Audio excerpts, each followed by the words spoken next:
In the 51st year of Konoha, on October 10th, young General, wake up quickly. Uchiha Douhuan exclaimed in exasperation. The village was on the brink of destruction, and yet the second in command of the clan remained sound asleep. The first in command was the general, and naturally, the second in command was the young general.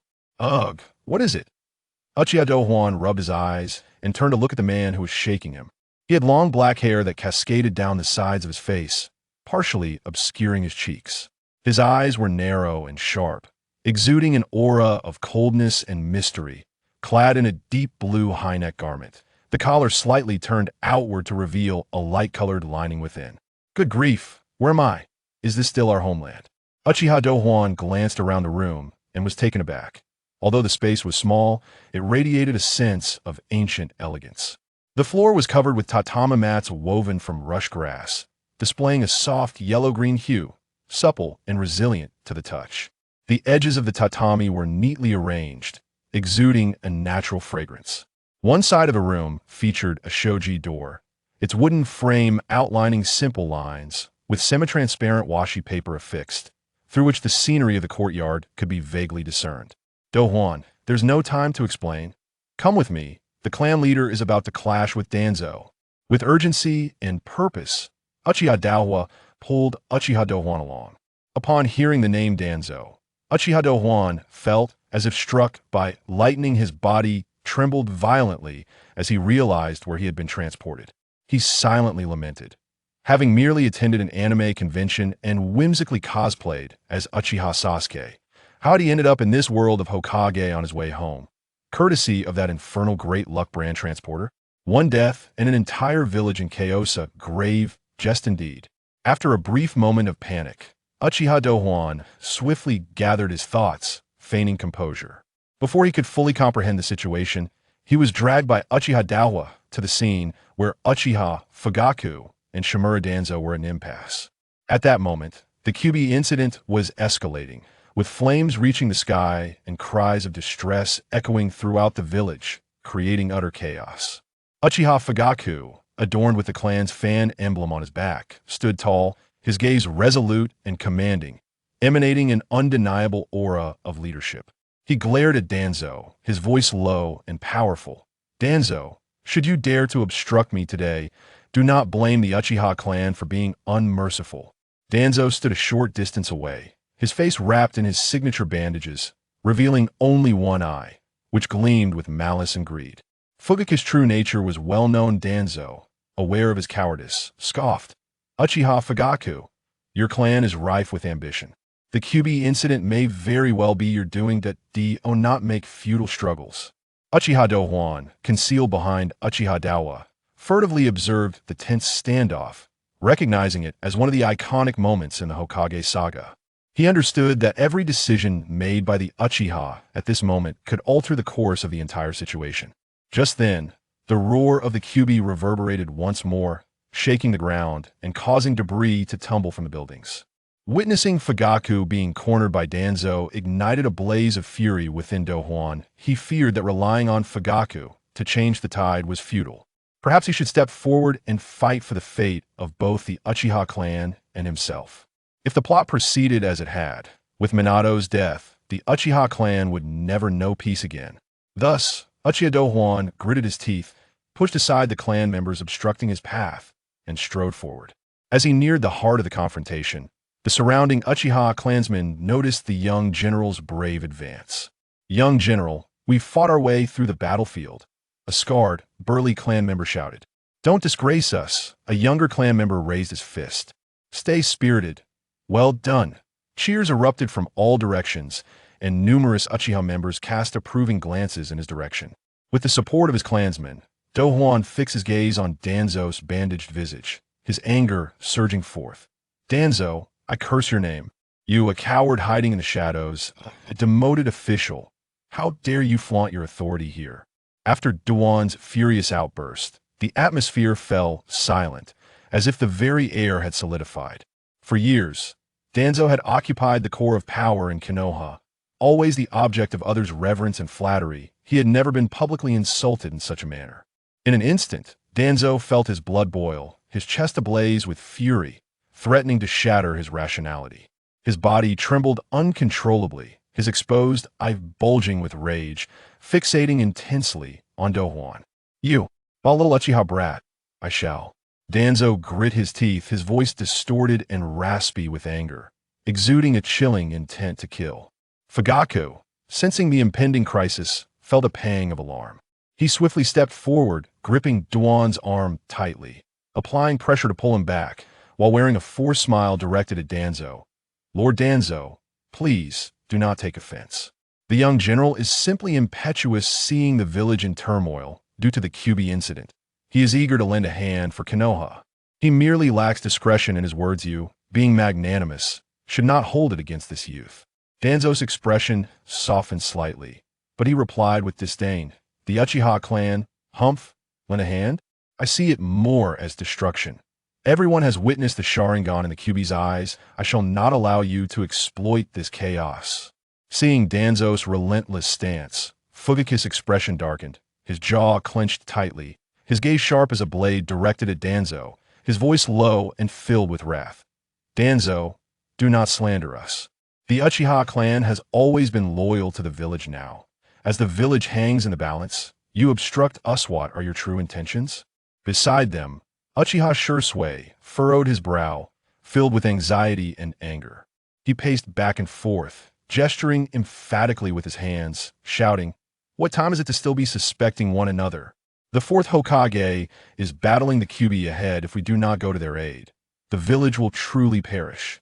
The Uchiha clan members were equally incensed, eager to rush forth and confront Danzo and his root members in a life-or-death struggle. "Step aside. Don't block our way," a young Uchiha shouted, unable to contain his fury, leaning forward as if ready to charge ahead. An older Uchiha trembled, pointing a shaky finger at Danzo. "Danzo, are you seeking to doom the village? Are you not afraid of retribution?" The root members behind Danzo stood expressionless, like cold machines, arranged in formation, weapons gripped tightly. Their eyes filled with determination, ready to engage the Uchiha clan at Danzo's command. The atmosphere was charged with tension, on the brink of explosion, as if the distance between the two factions was merely a thin veil, ready to be torn apart, making an intense internal conflict seem inevitable. Meanwhile, the distant roars of the Kyuubi intertwined with the cries and explosions from the village, intensifying the already fraught atmosphere. The Third Hokage has issued an order. All Uchiha clan members are to remain on standby within the clan grounds. Accompanied by a flurry of hurried footsteps, a member of the Umbu, clad in a form-fitting black attire and adorned with a mask bearing enigmatic patterns, burst into the gathering place of the Uchiha clan, breathless and clutching a scroll. His voice reverberated through the expansive clan grounds, shattering the tense silence that had settled over the atmosphere. Uchiha Fugaku furrowed his brow, a hint of unease flickering in his eyes, as he quickly approached to take the scroll from the Umbu member's hands. The moment he unfurled the scroll, his gaze swiftly scanned the characters inscribed upon it, and his expression shifted ever so slightly. Indeed, the familiar strokes and distinctive seal unmistakably belonged to the Third Hokage, Hiruzen Sarutobi. As the directive have the Uchiha clan remain on standby, no actions are to be taken without orders became vividly apparent. The gathering place of the Uchiha clan erupted in a maelstrom of agitation and fury. Uchiha Inahiko's face flushed crimson, the veins on his forehead bulging like worms, as he violently kicked a nearby stone, which crashed against a distant wall with a resounding thud, scattering debris. Clenching his fists and waving them in the air, he bellowed in wrath. "What sort of command is this? The village is on the brink of destruction by the Nine Tails, and we are to merely wait idly? Is the Third Hokage disregarding the village's plight?" Chapter 1. Danzo, I curse you. Chapter 2. I am the clan leader. Uchiha Fenghu's eyes widened with fury, resembling bronze bells. As he plunged the kunai he held fiercely into the ground. Gritting his teeth, he proclaimed, "Are we, the Uchiha clan, cowards? Being ordered to wait here is an affront to us. I refuse to heed any command. I shall go to the aid of Lord Fourth." The elder Uchiha Yamayama's face was etched with disappointment and indignation. His lips trembled, his voice thick with emotion. "We, the Uchiha clan, have fought valiantly for the village. Now, when the village is in peril, we are asked to stand idly by, Where is the justice in that? Oh, Third Hokage, how you dishearten us. The members of the Uchiha clan were aflame with righteous anger. At that moment, Uchiha Douhuan stepped forward, exclaiming loudly, "We cannot comply with this order. The fourth Hokage is our leader. It is our duty in the Uchiha security force to protect Konoha. Now is the time for us to act, not to retreat." However, Uchiha Fugaku furrowed his brow, his eyes betraying a hint of hesitation and timidity. He shook his head slightly and spoke in a low, somber tone, "Douhuan, do not act impulsively. The third Hokage is wise and has governed Konoha for many years, with long-term considerations. We must not defy his orders. Acting on our own might bring greater trouble to the Uchiha clan." Upon hearing Fugaku's words, Douhuan's expression froze in disbelief and disappointment. He had not anticipated that Sarutobi Hiruzen had left such a profound impression on Fugaku, even in his retirement, still capable of influencing Fugaku's decisions. He took a step forward, locking eyes with Fugaku, and challenged him loudly. "The current Hokage is the fourth. The third has abdicated. He has no authority to command us. Clan leader, what has come over you? You are the leader of the Uchiha clan. The village is in dire straits, and you choose to retreat? What of our clan's glory and dignity? Have they been cast aside?" Fugaku's complexion shifted slightly. He opened his mouth but found himself at a loss for words, simply lowering his gaze in silence. Douhuan, disheartened by the sight of his weak clan leader, sighed heavily and turned to his fellow clan members, declaring, "Those willing to join me in aiding the fourth Hokage, step forward. We cannot allow the village to perish in this manner, nor allow our honor to be sullied." The clan members exchanged glances. Some displayed signs of hesitation, while others clenched their fists, seemingly engaged in an intense internal struggle. Meanwhile, the distant roars of the Ninetales and cries from within the village continued to jolt every Uchiha clan member's nerves. Just then, Shimura Danzo, who had been observing the situation, flashed a glint of malice in his eyes. He raised his hand slightly, signaling the root members hidden around them to move swiftly like phantoms. Clad in black attire and adorned with various masks, they encircled Uchiha Douhuan. With a smirk of derision, Danzo remarked, "Uchiha Douhuan, you are quite bold. To openly defy the third Hokage's orders and incite your clan to act independently. Let us see where you can run today." Surrounded, Uchiha Douhuan showed no sign of fear. Instead, his resolve grew stronger. In an instant, he bent his legs, propelling himself forward like a cannonball, targeting the nearest root ninja. His right hand moved with blinding speed, aiming for the opponent's wrist that grasped the kunai. At the moment their limbs were about to collide, Douhuan deftly sidestepped, avoiding the opponent's instinctive block, while his left hand swiftly reached out, firmly grasping the adversary's arm and twisting it. The root ninja yelped in pain as his fingers instinctively loosened, causing the kunai to fall. Quick as lightning, Douhuan caught the kunai midair, then lunged forward, pressing the sharp blade against the ninja's throat, using him as a shield. With piercing eyes, he surveyed the encircling root members, shouting fiercely, "I serve Konoha. Whoever approaches, I shall strike down. No one shall receive mercy. Douhuan, do not act rashly." Several elder Uchiha members, seeing the unfolding scene, hastily raised their hands, calling out in an attempt to intervene. Shisui, filled with anxiety, trembled as he urged, "Brother, your impulsiveness could bring ruin to the entire Uchiha clan. Stay calm." Yet at that moment, Douhuan was deaf to their warnings. Elder Uchiha Ran glared at Danzo, demanding, "Is inciting internal strife what you wish to see?" Danzo remained unfazed by the accusations, coldly responding, "I am merely maintaining order in the village. The Uchiha clan has always harbored ambitions. I must be vigilant. Anyone who dares to act recklessly today shall face my wrath." The atmosphere was charged with tension, with Uchiha Douhuan surrounded by root members, facing off against Danzo. In this critical moment, Uchiha Fugaku's expression darkened, his eyes filled with conflict and helplessness. He slowly raised his hand, signaling the clan members who wished to rush in to rescue Douhuan to calm down. Seeing their leader's gesture, though reluctant, the clan members hesitated, their grips on their weapons remaining tense. Uchiha Fugaku advanced a few steps, his movements heavy, as if each step bore immense pressure. He gazed at the encircled Douhuan, speaking in a low, weary tone, "Douhuan, come back. Return to the clan's grounds." Douhuan, hearing his leader's words, was filled with disbelief, shouting, "Leader, what are you doing? This is madness. We cannot comply. Our hearts beat for one son, the fourth Hokage, Minato Namikaze, not for Sarutobi Hiruzen." Fugaku lowered his head slightly, unable to meet Douhuan's gaze. His lips trembled as he uttered, "The third Hokage has wielded power in Konoha for many years. The village is in turmoil. We, the Uchiha clan, cannot defy his will. If we clash with Root, it will only lead the Uchiha clan to ruin." Douhuan's face flushed with anger upon hearing Fugaku's words. Ignoring the attempts to restrain him, he charged forward a few steps, shouting, "Leader, the fourth is our Hokage. He is in peril now. How can we retreat? What you are doing dishonors our ancestors." Fugaku's body trembled slightly. He gritted his teeth and reiterated, "Douhuan, as your clan leader, I command you to return to the clan grounds. Do not let matters deteriorate further." His voice, though shaky, bore an undeniable authority. "Uchiha Fugaku, Douhuan bellowed the clan leader's name, devoid of any respect. Enough. I am the clan leader. Fugaku's voice rose sharply. Yet the quiver at the end betrayed a hint of his inner turmoil. You will regret this. Douhuan glared at Fugaku, enunciating each word with palpable disappointment and resentment. He then kicked the root ninja he had been holding hostage, sending him sprawling, the kunai embedding into the ground beside the fallen root member. Without casting another glance at Fugaku, Douhuan stormed off towards home, his steps heavy with indignation. Fugaku watched Douhuan's retreating figure, his body swaying slightly, as though all strength had been drained from him. He opened his mouth, intending to call out to the other party. But his throat felt as if it were constricted by some unseen force, rendering him voiceless. The clan members who had once supported Uchiha D-Kan wore expressions of deep resentment, their eyes ablaze with a fury tempered by profound helplessness.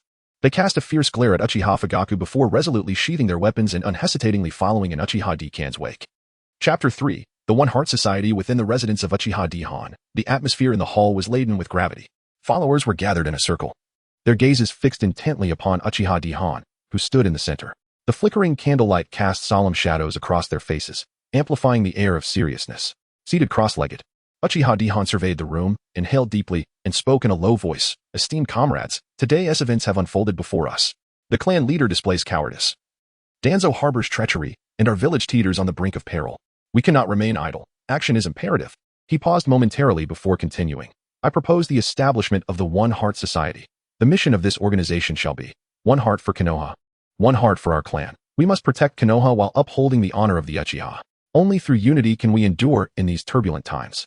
The followers nodded in agreement, their eyes glinting with unwavering resolve. Uchiha Ina was the first to rise, fist clenched and voice brimming with fervor. Young leader, I stand with you. We can no longer be led by the noses of those feeble-minded individuals. The name One Heart Society resonates well. We shall protect Konoha and our clan with unwavering determination. Another elder, Uchiha Sanyama, rose slowly, concern evident in his eyes, yet determination underscored his demeanor. He spoke gravely. Young leader, your vision is commendable. However, we must proceed with caution. Danzo and the root will not allow us to act without consequence. We must devise a meticulous plan. Uchiha D-Han nodded, acknowledging the wisdom of Sanyama's words. You are right, esteemed elder. We cannot act recklessly. I shall formulate a detailed strategy. First, we must vigorously recruit members within the clan. Anyone willing to stand with us is welcome. Second, we need to gather intelligence regarding the movements of Sarutobi Hiruzen, Danzo, and the root. Lastly, we shall seek allies within the village to bolster our strength. He approached the table at the center of the hall, unfurling a map of Konoha, and pointed to several key locations. Ina, you shall reach out to our allies, the Kurama clan, Sanyama. You will contact those in the guard who are willing to dedicate themselves to our cause, especially the 8th, whose influence in the security department is significant. Tetsu, you will scout within our clan for potential recruits. Anyone willing to contribute to the One Heart Society is welcome. The followers gathered closely, attentively absorbing Uchiha D-Han's directives. Each face was marked with seriousness and determination. Uchiha Ina thumped his chest proudly, declaring, Young leader, rest assured, I will take charge of rallying the youth within the clan. They are spirited and valiant, and they will undoubtedly join our One Heart Society. Uchiha Sanyama pondered for a moment before responding, I will reach out to some old friends. They hold influence within the village and may assist us. Gratefully, Uchiha D-Han regarded them, speaking earnestly. Thank you all for your support. We must exercise caution. We cannot allow Danzo and the root to detect our movements. Remember, our aim is to safeguard Konoha and the honor of the Uchiha, not to seize power. He raised his right hand, forming a fist, and resolutely proclaimed, One heart for Konoha, one heart for our clan. The followers raised their right hands, fists clenched, echoing in unison, One heart for Konoha, one heart for our clan. Under the candlelight, their silhouettes elongated, reminiscent of a valiant army poised for battle. The hall resonated with their steadfast vows, as if striving to shatter the roof and ascend to the heavens. At that moment, a faint noise emanated from outside the door. Uchiha D-Han's expression sharpened, swiftly signaling for silence. The group immediately hushed, eyes alert towards the entrance. In a hushed tone, Uchiha D-Han instructed, Ina, check it out. Uchiha Ina nodded, stealthily approaching the door, gently pulling it ajar to peer outside. After a brief pause, he turned back, whispering, It's Shisui. Everyone's gaze shifted to Uchiha D-Han. The clan was well aware that Uchiha D-Han and Uchiha Shisui were brothers, both renowned as prodigious ninjas within the clan. Taken aback, Uchiha D-Han acknowledged the unexpected arrival of his younger brother, signaling for the meeting to continue while he stepped outside to greet Shisui. Facing Uchiha Shisui, the moonlight illuminated his brother's unique Sharingan, imbuing his demeanor with an air of profundity. My foolish brother, what brings you here? Uchiha D-Han asked, his voice tinged with a subtle note of vigilance as he avoided direct eye contact with Shisui. Sighing, Uchiha Shisui replied, Brother, I overheard discussions about the One Heart Society outside. You should trust in the Third Hokage and our clan leader. Uchiha Douhuan chuckled incredulously, contemplating. If I placed my faith in the Third Hokage years from now, your eyes would be ensconced in Danzo's sockets while mine would adorn his arm. Observing his brother's frustration, Uchiha Shisui continued. I understand your anger, but we must seek a peaceful resolution. If we become adversaries to Konoha, it will only exacerbate the peril our clan faces. With a cold laugh, Uchiha Douhuan retorted, Peace? Shisui, you are naively optimistic. The upper echelons of Konoha will not grant us tranquility. They covet our strength yet refuse to accord us the respect we deserve. This has been the case since the era of Senju Tobarama. Seeing the lack of respect in his brother's words towards the second Hokage, Uchiha Shisui's eyes clouded with anguish. Brother, I cannot bear witness to our clan tearing itself apart with Konoha. I will do everything in my power to advocate for the Uchiha's rights, but I cannot endorse actions that could incite war. Uchiha Douhuan fell silent for a moment before responding. Shisui, I comprehend your sentiments, yet my resolution is unwavering. I shall advance for the honor of the Uchiha, for the future of our clan, and I hope you will support me. Despite knowing Uchiha Shisui's pacifist tendencies, Uchiha Douhuan still yearned for his brother's support. For in this world of formidable warriors, a single Uchiha Shisui's backing outweighed the strength of 10 Uchiha Ins. Brother, the Third Hokage has governed Konoha for many years with wisdom. You should trust him. But Shisui's response only deepened Douhuan's disappointment. Foolish, utterly foolish. Seeking unity through struggle preserves unity. Seeking it through concession leads to its demise. Your limited understanding is best suited to remain at home. Uchiha Douhuan admonished sharply. As a time traveler, Uchiha Douhuan understood that following the paths laid by Uchiha Shisui and Uchiha Fugaku would lead to ruin. Only he could salvage their clan. The brothers exchanged glances under the moonlight, and ultimately, Uchiha Shisui turned away and departed. Uchiha Douhuan, exhaling in exasperation, returned to the hall, resolute to continue with his plans. Chapter 4. Kaleidoscope Sharingan in the stillness of the night, within the courtyard of the Uchiha clan. Uchiha Douhuan addressed the gathered clan members with a gentle smile. Everyone, it's time to return home. Today has been exhausting for us all. Let us proceed with the tasks outlined in today's meeting, and we shall reconvene to discuss further matters at a later time. The clan members nodded in agreement and gradually departed the hall, leaving Douhuan alone in the quiet room. He ambled to the window, gazing out at the Uchiha territory shrouded in darkness, his mind swirling with thoughts. The events of the day replayed in his mind like a revolving lantern. He recalled Uchiha Fugaku's timid gaze and his firm commands, feelings of disappointment washing over him. As the clan leader, to retreat in the face of such a monumental crisis was a profound blow to Douhuan's faith in Fugaku's leadership abilities. Was the Uchiha clan truly destined for demise under such a leader? Douhuan murmured to himself, a bitter edge in his voice. It is disheartening to learn that one's superior embodies such frailty. As an ardent fan of Hokage, having only witnessed these characters in manga prior to his transmigration, this was his first genuine encounter with them. His disenchantment with Fugaku grew, as the head of the clan. He failed to resist the Hokage and could not unite his people. Externally, he turned a blind eye to the increasingly oppressive forces of the Hokage's faction, neglecting to devise a strategy to counter them. Internally, he was unresponsive to the discontent brewing among his kin. As a leader, Fugaku faced two paths. The first was to heed the majority of the clan's desires and seek a means to rebel against the Hokage. Forget about coups. At the very least, he should strive to protect the Uchiha clan from annihilation amidst Hokage's oppression. There were numerous strategies available, such as leveraging the Nine Tails within Naruto as a threat. If Konoha sought to eradicate the Uchiha, then he could unleash the Nine Tails. With the Kaleidoscope Sharingan at his disposal, he could ensure that if chaos ensued, no one would emerge unscathed. Other alternatives existed as well, like forming alliances with the other four great nations or even collaborating with Orochimaru. Though he might not genuinely intend to wage war, he must project a stance of mutual destruction to instill caution in the Hokage. Given the Third Hokage's character of fearing the strong while bullying the weak, should the Uchiha display a defiant posture, he would undoubtedly relent.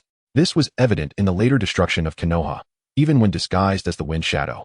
Orochimaru had a blade to the Hokage's throat, yet the first thought in the Hokage's mind was reconciliation, for Konoha could not afford a conflict, not even against the weakest of the five great nations.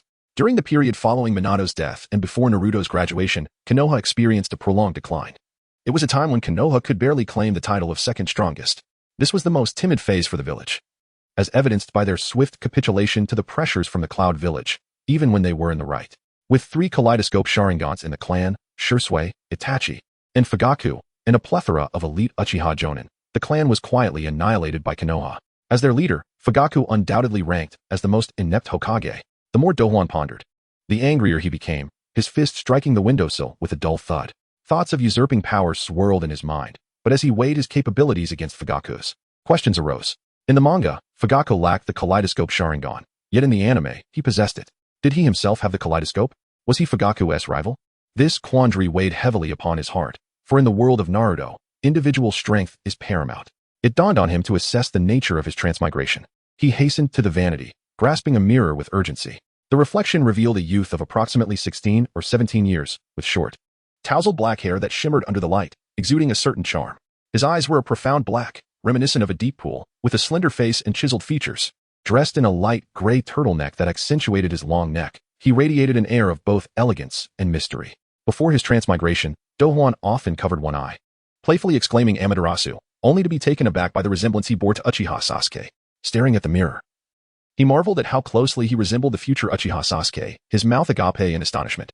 Did he possess the kaleidoscope? Given that he had previously purchased beauty contacts resembling Sasuke's kaleidoscope Sharingan for a cosplay event, a sudden surge of energy coursed through his eyes. A cold, commanding aura enveloped the room, dimming the once bright lights. His eyes transformed, revealing the six-pointed star of the kaleidoscope Sharingan, emanating an enigmatic glow. Unlike the original depiction of Sasuke's Sharingan, Douhuan's version bore sharper, more defined edges, like blades capable of slicing through space. In an instant of activation, he intuitively understood the abilities of his kaleidoscope Sharingan, Kamui, in the Yellow Spring's return, just as one instinctively knows to suckle at birth. Douhuan comprehended his powers in that moment. A confident smile graced his lips, excitement flickering in his gaze. Armed with the kaleidoscope and its formidable abilities, he would not passively submit to Fugaku's leadership nor await his demise. Determined to oust Fugaku from his position as clan leader, Douhuan resolved that such a position was rightfully his. How could a leader of such mediocrity guide the Uchiha? Filled with disdain for Fugaku, he paced the room with urgency, each step resonating against the floor. He realized that seizing power would not be an easy feat. Fugaku had cultivated his influence and supporters over many years. However, he had no other choice.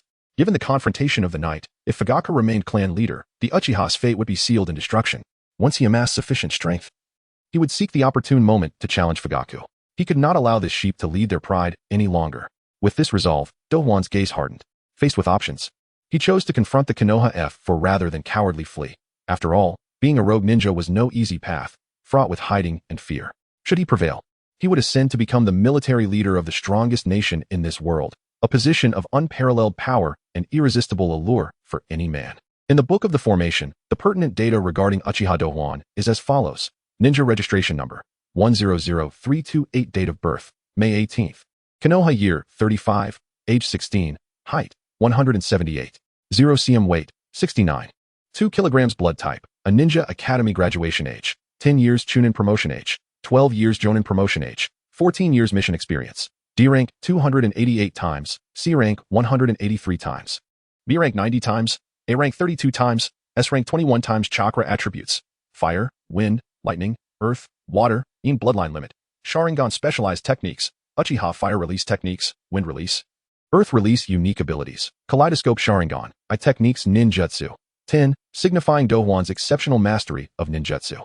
He has a command over numerous formidable techniques, including the Uchiha fire release series, and is capable of employing the advanced techniques of the Kaleidoscope Sharingan, showcasing a profound understanding of various jutsu for combat and problem-solving.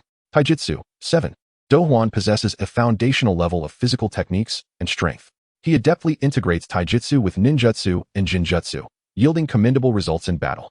Though his physical prowess does not surpass that of ninjas who specialize primarily in taijutsu. Jinjutsu. 8. Endowed with the Sharingan, Douhuan enjoys a natural advantage in jinjutsu, allowing him to deploy illusions, including standard visual jinjutsu and the formidable techniques of the Kaleidoscope Sharingan, effectively disrupting and assaulting his foes on a psychological level. Wisdom. 7. Douhuan exhibits considerable intelligence and strategic acumen in combat, adeptly formulating tactics based on the adversary's condition and the dynamics of battle. His analytical and judgment abilities are commendable, yet he does not stand out as particularly astute compared to renowned strategists like Shikamaru. Power. 7. Douhuan's physical strength ranks above average among ninjas. He can wield weapons effectively, and, when utilizing states such as Susanoo, his strength further amplifies, enabling him to confront formidable adversaries. Speed. 9. Douhuan's swiftness is remarkable, both in movement and attack, making him elusive. The Sharingan enhances his ability to seize opportunities and maintain rhythm in combat, allowing him to swiftly engage or evade his enemies. Chakra. 7. Douhuan possesses a chakra level that is moderately above average, sufficient to support a variety of jutsu and skills in battle. Though he lacks the vast reserves of Jinchuriki like Naruto, He can maintain a commendable endurance in most confrontations through judicious application and conservation. Seals. 8. Douhuan is proficient in various jutsu and executes hand seals with great speed, enabling him to swiftly unleash techniques in combat, thereby gaining a tactical advantage. Overall evaluation. 63 Chapter 5. The tomb raiding chronicles in the month of October in Konoha. The air was thick with the essence of autumn. As the crisp winds swept through the streets and alleyways, Uchiha Douhuan instinctively tightened his clothing, the chill penetrating deeply, causing him to shiver involuntarily. Before the Konoha Memorial Stone, the atmosphere seemed to solidify, oppressive enough to stifle one's breath. The crowd surged like a tide of darkness, each visage shrouded in solemnity. Sorrow enveloped them like an invisible net, binding them tightly and refusing to dissipate. Though days had passed since the chaos of the Nine Tails, the villagers of Konoha had yet to recover from the horrors of that calamity. With heads bowed, they languished in the agony of lost loved ones and comrades. Silent in their grief, some had reddened eyes, tears brimming and threatening to spill forth. Children orphaned by the tragedy, despite being surrounded by concerned adults, struggled to suppress their heartbreak, furtively wiping away their tears, their small frames trembling in the cold wind, amplifying their desolation and helplessness. Amidst the throng, Uchiha Douhuan, clad in black, stood shoulder to shoulder with Uchiha Shisui. Douhuan's gaze was deep and complex, fixated on the distance, where the unfolding scene weighed heavily on his heart, reflecting the capricious nature of fate. In the world of shinobi, a powerful figure who basked in glory yesterday could vanish in the brutality of battle today. Such was the chaos of this era, where lives were as fleeting as blades of grass, and death lingered merely a heartbeat away. Before the gravestone of the fourth Hokage, Minato Namikaze, a weary woman cradled a swaddled child, Naruto Uzumaki, who slept soundly, his innocent face untouched by the surrounding sorrow and heaviness. The third Hokage, Sarutobi Hiruzen, stood at the forefront, visibly aged. The turmoil of the Nine Tails had cost Konoha a promising Hokage. For him, it was not merely the loss of a capable successor but the departure of a beloved companion with whom he had shared half a lifetime. Yet, in this moment, he had to bury his vulnerability deep within. Konoha had just suffered a devastating blow and was in dire need of a guiding hand to stabilize its future. Otherwise, under the watchful eyes of neighboring nations, Konoha risked becoming a target, vulnerable to assaults from various factions. He understood well that as long as he and Danzo Shimura remained, Konoha possessed the fortitude to endure. Recalling the final moments of the Nine Tails incident, the image of Minato sealing the beast within his son Naruto lingered vividly in his mind. Gazing at the swaddled Naruto, a flicker of compassion crossed Sarutobi Hiruzen's eyes, a pang of empathy for the innocent child destined to bear a heavy fate. However, as Hokage, he had duties and missions that must be upheld. The Jinchuriki, as a formidable force, needed to be under the Hokage's control, vital for maintaining peace and stability in Konoha. From the moment of Naruto's birth, his destiny had been sealed. Perhaps Konoha owed a debt to the Namikaze family, but in Sarutobi Hiruzen's eyes, if the fate of one child could secure the future of Konoha, it was a worthy exchange. He turned slightly, scanning the faces of the crowd, noting the confusion and dismay in the eyes of many young shinobi following the fourth Hokage's passing. Hiruzen realized he must step forward and speak. Dispelling the shadows and reigniting the flame of hope in their hearts, he silently encouraged himself. I, an old man, cannot falter at this moment. Not long ago, the Nine Tails had wreaked havoc in Konoha, and in that brutal calamity, the fourth Hokage Minato, his wife Kushina, and many brave companions had departed from this world forever. Sarutobi Hiruzen's voice, low and gravelly, resonated through the crowd, filled with profound sorrow and weight.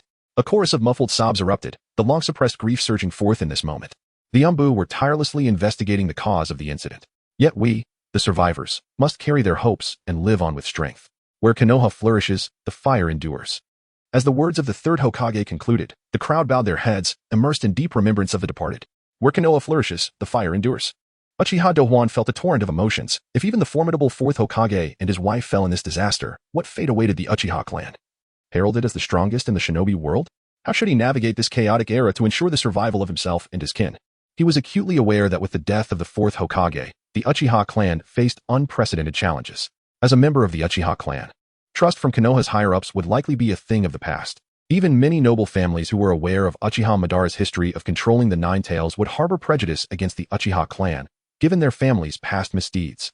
Furthermore, Douhuan found himself unable to refute these claims, for it was indeed a member of the Uchiha clan who had instigated the chaos. The thought of Uchiha Obito, that wretched being, filled Douhuan with unbridled rage. His heart brimmed with loathing for this mindless traitor. If this scoundrel fell into his hands, a swift demise would be too merciful. Yet for now, he had to confront the mess left behind by Uchiha Obito. Uchiha Douhuan cast a discreet glance towards the Konoha F3 standing ahead, contemplating. The days to come will undoubtedly be fraught with challenges. How shall the Uchiha clan navigate this crisis? How might he, at the eye of the storm, grasp the highest power in Konoha? His gaze swept over the faces of his kin, noting their expressions of worry and unease, and he clenched his fist in silent resolve, vowing to carve out a path of survival for the Uchiha clan. But what should he do? With only his Sharingan, he could hardly stand against the entirety of Konoha. And even against the not yet fully aged Sarutobi Hiruzen, victory was not guaranteed. Damn the Ninetales, damn Uchiha Obito, damn Uchiha Madara. Wait, the Ninetales. Just then, a gust of cold wind blew, causing the flags before the memorial stone to flutter, stirring Douhuan's thoughts. The Ninetales is right here, isn't it? Uchiha Douhuan glanced at the swaddled Naruto in the arms of a woman, then at the gravestone of Minato Namikaze, a whirlwind of thoughts swirling in his mind. Douhuan pondered and came up with an idea, silently proclaiming, Fourth Hokage, you are magnanimous. Surely you wouldn't wish for the Uchiha clan to be annihilated by Konoha F4. Would you? Consider it a plea for mercy for our clan. At that moment, a magnetic voice broke through his musings. Life is indeed fragile, Douhuan-kun. Orochimaru appeared, gaunt and clad in a loose white robe that hung from him, the collar slightly open to reveal his pallid neck. His skin was almost sickly pale, exuding an unnatural sheen as if he had not seen the sun in years. Long black hair cascaded untidily behind him, the ends slightly curled. His eyes were narrow and elongated, the pupils a golden hue, concealing endless secrets and madness, now glinting with a hint of mockery as he fixated on Douhuan. What brings Orochimaru to Konoha at this hour? Uchiha Douhuan regarded him, adorned with the Konoha forehead protector, mulling over the implications. The timeline of the Hokage's reign had always been tumultuous, and the exact moment of Orochimaru's defection remained a matter of debate. However, according to Orochimaru's memoirs, he had witnessed Uchiha Itachi practicing with his Sharingan to evade Sharingan, which confirmed that he was still in Konoha during the Ninetales incident. Douhuan let out a cold snort, his gaze wary as he turned towards Orochimaru. Lord Orochimaru, why did you not lend your assistance to the Fourth Hokage during the Ninetales incident? What brings you here now? Orochimaru's lips curled into a peculiar smile as he spoke leisurely. I am merely here to pay homage to the fallen hero, much like yourself. With that, his eyes swept over the tombstone of Minato Namikaze, a fleeting and inscrutable expression crossing his face. It was indeed a pity that the Fourth Hokage met his untimely demise. A thought sparked in Douhuan's mind. Perhaps Orochimaru could be the key to his plans. Resolutely, he declared, Lord Orochimaru, the current turmoil in Konoha presents an opportune moment for you to reclaim the position of Hokage. Should you desire, our Uchiha clan would wholeheartedly support you. Orochimaru narrowed his eyes slightly, his tongue unconsciously licking his lips. Hokage? Such a title holds no allure for me anymore. What did he mean by that? To what extent had Orochimaru's research progressed, and when would he ultimately betray them?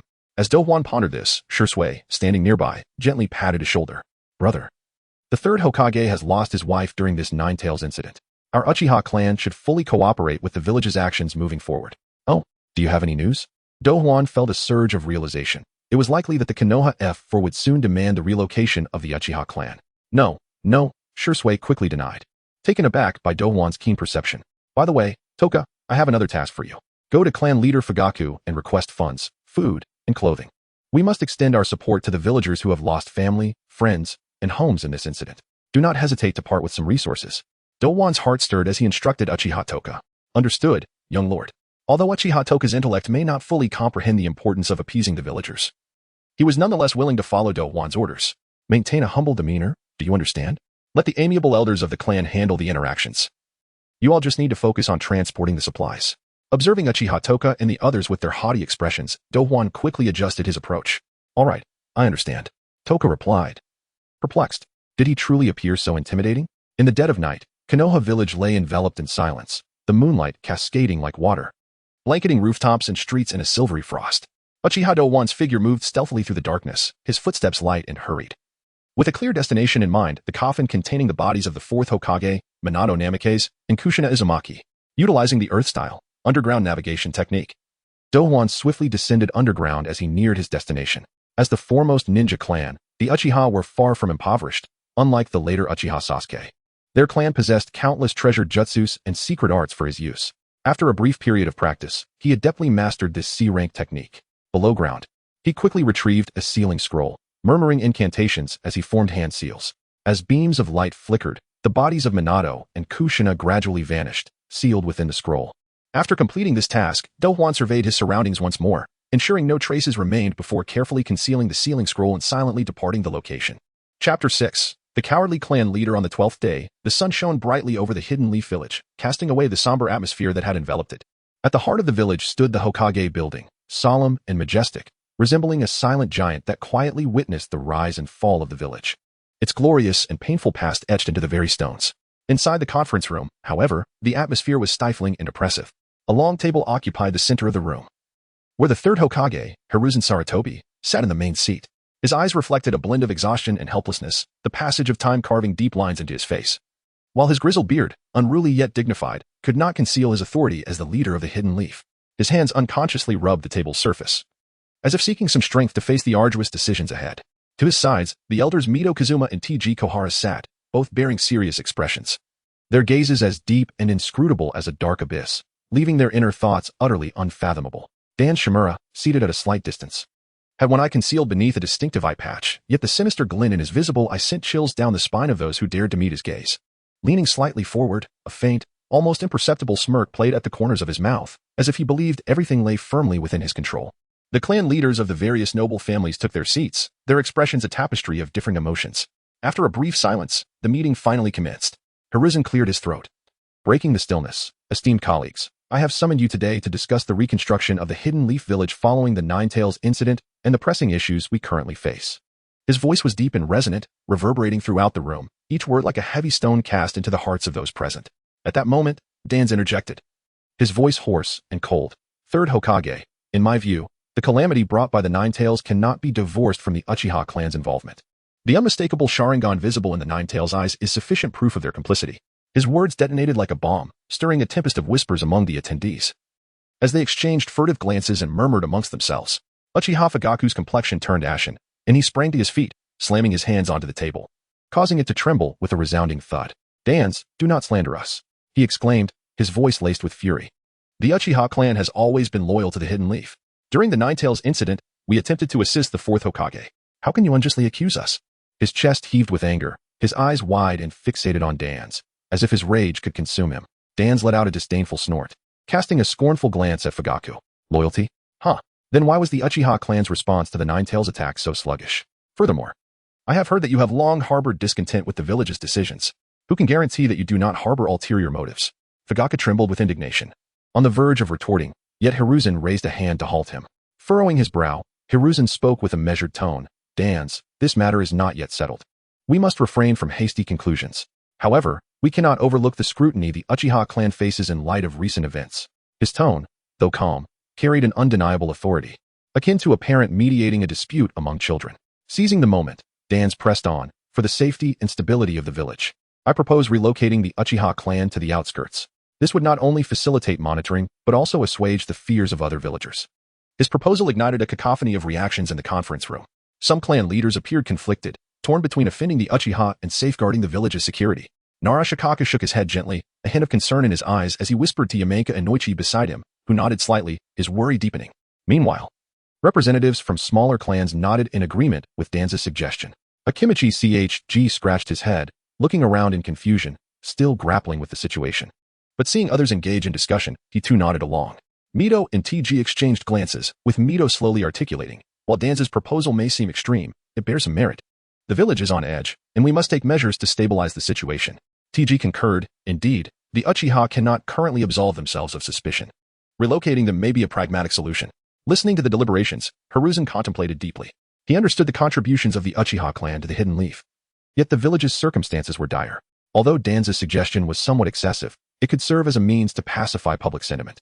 After a moment of hesitation, he addressed the assembly. Esteemed colleagues, this matter is of great significance, and we must deliberate cautiously.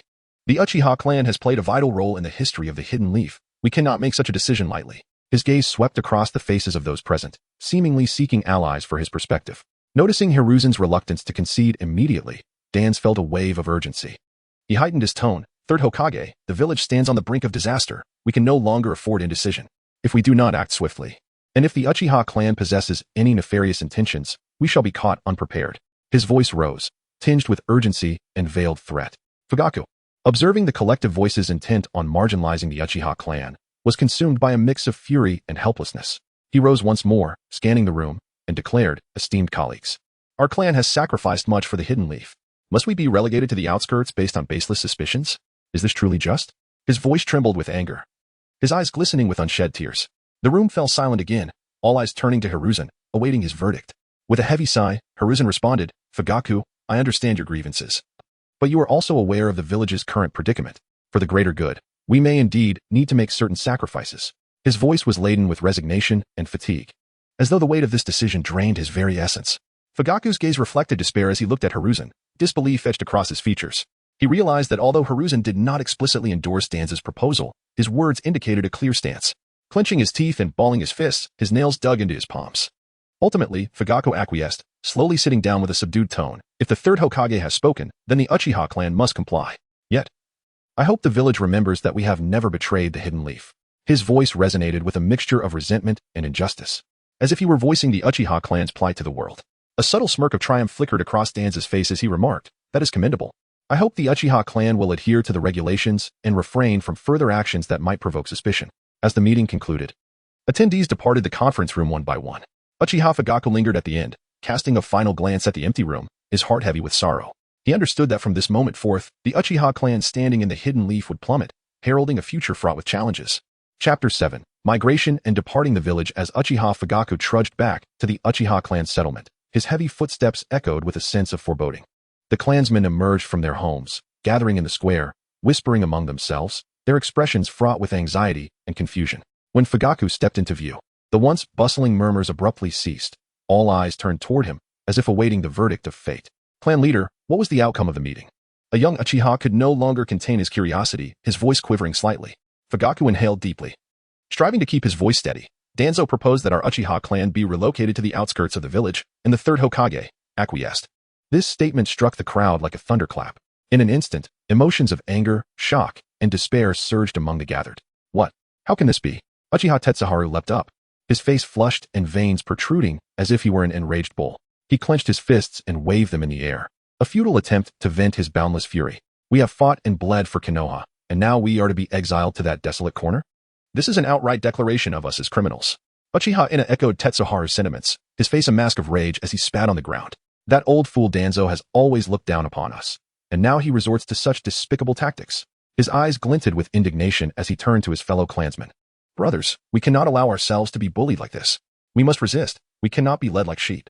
Although some of the elder clan members did not exhibit the same fervor as Tetsuharu and Ina, their faces reflected worry and outrage. The Uchiha clan has always been loyal to Konoha. It is disheartening to see us reduced to this, lamented an elderly man, shaking his head in disappointment. Yet, amidst the crowd, a few individuals wore expressions of hesitation. But, if we resist, could it bring greater calamity upon our clan? A young woman murmured softly, her voice tinged with fear. What are you afraid of? Tetsuharu shot her a glare. Shall we simply sit idle and await our doom? It would be better to fight than to be humiliated in that corner. His words resonated with several young clan members, who nodded in agreement, their eyes gleaming with resolve. Fugaku surveyed the impassioned crowd, his heart a tumult of emotions. He raised a hand for silence and spoke, his voice slightly hoarse. I understand that we all harbor grievances. I am no exception. However, if we act impulsively now, it will only plunge our clan into deeper peril. His gaze swept over the assembly. We must remain calm and deliberate in our actions. Deliberate? What more is there to discuss? Tetsuharu persisted, undeterred. Once we are shoved into that corner and monitored by the Umbu, it will be too late. Tetsuharu, please, calm down. Fugaku's tone bore the weight of fatigue. Our Uchiha clan has endured countless storms throughout our history. We will weather this one as well. I assure you, I will not allow harm to befall our clan. His eyes shone with a steadfast determination, embodying the weight of responsibility he bore for his kin. As Fugaku's words settled upon the crowd, they gradually quieted. They understood that the clan leader bore a burden heavier than any of them could imagine, and they ought to place their trust in him. What shall we do now?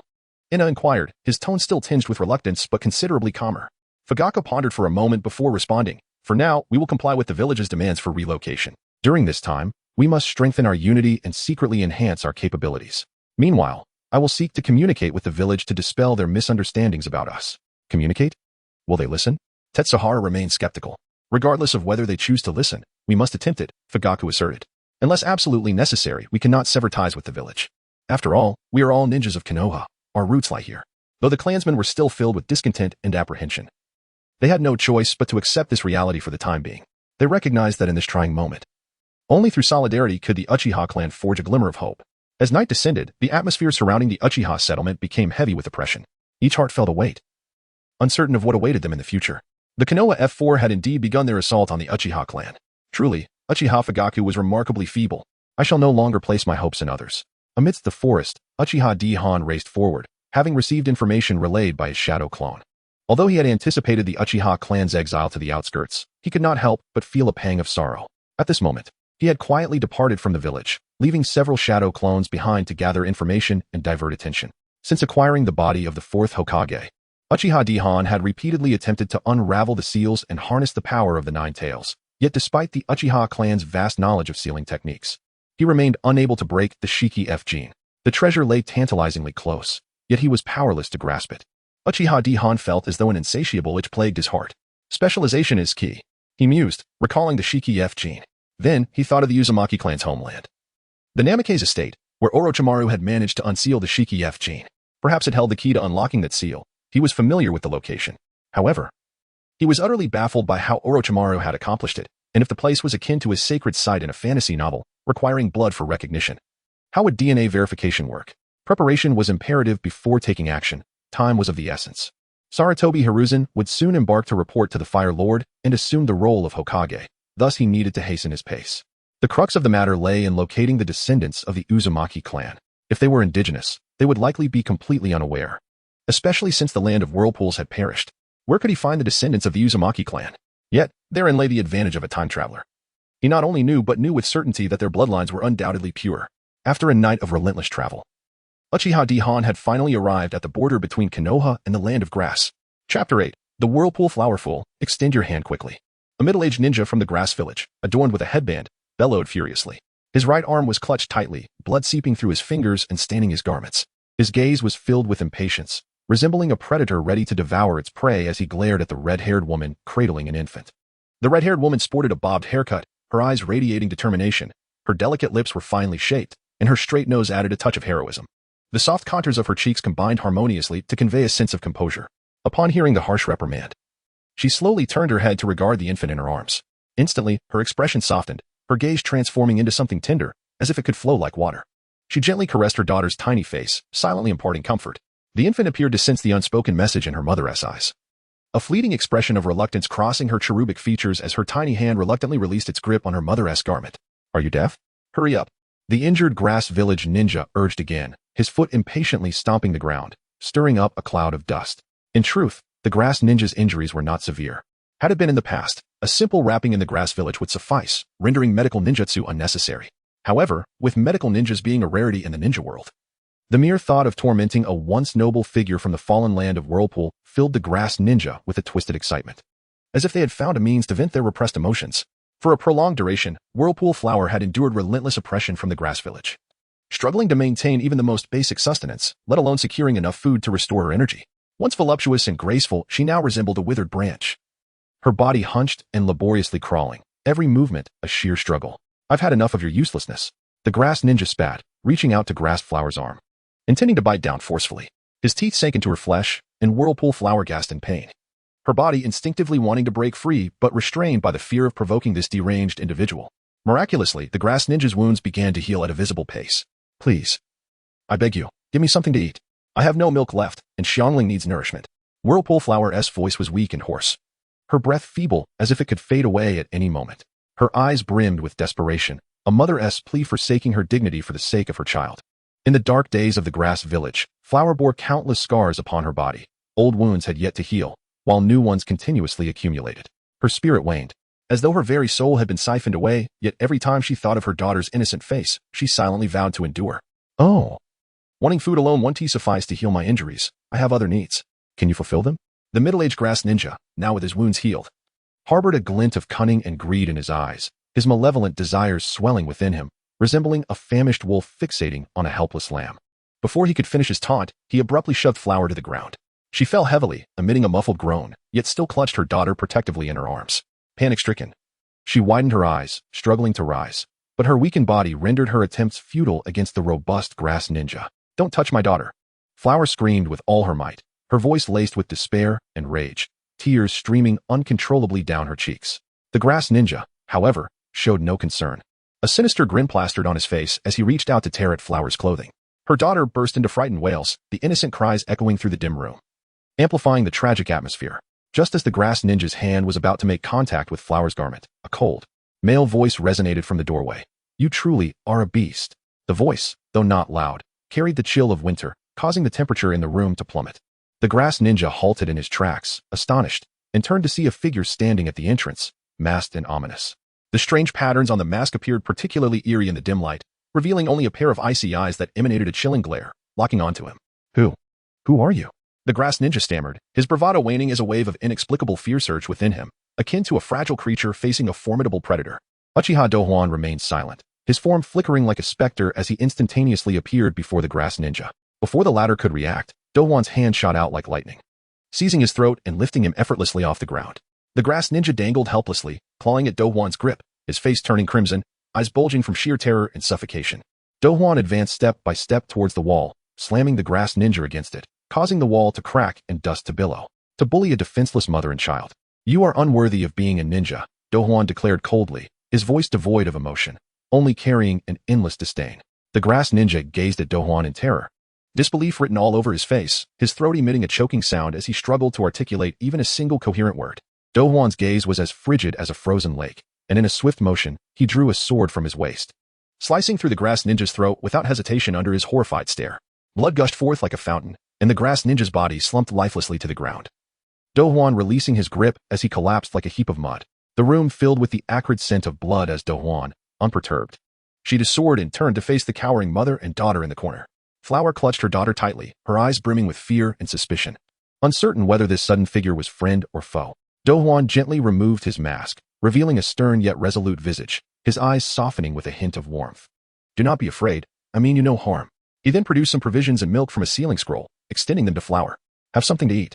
After a moment's hesitation, Flower accepted the food and milk. Carefully, she fed her daughter a sip of milk before taking a small bite herself. The long-awaited sensation of fullness gradually restored some strength to her body, lifting her spirits slightly. Thank you. Flower looked up, her eyes filled with gratitude. Why did you save us? Douhuan replied candidly, I need you to do something for me. Moreover, I have some ties to the Land of Whirlpool. With that, Uchiha Douhuan activated his Sharingan, the three tomo swirling ominously. The Uchiha clan. You are from Konoha? Flower gasped, her eyes wide at the sight of the infamous Sharingan, a symbol well known throughout the ninja realm. I am Uchiha Douhuan, he stated, fixing his gaze on Flower. If you have nowhere else to go, you may accompany me. Flower hesitated, a flicker of doubt crossing her mind. Konoha bore a significant burden for the destruction of the Land of Whirlpool. Yet, considering that no situation could be worse than her current plight, she finally nodded. All right, we will follow you. However, there is one issue. My chakra has been sealed, and it will be challenging for you to escape with an ordinary person like me. With that, Whirlpool Flower revealed a crucial point, the underlying reason for her inability to flee. She slowly lifted her garment to unveil her abdomen, where a purple seal coiled like a serpent, exuding an aura of mystery and peculiarity. Then, whom should I seek? Uchiha Douhuan gazed intently at the violet seal, pondering for a moment before inquiring. There is Wei. He is one of the elders of the Hidden Grass Village, responded Uzumaki Hikari. Chapter 9. Fire Release. Heavenly prison. The night enveloped the village of grass shinobi, with a hazy moon casting its light over the silent streets. Two grass shinobi patrolled side by side, the sound of their footsteps echoing in the desolate expanse. I need to use the restroom, one of the grass shinobi said to his companion, who nodded casually and continued toward the village's public lavatory. Just as the first shinobi turned into the restroom, before he could even unfasten his belt, a cold hand suddenly covered his mouth from behind, and an overwhelming force slammed him against the wall. His eyes widened in terror as he struggled, only to find his body rendered powerless in an instant. Don't panic, relax. A low and chilling voice whispered in his ear. The grass shinobi felt an iron grip tightening around his neck, making it difficult to breathe.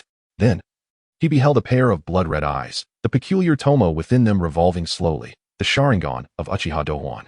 I will ask, and you will answer. Where is Elder Yue of the grass shinobi village? Douhuan inquired in a voice laced with an endless chill that sent shivers down the shinobi's spine. Under Douhuan's unwavering gaze, the shinobi's eyes began to glaze over, as if drawn by an invisible force, and he answered involuntarily, Elder Yue resides in the southeastern mansion of the village. He is slightly overweight, with sparse gray hair, and his face is lined with the wrinkles of time, especially the deep, long crow's feet at the corners of his eyes. His nose is large and prominent, and his lips are somewhat cracked as he perpetually holds an old pipe. What is the defensive layout of the mansion? Douhuan pressed, the brilliance of his Sharingan intensifying. The grass shinobi mechanically responded. Elder Yue lives there with his family of 5. In his youth, he was a jonin of the village. Having acquired the desired information, the light in Douhuan's eyes flickered, and he softly declared, You merely visited the restroom. Nothing occurred. Instantly, the grass shinobi's gaze cleared, and he looked around in confusion, completely unaware of the horrific scene that had just transpired. After tidying himself up, he hurriedly exited the alley to rejoin his patrolling companion. Douhuan concealed himself in the shadows, contemplating. The grass shinobi village is merely a small shinobi settlement. There shouldn't be any hidden sentries nearby, should there? Thus, he crouched low, his movements as silent and graceful as a panther in the night, stealthily advancing toward the southeastern side of the village. Along the way, he adeptly evaded the occasional patrol teams, utilizing corners and shadows for cover, until he arrived outside Elder Yoe's mansion. After observing for a moment and confirming the absence of unusual activity, he cautiously scaled the wall and entered. The moonlight illuminated the courtyard, casting his phantom-like silhouette. Douhuan held his breath, moving slowly along the wall, listening intently to every sound around him. Once he determined that all was quiet, he swiftly crossed the courtyard and approached the main house. Inside, he could hear soft snores. Gently, he pushed open the door, and a musty odor wafted toward him. He found the master bedroom, where the sleeping elder breathed evenly. Douhuan crept closer to the bedside, the moonlight spilling through the window and illuminating the elder's relaxed features. Douhuan crouched down, leaning toward the elder, and suddenly, the brilliance of his Sharingan intensified, transforming into a kaleidoscopic six-pointed star. "Look into my eyes," he murmured. The slumbering elder seemed to be pulled by an unseen force, slowly opening his eyes, immediately falling into the illusion cast by the Sharingan. "What are the sealing techniques and methods to unravel the fire release, Heavenly Prison?" Douhuan asked directly. Even the water shadow could be toyed with by Uchiha Obito's single-eyed Manjiki, let alone an elder from a small shinobi village. Yue was utterly defenseless, mechanically divulging the sealing techniques and methods to unravel the fire release, Heavenly Prison. The fire release, Heavenly Prison, is a ninjutsu used by the Lord of the Castle of Ghost Lantern and Yue in the Naruto film. It binds chains that restrict chakra within the body of the prisoner, preventing them from gathering chakra and utilizing ninjutsu. Additionally, the Heavenly Prison has a mobile range. Those ensnared within cannot leave the Castle of Ghost Lantern, lest they be consumed by powerful flames emitted by the prison. Should they attempt to forcibly gather chakra to perform ninjutsu, the same effect will trigger, with varying backlash depending on the technique's intensity. Of course, the flames of the Heavenly Prison can be extinguished with the assistance of a third party. One method to break the Heavenly Prison is to kill the caster. In the film, even the formidable Uzumaki Naruto could not escape, yet the technique has a flaw. It does not affect Sage Mode, as the chakra generated in Sage Mode comes from nature. The Fire Release, Great Fire Heavenly Prison, is an upgraded version of the Fire Release, Heavenly Prison. However, Elder Yue does not possess this. He merely inscribed the ordinary Fire Release, Heavenly Prison, upon Uzumaki Kariri. And should she forcibly gather chakra to perform ninjutsu or attempt to leave the grass shinobi village, the backlash would ensue. Observing the elder's age, it was evident that he had been in the grass shinobi village for many years and should possess considerable knowledge. Adhering to the principle of reaping benefits without effort, Uchiha Douhuan decided to extract all of Elder Yue's ninjutsu. After interrogating him for all useful information, the brilliance in Douhuan's Sharingan gradually receded. He glanced at the elder, still ensnared in the illusion, his gaze vacant, and felt no stirrings of emotion. To him, this elder from the grass shinobi village was merely a tool to achieve his objectives, just as the villagers regarded Uzumaki Kariri and her daughter as mere instruments to be exploited. Inwardly, Douhuan scoffed at the foolishness of the grass shinobi, whose actions lacked any semblance of strategy. They held the significant figures of Uzumaki Kariri and her daughter, blessed with unique abilities, yet failed to cherish or utilize them wisely, like possessing a top-tier Lamborghini yet treating it as an ordinary tractor, wasting a rare resource. Douhuan silently departed from Elder Yue's mansion, once again blending into the shadows. His form was lithe, and his movements swift, akin to a leopard in the night. As he deftly evaded wave after wave of patrol teams, racing toward the abode where Uzumaki Kariri was held captive. Before long, Douhuan arrived before the dilapidated house. He cautiously surveyed the surroundings, confirming the absence of anomalies before gently pushing the door open. A damp, musty odor filled the air and in the dim light. Uzumaki Kariri huddled in a corner, her eyes alert as she regarded the sudden appearance of Douhuan. "It is I," Douhuan spoke softly, closing the door to block out the moonlight. He swiftly approached Kariri, crouching beside her, his gaze unwavering and devoid of unnecessary emotion, only a cold scrutiny. "I have acquired the sealing techniques and methods to unravel the fire release, Heavenly Prison," he stated directly, his tone imbued with an undeniable resolve. "I need you to undo the seal yourself." A flicker of surprise and confusion crossed Kariri's eyes as she fixed her gaze on Douhuan, searching for a glimmer of warmth or compassion in his expression, but instead found only icy determination. Douhuan noted her uncertainty and furrowed his brow slightly, continuing, "What I require is a partner adept in various sealing techniques, not merely someone for healing." Upon finishing, Douhuan detailed the sealing techniques and methods to unravel the fire release, Heavenly Prison, to Kariri. Taking a deep breath, she steadied her nerves and began attempting to break the seal binding her, closing her eyes and focusing her mind, sensing the power of the seal within her body, gently harnessing her chakra to shatter the shackles that bound her. As the chakra of Heirin surged, the atmosphere in the room became palpably tense. A faint warmth beginning to permeate the air around them. Uchiha Douhuan retrieved a large bucket of water from the ceiling scroll, prepared to douse Heirin should she become engulfed in flames due to failure. Naturally, he hoped such a scenario would not unfold, for Heirin's aptitude for sealing techniques was critical to his future endeavors. The ambience within the room was taut as a bowstring, each breath seeming to ignite the surrounding air. Heirin's eyes were tightly shut, beads of sweat dotting her forehead, her brows furrowed in concentration as she immersed herself in the struggle against the seal.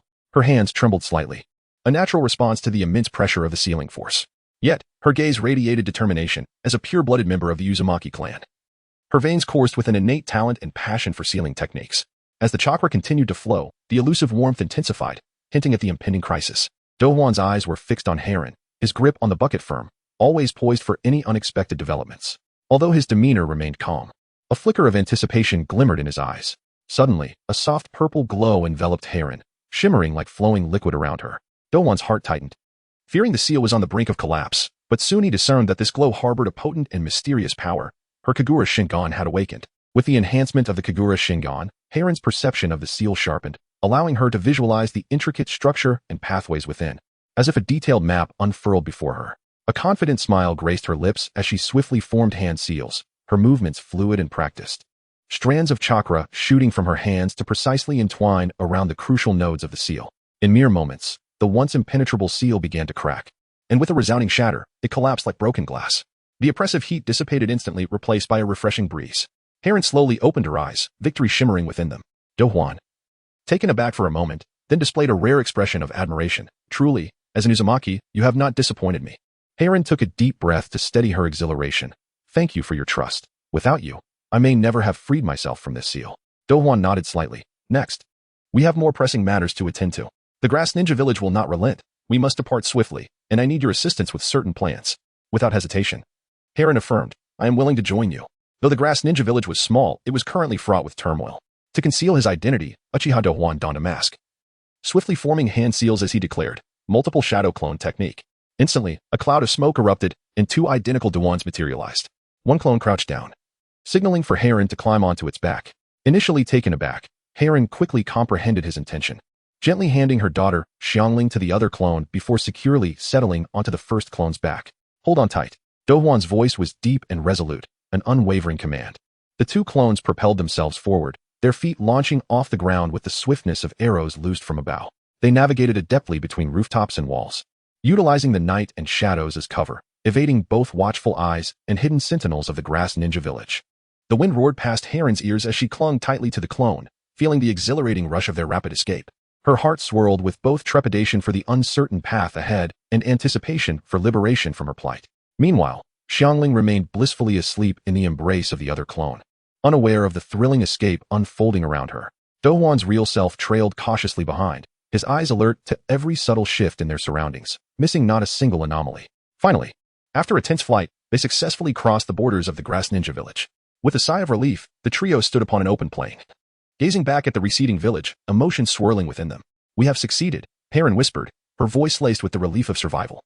Douhuan nodded, his gaze resolutely fixed on the horizon. Next, we shall go to your homeland and commence the execution of my plans. Chapter 10. The hero of the sand ninjas in the land of wind. Within the village of sand, swirling sands danced freely in the harsh environment, which paradoxically served as a unique breeding ground for ninjas.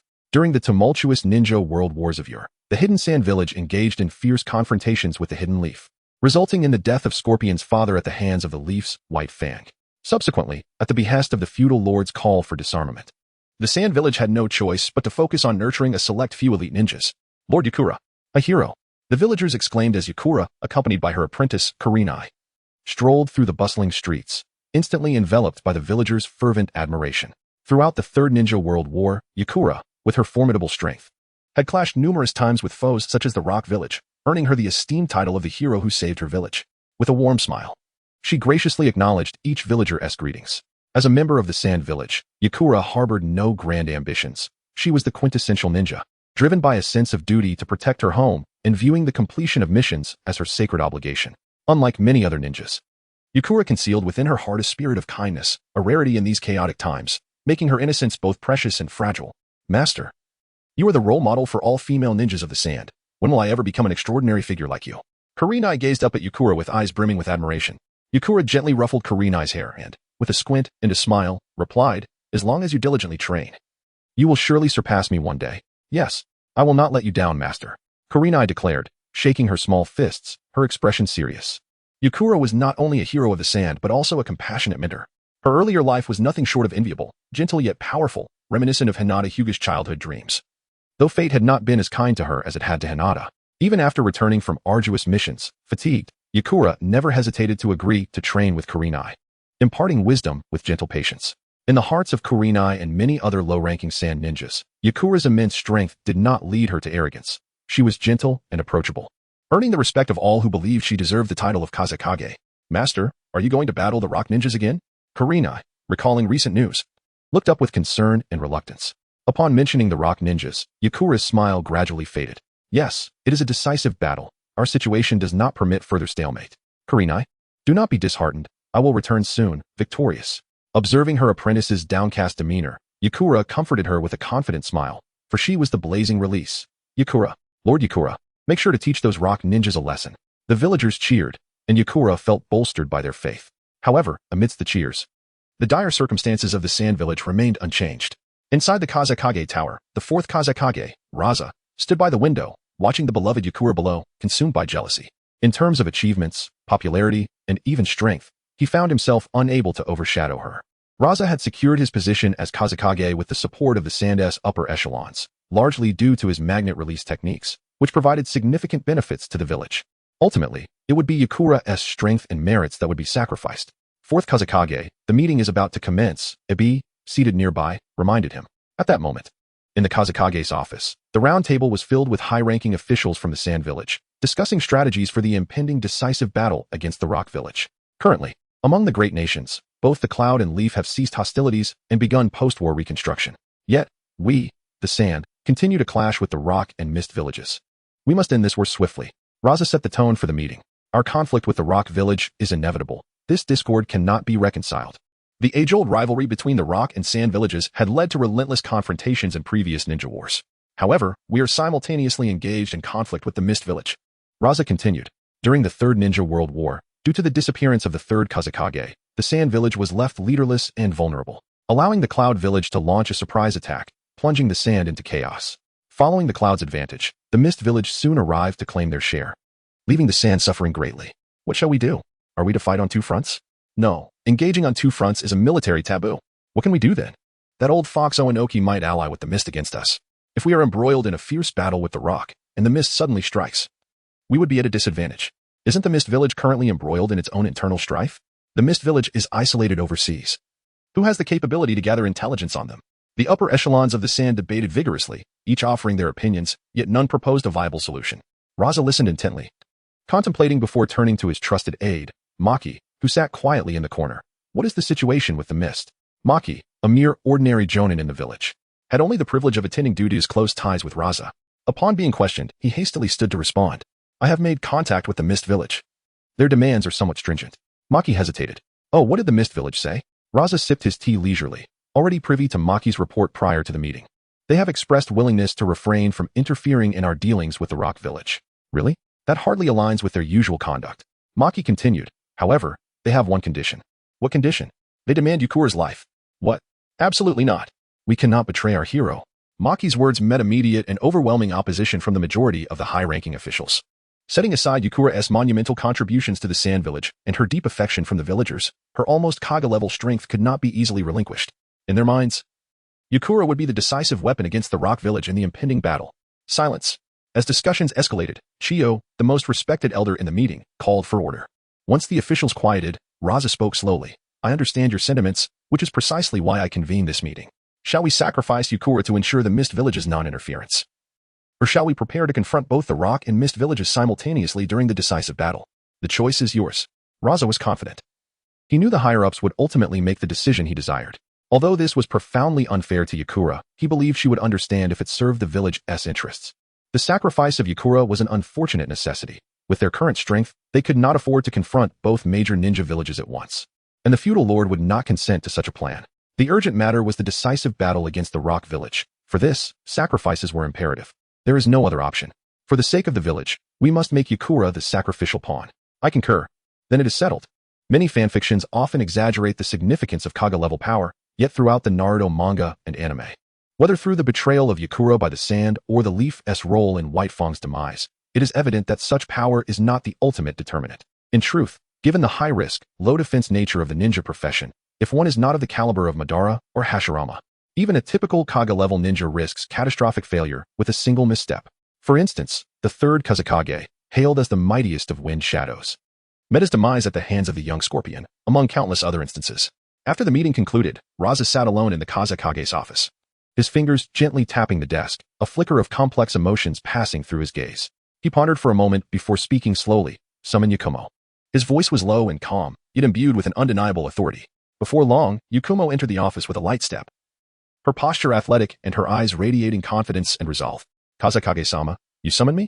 she inquired, kneeling on one knee, her voice crisp and resonant. Raza rose slowly. Donning the long robe that symbolized his identity as Kazekage, the characters for the fourth Kazekage stood out prominently in the dim light. He approached the window, gazing at the village shrouded in swirling sands, turning his back to Yakumo, and after a moment's silence, he spoke softly. "Yakumo, there is an urgent and highly significant mission that requires your attention." A slight furrow formed on Yakumo's brow, a hint of confusion stirring within her as she asked, "An urgent mission? Kazekage-sama, should we not be fully prepared for the impending battle against Iwagakure?" Raza turned to face her, his hat casting a shadow over most of his face, obscuring his expression, revealing only the stern line of his jaw. "If you can successfully complete this task, it will provide our sand village with the greatest advantage in this decisive battle, potentially determining the outcome of the war." His voice was deep and resonant, each word carrying the weight of 1,000 burdens. Yakumo felt a chill run through her. She recognized the gravity of the task and straightened her posture, listening intently. "The Mist Village has always been an unstable factor in our war," Raza continued. "I intend to send you to the Mist Village to negotiate a ceasefire, ensuring their neutrality during our confrontation with Iwagakure, preventing any interference." Upon hearing this, Yakumo immediately understood the implications. She had harbored concerns that the Mist Village might intervene at a critical moment, jeopardizing the Sand Village's battle against Iwagakure. Now, hearing the Kazekage's plan, and being entrusted with such an important mission, a swell of pride and responsibility surged within her. "If that is the case, Kazekage-sama, I am willing to personally journey to the Mist Village and will do everything in my power to persuade them." Yakumo lifted her head, her eyes shining with determination as she spoke earnestly. Her thoughts were solely focused on alleviating her village's troubles, oblivious to the impending betrayal that awaited her. "Very well. There is no time to lose." Raza nodded slightly, his tone laced with urgency. "Yakumo, you shall depart immediately. Remember, do not alert anyone. I have arranged for reliable personnel in the Mist Village to assist you in completing your mission." Yakumo understood and replied without hesitation, "I will set off at once." Her decisiveness was unwavering, and she strode purposefully out of the Kazekage's office. As she departed, a fleeting glimmer of guilt crossed Raza's eyes, quickly replaced by the resolution that burned within him. He returned to the window, observing the world outside shrouded in a yellow haze, the winds intensifying as if seeking to engulf the entire sand village. "Yakumo, do not blame me for my ruthlessness," Raza murmured, his voice swallowed by the raging winds. "In this chaotic era, sacrifices are sometimes a necessity for the survival of the village." A look of anguish crossed his face, as though he struggled with the decision he was about to make. Ultimately, he clenched his teeth, his gaze resolute. Yakumo raced forth, swiftly leaving the sand village behind. Her figure grew more distant amidst the swirling sands, unaware that she was heading towards a crisis rife with betrayal and conspiracy. Little did she know, she was about to step into a meticulously crafted death trap, as the very village she had once regarded as her most steadfast support was subtly propelling her toward an irreversible abyss. Chapter 11. An unexpected encounter. Let us recount the tale from two perspectives. From the day she successfully escaped from the hidden grass village, Uzumaki Karen's life embarked on a markedly different trajectory, ushering in the most delightful period of her existence, one that even in her youth within the Uzumaki clan, she had never experienced such lavish treatment. Reflecting on her days in the hidden grass village, it was akin to a nightmare. She and her daughter, Xiangling, were like birds ensnared in a cramped cage, treated as mere tools to be exploited at will. Endless torment and harsh treatment rendered their lives fraught with hardships and indignities, each day spent under the oppressive shadow of fear. Now, however, happiness descended upon them like an unexpected, beautiful dream. Uzumaki Karen enjoyed a life of ease, where even the mundane task of caring for her child no longer fell upon her shoulders. Yet, at this moment, she sat nervously within the palanquin, her hands clasping a sealing scroll tightly. The palanquin glided smoothly forward, surrounded by tranquil mountains and forests, occasionally interrupted by the melodious chirping of birds, as if narrating this rare tranquility. Not long ago, Uzumaki Karen, a slave of the hidden grass village, now journeyed as if she were a lady of high stature, accompanied by Uchiha Douhuan, who had transformed into her valiant protector. This stark contrast filled Karen's heart with trepidation. She timidly lifted her gaze toward the stoic figure of Uchiha Douhuan, who served as her guard, and after much hesitation, finally spoke in a soft voice, "Lord Douhuan, is this truly appropriate?" Her tone was as gentle as a breeze, yet it carried a profound unease, as if she feared shattering this hard-won peace. Uchiha Douhuan continued to stride, manipulating a water-filled balloon in his hands, a flicker of impatience crossing his eyes as he curtly replied, "Less chatter, focus on your studies." As a devoted fan of the Naruto series, how could he not be preoccupied with the extraordinary Rasengan? During their journey, not only was Uzumaki Karen striving diligently, but Uchiha Douhuan was also endeavoring to gather chakra, attempting to emulate Jiraiya's teachings to Naruto in shaping that swirling energy. Initially, the chakra would dissipate wildly, failing to assume a stable form.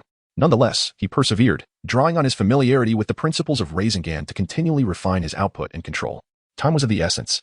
The situation in Konoha was ever-changing, and the Uchiha clan awaited his return to rescue them, leaving no room for delay. In the Naruto world, the training process for Rasengan typically consists of several stages. The first stage involves concentration, focusing the mind on a single point, eliminating external distractions and stray thoughts to enhance chakra control.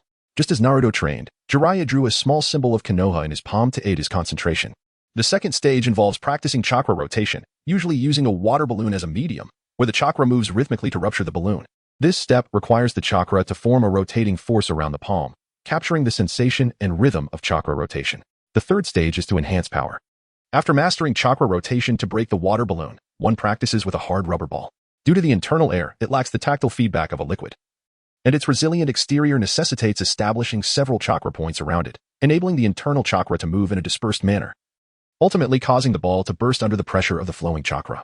The final stage is maintaining the chakra's form, showcasing the results of the previous steps and exerting utmost effort to preserve the high-density chakra in rapid, erratic motion until the Rasengan is fully formed. Currently, Uchiha Douhuan was engaged in the third stage of his training. However, the paramount concern remained Uzumaki Karen's progress. Her mastery of sealing techniques directly impacted the success of Uchiha Douhuan's plans. To ensure that Karen devoted herself wholeheartedly to the study and research of sealing techniques, Uchiha Douhuan spared no effort, attending to her as if she were his own mother. As they passed through towns, he procured an abundance of fresh ingredients, nutritious nuts and dried fruits, and meticulously selected various medicinal herbs. Under the potent influence of his Sharingan, Uchiha Douhuan successfully gathered a group of strong bearers and an experienced nurse. The bearers carried the palanquin steadily, allowing Uzumaki Karen to travel comfortably as she immersed herself in the study of sealing techniques. The nurse dedicated her full attention to caring for Xiangling, becoming her devoted caretaker and personal chef. Having entered the territory of the Land of Whirlpools, Uchiha Douhuan inquired with a sense of urgency, "Your time is limited. How proficient are you in sealing techniques?" "The Uchiha clan is indeed the foremost clan in the ninja world. I have gained immensely from your teachings, and I am truly grateful, my lord," Uzumaki Karen replied, bowing deeply in the palanquin. "There is no need for such formalities. I am a pragmatist. You are an adult and should understand that there are no free lunches in this world," Uchiha Douhuan remarked, his gaze penetrating as he sought to unveil the truth of her thoughts through her eyes. "Indeed, I shall become the finest tool for Lord Douhuan. I will do whatever is required," Karen replied, her head bowed, her voice imbued with determination yet tinged with resignation. Uchiha Douhuan inadvertently cast a glance at Uzumaki Karen.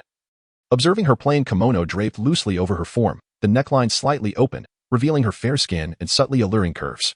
Her waist was slender, and after giving birth, she possessed an added allure of maturity, particularly accentuated by her voluptuous hips, which swayed gently beneath the fabric, captivating his attention.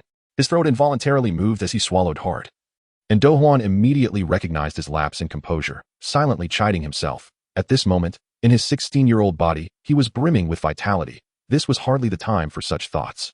Clearing his throat, he endeavored to sound steady and serious. "Ahem. What I require is your talent, the talent for sealing techniques. Do you understand? We shall soon reach our destination, and upon arrival, I will inform you of your tasks." As they delved deeper into the Land of Whirlpools, the surrounding scenery grew increasingly desolate. The once thriving land now reduced to crumbling ruins, echoing tales of its past splendor and sorrow. Uzumaki Karen gazed at the landscape beyond the palanquin, her heart a tumult of emotions. This was her homeland, yet it had been irrevocably transformed. "Lord Douhuan, why have we come here?" Karen could no longer contain her curiosity. "This is the ancestral land of the Uzumaki clan, home to unique relics of sealing technique heritage," Uchiha Douhuan replied, his gaze fixed on the horizon, seemingly able to see through the ruins to glimpse the former prosperity. "But there is nothing left here." Karen's voice carried a hint of melancholy. "No, there is still what we seek. Your clan Esnamiya Hall is our destination." Uchiha Douhuan asserted, casting a glance at the ceiling scroll in his grasp. Containing the fourth Hokage, Minato Namikaze, and the Nine Tails, a safeguard should circumstances take a turn. Having said that, they continued onward, eventually arriving at a secluded valley. Wait.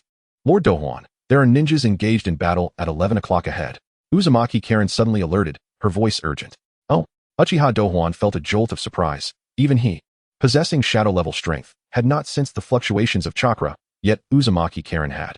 Indeed, the Uzumaki clan possessed an unparalleled advantage. You conceal yourselves, I shall investigate. With that, Uchiha Douhuan formed hand seals, creating a shadow clone to care for Uzumaki Karen, while his main body employed the body flicker technique to ascertain the source of the disturbance. Chapter 12, Betrayal. Within the borders of the Land of Mist, a cadre of Umbu operatives lay in ambush within a valley, awaiting the approach of Yeon. Captain, why do we not eliminate Yeon within the Land of Water? One questioned. The Susanoo have instructed us to remain concealed, to eliminate Yeon while masquerading as Iwan. This way, we can avoid disrupting the peace talks and shift the blame onto the Iwan. After all, we, the Misty Village, are known as the Bloody Mist. Does that mean they, the Susanoo village, would not turn against each other? Yeon is hailed as a hero among the Susanoo. How could she be betrayed by her own village? Trading the illustrious Blaze Release ninja, Yeon's life, for the sake of peace is quite the bargain for the village. During the Third Great Ninja War, this Yeon has accomplished many notable feats against us and the Iwan alike. I can hardly wait to witness the despair etched upon her face when she learns the truth. It will surely be a sight to behold. Silence. Someone approaches. As Yeon and her accompanying Suna Umbu stepped into the valley, her sharp senses immediately detected the lurking danger surrounding her. Almost simultaneously, numerous shadowy figures surged forth from the sides of the valley, encircling her, the poised Mist Umbu. Hold on, Miss Neen. I come in peace. Under the orders of the fourth Kazekage to discuss the ceasefire with you, Yeon proclaimed loudly. It seems you are still oblivious to the situation. The leading Mist Umbu captain sneered. Attack. At his command, countless shurikens hurtled forth from the forest, aimed directly at Yeon. Wind release. Great breakthrough. Yeon retaliated. As her mastery over wind and fire release came to the forefront, the air around her surged and roared, creating a fearsome vortex that scattered the shurikens that approached her. The few that managed to break through the whirlwind faltered and fell to the ground within a meter of her. In moments, the ground around Yeon was littered with the shurikens, a scene of devastation. A multitude of Mistneen emerged from the forest, completely surrounding her. Have you been lying in wait here all along? Yeon surveyed her surroundings, a grim smile gracing her lips. It appeared that the renowned Blaze Release Yeon was destined to fall here today. Why do you seek to undermine peace? This ceasefire was proposed jointly by the Suna and Mist. Yeon implored, her voice steely. Haha, Yeon, are you truly so naive? Or are you merely playing the part? The hero of Suna, you have been betrayed by the very village you swore to protect. This time next year will mark your demise. Yeon would rather believe that the Mist Village had broken their promise than accept such a harsh reality. Why? Suna, you deceived me. Enraged, Yeon channeled her chakra violently, her hands weaving through the hand seals. Massive fireballs erupted from her, roaring towards the Mist Umbu. The air around them distorted by the intense heat, crackling ominously. This woman is desperate. Gather, water release, water barrier. The Mist Umbu swiftly countered with their own techniques. Fire and water clashed violently in the air, creating billowing steam that enveloped the valley. Under the cover of steam, several Mist Umbu advanced stealthily towards Yeon, blades glinting ominously. Willow dance. Suddenly, a towering Mist Umbu's right arm morphed into a sharp bone blade, mimicking the swaying of willow branches as it cleaved towards Yeon. Kagaya clan. The bone blade sliced through the air with a fierce wind. Yeon's eyes widened as she braced herself with a shuriken. The clash ringing out with a deafening clang, sparks flying from the impact. The force of the blow numbed her arm, forcing her to stagger back a step. Yet Yeon did not waver. Seizing the moment when the opponent's attack faltered, she pivoted gracefully, her other hand drawing a shuriken from her waist, thrusting it towards the chest of the Mist Umbu. The Mist Umbu reacted swiftly, using his protruding bone arm to block, while deftly tilting his body to evade the fatal blow. Undeterred, Yeon altered her assault, her shurikens raining down upon the Mist Umbu like a tempest, each strike imbued with searing heat. The Mist Umbu, equally resolute, parried with his bone blade, expertly deflecting her attacks. The air around them crackled with energy, ignited by their fierce confrontation, echoing with the sounds of combat. As the struggle ensued, Yeon recognized that the Mist Umbu's bone blade had an expansive and formidable reach, making direct confrontations disadvantageous. Seizing an opportunity, she feigned weakness and retreated. Believing her to be weary, the Mist Umbu lunged forward, raising his bone blade high to deliver a crushing blow to her head. At the moment the blade descended, a fierce determination flickered in Yeon's eyes. She crouched low, swiftly forming seals, blaze release, flame bullet. A small fireball shot forth, striking the Mist Umbu in the abdomen. Caught off guard, He was hurled backward by the force of the impact, crashing to the ground. Just as Yitsong exhaled a breath of relief, Asuna Umbu shouted, "Lady Yitsong, I'm here to assist you. Be careful." Without turning, Yitsong focused on her adversaries. Oblivious to the sinister grin spreading across the face of the Asuna Umbu behind her, who raised his shuriken and plunged it into her unguarded back. "What are you?" Yitsong felt a searing pain as the sharp shuriken pierced her, as if tearing her very soul apart. She turned slowly. Disbelief etched across her face as she beheld the Asuna Umbu whom she had once trusted, her eyes brimming with shock, anger, and profound despair. "Why? How could you?" Yitsong's voice trembled, laden with heartache. This sudden betrayal was more unbearable than the assault from the Mist Umbu. "Lady Yitsong, I am sorry, but this is the village's command." The Asuna Umbu averted his gaze, unable to meet her eyes, his voice resolute. Yitsong's legs began to weaken, blood streaming down her back, staining her garments crimson. Yet she gritted her teeth, refusing to succumb to the pain and betrayal. The surrounding Mist Umbu, sensing her vulnerability, surged forward like ravenous wolves. Yitsong's eyes ignited with fury, her chakra surging violently from the pain and rage. "You think this will be enough to kill me?" She roared, her hands forming seals with fervor. Despite the pain slowing her movements, her spirit remained unyielding. Blaze release, raging sun. A colossal fire barrier erupted before her, the intense heat causing the approaching Mist Umbu to recoil in agony. Water release, waterfall technique. The Mist Captain quickly organized his team to summon water, aiming to extinguish Yitsong's blaze release. In this one-against-many scenario, a war of attrition was decidedly unfavorable for Yitsong, especially with her back injury bleeding profusely, placing an enormous strain on her body. As the battle wore on, her vision began to blur, her steps growing unsteady. Nevertheless, she continued to wield her shuriken, driven by indomitable will, engaging in a desperate struggle against her foes. One Mist Umbu spotted her opening and charged from the side, his blade aimed at her chest. Yitsong barely managed to sidestep, the blade grazing her skin and leaving a trail of blood in its wake. She swiftly delivered a kick towards her opponent. Yet due to her waning strength, the impact was considerably diminished. At this moment, several members of the Mist Ninja Umbu encircled her, ensnaring her with unwavering resolve. Yitsong sensed her power gradually fading, yet her gaze remained resolute and defiant. In this dire predicament, she vowed to fight until her very last breath. Chapter 13, Desperation Submit. "And we shall grant you a swift end." The voice of the Mist Ninja's captain echoed through the valley, laced with an undeniable arrogance. He understood well that even a cornered beast could fight fiercely. A formidable opponent nearing the level of a shadow, when pushed to the brink, could unleash a power that would exact a heavy toll on them. Dream on." Yitsong's retort was resolute, even as she found herself heavily besieged, gasping for breath. Each inhalation felt as if it were tearing at the deep, bone-deep wound on her back, an agonizing pain surging like relentless tides, nearly overwhelming her. She gritted her teeth, her face slightly contorted in agony, yet her eyes shone with unwavering determination. The kunai in her hand bore the scars of countless battles, yet she clung to it fiercely. It was her sole reliance in this dire moment. "If you seek my life, then come at me, you despicable wretches," she shouted hoarsely, her voice resounding through the valley, filled with boundless defiance and resolve. Her form remained upright, akin to a pine tree standing resolute against a tempest, summoning the remnants of her chakra. She endured the waves of pain, sweat mingling with blood, streaming down her cheeks and blurring her vision. Yet, as a ninja close to shadow-level prowess, her senses remained sharp, picking up the slightest movements of her foes despite her near blindness. A member of the Mist's Umbu seized the moment, leaping like a nimble leopard, his kunai slicing through the air with a menacing whistle aimed at her. In the realm of ninjas, physical prowess was paramount in duels, unless divine beings were to intervene. Yitsong summoned every ounce of strength, raising her kunai to block the incoming strike. The clash reverberated like a thunderous bell, the impact numbing her arm and forcing her to kneel involuntarily. However, through sheer willpower, she resisted the urge to collapse completely. Seizing the fleeting moment, she countered with a ferocious thrust of her kunai towards her assailant's abdomen. The Mist Umbu, caught off guard, let out a piercing scream as the unexpected retaliation struck true, clutching his wound and collapsing in agony, rolling in the dirt.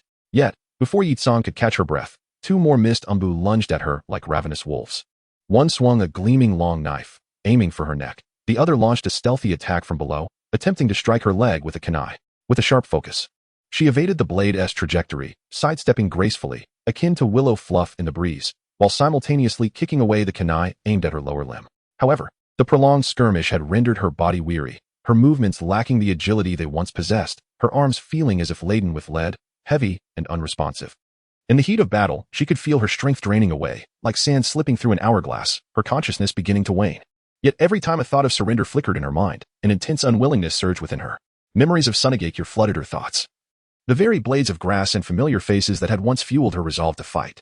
Now, she found herself betrayed by the village she had ardently defended. A betrayal whose pain cut deeper than any physical wound, leaving scars that would never heal.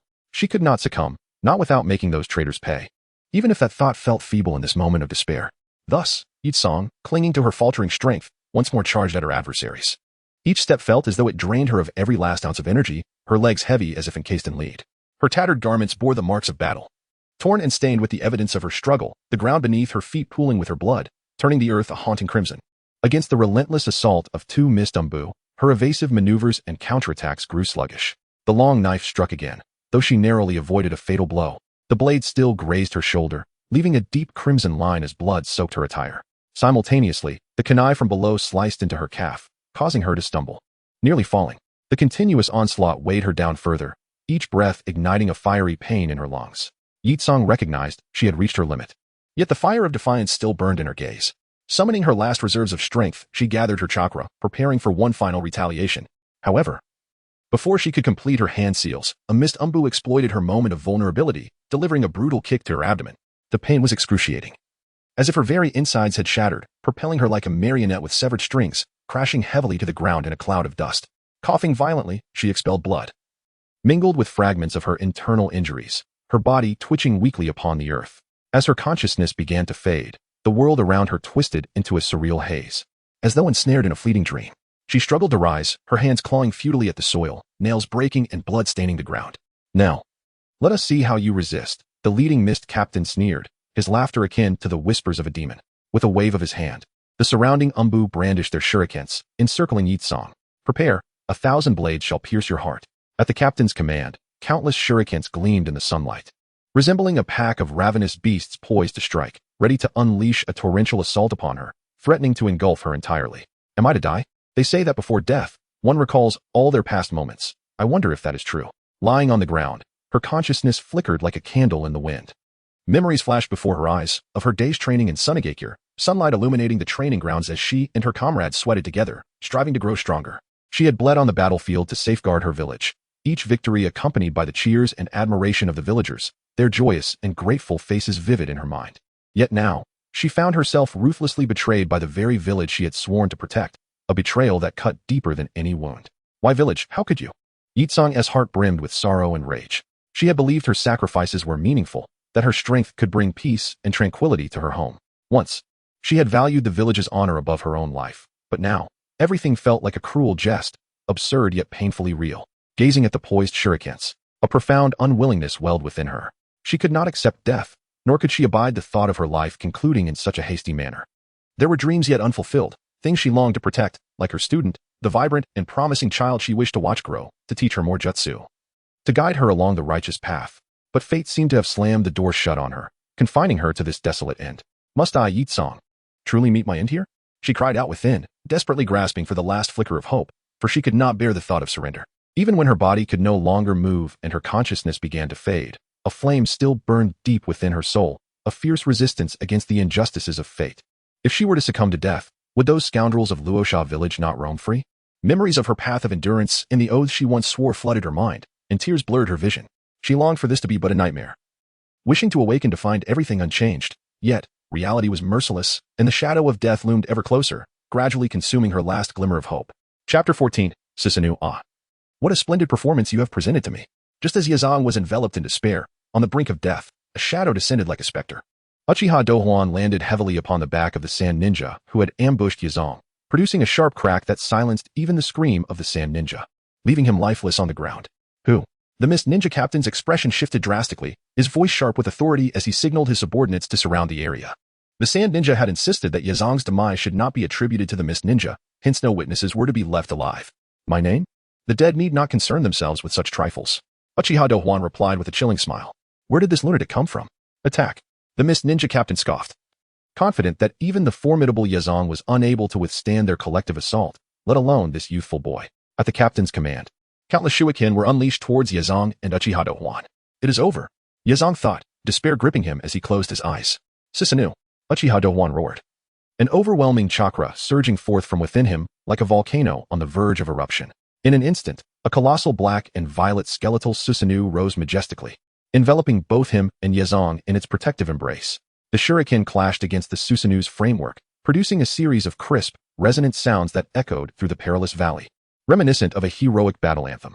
What is this power? The Mist Ninja captain's eyes widened, his face etched with terror and disbelief, his voice trembling uncontrollably. He could not fathom that the seemingly young boy possessed such terrifying abilities. Do you wish to join the dance? Uchiha Douhuan, having only unleashed the second form of Susanoo, stood atop its head, surveying the Mist Ninja with disdain and mockery, a true testament to his Uchiha lineage. Seizing the moment, Uchiha Douhuan concentrated even more chakra into his eyes, and Susanoo transitioned to its third stage. This form, an enhancement from the previous, now bore a complete lower body and legs, resembling a mighty warrior, towering and muscular, exuding an aura of strength. Standing on the battlefield, it appeared as a small hill, imposing and overwhelming. Moreover, Uchiha Douhuan's third stage Susanoo brandished a long sword, its blade shimmering with an eerie, chilling light, as though forged in the depths of hell. The Sharingan, Uchiha clan, you are of Konoha, the Mist Ninja captain exclaimed, bewildered. What kind of power is this? Are you attempting to incite war between our Mist and Konoha? The captain's heart quaked with fear as he beheld the near-divine might before him. Incite war? Do you truly believe any of you can escape this place? Uchiha Douhuan retorted fiercely, taste the edge of this sword.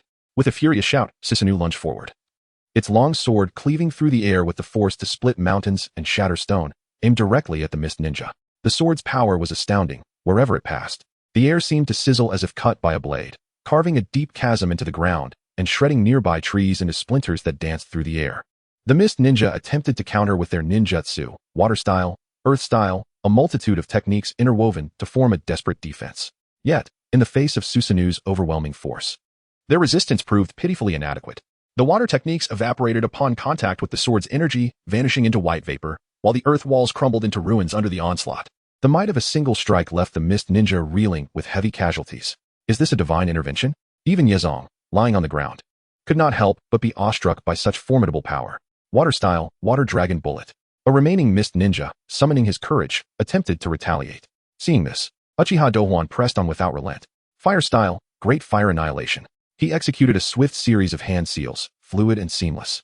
From Susanoo's mouth erupted a torrent of flames, resembling an enraged fire dragon roaring forth towards the Mist Ninja. Wherever the flames spread, everything ignited, engulfing the valley in a fierce blaze, the heat distorting the air and producing a hissing sound.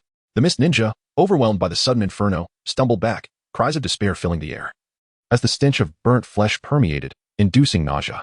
And no, this cannot be. The Mist Ninja captain gazed in horror at the unfolding chaos, his carefully orchestrated ambush devolving into a catastrophic disaster. Why has Konoha intervened in our affairs? He bellowed, his voice quaking, stripped of the arrogance he once held, replaced by endless dread and despair. Take your questions to hell. Uchiha Douhuan coldly regarded the captain, unwilling to offer a response. With that, he commanded Susanoo to attack once more, the colossal figure leaping high, the long sword poised with unmatched might, plunging toward the Mist Ninja captain.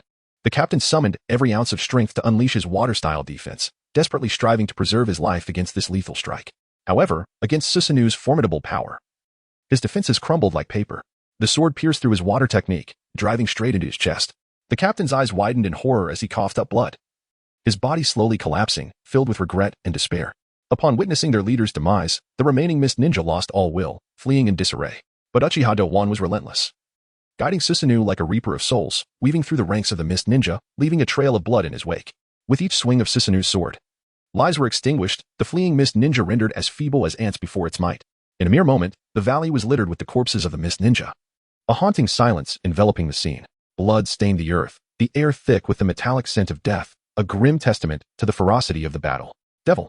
This is a demon. A surviving Mist Ninja stammered, trembling as he beheld Uchiha Douhuan's figure, fear emanating from his very being. It is time to clear the field. Douhuan's expression was cold as he wiped away the blood seeping from the corner of his eye. In an instant, four sturdy arms materialized behind Susanoo, two grasping a bow and arrows imbued with a chilling aura, while the other two wielded impenetrable shields. With swift precision, he drew back the bowstrings, releasing an arrow that soared forth, trailing a dark fiery tail, akin to a shooting star. This arrow, imbued with tremendous force, pierced through three fleeing Mist Ninja, its momentum unabated as it hurtled towards a distant cliff. A resounding crash echoed as the cliff was struck, creating a massive charred crater with a diameter of 10 meters. Rock scattering and dust billowing into the air. The valley returned to a profound silence, with only the lingering hum of Susanoo's dissipating chakra echoing through the stillness.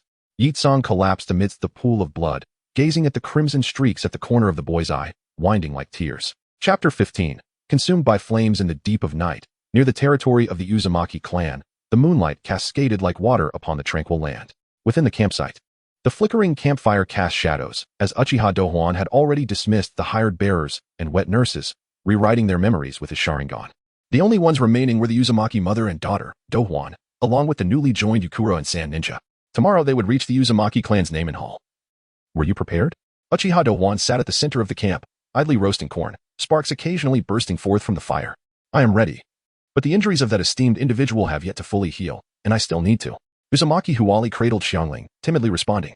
Her voice was soft, like a whisper carried by the night breeze, laced with worry and unease. There's no need to fret. As long as she lives, she will recover on her own. By the way, I've already controlled that Sand Ninja over there with my Sharingan, so ensure he doesn't die. Otherwise, I'll have to capture another living one. Which would be quite troublesome, Uchiha Douhuan remarked nonchalantly, glancing at the despondent Yukura and the dazed Sand Ninja while taking a bite of corn. In the original narrative, the key ingredient needed by Orochimaru to unravel the Reaper's sealing technique was the Reaper's mask. Once donned, the practitioner must concentrate their chakra in one breath to summon the Reaper, allowing it to attach itself to them, and then cut open the Reaper's abdomen to liberate the soul of the sealed individual, thereby breaking the seal. However, this process required the practitioner to serve as a sacrifice. Orochimaru evaded death by utilizing the impure world reincarnation to inhabit the body of White Zetsu. Originally, Uchiha Douhuan intended to randomly select a fortunate bearer from the group. But now, it seemed those bearers had escaped a grim fate. They had found a substitute. Have something to eat. As they approached their destination, Uzumaki Huali learned of the purpose of their journey from Uchiha Douhuan and offered some provisions to Yukura and the Sand Ninja. Why did you save me? After receiving the rations, Yukura, who had remained silent since being rescued by Douhuan, finally spoke up. Her voice was hoarse, tinged with fatigue and confusion. Her gaze fixed intently upon Uchiha Douhuan, searching for answers in his expression. Uchiha Douhuan paused, momentarily taken aback, the corn halting at his lips. After a moment, he slowly set it down, raising his gaze to meet Yukura's, a faint smile curling at the corners of his mouth. Why? I merely thought it would be a pity if you were to die here. Yukura furrowed her brows, evidently dissatisfied with this response. Is it really that simple? Do you not know I am a Sand Ninja, your enemy? Her eyes betrayed a hint of vigilance, her body tense and ready to respond to any sudden changes. Uchiha Douhuan chuckled lightly, rising to his feet and walking over to Yukura, his imposing figure casting a shadow over her. Enemy? To me, there are no eternal enemies. Only eternal interests. Your formidable fire release ability is a treasure to me. A glimmer of cunning danced in his eyes, as if he was concocting a scheme. Yukura's heart trembled. She understood Douhuan's intention. He sought to utilize her for his own ends. Do you believe I would agree? I'm a Sand Ninja. My loyalty lies solely with Sunagakure. Sunagakure? Uchiha Douhuan scoffed lightly. How have they treated you? As a sacrificial pawn, sold to the Mist Ninja, leaving you in a dire predicament. Is such a village truly worthy of your loyalty? His words struck like a dagger, piercing deep into Yukura's heart. Her countenance turned pale as memories of betrayal surged like a tide. She recalled the days of fighting valiantly for Sunagakure, the villagers' cheers and adoration, all of which had now turned to dust. A flicker of confusion and pain crossed her eyes, her lips quivering. But, come with me. I can offer you a new home, a place where your abilities can truly shine. Here, you need not fear betrayal, nor toil for the hollow honor of that duplicitous village. Uchiha Douhuan's voice was low and persuasive, extending a lifeline. Yukura found herself ensnared in a struggle. She knew that to agree would mean an irrevocable departure from her past, embarking on an uncertain path. Yet at this moment, her disappointment in Sunagakure had reached its zenith. She yearned for a fresh start, a future devoid of betrayal. What will happen if I refuse you? Yukura challenged. You have witnessed the power of the divine, have you not? Uchiha Douhuan did not answer directly, but spoke of the events of the day. He narrowed his eyes slightly, the patterns of his Sharingan swirling slowly, as if hiding infinite secrets. During the day, you witnessed the might of Susanoo, a power beyond mortal comprehension. Before it, the Mist Ninja appeared as mere ants, easily crushed. He tilted his head slightly, a trace of pride flickering across his face. I could have let you perish at the hands of the Mist Ninja, yet I did not. I saved you because I recognized your value. Your fire release combined with my strength will forge unimaginable achievements. Yukura's expression shifted subtly, the harrowing battle from earlier still vivid in her mind. Uchiha Douhuan wielding Susanoo, the colossal figure shaking the earth and altering the landscape with every swing of its weapon. She fully understood that if Uchiha Douhuan truly intended harm, she would stand no chance. Are you threatening me? Yukura bit her lip, her voice laced with defiance.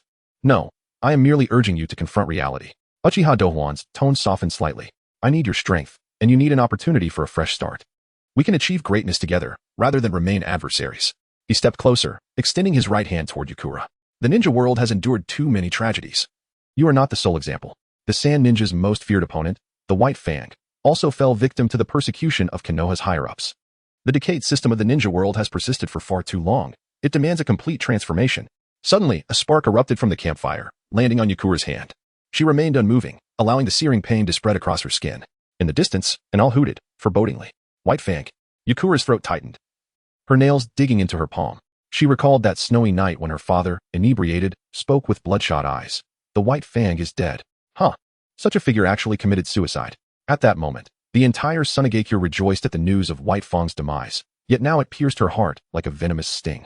Uchiha Douhuan's Sharingan glimmered in the firelight, the three tomos slowly rotating into a six-pointed star kaleidoscope.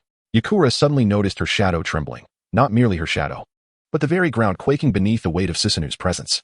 The blue giant that had appeared earlier loomed, vaguely enveloping Douhuan like a divine curtain. Do you smell the burning? Douhuan abruptly grasped the charred corn, its blackened skin flaking away. When the higher-ups of Sunagakure used you as kindling, they never inquired whether you consented. A flame flickered at his fingertips, the corn husk instantly reduced to ashes. Yet here, you will be the bearer of the flame. Together, we shall incinerate the old, decaying system of village and nation, establishing a truly equitable and just order, where heroes like you shall no longer face persecution. Douhuan's Susanoo extended its colossal hand, gently grasping Yakura's bleeding arm with its chakra-laden fingers. The azure flames caressed the wound, healing the flesh at a visible pace. Look, he whispered close to her ear, decayed things should be cleansed in this manner. Chapter 16. The Nami Hall. The Nami Hall of the Uzumaki clan lies concealed deep within a dense forest, far from the clan's homeland. Towering ancient trees surrounded, their lush branches interlacing to filter sunlight into delicate patterns that dance upon the winding path. This hall stands like a weathered elder, silently observing the passage of time and the cycles of rise and fall, glory and disgrace, yet remaining mute.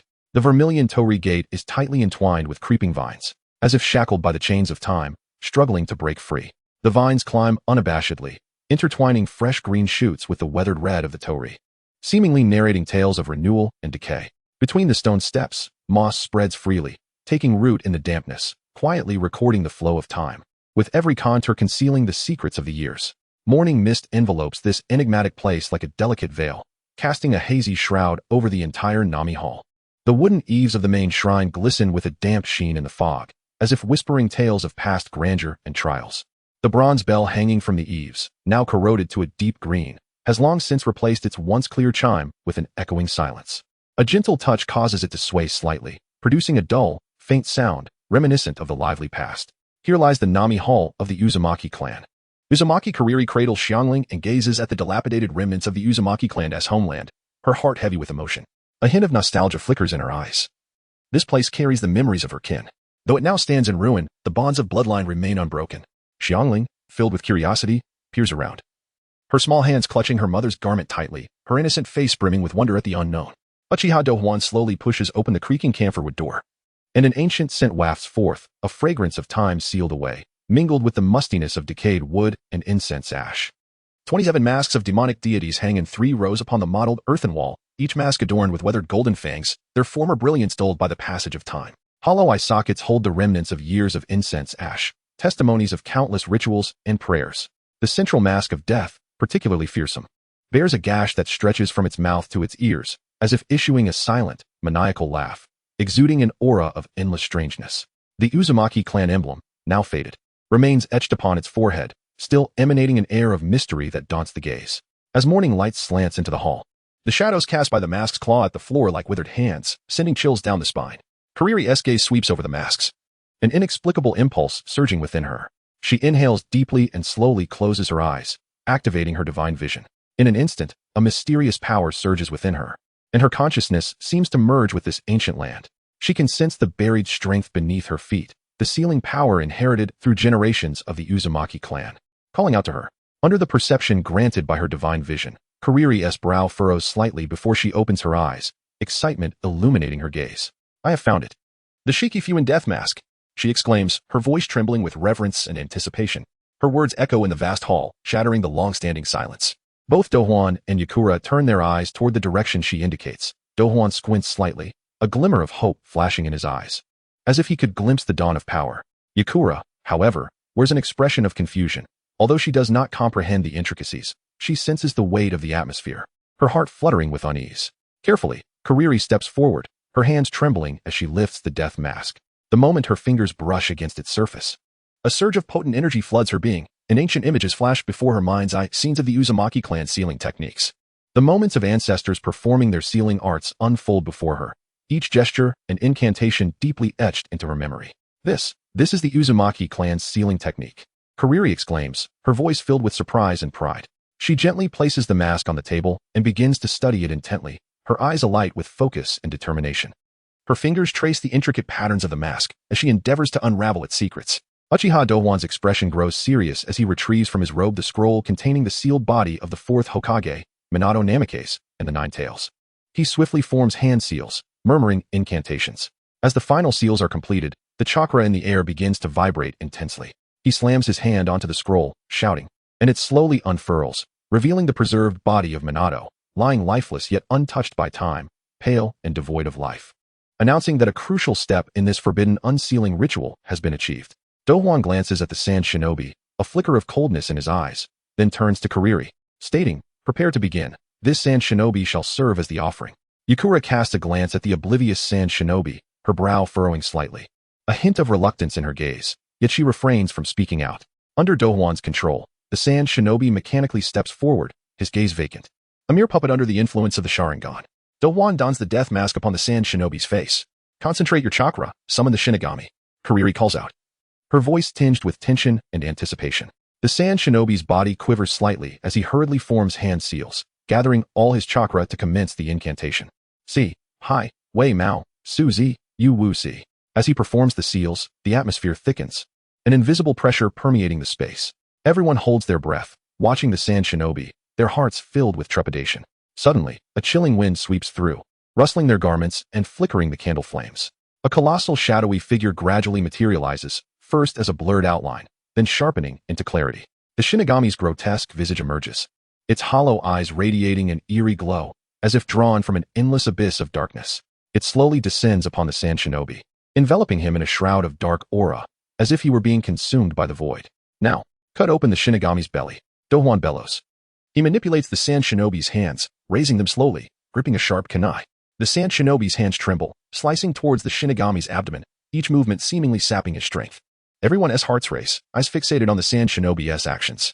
With a sickening sound, the Shinigami's belly is cut open, and a wave of black smoke billows forth, accompanied by a nauseating stench that turns stomachs. The crowd instinctively covers their noses and mouths, yet the acrid odor persists. The black smoke swirls and churns, appearing almost alive. Come forth, spirit of Minato Namikaze. Kariri silently prays. As the black smoke rolls, a translucent figure gradually emerges, none other than the fourth Hokage, Minato Namikaze. His handsome visage remains intact, though his eyes reflect a hint of confusion, as if still awakening from a prolonged slumber. Simultaneously, a massive fox-like figure begins to materialize from the Shinigami's body, the spirit of the Nine Tails. It roars, its voice shaking the very foundations of the Nami Hall, dust cascading from above. The immense chakra emanating from it weighs heavily upon all present. We have succeeded. Yukura murmurs, her eyes wide with astonishment. As anticipated by all, the moment the Grim Reaper completed the unsealing, it swiftly turned and devoured the soul of the Sand Ninja. The body of the Sand Ninja collapsed instantly, as if all vitality had been siphoned away. Uchiha Douhuan remained composed, fully aware that such a fate was inevitable. He spoke with a calm demeanor, stating, this is the price that must be paid to unlock the corpse demon sealing technique. Although Yukura felt a pang of compassion, he understood that this was the predetermined outcome and sighed softly, his eyes filled with pity. Vortex Karin's expression reflected a complex array of emotions. As she gazed at the dissipating Sand Ninja, her understanding of the brutality of this forbidden technique deepened, and her reverence for power grew even stronger. Subsequently, Uchiha Douhuan fixated intensely on the lifeless body of the fourth Hokage, Namikaze Minato, who was sealed with the Nine Tails. An uncontrollable ecstasy spread across his face, his hands trembling slightly, a manifestation of overwhelming excitement and fervor. At long last, he had completed the first step. He murmured to himself, his voice quivering with exhilaration. For this moment, he had schemed for a long time, and he was now one step closer to his ambition. After regaining his composure, he slowly lifted his head, his eyes glimmering with avarice, already plotting his next move. He was acutely aware that sealing the Nine Tails within himself would not be a trivial task. It would require not only immense chakra as foundation, but also the capacity to withstand the ferocious onslaught of the beast's power. Nevertheless, he felt no inclination to retreat. In his eyes, this formidable strength was his trump card against the Konoha F4 in his time of desperation. He turned to Vortex Karin, his expression stern, his tone imbued with an unyielding command. Next, I require your assistance in employing the sealing techniques of the Vortex clan to help me seal the nine tails within my body. Upon hearing this, Karin's complexion paled instantly, her eyes reflecting hesitation and concern. She was acutely aware of the dangers of being a Jinchuriki. Should they fail, Uchiha Douhuan's life would be in jeopardy. This is too perilous. What if? Her voice trembled as she attempted to dissuade him. Yet, Uchiha Douhuan interrupted her, his gaze resolute and fervent. There is no what if. I have waited far too long. The Nine Tails is no match for the Sharingan.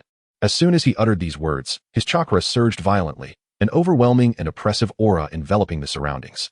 He slowly raised his head, the six-pointed star-shaped Sharingan spinning gradually, each intricate pattern seemingly infused with boundless mysterious power. He firmly believed that with these eyes, he would surely tame the Nine Tails and fulfill his ambitions. Regarding the corpse demon sealing technique, this technique originates from the immensely powerful sealing arts of the Vortex clan. The practitioner must form hand seals in the sequence of Sihonsidiwusi, followed by clasping their hands together to summon the Grim Reaper. Subsequently, the Grim Reaper will sever the target's soul with its sword and consume it, thereby sealing the target's soul. The magnitude of the sealed soul is determined by the practitioner, and any target ensnared by the corpse demon sealing technique is rendered incapable of using jutsu. However, upon completing the hand seals, the practitioner enters into a pact with the Grim Reaper, selling their own soul. This means that after the target's soul is consumed, the practitioner's soul will also be devoured by the Grim Reaper, resulting in an eternal mutual hatred and struggle between their soul and that of their enemy within the Reaper's belly, preventing any chance of reincarnation. To lift the corpse demon sealing technique, one must first obtain the Grim Reaper's mask, which is housed in the Vortex clan's mask storage hall at the edge of the Hidden Leaf Village. The next step involves guiding the Grim Reaper, bound by the corpse demon sealing technique, to inhabit the practitioner's body.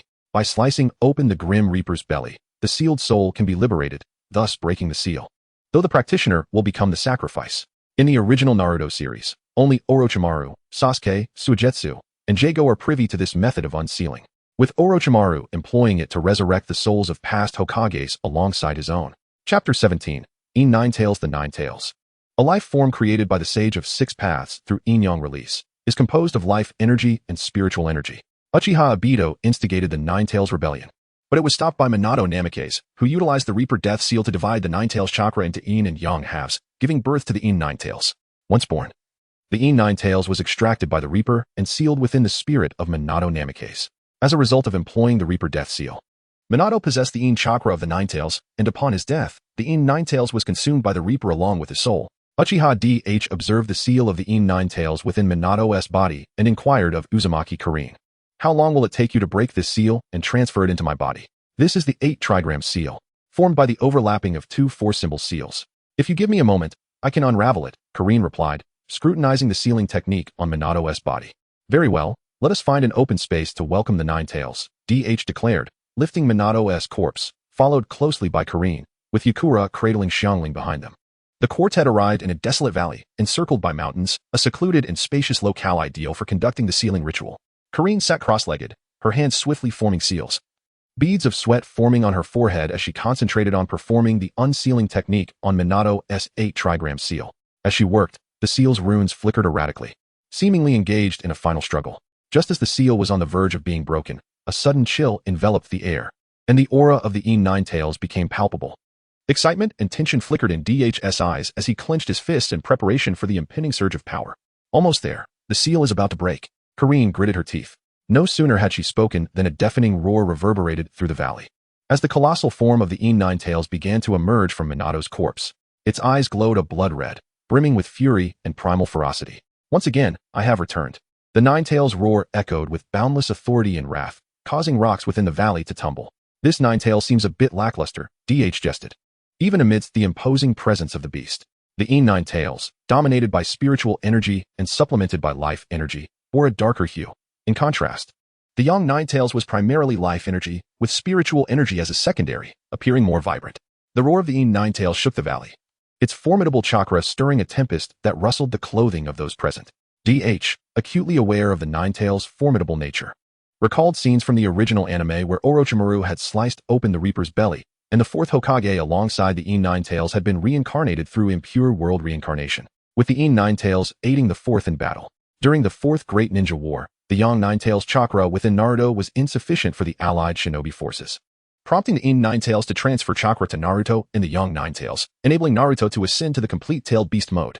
Uchiha Madara had extracted the Yang Nine Tails from Naruto using his ocular techniques, while Minato released the In Nine Tails from his own seal, only to have it seized by Black Zetsu. Ultimately, it was Obito, having reformed, who sealed the In Nine Tails within Naruto. From that point on, Naruto utilized the power of the In Nine Tails in various battles, including against Madara, Kaguya, and in his final confrontation with Sasuke. This is but half of the Nine Tails, capable of dominating the ninja world. Such immense power is a waste if not wielded for my own gain. DH's inner desires and obsessions surged forth, his eyes transforming as the three tomo of his Sharingan rapidly shifted. The kaleidoscopic Sharingan awakened, emanating an enigmatic and potent energy. The unique six-pointed star pattern in his gaze began to rotate slowly, releasing a captivating and eerie luminescence that warped the air around them. Nine Tails, your power is far too formidable. I cannot allow you to roam freely. DH sneered. He unleashed the full extent of his kaleidoscopic Sharingan's power. And in an instant, the skeletal form of Susanoo erupted forth from the earth, its chilling white bones glimmering ominously in the dim light, reminiscent of a harbinger from the underworld. As DH continued to channel chakra into his eyes, the skeletal structure of Susanoo gradually became enveloped in muscle and sinew, cloaked in a layer of chakra, as if donning an indomitable suit of armor. More. I need more. DH roared, his voice filled with a feverish craving for power. Through his relentless efforts, Susanoo underwent further transformation, now adorned with the armor of the Tengu, wielding a mighty sword and bow. Resembling a god of war returned from an ancient battlefield, exuding an aura that instilled dread. Yet again, it is the Uchiha clan. The Nine Tails sensed an unprecedented threat and roared in fury, its massive tail whipping like a steel whip, slicing through the air towards Susanoo with a fierce whoosh. Where the tail passed, the air seemed to tear apart with a piercing sound. DH's gaze sharpened as he commanded Susanoo to swiftly raise its sword in defense. A thunderous crash resounded, shaking the valley, as the immense force pushed Susanoo back several steps, leaving deep impressions in the ground. Humph, not without merit, DH retorted coldly, a glint of determination flashing in his eyes. He directed Susanoo to draw back its bow, a chakra-infused arrow forming instantaneously. As he released the arrow, it shot forth like lightning toward the Nine Tails. Perceiving the incoming attack, the Nine Tails opened its gaping maw, rapidly condensing a sphere of dark-tailed beast bomb. The tailed beast bomb collided with the arrow mid-flight, erupting in a blaze of radiance. A surge of energy radiating outward and unleashing a fierce storm that uprooted trees and shattered rocks in the valley. In the midst of this intense clash, Karin, Yakura, and Xiangling took refuge at a distance, anxiously observing the battlefield. Karin's hands moved ceaselessly through hand signs, seeking another opportunity to seal the Nine Tails, while Yakura clutched Xiangling tightly, fear evident in his eyes. The battle raged on, with the Nine Tails and Susanoo exchanging blows within the valley, neither yielding an inch.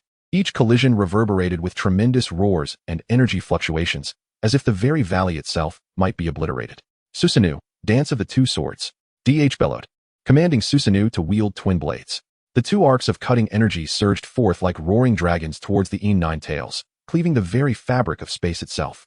The Nine Tails met the onslaught of Susanoo's dual blades without flinching, its chakra boiling with fury, coalescing into a colossal tailed beast bomb, larger and more radiant than before, exuding a cataclysmic force as it careened forward. Susanoo's twin blades struck the tailed beast bomb with a resounding impact, halting time itself for a fleeting moment. An even more terrifying wave of energy emanated from the point of collision, radiating outward in all directions like a tsunami, erasing everything in its path. In response to the ongoing debate about why the kaleidoscopic Sharingan was not employed to control the Nine Tails, many fanfics suggest that tailed beasts possess weak resistance to Genjutsu, making them susceptible to control. This misconception persists, yet throughout the entirety of the 72-volume manga and official guides, no mention is made of the potency of Sharingan Genjutsu against tailed beasts being enhanced. Uchiha Madara remains the sole character confirmed to have fully subdued and controlled the Nine Tails using the kaleidoscopic Sharingan's ocular powers. While Obito may have temporarily masqueraded as Madara to control the Nine Tails, the true ability to exert ocular control rests solely with Madara. In the original work, the setting books Book of the Array and Book of the User explicitly state that after Uchiha Madara, no member of the Uchiha clan or any other ninja can tame the Nine Tails using ocular techniques. This premise has been emphasized throughout the Fourth Great Ninja War and subsequent storylines. However, a question arises. Madara possessed the eternal Mangeki Sharingan, while Obito was enhanced by the cells of the Sage of the Six Paths, with Madara serving as a mentor. Conversely, Douhuan is characterized by a Mangeki Sharingan focused on ninjutsu, a deliberate design choice, allowing for his brother to compensate for his shortcomings with the most potent genjutsu. Why is it that everyone assumes the Nine Tails is feeble, obediently awaiting confinement under Douhuan's genjutsu? This narrative was initially intended for later developments when Douhuan merges with the eternal Mangeki Sharingan, but due to numerous inquiries surrounding this issue, I felt compelled to address it early. Furthermore, the Ninetales, with its immense pride, would not submit without a vigorous confrontation. How then could Douhuan become the perfect host for the Ninetales? He is not a Shura, capable of subduing the Ninetales merely through rhetoric. I may have revealed too much, but the frequency of this question necessitated clarification. Chapter 18. The seal is successful. Is this still the power of humanity? Beside him, Yitsong's eyes widened in horror and disbelief. Her body trembled slightly, feeling that all her years of struggle and effort on the path of the ninja seemed so trivial, so insignificant at this moment. The shadow-level strength she once took pride in appeared as inconsequential as an ant in the face of Uchiha Douhuan's godlike terror. At the heart of the battlefield, the Ninetales and Susanoo violently shook under the onslaught of this earth-shattering energy.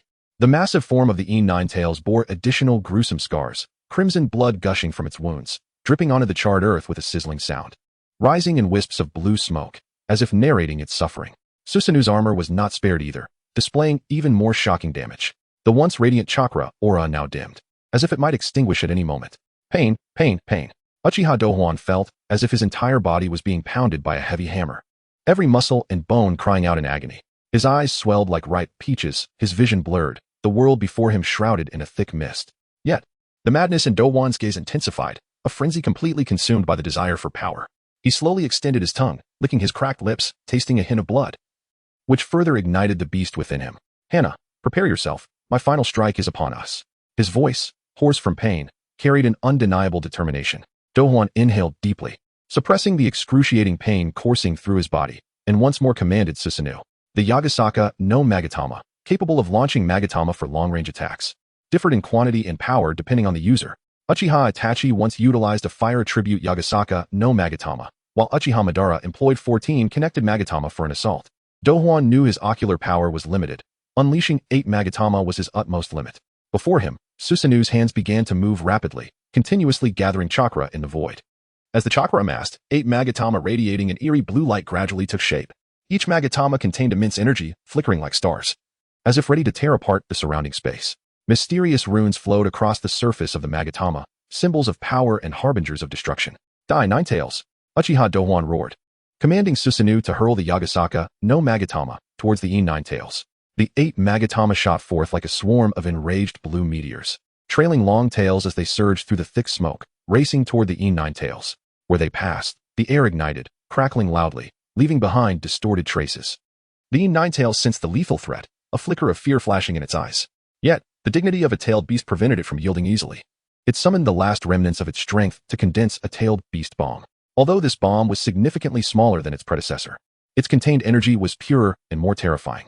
Shinda Yusue, Uchiha Douhuan's left eye, the six-pointed star of the kaleidoscope, spun wildly, its speed so rapid that its patterns blurred.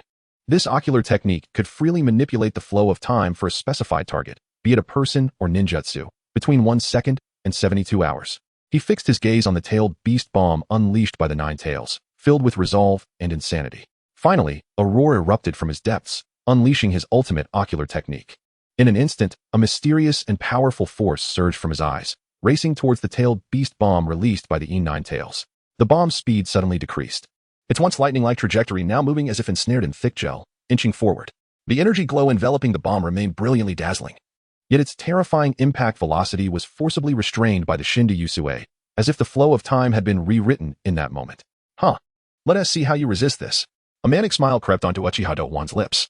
Despite the unbearable pain from overexerting his ocular power, his insatiable thirst for strength made him forget all suffering. The Yagasaka no Magatama, whistling through the air like a host of agitated blue meteors, tore through the heavy smoke towards the Ninetales, with the tailed beast bomb's speed significantly hampered. The Yagasaka no Magatama struck the vast form of the Ninetales without obstruction. Boom, boom, boom. 8 successive thunderous crashes reverberated through the valley, each shaking the ground violently. The Ninetales let out a pained howl, its body exploding where struck by the Yagasaka no Magatama, the tremendous force propelling it several feet away, crashing heavily against the valley's wall. The wall crumbled under the impact of the Ninetales, countless rocks cascading down, burying much of its body.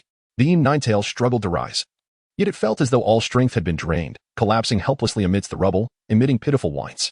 The once fierce and wild light in its eyes dimmed, clearly indicating that this assault had dealt it a grave blow, rendering it unable to fight back for the time being. Now's the time. Observing from the sidelines, Uzumaki Hana seized the opportunity and stepped forward.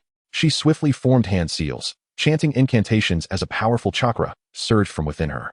Instantly, countless golden chains, forged from chakra, erupted from her body like a swarm of agile golden serpents racing toward the Nine-Tails. These golden chains were the Uzumaki clan's secret technique, the adamant and sealing chains. The chains moved with astonishing speed, wrapping around the Nine-Tails in the blink of an eye. The Nine-Tails attempted to struggle, but the chains tightened relentlessly, each possessing a life of its own, binding the Nine-Tails' limbs, body, and tail, rendering it immobile. Let's see how you resist now. Uzumaki Hana gazed at the entangled Nine-Tails, acutely aware that this was the perfect moment to seal it.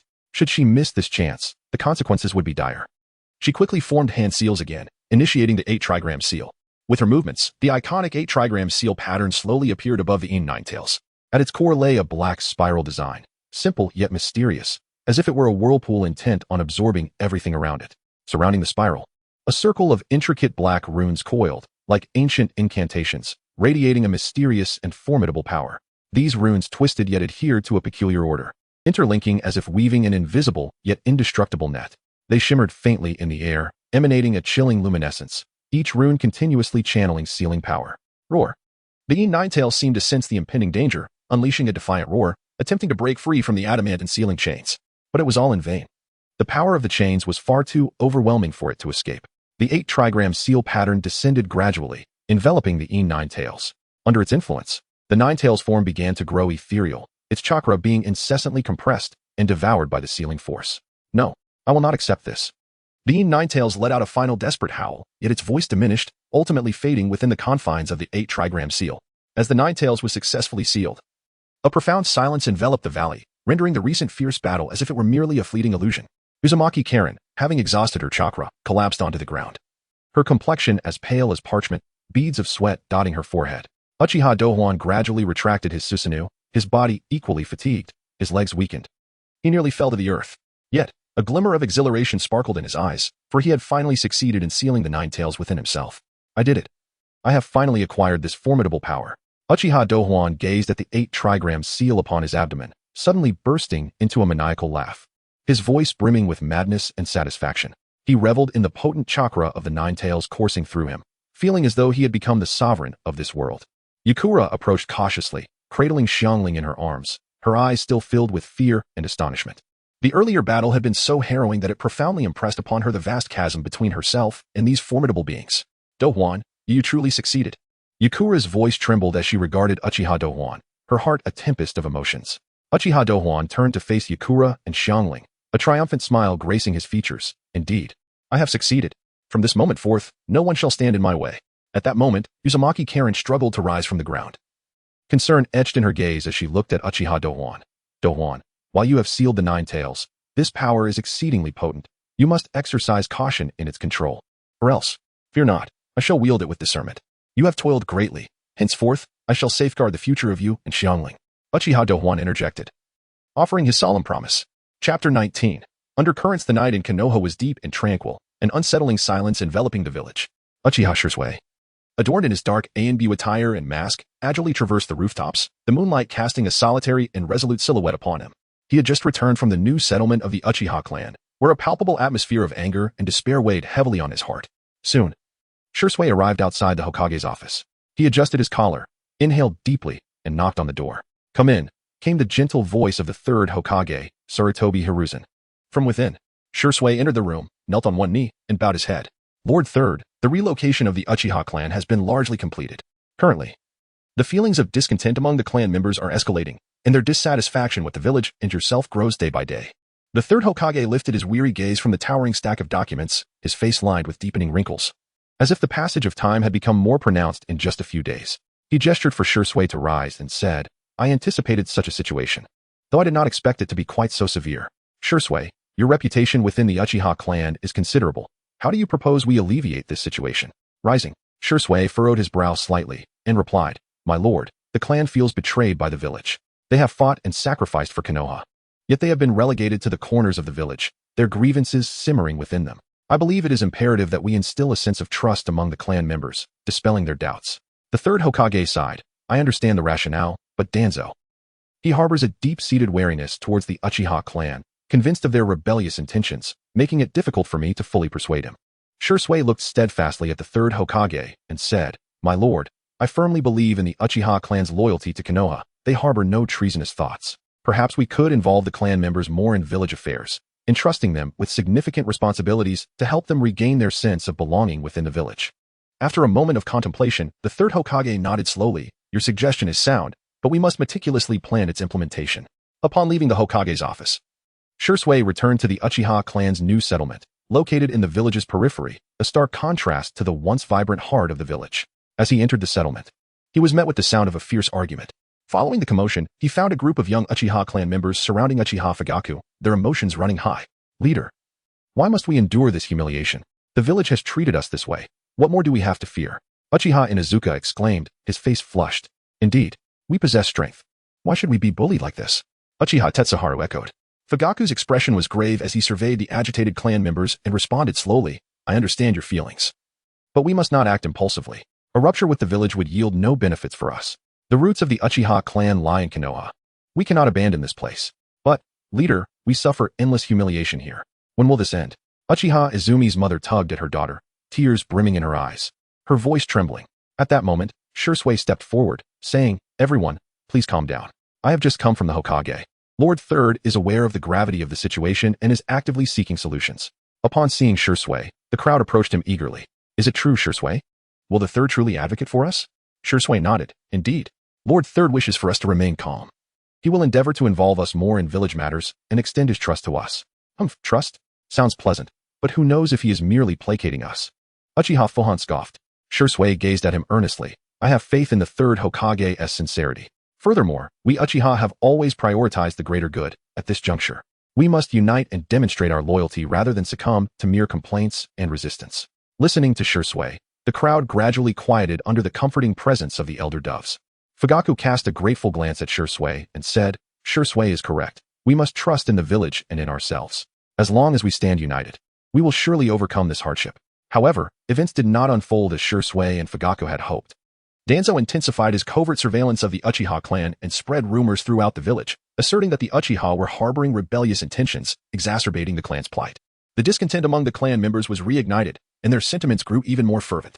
An increasing number of individuals joined the One Heart Association formed by Deccan, deliberating on how to resist the village's oppression. Upon learning of this news, Shisui was filled with urgency and sought out Fugaku once more. Leader, this cannot continue. The membership of Deccan's One Heart Association is swelling. If these radical clan members take action, it would spell disaster for both the Uchiha and Konoha. Plunging us into irreparable ruin, Shisui implored anxiously. Fugaku's brow furrowed, his eyes laden with worry as he sighed. I have been monitoring their movements. But these young people are consumed by their grievances. Persuading them is a formidable challenge. Shisui understood that his Kodo Amatsukami might be the key to reversing the situation. Yet this secret had never been divulged to anyone. This was not only a matter of valuing and safeguarding this ultimate genjutsu, but also a concern that once revealed, it could lead to even more dire consequences. He contemplated that the timing of utilizing Kodo Amatsukami must be impeccably precise. Any misstep could result in a complete unraveling of the situation. After a moment of reflection, Shisui addressed Fugaku, Leader, I may have a way to calm the more radical clan members, but I will need some time to prepare. During this period, we must stabilize the situation and prevent further escalation of the conflict. Fugaku gazed at Shisui, his eyes filled with trust and anticipation. Very well, Shisui, I believe in you. However, time is of the essence. We must devise a strategy swiftly. Meanwhile, rumors circulated within the village that further inflamed the Uchiha clan's anger. Following the sacrifice of the fourth Hokage, Minato Namikaze, the third Hokage intended to reclaim the Hokage position without any intentions of relinquishing it for an election. This left the clan members, who had aspired to contend for the Hokage role to secure greater influence for the Uchiha clan, utterly disheartened. As the day came to a close, Shisui encountered Itachi practicing shuriken techniques alone on the streets of the Uchiha clan. The moonlight illuminated Itachi's youthful face, revealing his focused demeanor. Itachi, Shisui called softly, his voice imbued with warmth. Itachi paused his movements, looked up, and a glimmer of surprise crossed his eyes upon seeing Shisui. Brother Shisui. Shisui approached Itachi, ruffling his hair gently. You're still practicing at this late hour? Itachi nodded earnestly. I want to become stronger, so I can protect everyone. Shisui sighed softly and sat beside Itachi. Itachi, do you know? The situation within the clan is quite complicated, and everyone is feeling lost. Itachi's expression dimmed. I know. The adults are arguing, and I have heard many unsettling things. Shisui regarded Itachi, a wave of complex emotions swelling within him. Though only 7 years old, this child possessed remarkable understanding. Itachi, no matter what happens, you must remain calm and not allow hatred to cloud your judgment, Shisui said earnestly. While strength is important, it is even more vital to wield it to protect what we hold dear. Itachi nodded, though with a hint of uncertainty. I will, brother Shisui. But will everyone listen to you? With a wry smile, Shisui murmured, I shall endeavor to persuade them. Yet, there are moments when the fury of men, once ignited, proves exceedingly difficult to extinguish. After their separation, Uchiha Shisui gazed upward at the sky shrouded in the embrace of night, his tone imbued with both resignation and hope. He softly whispered, Brother, I earnestly wish that fate does not compel me to the brink, forcing me to employ this forbidden technique against you. I can only hope that we may discover a path to peace that requires no such intervention to resolve our conflicts. Chapter 20. The return. In a secluded corner of the Uchiha clan's residence, there lay a room shrouded by heavy drapes, where the atmosphere was so tense it felt as if one could wring water from it. Yet, the fervent voices of discussion swirled around, heating the very air. Uchiha Douhuan sat at the table, his expression stern. As the vice president of the Eisen Association, he forcefully rapped his knuckles on the surface, raising his voice to declare, Ladies and gentlemen, time is of the essence. We must swiftly devise a strategy. However, his deep and commanding voice was instantly drowned out by the urgent and cacophonous inquiries of the crowd, akin to a small stone plummeting into a raging river, creating no ripple. Where has President Douhuan gone? How can he miss such an important meeting? Uchiha Douhuan furrowed his brow, his tone laced with anxiety and confusion. Indeed, the decisions of the young commander are crucial for us. Without him, how can we reach a conclusion? Uchiha Douhuan concurred, dissatisfaction evident in his gaze. The room erupted into a clamor, voices rising in a tumultuous din, the atmosphere akin to a pot boiling over. Douhuan inhaled deeply, preparing to explain. When the previously silent Uchiha Shanyu slowly interjected, Douhuan, only you know Douhuan's whereabouts. Please do not keep us in suspense. Everyone is burning with urgency. With a resigned sigh, Douhuan opened his mouth to speak, but the door was suddenly flung open with a bang, a gust of cold wind sweeping in. The crowd instinctively turned their heads. And there stood Uchiha Hakadai, striding confidently into the room. Clad in the uniform of the Konoha Guard, despite his calm demeanor, an undeniable aura emanated from him, instantly transforming the atmosphere of the room. Hakadai, you have finally arrived. Douhuan's eyes sparkled with relief as he quickly rose to invite him to take a seat. As if a savior had come to their aid. Hakadai nodded slightly in acknowledgement and, amidst the varying gazes of the assembly, settled himself with poise, stating, Everyone, I understand that you are all as anxious as ants in a frying pan, but we must remain composed. Having chosen to join the Eisen Association, I am resolutely committed to standing alongside you all.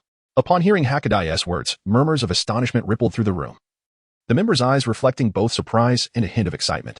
After all, Hakadai was the vice captain of the Konoha police force, and his joining symbolized the endorsement of an Uchiha elite for the Eisen Association. Hakadai, your presence fortifies our efforts. However, we must promptly determine our next course of action. Douhuan remarked, his gaze filled with hope, akin to seeing a glimmer of dawn in the darkness.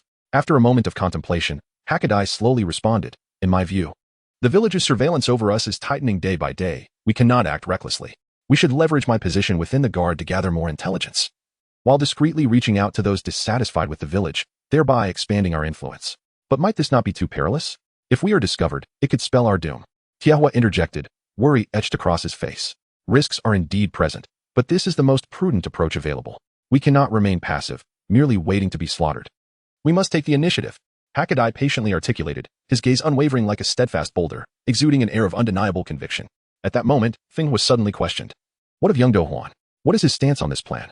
Douhuan hesitated before replying. The young commander has more pressing duties at this time, thus he cannot attend. Yet, I trust him. His decisions are undoubtedly for the future of our Eisen Association. The assembly exchanged glances, although doubts lingered regarding Douhuan's absence. They could only reluctantly accept it for now. Subsequently, fervent discussions erupted around Hakadai's proposed plan, voices clashing passionately, some red-faced and obstinate, while others nodded in agreement. Reaching a consensus, suddenly, someone remarked, I've heard that the Kama clan, who have always been friendly with our Uchiha clan, have chosen not to side with us this time, but rather with clan leader Fugaku. The room fell into an eerie silence at these words. A pin could have dropped and been heard, but the next moment, chaos ensued. How can this be? Have they forgotten the trials we endured together? Douhuan exclaimed, disbelief written all over his face, his voice rising as if someone had stepped on his tail. Feng was scoffed, to falter at a critical moment. I never anticipated they would reveal such true colors. Hakadai frowned in contemplation, remarking, this development could significantly impact our plans. Fugaku has never supported our actions.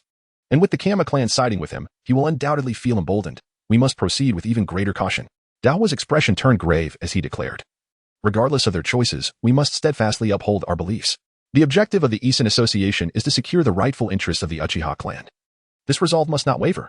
As the discussions continued, Shanwei murmured quietly, "Speaking of oddities, what of Shisui? He is Douhuan's younger brother, a renowned genius within the clan. Yet he does not stand with his brother." This comment ignited another powder keg of conversation, shifting the focus to Uchiha Shisui.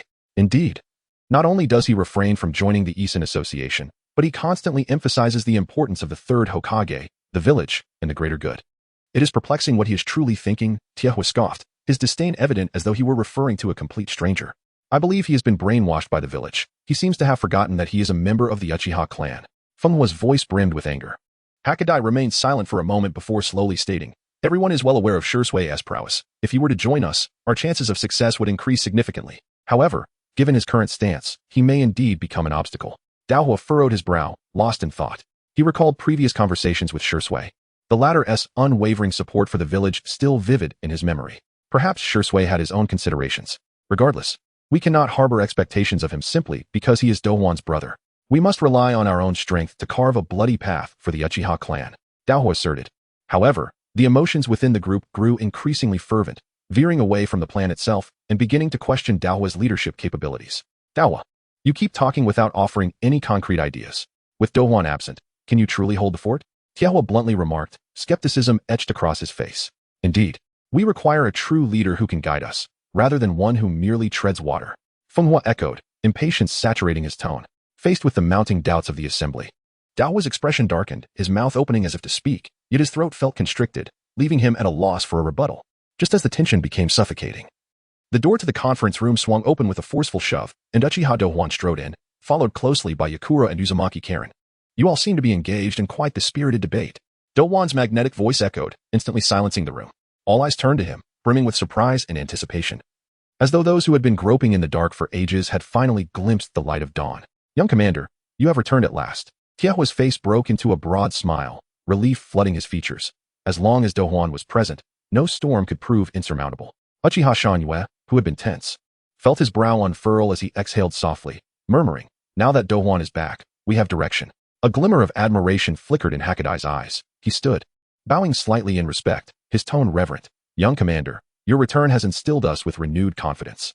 Douhuan nodded slightly, his gaze piercing as it swept across the assembly, ultimately resting upon Douhuan.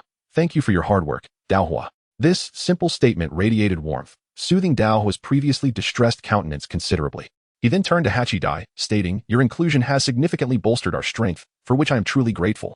Upon hearing this, Hachidai's eyes sparkled with excitement as he bowed once more, replying earnestly, "It is my honor to serve the Isen Society." Douhuan then introduced Yitsong and Xian Wahwali. "These two are Yitsong and Xian Wahwali, my most significant gains from this journey." The crowd's attention shifted to the two female ninjas, their expressions filled with intrigue. Had Douhuan returned with two enchanting women? Yitsong maintained a tranquil demeanor, offering a slight nod, while Xian Wahwali appeared somewhat anxious, her fist clenched tightly. Now, to return to the matter at hand. Douhuan approached the table, his hands firmly planted upon its surface, his steady posture resembling a towering mountain, instilling a profound sense of security. "I have just received news that the village has intensified its vigilance against us. However, this does not signify a retreat. On the contrary, we must proceed with even greater resolve." He turned back to Hachidai, stating, "Hachidai, the plan you proposed is highly feasible. We shall proceed in that direction and refine the details. Simultaneously, we must expedite our communications with other factions. We can no longer afford to delay." Hachidai promptly nodded in agreement. "Yes, young general. I will make the necessary arrangements swiftly." His voice was resolute and powerful, brimming with the essence of execution, as if he could already envision the moment of triumphant action. Douhuan then addressed the assembly, his gaze unwavering. "Our Uchiha clan has endured enough humiliation. It is time to fight for our rights. Regardless of the obstacles that lie ahead, we shall confront them together." Pausing for a moment, he adopted a solemn expression, surveying each individual present before declaring, "Next week, at the Nanha Shrine clan meeting, I shall challenge clan leader Fugaku for the position of leader. I hope for your unwavering support." In an instant, the crowd rose in unison, their postures erect and their gazes fervent, collectively proclaiming loyalty. Chapter 21. Practical Combat in the Hidden Leaf Village. Ever since the Uchiha clan relocated from the village center, although their territory has expanded, the feeling is akin to exchanging a residence in the bustling heart of the capital for a high-rise development in a remote area, leaving the clan members with an undeniable sense of discomfort. On this day, within the spacious training ground of the Uchiha clan, the atmosphere was so serene that even the slightest whisper of the breeze could be distinctly heard. Uchiha Douhuan stood solitary at the center of the field, his eyes ablaze with focus and determination. The members of the Isen Association, following his directives, had already dispersed around the training area like unseen sentinels, vigilantly guarding the perimeter and prohibiting any outsiders from approaching. Since his arrival in this world, Douhuan had been akin to a wound-up machine, perpetually occupied with no opportunity to thoroughly refine and enhance his own abilities. Previous confrontations had either concluded swiftly in a matter of moves or had seen him unleash the formidable powers of the Manjiki Sharingan. However, he was acutely aware that the impending battle with Fugaku necessitated the concealment of this trump card, revealing it would undoubtedly alert the higher-ups of Konoha to the Uchiha clan's true strength, posing a significant obstacle to his meticulously crafted plans. The deeper the trump card remained hidden, the better, and now that he had finally assembled his own faction, Douhuan had carved out a rare moment of tranquility to delve into the true essence of his combat prowess. He recalled his proficiency in fire release, earth release, and wind release techniques, which formed the bedrock of his combat capabilities. Gently closing his eyes, he mentally organized the intricate knowledge of ninjutsu, as if it were a finely tuned machine operating at high speed. In an instant, his hands began to dance with a swift, ghostly grace, fingers crossing rapidly before his chest as he formed a series of complex hand seals. Si, Wei, Shun, Hai, Wuin, fire release, great fireball technique. Douhuan bellowed, and in that fleeting moment, a tremendous surge of chakra surged within him like a powerful undercurrent, gathering frantically deep in his throat. Then, akin to a long-dormant volcano erupting, it erupted forth from his mouth with an explosive force. Boom! A deafening roar reverberated across the training ground, akin to thunder striking the earth. However, Douhuan's keen mind swiftly discerned a critical flaw amidst the exhilaration of wielding such a potent ninjutsu. His release speed was too sluggish. Judging by memory, his recent hand-sealing speed was a full 50% slower than his original state.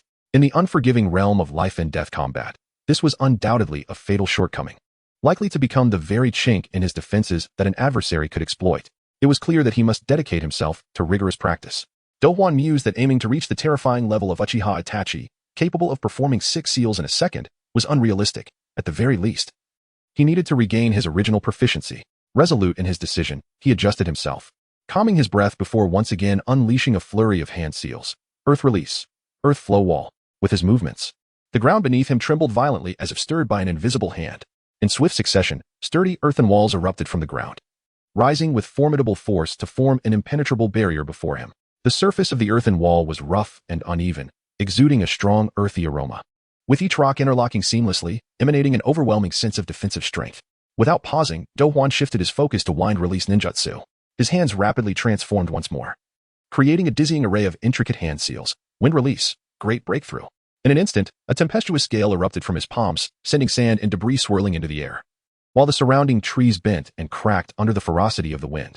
As he confronted the howling gales, Douhuan contemplated how to ingeniously combine these techniques for greater combat efficacy. Yet, he was not content to stop there.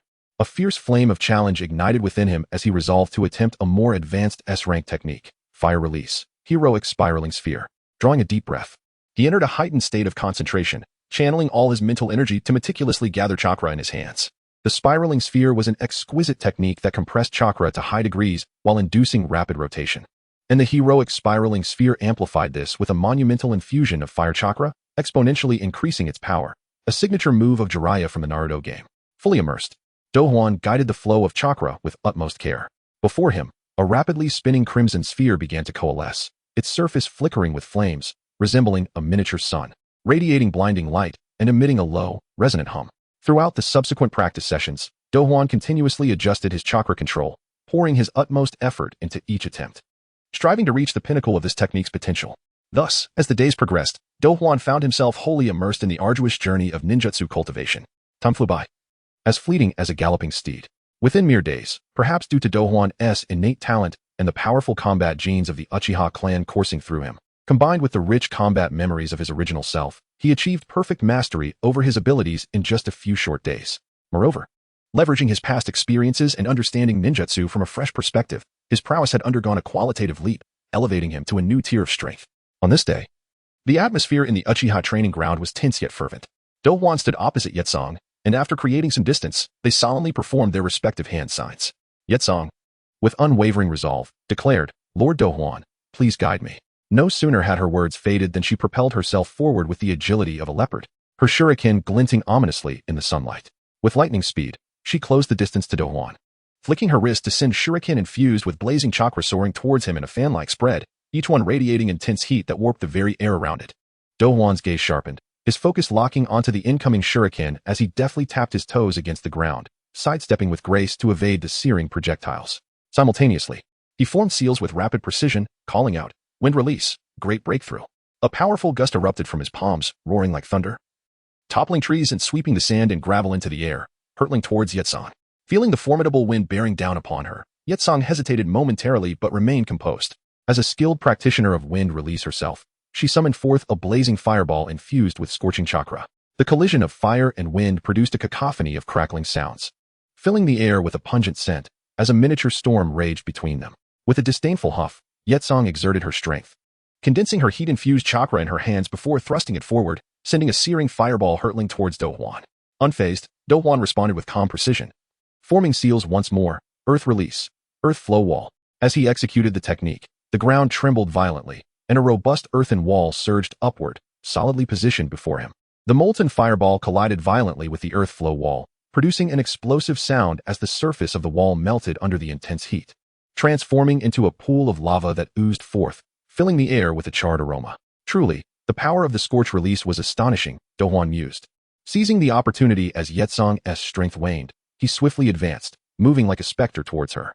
He clenched his right fist tightly, gathering wind attribute chakra rapidly upon it, producing a sharp whistling sound as he aimed directly at Yetsong's abdomen. Yetsong reacted with remarkable swiftness, swiftly positioning her kunai horizontally before her to block Douhuan's powerful strike. Bang! The collision of fist and kunai resonated with a thunderous sound, causing the ground beneath them to crack, fissures spider-webbing outward. Yetsong was jolted back by the tremendous force, her arm tingling slightly. Yet, she did not falter. Instead, using the momentum of her retreat, she lightly tapped the ground with her toes, springing forward like a coiled spring, launching another attack at Douhuan. With a flick of her left hand, 3 shurikens shot toward him in a triangular formation, while her right hand gripped the kunai, preparing for a close-quarters ambush. Douhuan, undeterred, drew his katana and engaged in a fierce melee with Yetsong. Their figures darted across the training field, kunai clashing against katana, each impact sparking brilliant flashes and generating powerful gusts that swept sand and dust into the air. Scorch release, steam murder, Yetsong suddenly cried out, her hands forming seals rapidly, releasing a blast of high-temperature steam that enveloped Douhuan. However, he remained composed. Utilizing his keen perception, he quickly deduced Yetsong's location and formed seals once more. Fire release, great fire destruction. He opened his mouth wide, unleashing a torrent of flames that collided head-on with Yetsong's scorch release. In an instant, the entire training ground was engulfed in flames, waves of heat making it nearly impossible to approach, the searing temperature seemingly threatening to reduce everything around to ashes. Amidst the chaotic battlefield, both Douhuan and Yetsong sought out each other's vulnerabilities. The surrounding members of the Shinobi Association observed the intense battle with bated breath, their eyes glued to the movements of the two combatants. It seemed a decisive move was imminent, Douhuan thought to himself. He took a deep breath, feeling his chakra surge like a tumultuous wave. In swift succession, he formed seals with dazzling speed. Wind release, vacuum wave. He unleashed a series of high-pressure air bullets that shot toward Yetsong at breakneck speed, each carrying immense force. Upon witnessing the dense barrage, Yetsong's expression grew serious. She quickly retreated to gain distance, her hands moving deftly to infuse her shurikens with scorch-release chakra, hurling them toward the incoming air bullets. The collision of the scorch-release shurikens and air bullets ignited a series of small explosions, intertwining fire and air currents. Seizing the moment, Douhuan formed seals once more. Earth release, Earth Dragon Bomb. A colossal dragon made of earth erupted from the ground, clawing its way toward Yetsong, leaving deep furrows in its wake. Yetsong gritted her teeth, channeling all her scorch-release chakra into her hands and thrusting forward. Scorch release, blazing sun as punishment. A massive wave of flames surged forth, colliding with the Earth Dragon Bomb. Boom! A deafening roar reverberated, causing the onlookers' ears to ring. As the Earth Dragon was instantaneously consumed by the searing fire, and the wave of flames dissipated due to the overwhelming force, sending Yetsong crashing to the ground, while Douhuan remained unscathed. Sitting on the ground, Yetsong's eyes still brimmed with fighting spirit. Truly formidable, Lord Douhuan. I concede wholeheartedly, she remarked. Douhuan, retracting his ninjutsu, approached Yetsong and extended a hand to help her up. You are strong as well, Yetsong. This battle has greatly benefited me. Yetsong gazed at Douhuan, a glimmer of admiration flashing in her eyes. Lord Douhuan, your strength has illuminated my own shortcomings. I will continue to strive for improvement. Douhuan patted her shoulder. Let us work hard together, for our goals and for the future of the shinobi world. In the Book of Formation, the relevant data for Uchiha Douhuan at this moment is as follows. Ninja registration number, 100328, date of birth, May 18th. 35th year of Konoha, 16 years old. Height, 178. 0 cm weight, 69. 2 kilograms blood type. Age at Ninja Academy graduation. 10 years age for CH Nin promotion. 12 years age for J Nin promotion. 14 years mission experience. D rank 288 times. C rank 183 times. B rank 90 times. A rank 32 times. S rank 21 times. Chakra attributes: fire, wind, lightning, earth, water. In Kekiai Genkai. Sharingan specialized ninjutsu. Uchiha fire release techniques. Wind release, earth release special abilities, Manjiki Sharingan, I techniques ninjutsu. 10, indicating Douhuan's exceptional mastery of ninjutsu. He has mastered numerous powerful techniques, such as the Uchiha fire release series, and can utilize the techniques of the Manjiki Sharingan, showcasing profound expertise in employing various ninjutsu for combat and problem solving. Taijutsu 8. Douhuan possesses a solid foundation in strength and physical techniques. He can effectively integrate taijutsu with ninjutsu and genjutsu, yielding commendable results in combat. However, compared to some ninja renowned for their physical prowess, taijutsu is not his most distinguished ability. Genjutsu 8. Douhuan Sharingan provides him with an inherent advantage in genjutsu, allowing him to employ visual illusions and the formidable techniques of the Manjiki Sharingan, inflicting psychological disturbances and attacks upon his enemies, exhibiting strong capabilities in this realm. Wisdom 7. Douhuan has demonstrated considerable intelligence and strategy in battle, capable of formulating appropriate tactics based on the circumstances and dynamics of combat, possessing analytical and judgment skills. However, compared to some ninja known for their intellect, like Shikamaru, his intelligence in this regard is not the most pronounced. Power 7. Douhuan's strength ranks above average among ninja. He can utilize his physical power to wield weapons effectively and, when in states such as Susanoo, his strength is further amplified, enabling him to confront formidable foes. Speed 9. Douhuan's speed is exceptionally swift. Both his movement and attack speeds are elusive, with the Sharingan aiding him in timing and rhythm, allowing him to rapidly close in on enemies or evade attacks during combat. Stamina 10. As the host of the Ninetales, Douhuan possesses an immense reservoir of chakra, providing him with nearly infinite endurance in battle. Seals 8. Douhuan has proficiently mastered various ninjutsu, demonstrating rapid sealing speed, enabling him to swiftly execute ninjutsu in combat and gain the upper hand. Overall assessment 67. Chapter 22. The Nanha Shrine Clan Assembly. As the night draped itself over the village of Konoha like a thick ink wash, the Nanha Shrine, nestled in a corner, stood illuminated by flickering torches. The dancing flames swayed in the night breeze, casting shadows on the faces of those gathered within, some grave, others filled with anticipation.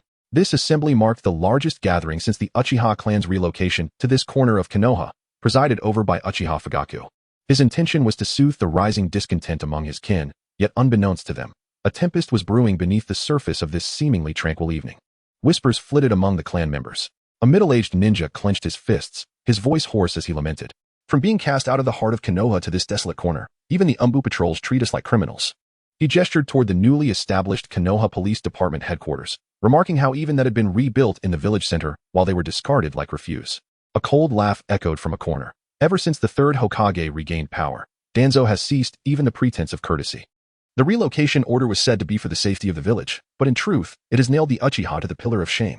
Several young ninjas echoed his sentiments, voicing their outrage. The Ninetales incident was orchestrated by that masked man. Why must we bear the blame? An elder sighed. When the second Hokage entrusted the police department to the Uchiha, we thought we had finally integrated into Konoha. Now it seems we are merely trapped in a self-made prison. It was said that following the Third Hokage's return, other clans had retracted into their shells like quails. Uchiha Tetsuharu raised his voice. The Hyuga and Nara clans are nothing but fence-sitters. They don't even dare speak for us in the ninja clan meetings. His words ignited a wave of indignation, with someone pounding the table in anger. The Senju heir, Tsunade, has already left Konoha. Is our Uchiha clan destined for the same fate? Yet, the voices of the moderates interjected. We are a part of Konoha. We must trust in the village. As tensions escalated between the factions, Uchiha ran. An elder struck his cane against the ground with authority. Enough. Clan leader Fugaku is still striving for peace. Yet you turn against one another. However, this rebuke only served to heighten the chaos. Some mocked that his diplomatic efforts had merely led to tighter surveillance, while others bellowed that the Uchiha spirit had been ground to dust. Standing atop the shrine, Uchiha Fugaku, clad in the clan's traditional garb, a long black robe emblazoned with the Uchiha fan emblem, gazed solemnly over his kin. My fellow clansmen, though we have relocated here, Konoha remains our home. I understand the grievances and frustrations that weigh upon your hearts. Yet, we must believe that the village will not forget our sacrifices. All shall improve. The expressions among the clan members were mixed. Some nodded slightly, a glimmer of hope in their eyes, while others remained silent, their faces etched with skepticism and resentment. Suddenly, A booming voice pierced through the murmurs. Improve? Clan leader, are you still deceiving yourself? All eyes turned to Uchiha Douhuan, who strode forth confidently. Dressed in the same traditional attire, his clan emblem glinting ominously in the torchlight. Douhuan stood tall, resolute, flanked by members of the One Heart Association, their expressions unwavering, as if bracing for what was to come. Fugaku regarded Douhuan with a furrowed brow, yet maintained his composure. Douhuan, what do you mean by that? With a derisive snort. Douhuan met Fugaku's gaze unflinchingly. Clan leader, look at the current state of the Uchiha clan. We have been marginalized by the village, our kin suffer indignities. And yet you still preach faith in the village. Do you believe you are fit to continue as clan leader? At this, the assembly erupted into chaos. Members exchanging incredulous glances, followed by a cacophony of heated discussions. Douhuan, how can you say such things? The clan leader has always had our best interests at heart. Don't speak recklessly. An elder from the moderate faction admonished, his face flushed with anger. Indeed, clan leader Fugaku has led us through so much. How can you claim he is unfit? Yet, the hawkish members rallied behind Douhuan. He speaks the truth. We cannot continue to be bullied. Fugaku is too weak to lead us in reclaiming our rightful place. Uchiha Tetsuharu declared passionately, his fists clenched in fervor. Yes, to change our fortunes. We need a leader with more resolve. Another voice, that of Kazuhiko, echoed loudly, betraying a yearning for change. Fugaku's expression darkened, yet he strove to maintain his calm. Douhuan, if you believe I am unfit, what right do you have to judge? What capability do you possess to lead us? Douhuan stepped forward. Chest out. I have been tirelessly working to forge connections and seek a way forward for the Uchiha clan. I possess the determination and capability to guide us out of this predicament. You are openly challenging the authority of the clan leader. A moderate member shouted, trembling with indignation. I merely seek a future for the Uchiha clan. Douhuan retorted defiantly. As the two sides clashed, the atmosphere grew increasingly charged on the brink of violence. At that moment, a stir rippled through the crowd, and Uchiha Shisui stepped forward. His presence momentarily quelled the tumult. Upon seeing Shisui, Douhuan felt no stir of emotion. He understood his brother's stance and knew their opinions could not converge on this matter. Shisui bowed slightly to Fugaku before turning to Douhuan, his expression a mix of respect and concern. Brother, I admire your courage and determination, but I cannot support your challenge against the clan leader. Fugaku has always exhausted himself for the Uchiha clan. His decisions are made for the peace and stability of our family and Konoha. Douhuan scoffed, turning away, unwilling to engage in further debate. He recognized that words were futile. His brother's vision had been obscured by an adherence to the so-called greater good and loyalty to the village. The assembly began to murmur once more, with some nodding in agreement with Shisui, while others defended Douhuan. At that moment, Uchiha Ran, the most senior elder of the Uchiha clan, finally spoke up. The Uchiha clan cannot afford division. It is clear that you each have your supporters. Why not settle this with a challenge? This is the law of tumultuous times. It is both fair and will earn the respect of all. As this suggestion resonated, silence fell over the assembly, all eyes turning to Fugaku and Douhuan. After a brief moment of contemplation, Fugaku understood that this challenge was inevitable. To withdraw now would not only undermine his authority as clan leader, but would also lead to his kin's utter disappointment in him. Taking a deep breath, he nodded. Very well, I accept the challenge. A flicker of excitement and anticipation flashed in Douhuan's eyes as he clasped his hands in a formal salute. Clan leader. Forgive my audacity. Outside the shrine, the wind picked up, causing the torches to flicker violently, illuminating the tense and expectant faces of the crowd. Fugaku and Douhuan retreated a few paces, creating distance as they braced themselves. The air around them felt thick with anticipation as everyone held their breath. Eyes fixed on the two figures, awaiting the commencement of a battle that would determine the future of the Uchiha clan. Chapter 23, Uchiha Fugaku vs. Uchiha Douhuan, Part 1. The night was as dark as ink, pressing heavily upon every inch of the land in Konoha. However, the Nanha shrine in the corner of the village was brightly illuminated by torches, their flickering flames dancing nervously in the night breeze, casting reflections on the solemn and expectant faces of the gathered crowd. The atmosphere inside the shrine was tense to the extreme, suffocatingly oppressive, as everyone held their breath. Their eyes fixed unwaveringly on the two figures in the arena, awaiting the commencement of a battle that would determine the future of the Uchiha clan. Among the crowd, whispers circulated, eyes darting back and forth between Uchiha Fugaku and Uchiha Douhuan. The clan leader, Fugaku, was in his early 30s, at the pinnacle of his ninja prowess. His strength unfathomable, while Douhuan was merely a boy, too young for such a confrontation. An elderly man furrowed his brow and shook his head slowly, his voice laced with concern. Indeed, Douhuan was only 16, a prodigy of their clan, yet when compared to the clan leader, his combat experience was vastly inferior. The outcome of this match seemed all but predetermined. A middle-aged man beside him nodded in agreement, his eyes reflecting a sense of pessimism. Do not underestimate the power of youth, countered one of Douhuan's supporters. In the shadows of the shrine, Uchiha Itachi remained concealed in darkness. his gaze imbued with a depth and calmness beyond his years, intently observing the unfolding scene.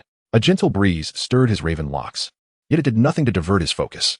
He understood that the outcome of this battle would have profound implications for the Uchiha clan and the entire village of Konoha. Leaning slightly forward in the darkness, he seemed eager to catch every minute detail. Fugaku initiated the confrontation by activating his Sharingan, the three tomos spinning ominously. He propelled himself forcefully off the ground, the soles of his shoes scraping against the stone, producing a sound as sharp as ice-shattering glass, shattering the suffocating silence. Like a phantom, he surged towards Douhuan, moving with such speed that a gust of wind swirled around him, akin to a miniature tempest, causing the flames of the surrounding torches to flicker wildly, distorting the shadows of the onlookers. Simultaneously, his hands flew through a series of hand seals with lightning speed, leaving behind afterimages in the air. He shouted, "Fire release, Phoenix fire technique." In an instant, an array of fireballs, akin to a torrential downpour, hurtled towards Douhuan.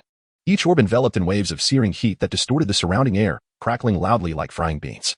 Such a display of fire release showcased the clan leader's formidable strength. A member of the Pigeon faction in the audience could not help but exclaim in awe, his eyes wide with admiration and pride for Fugaku, his features quivering with excitement. His voice rising involuntarily in pitch. Unfazed, Douhuan activated his own Sharingan, the tomo spinning rapidly in his eyes, emanating an eerie and mysterious glow, allowing him to perceive Fugaku's attack trajectory with clarity. He was acutely aware that his combat experience paled in comparison to Fugaku's, and without resorting to his Manjiki Sharingan, victory would hinge upon the covert support of the Nine Tails. Gritting his teeth, he quietly invoked a unique chakra manipulation technique to draw upon the power of the Nine Tails. In quick succession, he formed hand seals, his fingers dancing with agility, and shouted, "Fire release, great dragon fire technique." A colossal dragon of flame erupted from his mouth, roaring defiantly as it soared toward the onslaught of fireballs, its roar resonating like thunder, rattling the eardrums of those present. The massive dragon ignited the air around it, crackling with intensity, as if rallying for the battle. The collision between the fiery dragon and the Phoenix fire technique produced a deafening roar, akin to the sound of the heavens tearing apart, the shockwave threatening to rupture eardrums. Sparks erupted, showering the surroundings like fireworks, waves of heat cascading outward, causing the onlookers to stagger back, some losing their footing in the tumultuous aftermath. The brilliant light illuminated the entire shrine, casting a crimson hue upon the faces of the spectators, as if they had been kissed by a sanguine glow. Remarkable. This is the power of the Uchiha clan. A voice in the crowd exclaimed, astonishment etched across their features, mouth agape in disbelief. Is this what genius looks like? Such terrifying chakra. Others gazed in reverence at the overwhelming power on display, their voices trembling involuntarily. Seizing the fleeting moment, Fugaku swiftly maneuvered through the smoke generated by the explosion. Appearing right before Douhuan, his right fist charged with potent chakra, which surged ominously, emitting a low hum. He thrust his fist toward Douhuan's face with lethal intent. The wind generated by the punch ruffling Douhuan's hair. Startled, Douhuan thought, so fast. He quickly sidestepped, Fugaku's fist grazing his cheek, leaving a faint red mark in its wake. Douhuan retaliated rapidly, lifting his leg to strike at Fugaku's side, muscles coiled tightly, channeling his strength into the kick. Fugaku, however, reacted with incredible speed, dodging to the side and blocking the kick with his arm, the impact resonating like two boulders colliding. What astounding speed! Uchiha Tetsuhan exclaimed, eyes wide with excitement, arms flailing as he shouted encouragement for Douhuan, his face flushed with exhilaration, the veins on his forehead bulging, his voice hoarse from fervor. Despite the surrounding doubts, he unwaveringly believed in Douhuan's strength. This is the fearsome Uchiha Fugaku and our clan's prodigy, Douhuan. A neutral observer murmured, their gaze darting between the two combatants. Filled with awe, the battle intensified, with Fugaku's experience manifesting in his calculated and powerful strikes, each movement a testament to his mastery. Douhuan, though inexperienced, harnessed the strength of the Nine Tails and his own agility, launching a relentless and fierce assault, giving Fugaku no respite. The two figures moved rapidly within the shrine, their motions blurring into indistinct shadows, the air filled with the sound of their swift movements and the dull thuds of strikes connecting. As the confrontation reached a fever pitch, Fugaku seized an opportunity, his hands forming seals with breathtaking speed, then shouted, "Fire release, great fireball technique." A massive fireball erupted from his mouth, towering like a blazing meteor, accompanied by a scorching wave, hurtling toward Douhuan with ferocity, igniting the air in its wake, crackling ominously. Chapter 24, vs Fugaku, Part 2. The Great Fireball Technique has been derisively referred to as the shame of fire release by fans of Naruto, who liken it to other ninjutsu like Amaterasu and Rasengan, which also yield no kills, humorously dubbing it a Buddhist-style ninjutsu. The striking contrast between its extravagant visual effects and its ineffectiveness has ironically transformed it into a classic meme within the Naruto culture. However, at this moment, facing the enormous fireball, Douhuan found nothing amusing. His heart contracted sharply, and he realized with startling clarity that Uchiha Fugaku's mastery of fire release was unfathomably profound, far beyond the ordinary. He dared not linger for a moment, propelling himself backward with the agility of a swift leopard. With each step he took, shallow footprints were etched into the stone slabs beneath him, producing a rhythmic cracked sound, resonating like the solemn beat of a war drum amidst the tension of battle. Simultaneously, his hands danced rapidly before him, his fingers as nimble as fluttering butterflies, while chakra surged around him, saturating the air with a palpable sense of oppression. Earth release. Earth barrier. Douhuan exclaimed with a tone of resolute determination. In an instant, a shield of high-density chakra coalesced before him, towering over him like a sentinel. Its surface shimmering with a mysterious orange glow, exuding a weighty aura. Almost simultaneously, Fugaku's colossal fireball collided violently with the earthen wall. A thunderous roar erupted. Akin to the sky being torn asunder, the tremendous impact forcing Douhuan's feet to carve deep ruts into the stone, as though he had been struck by a mighty hammer. His arms went numb in an instant, a sharp pain radiating throughout his body. Yet he gritted his teeth, his jaw clenched tightly, bolstered by the ceaseless flow of the Nine Tails chakra within him, steadfastly withstanding this ferocious assault. Fugaku observed this scene with a flicker of surprise in his eyes, as if reassessing the young man before him. However, he quickly regained his composure. As a seasoned warrior, he understood the necessity of never granting his opponent an instant's respite during combat. Seizing the moment while Douhuan endured the fireball's onslaught, Fugaku's hands swiftly formed seals, chakra gathering around him, and the temperature in the air seemed to rise in tandem with his movements, heralding the arrival of a new tempest. Douhuan understood that the battle had reached a critical juncture. He inhaled deeply, his chest heaving violently as he endeavored to calm his racing heart. In his mind, he contemplated Fugaku's vast experience compared to his own relative inexperience in battle. To secure victory, he needed to endure wave after wave of attacks, then draw out the fight to exhaust his opponent's chakra. Persevere, hold on. As the Nine Tails Jinchuriki, I shall emerge victorious in the end. This thought burned in his mind like an unquenchable fire, instilling him with boundless strength. His gaze remained fixed on Fugaku, his eyes sharp as daggers. Missing not a single subtle movement from his adversary, he crouched slightly, prepared to evade or counterattack at any moment, his muscles taut, every nerve pulled to its limit. Akin to a bowstring drawn tight, ready to unleash its power, Fugaku bellowed, his hands swiftly forming seals before thrusting forward, proclaiming, "Fire release, dragon flame song." A massive dragon of flame erupted from his mouth, roaring toward the sky, its fiery body engulfing the air around it, distorting it with heat. This infernal dragon, with its fearsome presence, charged directly at Douhuan. Douhuan felt a jolt of alarm. He recognized this as one of Fugaku's most formidable assaults. Without a moment's hesitation, he swiftly summoned the Nine Tails chakra within him, merging it with his own, causing his chakra levels to surge dramatically. His hands flew to form seals, declaring, "Earth release, multi-layered, earth flow wall." As the words left his lips, several thick earthen walls rose from the ground, layer upon layer, forming a sturdy bastion that shielded Douhuan from the impending threat. The dragon collided violently with the earthen barrier, producing a deafening roar, flames erupting in all directions, waves of heat crashing against him. The first layer of the earth wall crumbled instantly under the dragon's assault, reducing to a pile of debris. Yet, the dragon's force was notably diminished by this initial impact. The dragon then crashed into the second layer of the earth wall, this time. The wall held a moment longer but ultimately succumbed, collapsing in a thunderous crash. Douhuan's expression darkened as he sensed the dragon's continued strength. The remaining walls would likely not endure for long. Gritting his teeth, he channeled more chakra to sustain the remaining barriers, inwardly wishing for the ability to perform the resignation technique. Just as the dragon was about to strike the final layer of the earth wall, Douhuan suddenly conceived a plan. Seizing the moment while the dragon attacked the wall, he darted forward like a bolt of black lightning towards Fugaku. He recognized that Fugaku had just unleashed a powerful ninjutsu and had expended chakra. This was the perfect opportunity to strike. Fugaku, witnessing Douhuan's advance, momentarily displayed surprise, yet quickly regained his composure.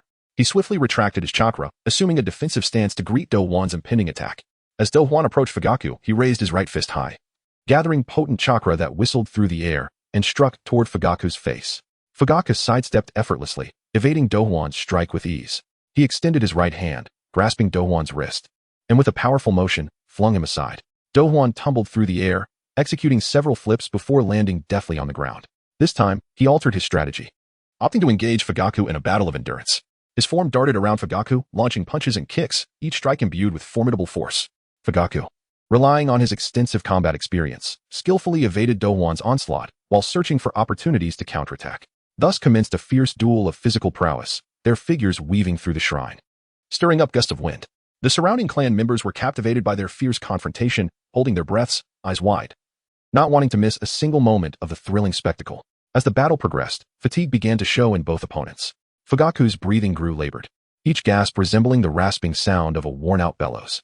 Beads of sweat dotted his forehead, trickling down his cheeks and pooling on the stone floor beneath him. His chest heaved dramatically, muscles trembling from the prolonged intensity of the fight, exhaustion gradually enveloping him like a rising tide. In contrast, Douhuan, supported by the Nine-Tails chakra, maintained a steady and powerful footing, each step resonating with a rhythmic cadence, his movements fluid and unimpeded. At this juncture, the battle evolved into a tug-of-war. Fugaku, puzzled by Douhuan's reluctance to deliver a decisive blow, sensed that a prolonged engagement would not favor him. He resolved to alter his tactics, once more employing fire release ninjutsu in an attempt to break the deadlock. Swiftly forming seals, he declared, fire release, Phoenix fire technique. Instantly, a multitude of fireballs rained down upon Douhuan like a torrential downpour. Douhuan, witnessing the onslaught of fireballs, quickly formed his own seals, exclaiming, Earth release, Earth prison. A massive earthen prison materialized before him, encasing him within its protective confines. The fireballs detonated against the prison, producing crackling sounds and sending dust flying. Within the earthen sanctuary, Douhuan seized the moment to recuperate his chakra while Fugaku, seeing Douhuan retreat into the earth prison, felt a pang of frustration. Thinking to himself that such a turtle-like strategy was hardly befitting a member of the Uchiha clan, he understood that continuing in this manner was not a viable solution. He had to devise a way to breach Douhuan's defenses. Chapter 25, Versus. Fire Part 2. As the flames began to subside, Douhuan broke free from his rocky prison. His clothes slightly charred, emitting a pungent scent of burnt fabric. His hair was disheveled, with strands clinging to his dust-laden cheeks due to sweat, yet his sharp eyes, reminiscent of a falcon, remained cold and resolute, unwavering despite the fierce onslaught he had just endured. Douhuan took a deep breath, his chest heaving violently, contemplating that he must take the initiative and afford Fire no respite. With a powerful thrust, he propelled himself off the ground. The soles of his shoes screeching against the stone floor, the sound jarring in the silence of the shrine. He shot forth like a black arrow, imbued with an indomitable spirit, aimed directly at Fire. In the midst of his charge, Douhuan's hands flew through a series of seals, bellowing, fire release, heavenly prison fire sword. This technique, gleaned from the elder Wu Wei of Grass Ninja Village, was their pinnacle ninjutsu. In a theatrical display, it had been wielded by the Lord of Hozuki Castle, transforming fire chakra into a blade that incinerated its target. Fire's heart sank as he beheld the sudden onslaught of the fire sword. Realizing too late the gravity of the situation, the essence of fire release, heavenly prison fire sword lies in its element of surprise. He had anticipated a contest of physical prowess, not the emergence of a flaming blade. At this moment, Fire's chakra was nearly depleted, and his body was utterly fatigued, leaving him no time to evade. Gritting his teeth, his facial muscles contorted with effort, beads of sweat rolling down his dusty cheeks. He summoned the last vestiges of his strength to form a seal, invoking the body flicker technique. In an instant, enveloped in a faint blue glow, Fire vanished like a phantom. However, the residual force of the fire sword was too potent. He was a fraction too late and was struck by the aftershock. A powerful impact surged from behind, destabilizing his balance and sending him tumbling forward, his hands instinctively reaching out to brace himself against the ground. Recognizing Fire's exhaustion, Douhuan understood that the decisive moment had arrived. He inhaled deeply, his chest rising and falling rhythmically, his chakra surging violently, resonating with a thunderous hum as if a storm brewed within him. He then concentrated all his chakra into his right palm, where a colossal Rasengan began to spin rapidly. The surface of the Rasengan was engulfed in blazing flames of a peculiar purplish-red hue, the high temperature warping the surrounding air, emitting a hissing sound. This was his self-created S-rank ninjutsu, Heroic Rasengan, a testament to his journey. This is my final strength, Douhuan roared, his voice echoing through the shrine with an air of authority and resolve. His chakra radiated outward, forming a dark blue aura as he charged towards Fire. The heroic Rasengan brimming with world-shattering power, bearing down upon him. Fire felt a tightening in his chest, acutely aware of the tremendous force behind the impending strike. Yet, he lacked the chakra and stamina to evade or withstand this lethal blow. Gritting his teeth, he exerted his final ounce of strength to form a defensive seal, Fire Release, Uchiha Flame Circle. This was the Uchiha clan's exclusive barrier technique, summoning flames through 5 fingers to create an indestructible wall of fire, previously utilized by Abido to protect key figures during the Fourth Great Ninja War. But Fire's chakra had run too low. With a resounding crash, the heroic Rasengan penetrated the flame circle, striking Fire with relentless force. The impact sent him flying, his body resembling a kite severed from its string, tracing an arc through the air before crashing to the ground, stirring up a cloud of dust. Defeated, lying on the ground and gazing at the night sky, Fire felt Douhuan's lingering strength at that final moment, a tumult of emotions flooding his heart. As the clan leader, he had navigated the burdensome tides between the village and his kin, the weight of responsibility akin to a mountain pressing upon him. Now, relinquishing the title of leader, he felt an unexpected sense of relief wash over him. Though tinged with sorrow, The tension he had held for so long finally began to dissipate, bringing a newfound tranquility to his heart. The surrounding clansmen were left stunned by the unforeseen outcome. The shrine fell into a profound silence. Disbelief etched across their faces as they shifted their gazes between Douhuan and Faik, expressions of shock and confusion palpable. Moments later, murmurs erupted among the crowd. Douhuan had triumphed, his strength undeniably formidable. A young clansman exclaimed in astonishment, his voice tinged with incredulity. Indeed, it seemed he possessed the capability to lead the Uchiha clan into a bright new future. An elder stroked his beard, eyes glimmering with anticipation. The members of the One Heart Association erupted in jubilant cheers. Our choice was not in vain. Lord Douhuan is our beacon of hope. Inahibi exclaimed, his face alight with joy and pride, as if envisioning the Uchiha clan's glorious future under Douhuan's leadership. Their cheers reverberated within the shrine, intermingling with the murmurs of others, creating a complex and nuanced atmosphere. Elder Uchiha Ren stepped forward slowly, gazing at Douhuan with a glimmer of satisfaction. Douhuan, from this moment forth, you are the new leader of the Uchiha clan. May you guide our kin towards prosperity. His voice was deep and resonant, imbued with expectation and trust in Douhuan. Douhuan nodded slightly, surveying the assembled clansmen, and proclaimed, kinsmen, from today onward, the Uchiha clan shall no longer be subjected to bullying. I will lead you in our pursuit of rightful claims, restoring our dignity as the pride of Konoha. His voice rang with conviction, echoing throughout the shrine, igniting a spark of hope within the hearts of his people. The clansmen erupted in applause, their eyes brimming with optimism. To our esteemed leader, Inahibi suddenly shouted, his voice rising above the rest. Loyalty. In an instant, all the clansmen moved in unison, raising their right arms to execute a crisp military salute, while a thunderous chorus erupted from their lips. Their expressions were serious and resolute, eyes gleaming with fervent dedication, fixated on Douhuan, as if to convey their unwavering loyalty to their leader without reservation. Thus, the battle that would determine the future of the Uchiha clan reached its conclusion, and under Douhuan's leadership, they would embark upon a new journey. Uchiha Shisui stood amidst the crowd, his heart laden with anguish and helplessness as he witnessed this scene unfold. He understood Douhuan's radical hawkish tendencies. Should he seize power, it could disrupt the fragile peace of Konoha, potentially igniting conflict with the village's higher echelons, even leading to war. His fists clenched tightly, knuckles whitening from the strain, lips trembling, yet he found himself at a loss for words, powerless to intervene as he watched events unfold. A deep-seated concern flickered in his gaze as he looked upon Douhuan's retreating figure, foreseeing the turbulent future that awaited Konoha. In the shadows, Uchiha Itachi observed with a complex mix of emotions. Though still young, he understood the profound implications of this battle's result for both the Uchiha clan and the entire village. He stood silently, watching the jubilant throngs and the fallen Faik, pondering the fate that lay ahead for the Uchiha clan. Chapter 26. The Missing Persons the following day. Uchiha Shisui hurried along, his expression grave, filled with apprehension regarding the future trajectory of the village. As the younger brother of Uchiha Dh, he felt a profound concern for his elder sibling's hawkish demeanor. In his eyes, peace and stability formed the bedrock of Konoha, and Dh's radical ideas might shatter this hard-won tranquility. The event of Uchiha Dh defeating Uchiha Fugaku and assuming the role of clan leader was of monumental significance, not only impacting the fate of the Uchiha clan, but potentially casting long shadows over the entire village of Konoha. He understood the urgency of reporting this development to the Third Hokage, Sarutobi Hiruzen. Entering the familiar Hokage's office, Shisui knelt on one knee, his voice steady yet tinged with worry. Lord Third, Uchiha Dh has defeated Fugaku and has officially become the new clan leader.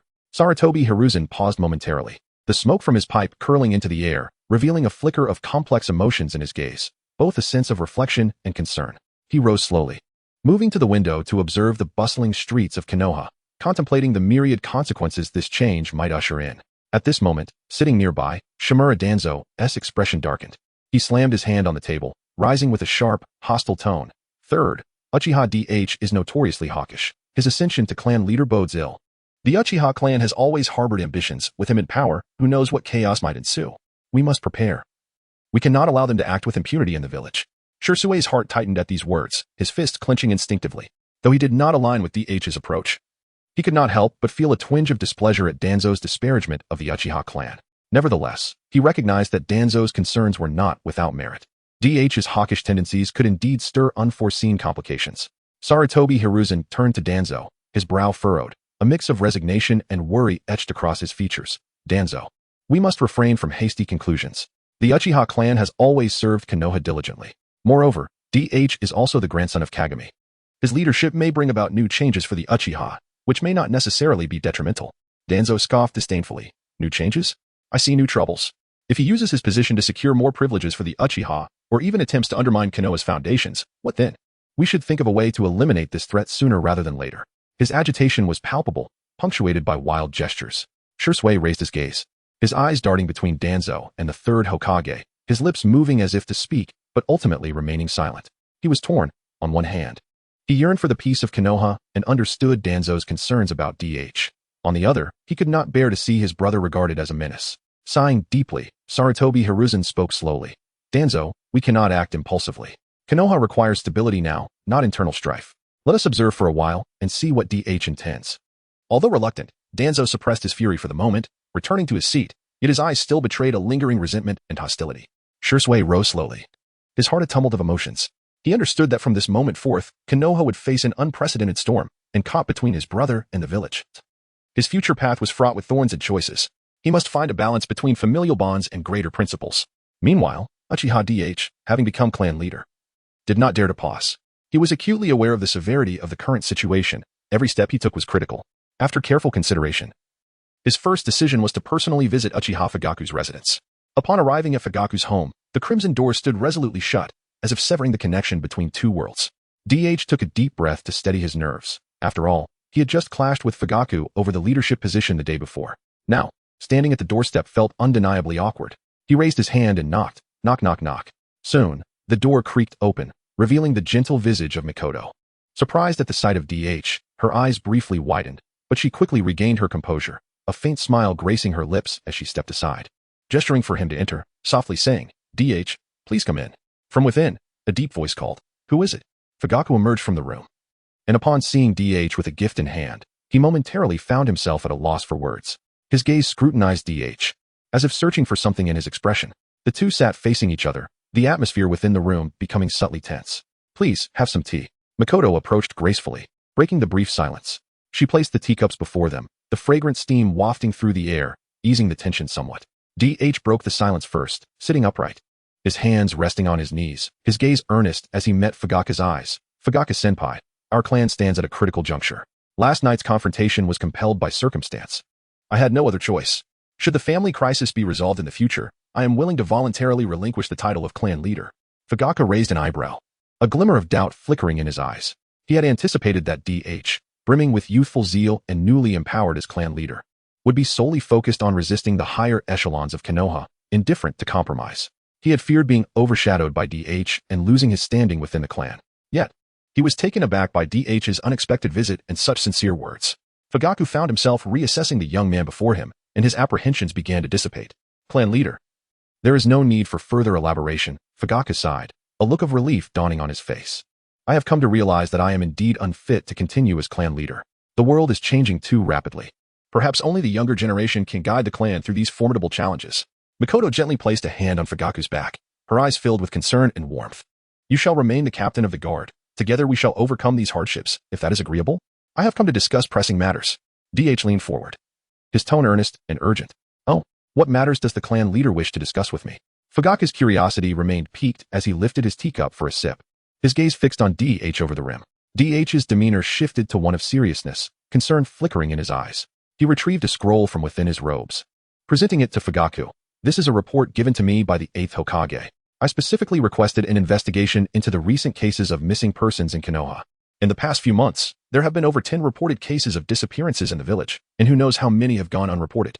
Fugaku accepted the scroll, his attention immediately captured. He swiftly scanned its contents, his brows knitting together as deep furrows appeared on his forehead. As a seasoned captain of the guard, he quickly discerned the unusual nature of these cases. Each of the missing individuals shared a common trait. They were all marginalized figures within the village. Chapter 27. Scheming Douhuan continued. The 8th generation has meticulously investigated the missing persons in these cases and discovered that they were all marginalized individuals within the village, with few friends or family, resulting in their disappearances going unnoticed for a time. Senior Fuyue, what are your thoughts on this situation? Douhuan's gaze fixed intently on Fuyue, his body slightly leaning forward, eyes brimming with inquiry. Fuyue slowly set down the documents, his brow furrowing into a shape. After a moment of contemplation, he spoke solemnly. Someone is deliberately capturing these overlooked individuals. Hearing this, Douhuan's eyes sparkled with sudden illumination, and he eagerly pressed on. Do you know who it is? Fuyue shook his head slightly, a hint of confusion crossing his features. Who? Douhuan inhaled deeply, lowering his voice. Root. They are providing experimental subjects for Orochimaru. What? Fuyue sprang to his feet. As the captain of the Uchiha Guard, He could not be oblivious to Root, an organization led by his old rival, Danzo. Yet, he never anticipated that they would dare conduct human experiments within the village. Even more shocking was Douhuan's next revelation. Senior Fuyue, do you know what experiments they are conducting? What nefarious deeds are they up to? Uchiha Fuyue let out an angry snort. The fusion experiment of wood release and the Sharingan. Douhuan declared with unwavering conviction. Nanny, Fuyue's chest heaved violently, unable to fathom that such diabolical acts were occurring within their village, especially against the bloodlines of the two founding clans. And all of this was connected to Root. Fuyue's face was a mask of shock and fury as he paced the room, the soles of his shoes making a dull sound against the floor. Douhuan observed him, realizing that he must seize this moment to propel their plan forward. Senior Fuyue, since we have uncovered the truth, we cannot remain passive. The villagers of Konoha need the protection of our guard. Our friends and family have been taken for experiments by the village's higher-ups, and the villagers deserve to know the truth. Douhuan stood up, approaching Fuyue, his demeanor serious and resolute. I implore you to lead a team, to command the finest forces of the guard, and search for Orochimaru's hideout. Your experience is invaluable, and as the captain of the guard, only you can undertake this crucial task. Fuyue halted, a flicker of hesitation passing through his eyes. He understood the perilous nature of this endeavor. Orochimaru, being the direct disciple of the Third Hokage, could trigger a greater political crisis if their mission faltered. Additionally, Danzo had long been an ally of the Third Hokage. How would Sarutobi Hiruzen view the Uchiha clan if they took action against both of these figures? Yet, perhaps this was also an opportunity to break the deadlock? Very well, I will lead the team, but I will need the 8th generation's assistance. After a moment of deep thought, Fuyue gritted his teeth and spoke earnestly. Absolutely, Senior Fuyue, you may gather anyone from our clan that you require. Douhuan waved his hand, expressing his full trust. Their eyes met, a silent understanding passing between them. Fuyue furrowed his brow and lowered his voice. Douhuan, we both know that striking against Orochimaru is merely the beginning. The true target is. Indeed, it is Danzo, Douhuan interjected. He refrained from uttering the name of the Third Hokage, knowing that some matters lose their significance once fully articulated. By merely hinting at Danzo, the astute would grasp the implications. Orochimaru's actions were likely supported by Danzo. Exposing Orochimaru's crimes would lead them to uncover Danzo's hidden machinations. He had lurked in the shadows, targeting the Uchiha clan. It was time to eliminate this old dog. Fuyue's eyes reflected agreement, and he nodded slowly. Danzo's root has acted with impunity in the village for years, forcibly extracting elites from various clans, creating a climate of fear. We must seize this opportunity to bring him down once and for all. Uchiha Meichin, who had been quietly serving in the background, felt a wave of concern wash over her at this moment. She instinctively clenched the hem of her clothing, her gaze darting between Fuyue and Douhuan. Though she kept a low profile, she was well aware of Danzo's ruthless methods. Should this operation fail, the consequences would be dire. Douhuan took a deep breath, his gaze resolute. Senior, I have one more question. Have you awakened the Meijiki Sharingan? After all, Orochimaru is one of the legendary Sannin, and he is not easily dealt with. This was crucial for Douhuan's plan. Without the Meijiki, Fuyue would have to engage directly. Upon hearing Douhuan's question, Fuyue's body stiffened slightly, a glimmer of caution flashing in his eyes. The Meijiki Sharingan was a secret power of the Uchiha clan, immensely powerful yet accompanied by grave costs. He paused for a moment before slowly nodding. Yes, I have awakened the Meijiki. With that, Fuyue raised his head, his Meijiki Sharingan instantly activated. A vivid crimson hue radiating outward from the pupils, which resembled solid black circles at the center. Surrounding the pupils were 3 larger, twisted black tomo patterns, arranged at distinct angles with subtly sharp, bent edges. Between these prominent tomo patterns were intricate black lines, resembling sprawling veins. Douhuan, seeing Fuyue's Meijiki Sharingan, couldn't help but be momentarily taken aback. Uchiha Fuyue truly possessed the Meijiki. Senior, the power of this Meijiki. Fuyue gradually closed his Sharingan, his expression returning to calmness. Though this power is formidable, it is accompanied by suffering and sacrifice. However, for the purpose of toppling Danzo and for the Uchiha clan, I am willing to harness this strength. Douhuan nodded, a hint of relief appearing on his face. Fuyue's willingness to confide in him bolstered his confidence in their future plans. Senior, in truth, I too have awakened the Meijiki. As soon as the words left his lips, Douhuan's aura abruptly shifted. He slowly lifted his head, revealing his own Meijiki Sharingan, which displayed a unique 6-pointed star shape. Fuyue raised his gaze, his expression devoid of surprise, merely reflecting a sense of, as expected. Suddenly, Fuyue rose and walked towards a hidden compartment in the room. Moments later, he returned with an ancient box in hand, gently opening it to reveal a uniquely shaped key resting within, a key shaped like half a tomo, emanating a mysterious glow. Fuyue presented the box to Douhuan, his expression grave. Douhuan, this is half of the clan leader's key, which I now entrust to you. The other half resides with Elder Uchiha Ran. When the 2 keys are united, They will unlock the Uchiha clan's sacred artifact. This artifact can only be wielded by those Uchiha who have awakened the Mangekyou Sharingan. It is pivotal to the rise and fall of our clan. Now, I place everything in your hands. May you be blessed with great fortune in battle. Douhuan accepted the box, feeling its weight and still a sense of duty within him. He looked at Fuyue and nodded firmly. Rest assured, senior, I will safeguard it diligently.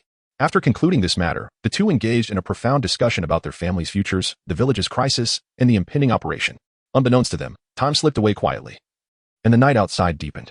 Douhuan glanced at the darkening sky, realizing it was time to take his leave. He stood, slightly bowing to Fuyue and his wife, and said, Senior, Sister Meichin, I am deeply grateful for your hospitality and the enlightening conversation. The hour is late. I must take my leave. We will keep in touch. Fuyue also stood, patting Douhuan's shoulder with a steadfast gaze. Be careful on your way, clan leader. Meichin watched Uchiha Douhuan's retreating figure, her worries intensifying.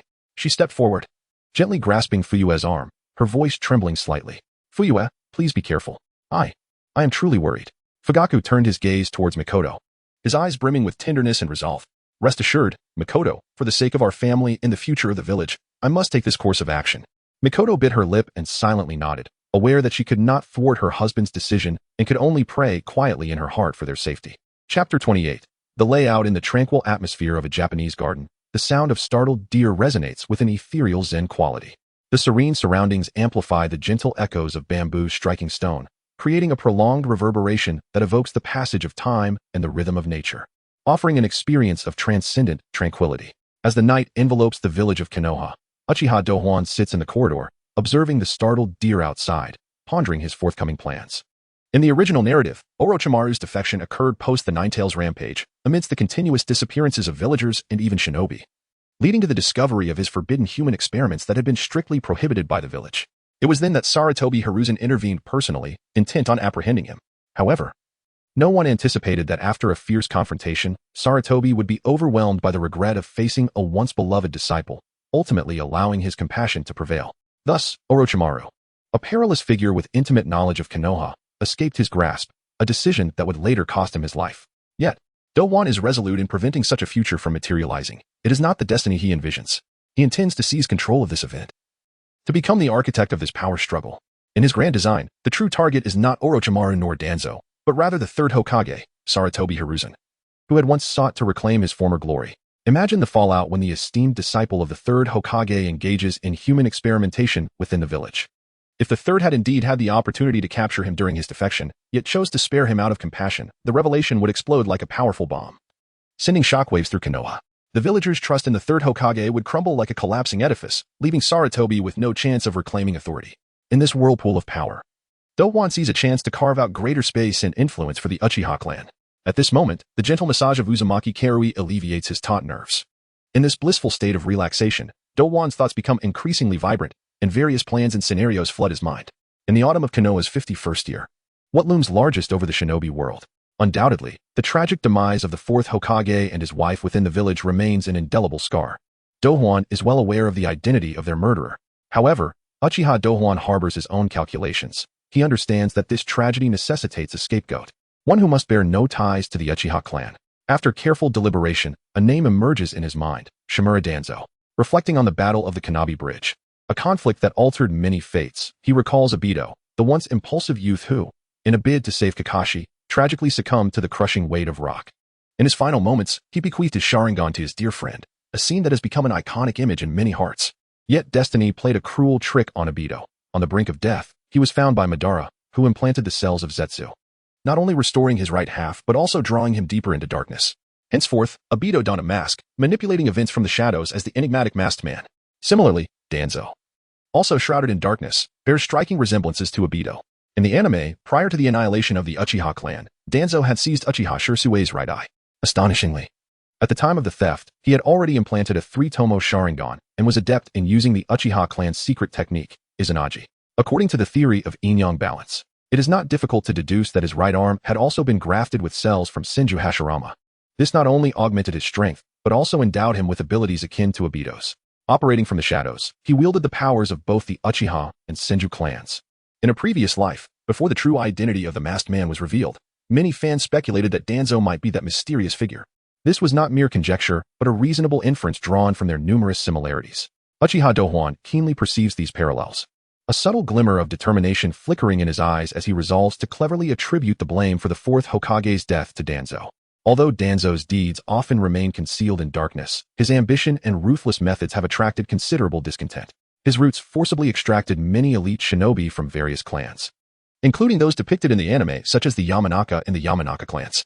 Douhuan firmly believes that Danzo would not spare other shinobi clans either. Many merely observe Danzo under the third Hokage's protection, harboring resentment yet remaining silent. Given the opportunity, a multitude would gladly take a stand against him, if he can find the right moment to present meticulously fabricated evidence to the public, steering the narrative such that the noble clans of Konoha believe Danzo orchestrated the fourth Hokage's demise for power. It would not only eliminate a significant obstacle to his plans, but also further weaken the third Hokage's standing. After all, as Danzo had been a longtime companion and aide to the third Hokage, the exposure of his crimes would inevitably cast doubt on the third's judgment and leadership abilities. If executed properly, this could lead to Sarutobi's complete downfall. Douhuan is not a simple-minded shinobi. He is a well-educated individual well-versed in history. He understands when to engage in brute force and when to employ cunning, possessing insight surpassing that of any other in the shinobi world. He realizes that given the current strength and circumstances of the Uchiha clan, directly confronting the third Hokage, who is at the zenith of his power, and instigating a coup against the entirety of Konoha would be akin to a moth to the flame, guaranteeing the Uchiha clan's ruin. With this in mind, Uchiha Douhuan rapped on the floor, "Summon Uchiha Hakadai to me." The Uchiha ninja lurking in the shadows promptly obeyed, and soon, the sound of measured footsteps approached. Uchiha Hakadai entered, standing tall and respectfully stating, "Clan leader, you summon me?" Douhuan turned, his gaze piercing as he focused intently on Hakadai. The Book of Formation bestowed a high appraisal upon this individual, a jonin of the Uchiha clan in the Hidden Leaf Village, a member of the village's police force, safeguarding its peace, possessing sound analytical skills, and the capability to lead the police force, earning admiration even from Uchiha Fugaku. Thus, Douhuan placed a hand on Hakadai's shoulder, deciding to entrust him with this significant responsibility. "Hakadai, I am about to assign you a task crucial to the future of the Uchiha clan." As he spoke, Douhuan laid bare his schemes regarding Orochimaru, then instructed, "Lead the most elite team of the police department under Captain Fugaku's command, and work alongside Uzumaki Karui to thoroughly investigate Orochimaru's whereabouts." Upon hearing this, Hakadai's expression turned serious as he replied, "Clan leader, I shall not betray your trust." Douhuan nodded slightly, a hint of satisfaction gracing his features as he continued, "Hakadai, remember to exercise utmost caution. We must not alert the prey. Orochimaru operates with great cunning. A single misstep could jeopardize our plans. This concerns not only our ability to expose his crimes, but also the future of the Uchiha clan within Konoha." Hakadai nodded vigorously, determination flickering in his eyes. "Clan leader, I understand. I will coordinate with Captain Fugaku and commence the investigation, leaving no stone unturned." Douhuan gently patted Badai's shoulder and earnestly remarked, "I have faith in you, Badai. You are the elite of our Uchiha clan, and this mission rests entirely upon your shoulders." "Yes, clan leader," Badai resolutely replied once more, after which he turned and departed the room with a determined stride. Chapter 29. The Empty Zone. Prior to orchestrating the coup, Uchiha Douhuan was acutely aware that possessing a multitude of cards was advantageous. Thus, he procured an additional half of the Manjiki Sharingan from Elder Uchiha Ran, and from him, he gleaned the location of the Uchiha clan's treasure vault. The Nico Ninja clan, he mused, toying with the Manjiki. The Nico Ninja is a ninja beast bound by contract to the Cat Granny, who specializes in crafting tools specifically for cats. Initially, they did not maintain a close relationship with the Uchiha clan. Rather, through the unfolding of history, they became a vital source of intelligence for the Uchiha family. In the course of their development, the Uchiha clan established a cooperative relationship with the Cat Granny and her Nico ninjas, enabling these creatures to serve the Uchiha family. The Nico ninja, as a source of intelligence, was tasked with the crucial role of gathering and conveying information. With their unique abilities and characteristics, they played an indispensable role in the Uchiha clan's endeavors. In the anime, they can often be seen guarding the corridor leading to the Cat Granny's abode, interrogating visitors to ascertain their trustworthiness, thereby determining whether to allow them an audience with the Cat Granny. This practice not only safeguarded the Cat Granny and her intelligence, but also maintained a semblance of order and connection between her and the Uchiha clan. As one of the founding families of Konohagakure, the Uchiha clan is renowned for their formidable Sharingan and exceptional combat prowess. Their association with such a powerful and legendary family also enhanced the Nico ninjas' standing and influence within the ninja world. The members of the Uchiha clan held the Nico ninja in high regard. For instance, in the anime, Sasuke once cautioned Suigetsu against teasing the Nico ninja, lest he be met with a painful bite, indicating the Nico ninja's esteemed position within the Uchiha family. With a flourish of hand signs, Uchiha Douhuan summoned a blue and white Nico ninja. The creature, round and plump, resembled a small hill. Its fluffy belly rose and fell rhythmically with each breath, supported by 4 short legs akin to little meat pillars. Its large, round head boasted 2 bright eyes like copper bells, and a short, stout tail swayed languidly. Meow? Who might you be? What urgent matter brings you to summon Lord Nekataro? The voice of Nekataro was laced with a languid arrogance, its head held high, eyes casting a sidelong glance at Uchiha Douhuan, the corners of its mouth drooping slightly. Douhuan, gazing at the rotund Nico ninja before him, nearly chuckled as an image of a British shorthair flashed in his mind. He produced a packet of fish treats from his pocket and waved it before Nekataro. Nekataro, behold. This is a special delicacy from Konoha Village, a treat I seldom share with others. Douhuan smiled, the enticing aroma wafting from the fish treats. Nekataro's previously squinted eyes widened in surprise, its nose twitching eagerly as it fixated on the packet of fish treats, meowing incessantly. Meow, how delightful. You truly intend to share this with me? Of course, provided you assist me with a small favor. Douhuan teased, playfully manipulating the packet in his hands. Meow. What favor? Speak quickly. As long as there's fish, I would brave fire and water. Nekataro exclaimed, agitatedly pacing in place, its tail twitching like a rattle. I need you to inform the cat granny that Uchiha Douhuan has urgent matters to discuss with her. It is imperative she is made aware. Douhuan's expression shifted to one of seriousness. That's it. Simple enough. Meow, hand over the fish treats. Nekataro extended a paw, attempting to snatch the packet. Douhuan deftly withdrew the treats. Once you complete your task, this packet shall be yours, and I shall grant you an additional one. Meow, it's a deal. Wait here. I shall notify the cat granny at once. The promise of an extra reward sent Nekataro bounding away with unexpected agility for its corpulent form, racing towards the cat granny's location.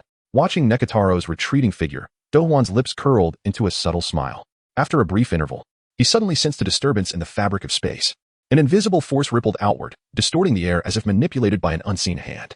The ground beneath him trembled slightly, and the scenery before him began to blur, veiled by an ethereal curtain. Is this the reverse summoning technique? Douhuan pondered, experiencing summoning for the first time. Before he could react further, a powerful suction drew him in abruptly. He felt his body lose all weight, tumbling through a chaotic void, accompanied by the howling winds and strange roars, as if traversing innumerable temporal tunnels. As tranquility returned, Uchiha Douhuan found himself in an unfamiliar realm, the Empty Zone. This desolate expanse, a gathering place for the Nico ninja clan, was devoid of any nation or village, littered with crumbling ruins that exuded an air of ancient mystery. No sooner had he landed than several Nico ninjas emerged from the debris, encircling him with wary glances. At that moment, the cat granny slowly stepped out from the shadows. Adorned with dark gray cat ear embellishments, she was diminutive in stature and slightly plump, clad in traditional Japanese attire of muted tones. Her face was etched with wrinkles, and her elongated eyes scrutinized Douhuan with a keen, wise gaze, tinged with a hint of kindness. Uchiha Douhuan, what brings you to this place? The cat granny inquired, her voice somewhat hoarse yet commanding. Douhuan inclined his head respectfully, responding, Cat granny, I have come to retrieve the sacred artifact of my clan. The cat granny squinted, appraising him from head to toe, her tone tinged with surprise. Young man, you have already awakened the Mangeki Sharingan at such a tender age. You are indeed formidable. A jolt of recognition coursed through Douhuan, realizing the cat granny was deeply entwined with the Uchiha clan. Even aware of the secret that only those who possessed the Mangeki could wield the sacred artifact. At that moment, a familiar figure emerged from the throng of Nico ninjas, Nekataro. Spotting Douhuan, its eyes sparkled with excitement, and it exclaimed, Meow, you truly came. Where are my fish treats? Douhuan chuckled, producing the promised packet of fish treats from his pocket and handing it to Nekataro. Here you go, just as promised. Nekataro eagerly tore open the package, snatching a fish treat and devouring it greedily, cheeks puffing adorably, oil smudging the corners of its mouth, a comical sight indeed.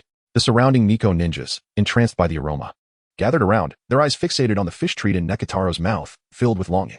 A few bolder Nico ninjas dared to extend their paws, attempting to pilfer from Nekataro's stash. Instantly, Nekataro bristled, emitting a fierce growl, shielding its treat, its posture adopting a combative stance. As tensions escalated among the Nico ninjas, Douhuan quickly interjected, enough. No fighting. He swiftly retrieved the remaining fish treats from his pocket, dividing them into several portions and tossing them to the surrounding Nico ninjas. Everyone gets a share, he announced cheerfully, petting one and scratching another. Seeing Douhuan's gesture, the Nico ninjas ceased their squabbling, joyfully claiming their portions and retreating to corners to savor their treats. Nekataro, relieved, returned to relishing its meal, occasionally letting out a satisfied burp. The cat granny observed this scene quietly, her once hawkish gaze softening, the corners of her mouth lifting into a barely noticeable smile. She whispered softly, this child possesses a hint of kindness. No wonder the perceptive cat Taro is drawn to him. Throughout her extensive years, she had encountered numerous members of the Uchiha clan, most of whom bore the pride and sharpness bestowed by their Sharingan. It was indeed rare to find someone like Douhuan, who exhibited such warmth and patience towards the ninja cats. This small gesture endeared the elderly cat lady to the young man, leading her to ponder in her heart that perhaps entrusting him with the sacred artifact would not be such a misguided decision after all. Uchiha Douhuan produced 2 Magatama keys from his bosom and addressed the cat lady. This is a key from the younger generation. I humbly seek your guidance. The cat lady examined the Magatama keys before proceeding deeper into the ruins, gesturing for Uchiha Douhuan to follow her. The two maintained a respectful distance, one behind the other. With the strength of your esteemed clan, do you truly require the power of a sacred artifact? The cat lady inquired from ahead. Uchiha Douhuan recalled the grim fate of the Uchiha clan depicted in the original narrative and, with a bitter smile, replied, Indeed, the currents within Konoha are turbulent, fraught with peril. Although our clan is formidable, we face numerous adversaries and their schemes. The sacred artifact may very well be the key to altering our fate. Chapter 30. The 3 artifacts of the Uchiha clan. The old cat lady guided Uchiha Douhuan through the ruins of the empty district, where remnants of time stood in silent testament to the past. As they meandered through the desolate landscape, crumbling walls whispered secrets in the wind, and occasionally, a few ninja cats would dart from the shadows, only to swiftly vanish under the old lady's watchful gaze. An aura of mystery and ancient wisdom enveloped the surroundings, heightening Uchiha Douhuan's anticipation of the artifacts he was about to encounter. At last, they arrived before a grand crimson door, towering and imposing. Its surface was adorned with peculiar engravings that seemed to shimmer with a life of their own under the dim light. Uchiha Douhuan inhaled deeply and slowly produced the 2 Magatama keys. The moment the Magatama made contact with the door, a deep rumble echoed, and the door began to tremble, gradually swinging open, releasing a wave of antiquated yet potent energy. Just as Uchiha Douhuan was about to step inside, the old cat lady suddenly grasped his arm, her expression grave. Child, what lies within is tied to the fate of the Uchiha clan and may alter the very fabric of the ninja world. You must exercise caution. Uchiha Douhuan solemnly nodded and proceeded through the threshold alone. Inside was an expansive chamber, its walls inlaid with gems radiating a gentle luminescence that illuminated the space. Shelves were laden with scrolls, books, and an assortment of bizarre ninja tools, an accumulation of the Uchiha clan's wealth and secret arts over centuries. Any single item could incite a stir within the ninja realm. At the farthest end of the chamber stood a tightly shut stone door, engraved with a colossal Uchiha fan emblem that glimmered with an eerie light. Douhuan hastened to the stone door, grasped the handle, and pulled with all his might. But it remained immovable. Furrowing his brow, he exerted more force, his veins bulging, yet the door remained steadfastly shut. A sense of unease surged within him as he scrutinized the stone door, searching for a mechanism to unlock it, but to no avail. Just then, he recalled the old lady's astonishment regarding his kaleidoscope Sharingan and the scenes from the anime where Uchiha Itachi wielded the 3 artifacts. His heart stirred with realization. He stepped back slowly, allowing his chakra to surge, igniting within him like a raging flame coursing through his veins. His eyes widened as the once pitch-black pupils rapidly transformed, the crimson glow of his Sharingan flaring to life, the 3 Magatama rotating within, emanating an enigmatic and mysterious aura. Soon after, the 3 Magatama began to spin rapidly, resembling gears in motion, their brilliance intensifying. Amidst this dazzling light, the Magatama morphed and fused, ultimately transforming into the 6-pointed star kaleidoscope Sharingan. At that moment, a formidable power and resolute spirit radiated from Uchiha Douhuan's gaze. Susanoo, he declared, his voice low yet commanding, as he swiftly formed hand seals, unleashing a torrent of chakra that surged forth like a flood.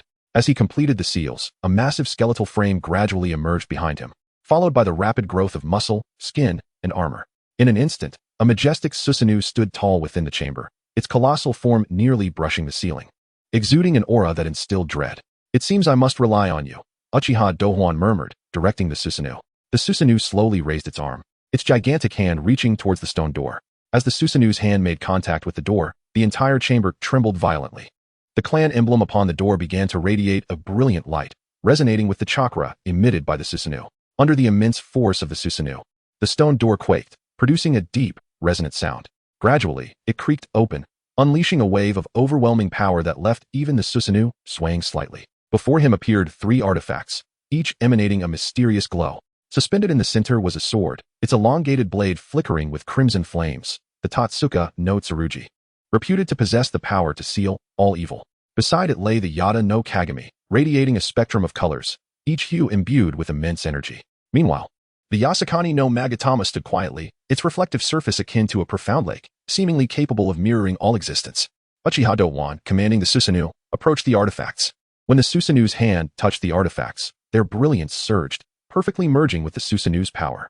With these artifacts, his chances of success in the impending coup were significantly enhanced. In the world of Naruto, Itachi's utilization of the three artifacts showcased the following abilities. The Totsuka no Tsurugi, a variant of the Kusanagi sword, serves as a spiritual weapon residing within Susanoo, wielding sealing capabilities. During his confrontation with Sasuke, when Orochimaru emerged from Sasuke's body, Itachi activated his Susanoo, transforming the sake sprayed from the gourd held by Susanoo into the Totsuka no Tsurugi, using it to seal Orochimaru. The Yada no Kagami boasts unparalleled defensive properties, capable of converting an opponent's attack into its own attributes, rendering the attack ineffective. Similarly, during his battle with Orochimaru, Itachi employed the Yada no Kagami to counter Orochimaru's eight-headed serpent technique, rendering even the explosive tags thrown by Sasuke ineffective. The Yasakani no Magatama, usable from the second stage of Susanoo and beyond, significantly amplifies the ranged damage of Susanoo, enabling the user to hurl a series of Magatama for long-range assaults, inflicting tremendous area damage. In the Naruto series, these three artifacts belong to Uchiha Itachi. However, most, including Uchiha Douhuan prior to his journey, believe that Itachi's three artifacts were essentially a manifestation of his kaleidoscope Sharingan abilities. When activating Susanoo, different Uchiha clan members exhibit various weapons, such as Sasuke's bows or Madara's scythe, while Itachi's Susanoo, due to the uniqueness of his ocular techniques, directly inherited the Totsuka no Tsurugi and Yada no Kagami. This ability is bound to bloodline and ocular power, not requiring external means to obtain. Yet, it is evident that these artifacts genuinely exist, as evidenced by the anime when Orochimaru, struck by Itachi Susanoo's Totsuka no Tsurugi, arrogantly remarked, "Do you think such a trivial attack can defeat me?" His expression shifted in an instant as he exclaimed, "Could that sword be the Totsuka no Tsurugi? It seems you've been hiding it all along, Itachi."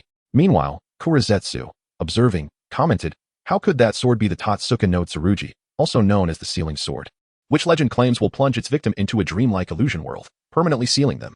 The sword itself embodies the sealing technique of the Kusanagi sword. The words of Orochimaru and Kurizetsu serve as sufficient proof that the three artifacts are not merely a manifestation of Uchiha Itachi's kaleidoscope Sharingan abilities, but rather authentic artifacts. As for why Sasuke did not acquire the three artifacts after defeating Itachi, one can only speculate that Kishimoto was reluctant to grant Sasuke an even greater advantage. Chapter 31. The Cunning Rabbit has three burrows. Several days have passed since Uchiha Douhuan acquired the three sacred artifacts. In the bustling village of Konoha, Sarutobi Hiruzen is tirelessly engaged in efforts to restore stability and governance, attending a series of meetings and making crucial decisions, frequently traversing between the Hokage Tower and various departments. Meanwhile, Danzo, the ambitious leader of the Umbu Root organization, is scheming and maneuvering, desperately seeking to win the Hokage's seat and rallying support wherever he can. The entire village of Konoha seems to be shrouded in an invisible atmosphere of tension, with citizens feeling anxious and hurrying about. Amidst this tumultuous tide, there exists a tranquil refuge, Uchiha Douhuan's residence. Removed from the village's clamor and chaos, it is surrounded by lush bamboo, with the gentle sound of flowing water creating a stark contrast to the external busyness. Inside the tea room, the tatami mat flooring is arranged neatly and warmly, crafted from natural wood, imparting a rustic yet comfortable ambience. A simple wooden tea table displays an exquisite tea set, while several floor cushions rest nearby. In the tea room, Douhuan sits across from Yukura. He is clad in a blue kimono, the edges embroidered with the Uchiha family crest. Casually seated on the tatami, he gently twirls a teaspoon.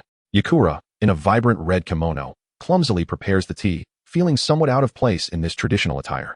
Having always donned practical ninja, clothing suitable for combat and action, the kimono's intricate beauty and golden cloud patterns accentuate her graceful figure. Yet they also evoke a sense of confinement and unfamiliarity. She adjusts her posture carefully, striving to appear gentle and composed, though her inner turmoil is difficult to conceal. As her fingers brush against the hem of the kimono, she experiences an unprecedented delicacy and softness, a stark contrast to her usual ninja garb. "Lord Douhuan, you appear remarkably unhurried," Yukura remarks while brewing tea, attempting to mask her discomfort with words. Douhuan smiles at her, seemingly aware of her tension. "Yukura, relax. This is not a battlefield. There is no need for you to remain vigilant at all times." Yukura offers an awkward smile, her discomfort with the kimono becoming increasingly evident. "I apologize, Lord Douhuan. I am still not quite accustomed to wearing such clothing." Upon hearing this, Douhuan bursts into laughter. "Haha, it's perfectly fine. Everyone has their first time. Wear it a few more times, and you shall gradually acclimate." "Lord Douhuan, have you located Orochimaru's laboratory?" Yukura asks curiously as she pours tea, her movements exhibiting a hint of ninja agility while striving to convey grace. Douhuan gently lifts the teacup, inhaling the aroma deeply, his eyes slightly closed as if savoring the moment. "Soon," he replies softly, a faint smile gracing his lips. "Soon? What does that mean? Is your plan nearing success?" Yukura cannot help but inquire. Since arriving in Konoha, she has resided in the same courtyard as Douhuan and is well informed about his plans against Orochimaru. making her keenly interested in the progress of events. Douhuan opens his eyes, gazing at the tea in his cup, his smile subtly widening. What I mean is, you are too impatient. The tea leaves require the right infusion time and temperature to release their fragrance. If brewed too quickly, the aroma will not fully manifest. As he speaks, he takes a delicate sip of tea, then slightly frowns, seemingly dissatisfied with the fragrance. Observing this, Yakura's pent-up frustration finally erupts. I am inquiring about something important, yet you are here tasting tea. I am a ninja, not a tea servant of the noble clans. She angrily sets the teapot down. Her cheeks flushed and her eyes wide, fixed intensely on Douhuan.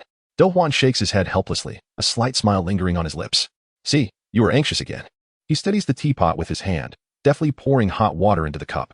As the leaves meet the hot water, a rich aroma fills the tea room, enveloping it in a fragrant haze. Douhuan's focused demeanor and graceful posture while preparing tea resemble those of a nobleman well-versed in the art of tea. Here, try this.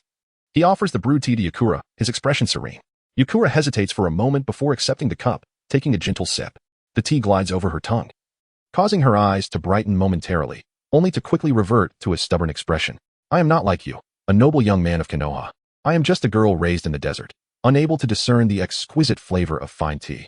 It tastes no different from the red tea of Sunagakure. She turns her head away, huffing softly. Uchiha Douhuan bursts into laughter once more, his mirth echoing throughout the tea room. He squints his eyes slightly, finding Yakura's obstinate demeanor quite amusing. Now, let us discuss serious matters. Douhuan's smile fades, his expression turning grave. Fugaku has been tracking Orochimaru for several days now, yet there has been no progress. What are your thoughts on this? Yakura frowns, her tone laced with skepticism. Lord Douhuan, is your arrangement truly sound? At this rate, we may never see results. She pauses, a spark of eagerness flashing in her eyes. Why not let me give it a try? I am quite adept at tracking prey in the desert. Those cunning sand bandits never escape my gaze. Perhaps I could locate Orochimaru more swiftly. Douhuan raises an eyebrow. Regarding Yakura, you have only just arrived in Konoha a few days ago.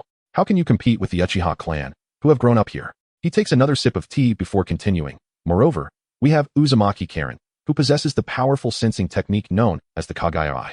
It is one of the most formidable perception arts in the ninja world, capable of detecting anomalies within dozens of kilometers. The numbers, characteristics, and speed of the enemy can be accurately grasped. How vast can Konoha be? Uchiha Douhuan's demeanor remains composed as he gazes into the distance beyond the tea room, seemingly contemplating the potential locations of Orochimaru's human experimentation lab. Orochimaru's laboratory could be situated in a few possible places. First, it could be underground or in a hidden corner of Konoha. His human experiments require utmost secrecy. Acquiring resources within the village is easier and allows for better concealment. Second, it could be in the mountains or caves surrounding Konoha. As you can see, the area is filled with dense forests and caverns, ideal locations for establishing a secret laboratory. Third, it may be a location provided by Danzo. Danzo is Orochimaru's financial backer, and he likely offers Orochimaru a concealed space, keeping the results of the experiments within his grasp. Moreover, the laboratory would not be too far from Konoha if it were too distant. Danzo would not only waste time and effort traveling back and forth, but also hinder his ability to promptly gather intelligence and resources. Listening to Douhuan's analysis, Yakura furrows her brow slightly, contemplating. Once he finishes speaking, she presses further. Which of these possibilities do you think is the most likely? Douhuan's lips curl into a subtle smile, revealing a cryptic expression as he refrains from directly answering Yakura's question. Do you know the saying that a cunning rabbit has 3 burrows? In truth, snakes are similar. Yakura's eyes flicker with curiosity upon hearing this, yet she soon nods thoughtfully, having vaguely grasped the deeper meaning in Douhuan's words. So, what you mean is, she tentatively inquires, a hint of anticipation in her voice. Upon hearing her, Uchiha Douhuan suddenly bursts into hearty laughter, his gaze glinting with a touch of mirth and nonchalance. Haha, what could I possibly mean? I am merely an ordinary villager of Konoha, enjoying my tea. Observing Douhuan's carefree demeanor, Yakura silently contemplates, realizing that this man from the Uchiha clan possesses considerable assurance. Therefore, she refrains from pressing further. She gently sipped the tea in her hand, the fragrance unfurling upon her tongue, bringing an unprecedented sense of freshness and tranquility. For Yeon, this serene existence was a novel experience.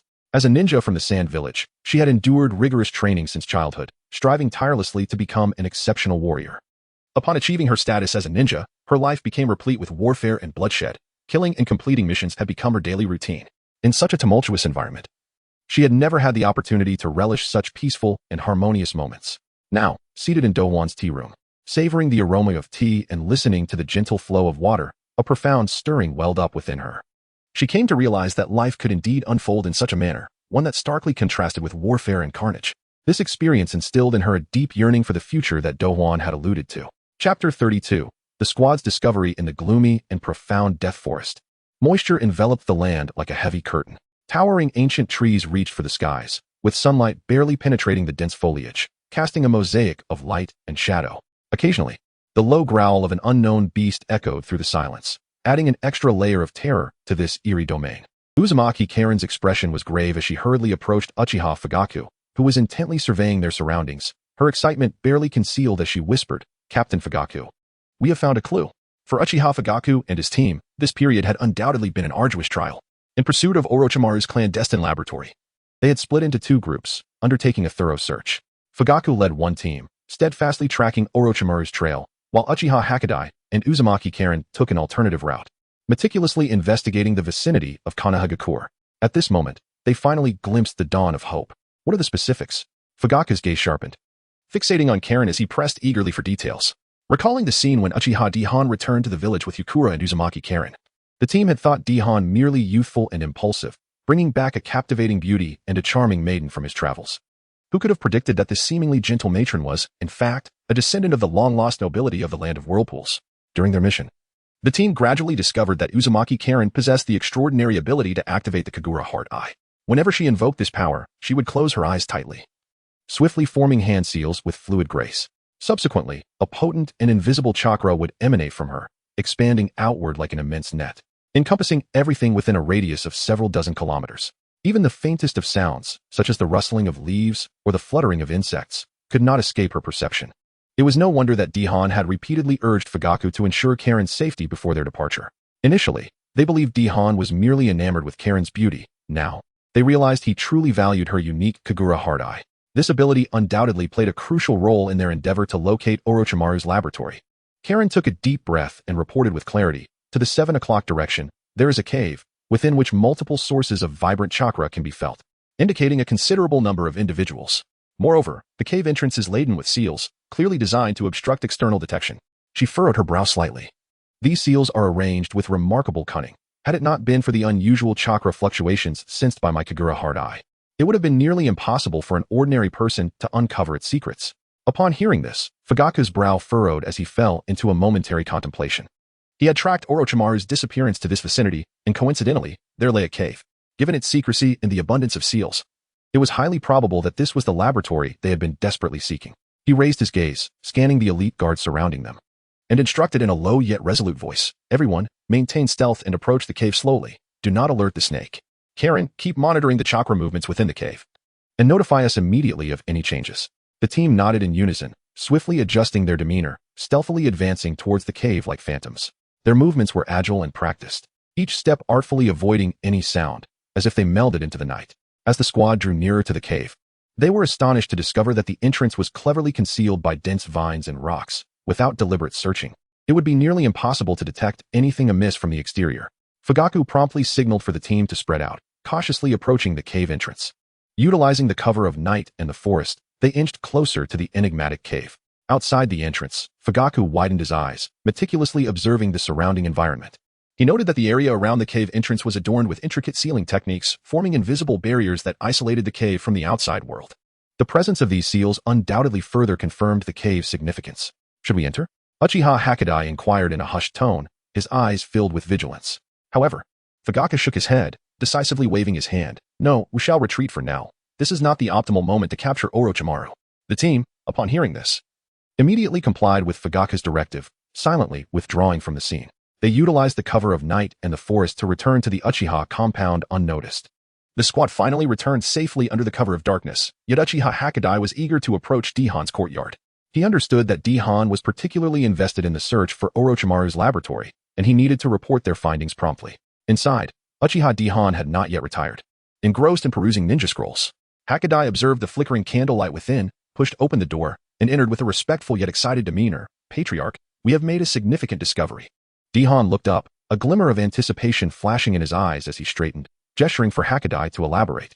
Hakadai stood tall, his tone urgent and organized as he recounted their findings. "Captain Fugaku has been diligently monitoring Orochimaru's movements, discovering that he has been frequently appearing in the death forest and lingering for several days at a time."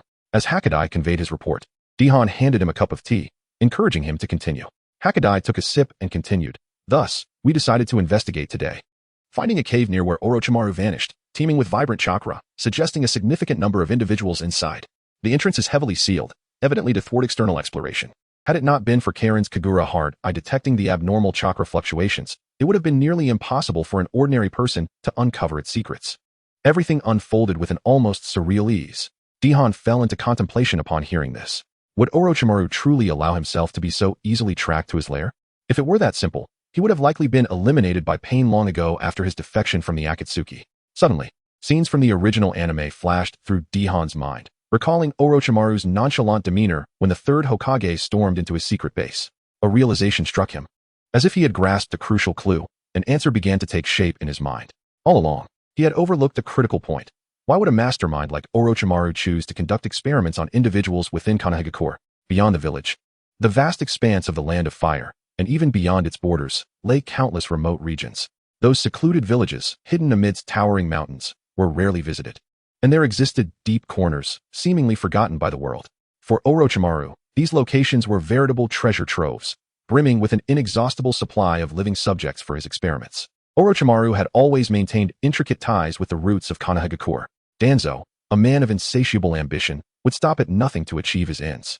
He understood the value of Orochimaru's research and would undoubtedly relish the opportunity to mobilize the roots agents to gather the resources and personnel Orochimaru required for his experiments. Thus, the risks of exposure for Orochimaru's clandestine endeavors were nearly negligible. However, recalling the original narrative, Orochimaru had brazenly abducted individuals within Konoha for experimentation, resulting in numerous villagers going missing, a reckless and rash course of action. Douhan had once thought this was merely a manifestation of Orochimaru's obsession with research, an indication of his disregard for consequences. Yet now, upon further reflection, it seemed far more intricate than that. A question began to brew in Douhan's mind. Could it be possible that Orochimaru had intentionally allowed the Third Hokage to discover his secret base? Seizing this opportunity, he aimed to sever the intricate ties to Konoha, thus facilitating a natural defection from the village. Ever since his defeat in the election for the Fourth Hokage, Orochimaru gradually faded from the stage of Konoha, slipping from the public's gaze. Subsequently, with the unfortunate demise of the Fourth Hokage during the Nine Tails incident, the Third Hokage regained control. From that moment onward, Orochimaru may have become utterly disillusioned with Konoha. Given Orochimaru's character and ambitions, the various rules and moral codes of Konoha were but invisible shackles, binding him tightly and hindering his progress. On his relentless quest for truth, these constraints transformed into unsightly stumbling blocks. For Orochimaru, only by breaking free from Konoha's fetters and immersing himself in a broader, more liberated realm could he pursue his research without hesitation, encompassing all things within his studies. He yearned, within the confines of his finite existence, to achieve that grand aspiration, becoming the master of truth, attaining immortality, and achieving an omnipotent state. At this moment, Douhuan increasingly felt that his thoughts were correct. Orochimaru had spent many years in Konoha and undoubtedly had formed attachments. His desire to rescue Uchiha Itachi during a training session, as depicted in the anime, serves as an apt testament to this. His affection for every blade of grass and every companion with whom he once fought alongside could not have been entirely devoid of sentiment. However, rather than severing these bonds himself, he seemed more inclined to have others do so on his behalf. To this end, he recklessly captured villagers in Konoha for human experimentation, providing others with leverage against him. He deliberately exposed his crimes, compelling the Third Hokage to take action against him, thus paving the way for his departure from Konoha to pursue his taboo research. It seemed that Douhuan had grasped the essence of Orochimaru's true intentions. Chapter 33 Meeting on November 11th, 51 years after the founding of Konoha, a month had elapsed since the turmoil wrought by the Nine Tails. Within the confines of the Hokage's office, a heavy atmosphere hung in the air. The Third Hokage, Sarutobi Hiruzen, a venerable elder marked by the passage of time, clutched his longtime companion, a pipe, gently tapping it against the edge of an ornate bronze ashtray, through the curling tendrils of smoke. His profound gaze settled upon the new leader of the Uchiha clan, Uchiha Douhuan, who sat upright beside him. Douhuan, adorned in a resplendent haori embellished with 3 tomo patterns that glimmered in dark red, immediately commanded attention with his extraordinary presence. Since the demise of the Fourth Hokage, the village had managed to maintain its footing amidst the storm, thanks to the unwavering support of its leaders. The Third Hokage's voice, gravelly and low, betrayed an unmistakable weariness as he gestured, the frayed golden threads of his Hokage robe trembling slightly. In the coming days, I shall journey to the capital of the Land of Fire to formally report my reinstatement as Hokage. The affairs of the village shall be managed in my absence by Elder Tizun, Elder Mito, Elder Shimizu, and the various clan heads. There was an undeniable firmness in the Third Hokage's words as his eyes scanned each elder and clan leader present. Elders Tizun Koharu and Mito K-in maintained a solemn demeanor, sitting rigidly. Meanwhile, in the shadow cast by a pillar, Shimura Danzo gripped his teacup tightly. The liquid within trembling slightly, producing a faint clinking sound. His expression was dark and brooding, as if harboring boundless resentment and discontent. Following the death of the fourth Hokage, Danzo believed his moment had arrived. He conspired with Orochimaru, maneuvering in the shadows to seize the Hokage position. Yet, he ultimately found himself merely a fool. As Saratobi's decision to reclaim his position shattered his ambitions. Once Saratobi had concluded his arrangements for the village before his departure, Douhuan was the first to applaud. His voice ringing with fervor. I firmly believe that under the third Hokage's guidance, Konoha will soon dispel the shadows and reclaim its unmatched status in the shinobi world. The will of fire shall be passed down through the generations. However, Danzo found these words particularly grating, and his anger surged, eager to unleash his fury upon the Uchiha. Humph. Danzo slammed his palm onto the table, causing tea to splash and drench the documents before him. Uchiha Douhuan, do tell. How did you manage to defeat Fugaku to become clan leader? Did you employ some underhanded means?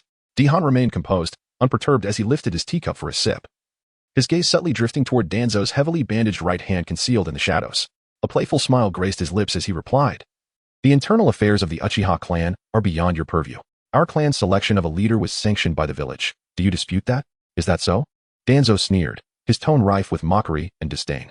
What of the Konoha military police? Since the inception of the first Hokage, the captain has always been the Uchiha clan leader. If you were to assume that role, did you inform the village? Douhuan smiled serenely, his eyes reflecting wisdom and composure. I do not hold the captaincy. Captain Fugaku remains in that position. He is currently occupied with a matter of utmost importance, which is why I am temporarily representing him at this meeting. What matter could be of such significance? Are you perhaps plotting a rebellion in secret? Danzo pressed, his voice laced with suspicion and probing.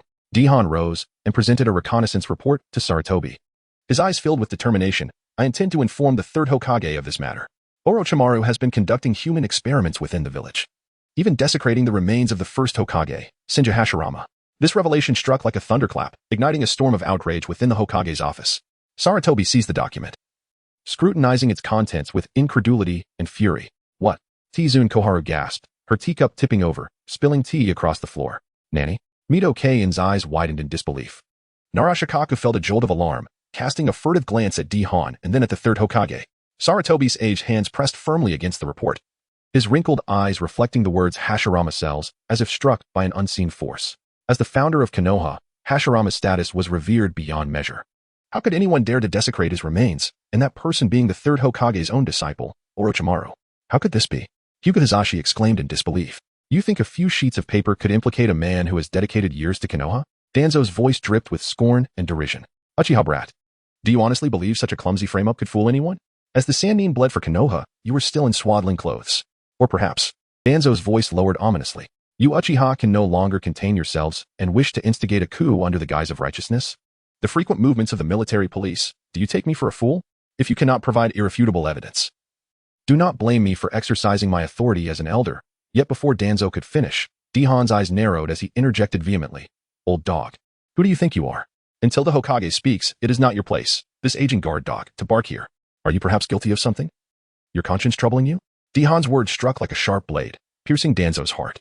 His complexion turned an ashen gray, his clenched fist trembling ominously, as if he wished to devour Douhan whole. Enough. Saratobi roared, his voice resonating like thunder throughout the office, his brow furrowed with tension, his gaze flickering with an indescribable complexity. However, upon meeting Danzo's furtive and guilty gaze, his tone softened. This matter pertains to the survival of Konoha. We cannot reach a conclusion based solely on this dubious report. We must deliberate carefully. Mito K-in, sensing the gravity of the situation, quickly chimed in. Indeed. The third Hokage speaks wisely. This is a matter of great importance. We cannot act rashly. We must investigate thoroughly to unveil the truth for Konoha. Tizun Koharu nodded in agreement. Regardless of the outcome, we must safeguard the peace and stability of Konoha. We must not allow any conspiracy to succeed. Faced with the indecisive actions of Konoha's upper echelons, Douhuan harbored a cold smile within. There was no way he would allow the Konoha F4 to sweep this under the rug. He had awaited this opportunity. Chapter 34, The Resolution of the Third Generation. Outside the door of the Hokage's conference room, Uchiha Hakadai, adhering to Uchiha Douhan's prior arrangements, wore an anxious expression and hurried footsteps, poised to barge inside. The members of the Umbu reacted swiftly, appearing before him like phantoms, firmly blocking his path. I have urgent matters to report to Lord Hokage. Hakadai's voice was urgent, yet underscored by a tenacious determination, as the safety of Konoha was at stake. and delay was not an option. The Umbu's demeanor was stern, their tone unwavering. No one may enter without the summons of Lord Hokage. This is the rule. And we hope for your understanding, Uchiha Hakadai. Understanding? Konoha is in grave peril, and Orochimaru has committed unforgivable crimes. Conducting inhumane experiments and desecrating the remains of the first Hokage, Shinja Hashirama. Can we simply stand by? Hakadai's voice rose, his urgency and dissatisfaction nearly spilling over. Within the conference room, the senior officials of Konoha were engaged in a heated discussion, and the commotion outside caught their attention, halting their dialogue with expressions of confusion. They understood that Uchiha Hakadai, as the vice-captain of the Konoha Guard, was not typically impulsive. His current agitation indicated a serious crisis. Sarutobi Hiruzen furrowed his brow. Recognizing Hakadai's voice and surmising that the matter was closely tied to Uchiha Douhuan. Let him in, he commanded, his voice resonating clearly through the door to the Umbu members. Upon hearing this, the Umbu members immediately stepped aside, allowing Uchiha Hakadai to stride into the conference room. He approached the meeting table, his demeanor grave, and respectfully bowed to the assembled Konoha leaders, his eyes radiating resolve and determination as if prepared to confront any challenge. My apologies for the intrusion, Lord Hokage, esteemed elders, and clan leaders. I possess critical intelligence regarding Orochimaru that must be reported immediately, Hakadai stated with a steady and powerful voice. Sarutobi Hiruzen nodded, gesturing for him to continue, his expression growing increasingly serious, as if sensing an impending storm. Taking a deep breath, Hakadai began. Recently, the Konoha Guard has received numerous reports of missing villagers. Upon thorough investigation, we discovered that Orochimaru is highly suspect. We tracked him down to his laboratory for human experimentation. He is indeed conducting forbidden would-release experiments. Orochimaru is aware of our pursuit and may defect at any moment. We urgently seek guidance from the Third Hokage.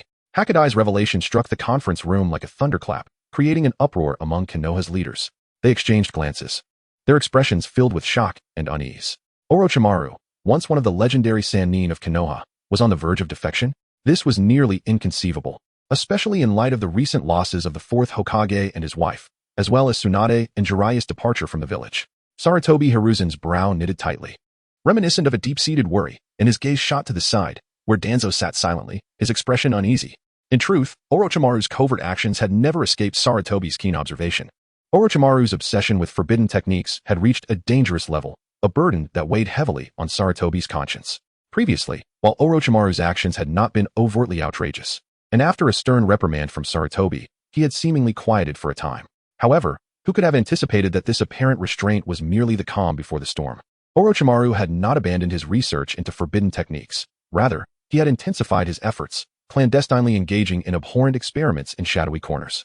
At this moment, observing Uchiha Hakadai's steadfast demeanor and resolute claims, Sarutobi, as Orochimaru's mentor, had already arrived at a conclusion. He sighed deeply, filled with regret and self-reproach.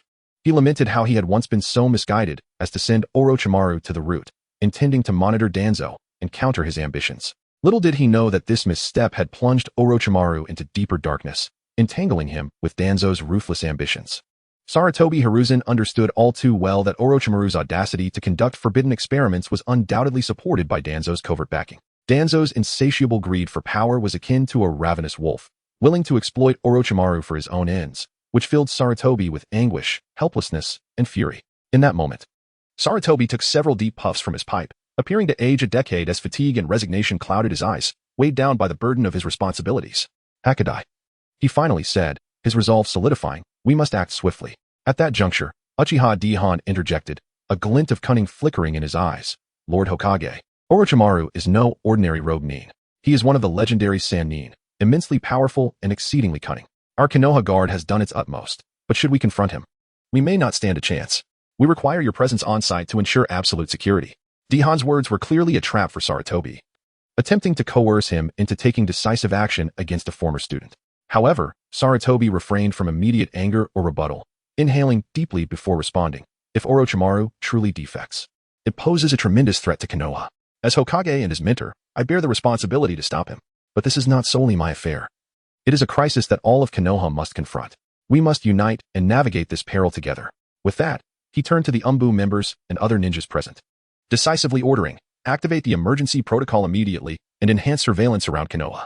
Umbu members, prepare to mobilize. We must not allow Orochimaru to escape. I also implore the elders and clan leaders to lend their full support in safeguarding the peace and stability of Konoha. With a swift motion, Sarutobi stood, retrieving his combat attire from the ceiling scroll and donning it with precision. Everyone, follow me to apprehend the rogue ninja Orochimaru, he proclaimed, his tone cold yet resolute, fully prepared to meet any challenge head-on. Thus, for the sake of Konoha and the Will of Fire, Sarutobi, as the third Hokage and Orochimaru's mentor, was ready to confront the grave betrayal. I, the Uchiha clan, shall fully cooperate with the third Hokage. Uchiha Douhuan was the first to respond vocally. The other senior officials of Konoha nodded in agreement, endorsing Sarutobi's decision. Hakadai lead the way. In this manner, Sarutobi Hiruzen departed the conference room, accompanied by the members of the Umbu and a cadre of elite ninjas. Their figures flashed through the corridor, eager to reach the battlefield. Uchiha Douhuan trailed behind, a subtle smile gracing his lips, knowing that his plan had already succeeded in part, yet he understood that the true battle had only just begun. Next, how will you, Lord Third Hokage, deal with Orochimaru? Will it be a righteous confrontation against a former disciple, or will you, as in the original tale, allow him to escape? The anticipation is palpable. Chapter 35, The Escape of Orochimaru. In the past, Konoha was, in Orochimaru's heart, a sacred land, a homeland he was willing to devote everything to protect. He once harbored fervent aspirations, eager to contribute to this territory and elevate its glory. However, as time passed, Orochimaru witnessed the many dark sides of Konoha that remained hidden from common eyes. The clandestine dealings lurking in the shadows, the ruthless actions taken to achieve selfish ends, loomed over his soul like a lingering gloom. Yet, despite this, a flicker of hope remained within him. A stubborn belief that if he could ascend to the position of Hokage, he would restore order, dispel the darkness, and bring Konoha back into the light. Alas, reality cruelly shattered his dreams. In the fierce competition for the role of the fourth Hokage, he was defeated by Jiraiya's disciple, Minato Namikaze. It must be said that Minato possessed an innate extraordinary demeanor, and his exceptional talents were undeniably compelling. Perhaps, as Jiraiya had prophesied, he was indeed the one destined to turn the tide, capable of breaking the archaic and decaying patterns of Konoha and leading it towards a new journey. However, fate is capricious. On that horrifying night when the Ninetales rampaged, Minato sacrificed his youthful life to protect Konoha. In an instant, Konoha plunged into an abyss of darkness and silence, as if its radiance had been extinguished forever. At that moment, the third Hokage, Hiruzen Sarutobi, regained power, yet Konoha, once a magnificent titan, did not experience restoration and revival under his leadership. Instead, it continued to deteriorate under the relentless passage of time, teetering on the brink of collapse. Everything in the village reeked of decay, resembling an elderly figure with dwindling vitality, where every sound emitted was heavy and decrepit, embodying a state of twilight. Orochimaru observed this with a heart ablaze, as if being seared by an inferno, unable to endure the stifling silence. Akin to being trapped in a stagnant pool devoid of ripples, with no glimmer of hope in sight. Countless times, he silently murmured within, "Konoha, oh Konoha, you have remained silent for far too long, to the point of being nearly forgotten in the annals of history. Since following the conventional path will not revive you, I shall carve my own way and become the one to shatter this stagnant impasse." He understood that the road ahead would be fraught with thorns. Yet Orochimaru felt no fear. For he was Orochimaru, the madman who would pay any price in pursuit of immortality and omniscience. Let the new shinobi village be named Odogakure. Deep within his heart, he had already sketched a grand blueprint, yearning to sow the seeds of hope meticulously on that untamed, pristine land. Orochimaru gently caressed the forehead protector of Konoha, a resolute smile gracing his lips, tinged with a sense of liberation. With delicate movements, he carefully placed the final experimental materials into the sealing scroll, then raised his head and unhesitatingly swallowed it whole. With all preparations in place, he awaited the moment that would determine his fate. Slowly lifting his gaze, he fixated on the doorway, his expression subtly shifting, as if finally shedding the immense weight that had burdened his heart for so long, whispering to himself, "It has finally arrived." As soon as the words left his lips, a thunderous roar erupted. The stone door was instantly shattered by a powerful force. Shadows surged into the chamber like arrows released from a bow, led by the third Hokage, Hiruzen Sarutobi, along with a team of Umbu members. "Orochimaru!" Hiruzen bellowed, his voice laden with boundless anger and sorrow. Orochimaru looked up, a fleeting glimmer of disbelief flashing in his eyes. He had anticipated the arrival of Fugaku Uchiha leading the team, but it was his own mentor who stood before him. This scene was indeed quite intriguing. Hiruzen's gaze bore down on the once familiar, now strangely alien disciple, before sweeping the room. Upon seeing the rows of glass jars filled with bodies undergoing wood-release transplantation, his face contorted with profound disappointment and anguish, as if enveloped by a thick veil of despair. "Why?" Hiruzen's voice trembled, brimming with uncontrollable sorrow. "Why?" Orochimaru snapped back to reality, a mocking smile curling at the corner of his lips. "Because I seek to master all ninjutsu. I am merely pursuing my own path. But you should not pay the price with innocent lives." Hiruzen roared, radiating an overwhelming and suffocating aura of pressure. Orochimaru's smile broadened, laced with disdain. Sacrifice is inevitable on the long and arduous road to truth. Hiruzen ceased to speak further, understanding that no words could turn this once beloved disciple back. He inhaled deeply, swiftly forming hand seals, and proclaimed, summoning jutsu. In an instant, a dense cloud of smoke erupted, revealing Hiruzen's old partner, Enma. Enma, a towering figure draped in snow-white fur, stood out prominently in the chamber, akin to a majestic snow-capped mountain. He surveyed the surroundings with confusion, questioning, Hiruzen, why did you summon me? Who are we to confront? Upon noticing the presence of Konoha ninjas, his confusion deepened. Hiruzen's expression grew grave as he solemnly declared, Orochimaru. Orochimaru? Enma paused momentarily before turning to Orochimaru, quickly grasping the situation as he coldly remarked, Hiruzen, I warned you long ago that this disciple's intentions were unwholesome. It seems my warnings were not unfounded, culminating in a grave error. With that, Enma transformed into a Rui Jingu Bang. Orochimaru cast a cold glance at the Rui Jingu Bang before fixing his gaze on Hiruzen, earnestly questioning, Teacher Hiruzen, do you intend to kill me? Hiruzen's eyes were resolute as iron, gripping the Rui Jingu Bang tightly, and declared, Orochimaru, as Hokage, it is my duty to protect Konoha. Today, I must shoulder this responsibility, even if it means facing you. As soon as the words left his mouth, Orochimaru moved like lightning, swiftly forming hand seals.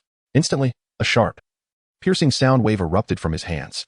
The glass jars that had been neatly arranged, containing human organs, exploded in a series of thunderous booms under the impact of the terrifying sound wave.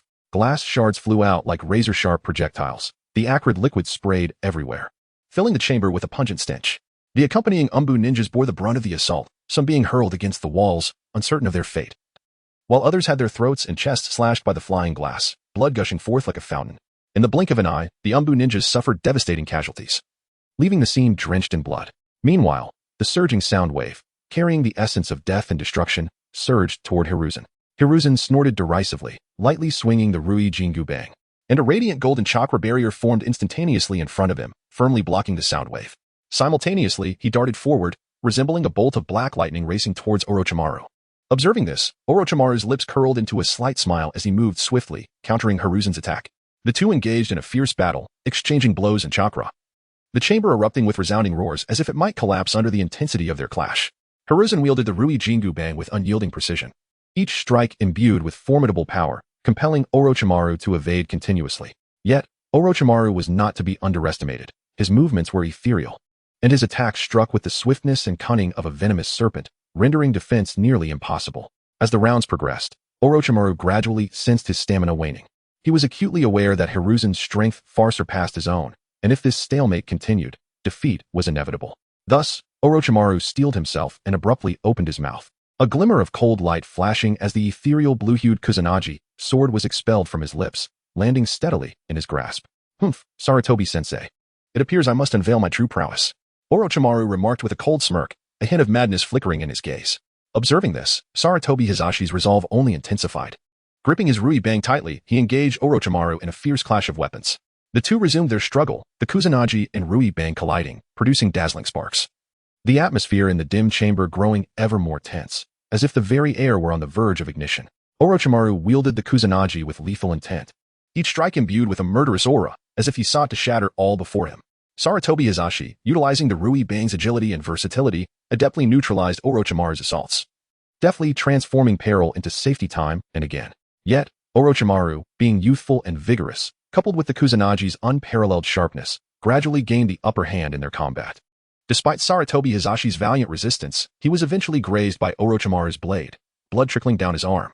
Just as Orochimaru prepared to unleash a lethal blow, Sarutobi Hizashi suddenly sidestepped, wielding the Rui Bang in a miraculous maneuver to deflect Orochimaru's Kusanagi.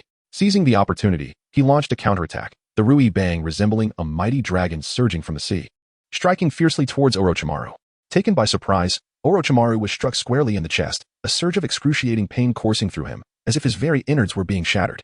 He staggered, nearly collapsing to the ground. Sensei, you ultimately cannot bring yourself to strike me down, Orochimaru stated coldly. He understood that despite Sarutobi Hizashi's formidable strength, the long-standing bond of master and disciple rendered him incapable of delivering a fatal blow. In an instant, Orochimaru darted past Sarutobi Hizashi, hastening his escape towards the base's exterior. The monkey spirit, reverting to its original form, anxiously fidgeted nearby, eager to pursue. However, Sarutobi Hizashi raised his hand, signaling it to refrain from intervening. For this was a fated confrontation between master and disciple, one that others could not intrude upon. The monkey spirit, distressed, bellowed, "Kill him, Sarutobi. Quickly strike him down, or you shall surely regret it." After a prolonged silence, Sarutobi Hizashi lowered his head, letting out a deep sigh. "I am sorry." but I truly cannot bring myself to do it. After all, he is my disciple whom I have watched grow. Chapter 36. Uchiha Fugaku in action. Orochimaru burst forth from the cave like a streak of green lightning. Yet he was unaware that a figure had been silently waiting at the entrance of the forest. As a member of the Umbu, Kakashi had been specifically positioned by the Third Hokage, Hiruzen Sarutobi, to intercept any potential fleeing enemies. And where was Uchiha Itachi, the guide? After learning the precise location of the laboratory from Itachi, the Third Hokage had dispatched him to the outskirts of the Death Forest, never intending to bring him into the laboratory. Though Kakashi could not fathom why the Third Hokage had not apprehended Orochimaru on the spot, he understood that the mission took precedence. He silently reminded himself of this as he concentrated the radiant energy of Raikiri in his hand, one of his most esteemed jutsu. Confronted by an opponent as formidable as Orochimaru, he knew he had to strike with all his might from the outset. Orochimaru, your escape ends here. Kakashi's voice resonated deeply, reverberating through the stillness of the forest. A sphere of blue light materialized in his palm, embodying his signature technique, Raikiri. As he finished his declaration, Kakashi propelled himself forward with a powerful leap, akin to an arrow released from its bow, moving so swiftly that only an afterimage remained. Simultaneously, the brilliance of Raikiri intensified, its dazzling blue light dispersing the surrounding darkness, seemingly eager to engulf Orochimaru. However, Orochimaru's reflexes surpassed normal expectations. He merely smirked, his expression rife with disdain and contempt, as if mocking Kakashi's audacity. Just as Raikiri was about to make contact, his form slithered like a serpent, evading the fierce strike with remarkable ease. In the blink of an eye, Orochimaru brandished a kunai, its cold gleam flashing menacingly as it lunged toward Kakashi's face. Kakashi's pupils dilated, instinctively attempting to evade. Yet Orochimaru's assault was too swift, leaving him no time to fully dodge. With a sharp sound, the kunai expertly sliced through Kakashi's white mask. In that fleeting moment, Kakashi's left Sharingan was laid bare before Orochimaru. The blood-red eye, adorned with 3 spinning tomo, emanated an air of mystery and danger. Orochimaru, upon witnessing this, licked his lips, a glimmer of greed flickering in his eyes as he slowly remarked, "Your eyes are intriguing, but I have no use for imitations." With a swift motion, Orochimaru formed hand seals, his movements so rapid that they were nearly imperceptible. He chanted, summoning technique. Instantly, a thick cloud of smoke erupted, accompanied by a pungent odor. From the fog emerged a colossal python, its massive body glistening ominously under the moonlight, its tongue flickering as it emitted hissing sounds.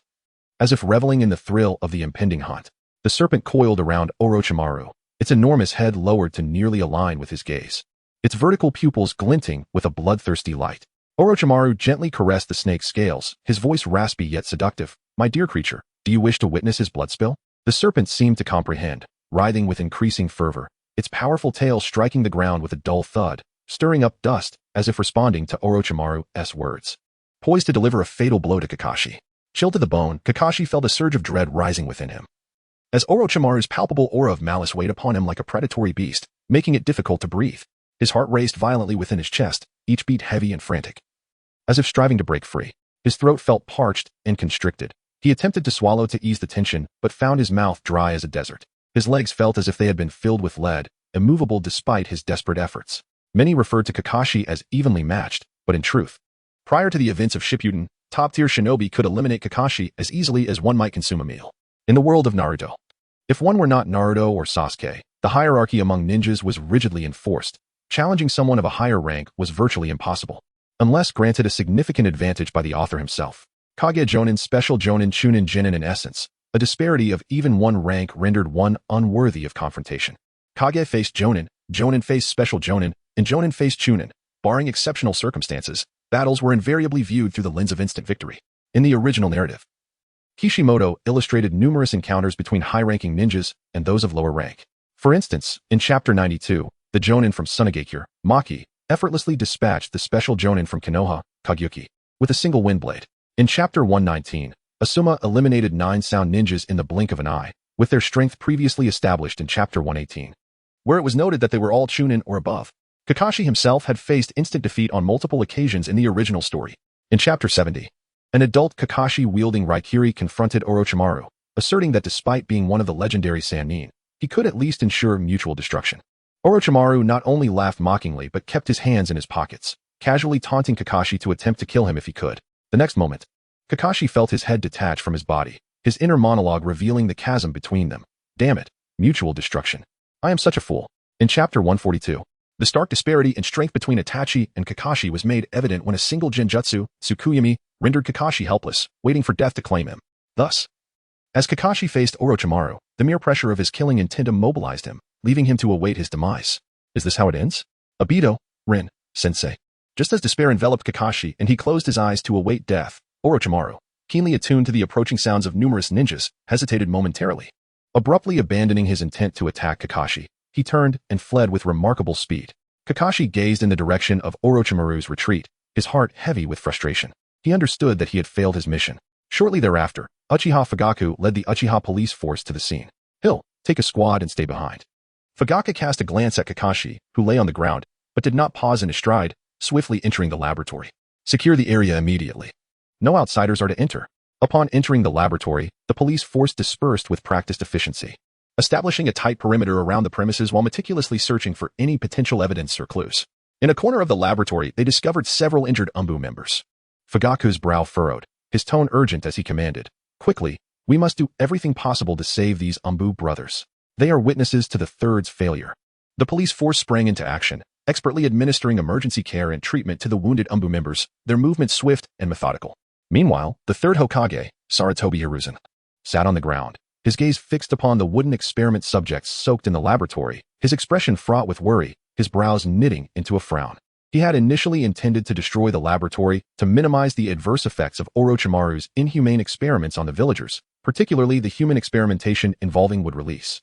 Yet, before he could solidify his resolve, Fugaku had already led the police force to secure the scene. Sarutobi was momentarily taken aback by the sight, but he quickly regained his composure. Fugaku approached him, his demeanor serious as he respectfully inquired, "Third Hokage, are you unharmed? We have secured the scene and preserved the evidence." Sarutobi Hiruzen nodded slightly, a flicker of complex emotions crossing his gaze, clearly indicating that the unfolding events had surpassed his expectations. Within the laboratory, the security personnel remained tirelessly engaged, meticulously gathering various experimental records and equipment to prepare as evidence for the court. The injured members of the Umbu, after receiving preliminary treatment, were cautiously lifted onto stretchers, ready to be transported to the Konoha hospital for further care. Uchiha Fugaku surveyed the bustling scene and inadvertently cast a glance at the Third Hokage, pondering silently. Everything had indeed transpired as Douhuan had anticipated. The Third was evidently reluctant to take decisive action against Orochimaru. The defection of his prized disciple, Orochimaru, and the Third's personal attempt to apprehend him, which ultimately allowed Orochimaru to escape, would undoubtedly prove to be a considerable source of distress for the acting Hokage. Douhuan would not let this opportunity slip away. Chapter 37. The Special Abilities of Cat Taro. What a formidable character. Not far from Orochimaru's base, a plump blue and white figure perched upon a branch, having witnessed the unfolding events, retreated into the shadows. Subsequently, this rotund feline employed the unique communication method of the ninja cats and was summoned to his master's side. "Cat Taro, what news?" Uchiha Douhuan inquired, still maintaining his hand signs. Panting, Cat Taro's chubby face was a mixture of tension and excitement. "Meow, Lord Douhuan." The Third Hokage did not exert his full strength to stop Orochimaru. "That scoundrel has escaped from the base and engaged Kakashi in battle. Kakashi stands no chance against him. He is now racing towards the outskirts of the village and will soon leave the Death Forest." Upon hearing this, Uchiha Douhuan halted his hand signs, retrieved a few strips of dried fish from his pocket, and affectionately patted Cat Taro's rotund head, exclaiming, "Well done. You recorded everything as instructed, correct?" "Of course, Meow. This is my specialty." Cat Taro brightened at the compliment, puffing out his chest proudly. This portly cat, well-fed and robust within the ninja cat clan, possessed several unique skills, one of which allowed him to inscribe images seen by his feline eyes onto a crystal ball for immediate playback. "Excellent." Uchiha Douhuan presented a crystal ball to Cat Taro. The cat extended its plump paw, carefully accepting the orb, then squinted, focusing intently. His eyes glimmered with an unusual light as the images of the battle between Orochimaru and Kakashi were mysteriously drawn into the crystal ball. In a short while, the orb began to shimmer, the images gradually clarifying. The Third Hokage had knocked Orochimaru down but failed to prevent his escape. Thereafter, Orochimaru, like a phantom, fled the base. Kakashi, waiting in ambush, executed a lightning blade, only to have Orochimaru evade him effortlessly, countering with a strike that tore Kakashi's mask. Soon after, Orochimaru summoned a serpent, plunging Kakashi into dire straits. "This information is invaluable, Cat Taro. You have accomplished a great deed." Uchiha Douhuan patted Cat Taro's head once more, a flicker of barely concealed excitement in his eyes. "Meow, what about my reward?" Cat Taro craned his neck, eagerly eyeing the remaining dried fish in Uchiha Douhuan's hand, its tail wagging joyfully behind it. Uchiha Douhuan chuckled as he handed over the dried fish, saying, "All for you, enjoy." Cat Taro eagerly snatched up the fish, relishing each bite, its cheeks puffing out as it emitted contented purrs. Watching the adorable sight of Cat Taro indulging in its feast, Uzumaki Hikari couldn't help but be drawn in, gently reaching out to stroke the charming creature. Meow Cat Taro squinted in bliss, a soft purring emanating from its throat. Initially fixated on the dried fish, it now thoroughly enjoyed Hikari's caress, even nudging closer to her hand. Hikari smiled warmly, her lips curving into a gentle smile as she cooed. This little one is simply delightful. Ah, look at the heartfelt drama between master and disciple, truly moving. Uchiha Douhuan remarked, his gaze fixed on the projected images within the crystal ball, a hint of sardonic amusement playing at the corners of his mouth. Such privilege. The third Hokage, Hatake Sakumo, while undertaking a classified mission, faced a harrowing decision between completing his task or rescuing a comrade. Ultimately, he chose to abandon the mission for his friend's life. Yet, under the influence of Konoha's higher-ups, the originally confidential mission became common knowledge, leading to Sakumo, once lauded as the Leaf's white fang, choosing to take his own life amidst public scrutiny. And what of Sarutobi Hiruzen? The defection of Orochimaru presents two critical issues. First, Orochimaru, his prized pupil, conducted inhumane experiments within the village, tarnishing the legacy of the first Hokage. As a mentor, does Hiruzen bear no responsibility? Secondly, after Orochimaru killed members of the Yumbu and escaped capture, Hiruzen let him flee without consequence. Is this justifiable? Failure to educate is the fault of the parent. Laxity in teaching is the fault of the master. Both mentors hold their weight.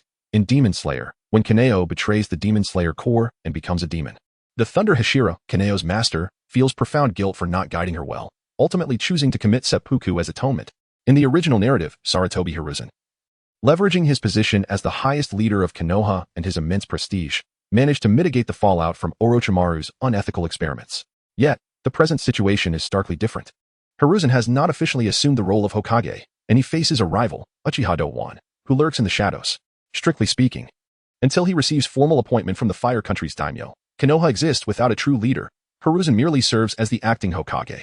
In such circumstances, his leniency towards a fugitive enemy undoubtedly places a lethal weapon in the hands of his adversaries, akin to placing a noose around his own neck and handing the end to another.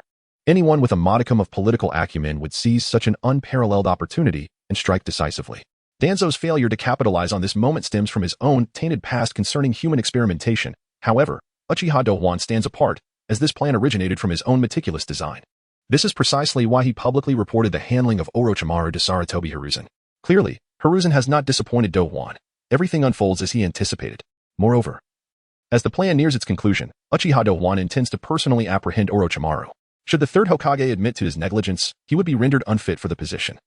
If he denies it, he exposes himself as old and ineffective, while Uchiha Douhuan accomplishes what he cannot.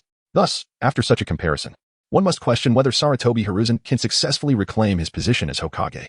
This is the very reason Uchiha Douhuan remains here. Hikari, it is time to act.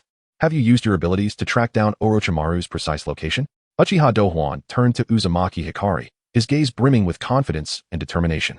For this operation, Uchiha Douhuan had deliberately brought along Hikari, recognizing her unique Kagura's hard eyes, capable of accurately pinpointing Orochimaru's whereabouts. Uzumaki Hikari immediately activated her Kagura's hard eyes and, after a brief moment, chirped, "Lord Douhuan, I have located Orochimaru's position." Uchiha Douhuan's lips curled into a triumphant smile as he declared, "Excellent. Now, let us officially commence our serpent-catching operation." Chapter 38, Pursuit and Blockade. The lush trees beside him blurred into fleeting shadows as Orochimaru narrowly escaped the relentless pursuit of Sarutobi Hiruzen. Yet, this seasoned ninja felt an ominous cloud shrouding his heart, an escalating sense of foreboding that resembled an invisible net tightening around him. Given the tumultuous state of Konoha, especially following the heroic sacrifice of the fourth Hokage, the village found itself ensnared in a vortex of power struggles. The third Hokage sought to reclaim his former glory while various factions stirred beneath the surface, their gazes fixated on this contest for power. Among them, the Uchiha clan, long coveting the position of Hokage, was restless and poised to act. Orochimaru understood that amidst this chaos, even if villagers mysteriously vanished, the Konoha Guard would be too preoccupied to notice. However, he was taken aback when Uchiha Fugaku personally led a team with a clear intention to hunt him down, flawlessly tracking him without the need for even the most basic personnel checks. This peculiar efficiency was unsettling. Konoha's investigative prowess had never been so sharp, especially with Danzo's route covertly undermining their efforts. Everything seemed too seamless, as if unseen eyes in the shadows had orchestrated every move, waiting for him to fall into their trap. With no other choice, Orochimaru resolved to seize the moment and escape this perilous place. His identity was already compromised. Each passing second increased the threat to his life. Armed with an intimate knowledge of Konoha's terrain, he had already devised an escape route in his mind, confident of his ability to slip away. The flight was remarkably smooth, yet his brow furrowed deeper, the unease in his chest unabated. The triviality of power struggles. I have awakened to the truth. Only immortality is my pursuit. His thoughts drifted back to a time when he harbored ambitions of vying for the position of fourth Hokage, yearning to protect Konoha. However, Sarutobi Hiruzen's favoritism led to Minato Namikaze ascending to the Hokage seat, forcing him into reluctant obscurity. This experience shattered his illusions about power, solidifying his resolve to seek eternal truth. A sardonic smile crept across Orochimaru's lips as he quickened his pace. Suddenly, he sensed a presence ahead, lying in wait, ready for him to walk into their trap. This realization sent a jolt through him, who possessed such skill to predict his escape route with precision. Thus, he decided to halt, confront the issue swiftly, and eliminate this nuisance. Just then, a faint rustle broke the stillness around him. Shadows, akin to phantoms, descended silently from the dense treetops, blocking his path. Long time no see, Orochimaru-kun. A deep, magnetic voice resonated as Uchiha Douhuan emerged from the shadows.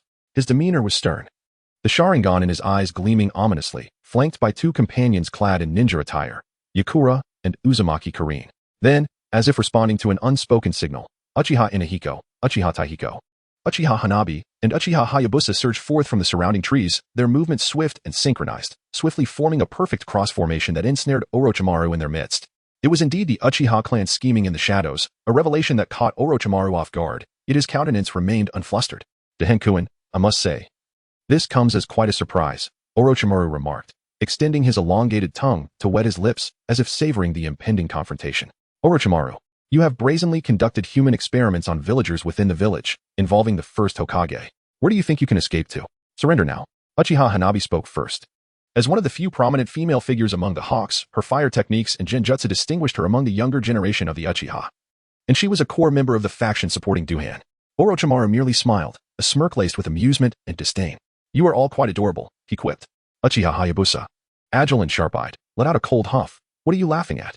Orochimaru, do you think you can escape with your strength? Douhuan, if it's merely you few, then I shall gladly accept your Sharingan as my prize. Orochimaru sneered. The disparity between a shadow-level ninja and a jounin was vast. Kakashi had posed no resistance against him mere moments ago. Although the individuals before him were formidable, to Orochimaru, they merely represented additional experimental subjects. Before Douhuan could respond, Yura could no longer contain his anger and stepped forward. Oh, I would love to experience the prowess of the legendary three. Orochimaru's gaze lingered on Yura for a moment, his attention having been drawn primarily to the Sharingan. Yura, aren't you from Sunagakure? How did you come to be allied with the Uchiha? Yura offered no reply, her eyes brimming with a fighting spirit. During the Second Shinobi World War, Orochimaru had served as Konoha's commander against Sunagakure, inflicting significant losses upon them, particularly Tsunade's brother. Orochimaru's own apprentice, Senju Nagashi, had perished after falling into a trap set by the sand. This incident, while ostensibly a malicious ambush, bore numerous inconsistencies, hinting at the shadowy figures within Konoha's upper echelons. Orochimaru, with his keen insight, had not been oblivious to these subtle clues. However, the intricate web of power dynamics within Konoha at the time made it nearly impossible for him to uncover the truth or identify the puppet master behind it all. With his fury and resentment lacking an outlet, he channeled his hatred entirely towards Sunagakure. Since then, he had shown no mercy in his encounters with the sand, employing the most brutal tactics. Though Yura had been but a child then, many of her predecessors had fallen at his hands, a vendetta she carried in her heart. Meanwhile, Orochimaru began to scrutinize Uchiha Douhuan and the others more closely. His gaze swept over Uchiha Douhuan, Yura, and Uzumaki Karin, pausing momentarily on Karin, a knowing smile gracing his face. So this is how I was exposed. No wonder you have tracked my movements, he chuckled, excitement glimmering in his eyes. The Uzumaki clan, after all, represented precious experimental material.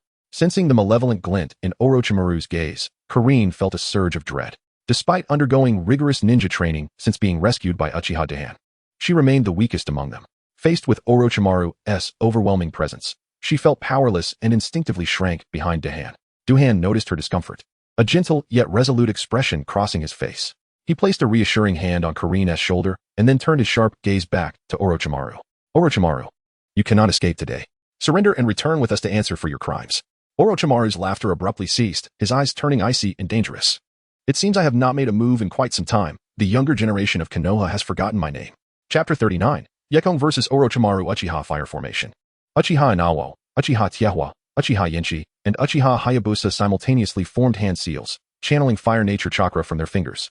This technique summoned flames buried deep within the earth, encircling the target they sought to protect. It bore a resemblance to the four purple flames formation later employed by the Sound Four.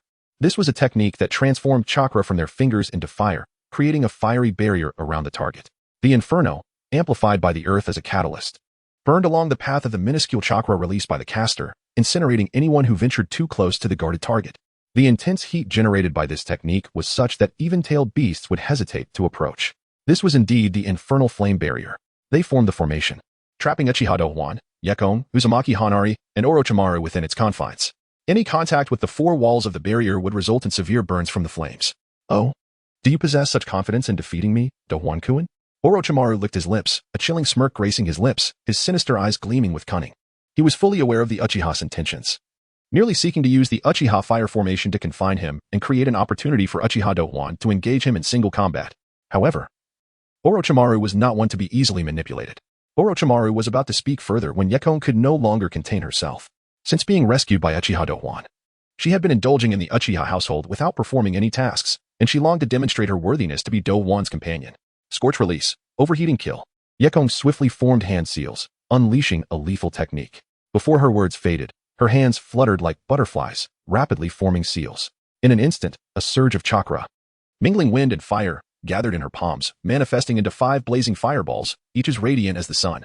The moment these fireballs emerged, the surrounding space warped under their intense heat, the air thick with an oppressive, scorching atmosphere. Orochimaru's expression shifted to one of gravity upon witnessing this. He understood the formidable nature of scorch release, overheating kill, should it make contact. Even he would struggle to withstand the terrifying heat that could instantly vaporize the moisture within his body. Yet, as a legendary figure in the ninja world, Orochimaru would not be easily vanquished.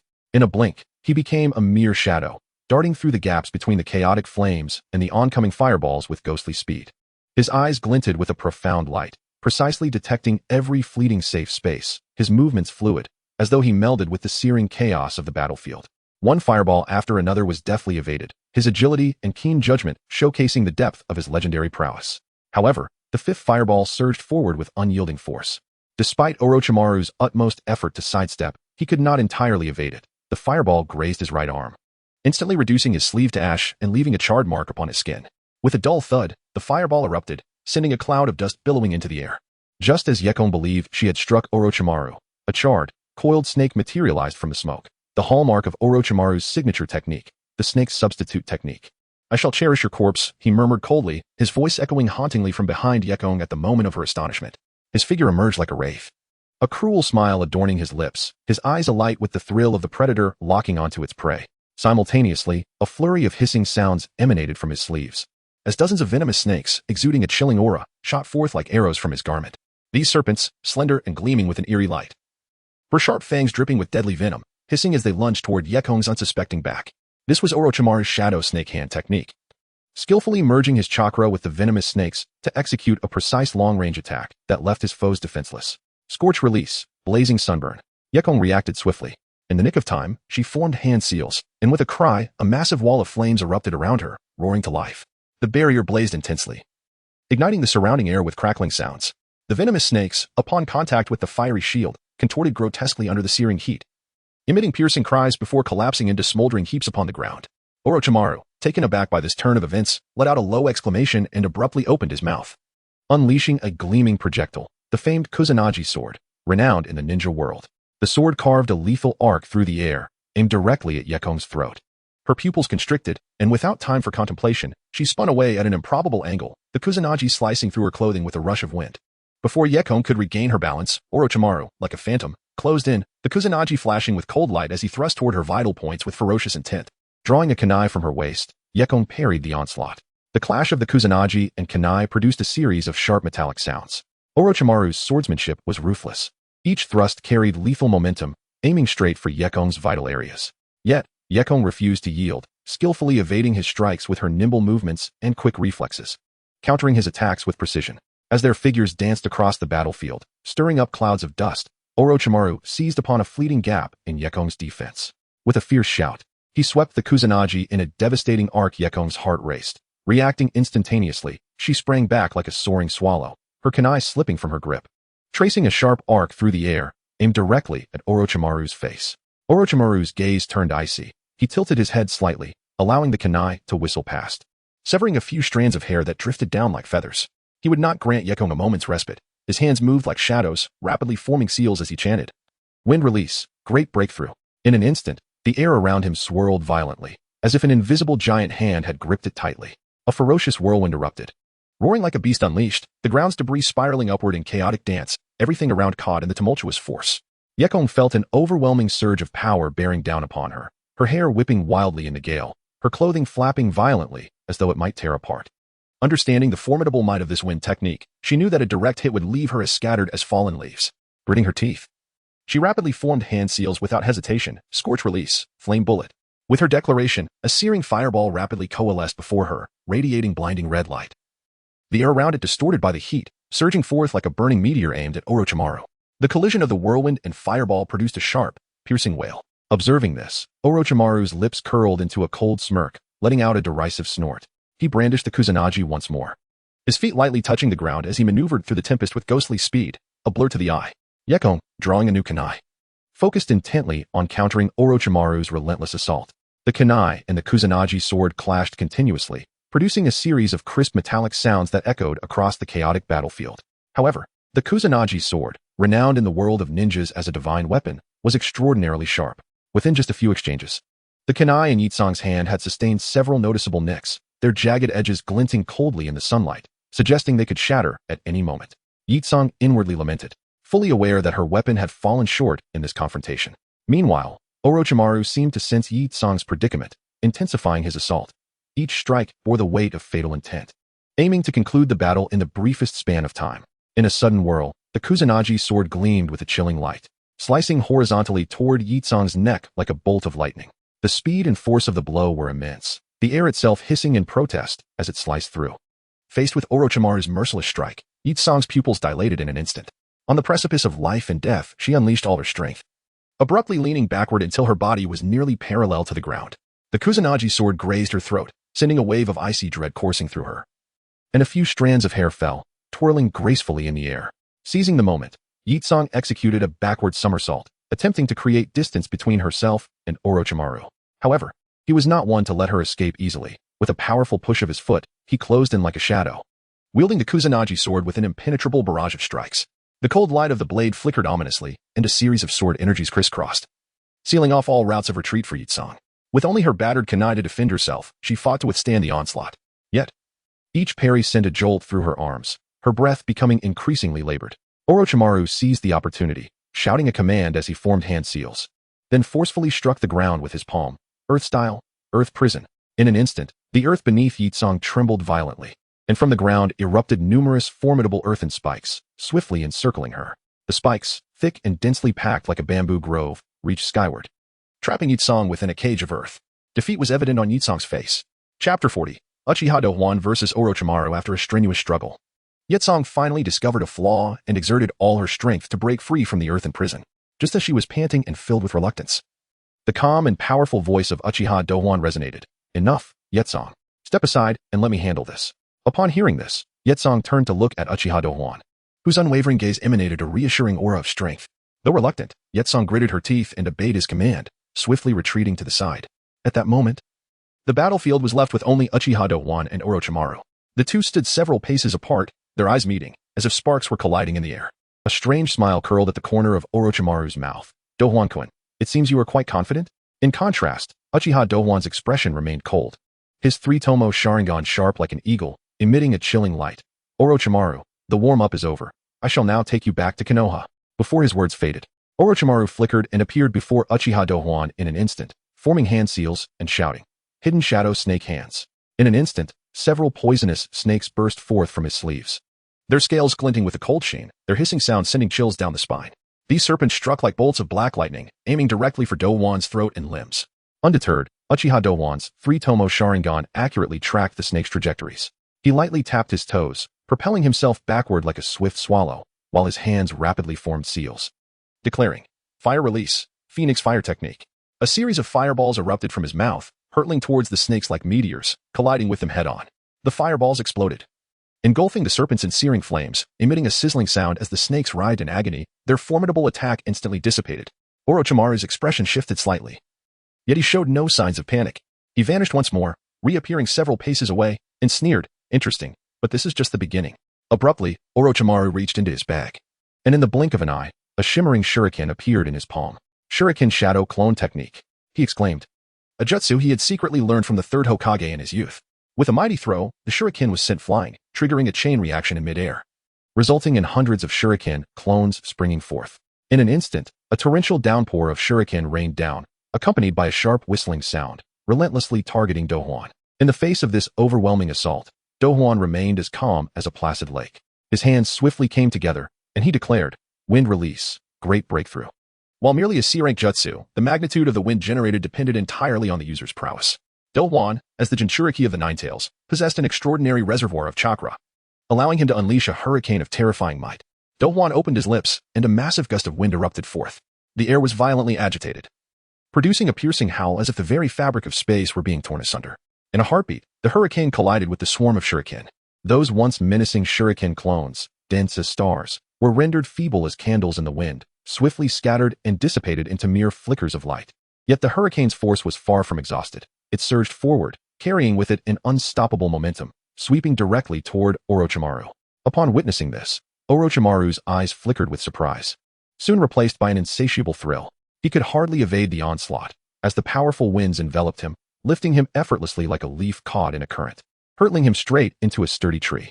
With a thunderous crash, Orochimaru slammed against the tree, which buckled under the impact, splintering with a resounding crack. However, he paid no heed to his disheveled state, rising from the fallen trunk, covered in dirt and with disarrayed hair clinging to his face. He could not conceal the madness glinting in his eyes. Licking his lips with exhilaration, he remarked, "Fascinating, truly fascinating. This power, this abundant chakra, enables wind release to possess such might.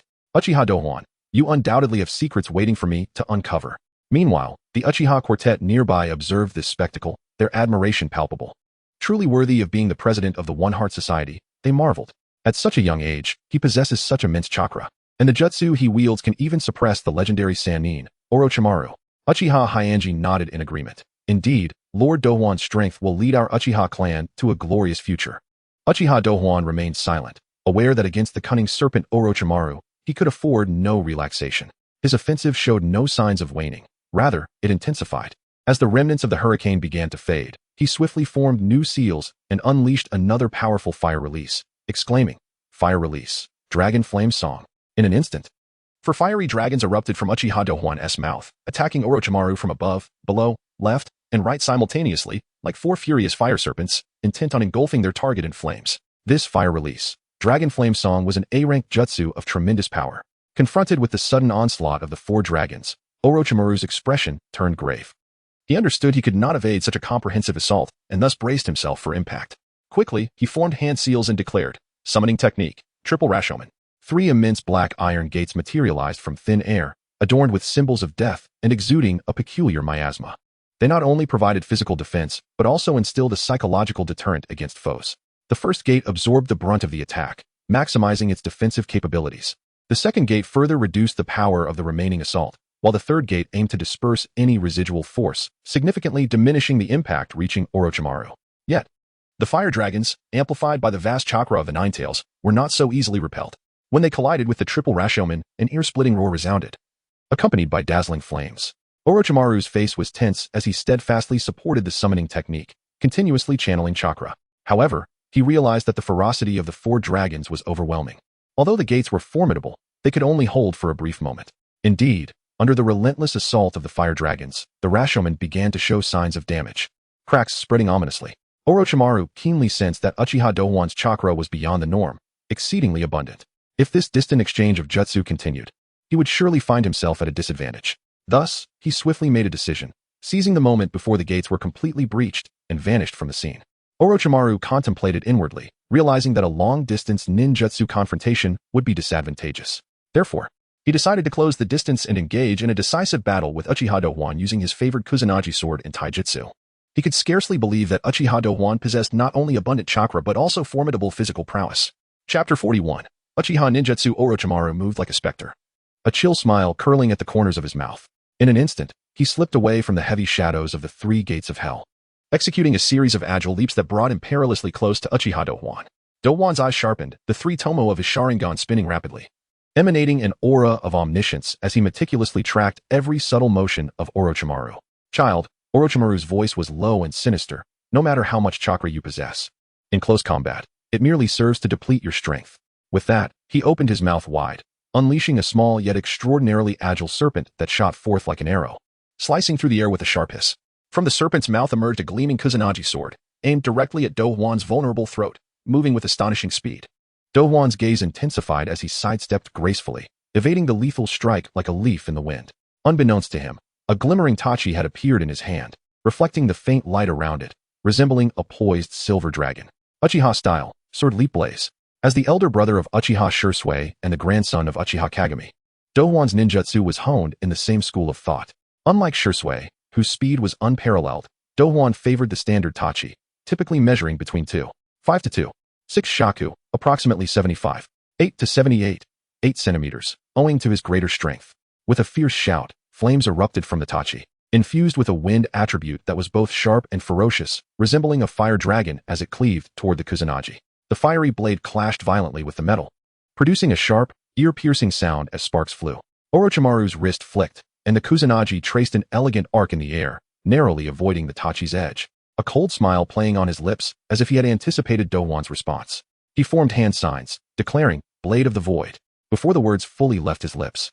The Kusanagi, once under the serpent's control, broke free and twisted in midair, as if guided by an unseen hand, lunging at Douhuan from a different angle. The swift change caught everyone off guard. "Be careful." Yukura, watching from the sidelines, felt a bead of sweat trickle down her brow. She had thought she understood Orochimaru's abilities, but it seemed he had barely unleashed half his power in their previous encounter. Such unorthodox tactics would surely have caught her off guard had she faced them for the first time.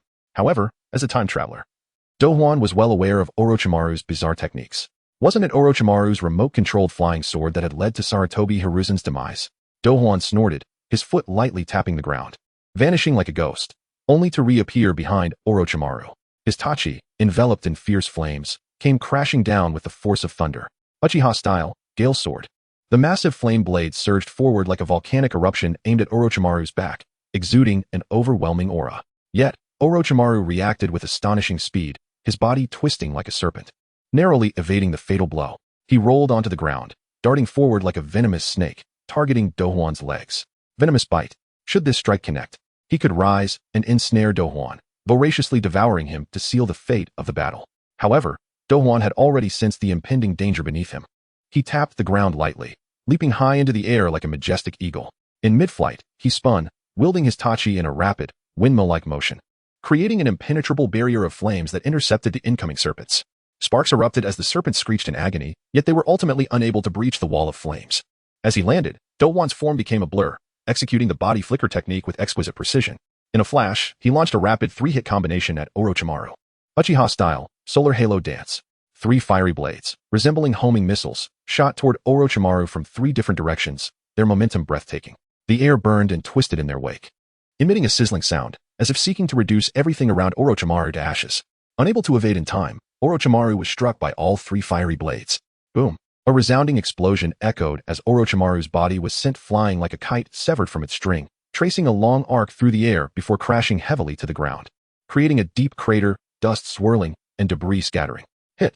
Vortex Hikari, who had been watching from the sidelines, clasped her hands in delight, exclaiming in surprise. Her eyes widened with excitement, a rosy hue gracing her cheeks. Under normal circumstances, any ninja subjected to such a powerful attack would be instantly incinerated, their life extinguished. Yet Douhuan faced Orochimaru, a formidable foe. At this moment, Douhuan showed no sign of relaxation, his gaze firmly fixed on the location where Orochimaru had fallen. His eyes filled with caution and gravity. As expected, a sudden twist occurred. In an instant, a pair of pale arms burst forth from Orochimaru's seemingly lifeless abdomen. With a powerful push, accompanied by a nauseating tearing sound, the corpse was forcibly split open. Slowly, a new Orochimaru emerged from the shattered shell, covered in a repulsive, foul-smelling slime, yet appearing utterly unharmed, not a single wound visible. Is this the Orochimaru body replacement technique? Orochimaru's life-preserving methods were endless, and this shedding of skin to avoid harm was among the most intricate and troublesome of them all. Uchiha Sasuke had learned this technique from Orochimaru, successfully evading the unparalleled power of Itachi's Amaterasu, known as the unquenchable flame.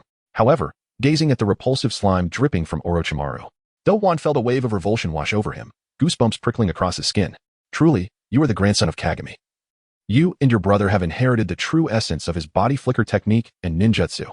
Orochimaru shook his head, extending his long tongue. regarding Douhuan as if he were a rare treasure, his eyes filled with shock and exhilaration. Nearby, Uchiha Ina, Uchiha Te, Uchiha Hanaki, and Uchiha Hayabusa marveled at the spectacle. Is this the battle of a shadow-level powerhouse? The very remnants of this battle send shivers down my spine, raising the hairs on my arms. Douhuan-sama is truly remarkable, able to stand his ground against the legendary Sannin. No wonder they said we should form a formation. In a battle of this caliber, we would be utterly outmatched. I wish to experience more alongside Douhuan-kun, yet I find myself ill-suited to linger in Konoha Village. Orochimaru narrowed his eyes slightly, a glimmer of inscrutable light flickering within them. Upon hearing this, Douhuan's heart tightened, acutely aware that the moment of true confrontation had arrived. Orochimaru, today you shall find no escape. Orochimaru gently shook his head, emitting a deep, resonant laughter imbued with madness and defiance. Do not underestimate me, Lord Douhuan, he cautioned, and do try not to perish. Suddenly, a thunderous noise erupted, and a colossal cloud of white smoke billowed into the forest, accompanied by the heavy sounds of towering trees being uprooted and crushed. A massive serpent adorned with purple stripes gradually emerged from the swirling mist. It was none other than the true summoning beast, the Serpent of 1,000. Conjured by Orochimaru from the Dragon Cave. Chapter 42. The Might of the 10,000 Serpents. Humph, Orochimaru. Hasn't the war concluded long ago? Why summon me at this juncture? Creating such a commotion? As the colossal form of the 10,000 serpents materialized, it bellowed loudly, its voice resonating with palpable impatience, its immense head held high, its forked tongue flickering in and out. Orochimaru furrowed his brow, speaking in a low tone, you will benefit from this later. For now, focus on our adversary. Upon hearing this, a glimmer of excitement flashed in the crimson vertical pupils of the serpent, its maw widening into a grotesque grin as it cackled. Ha, splendid. Oh look, a few Uchiha brats.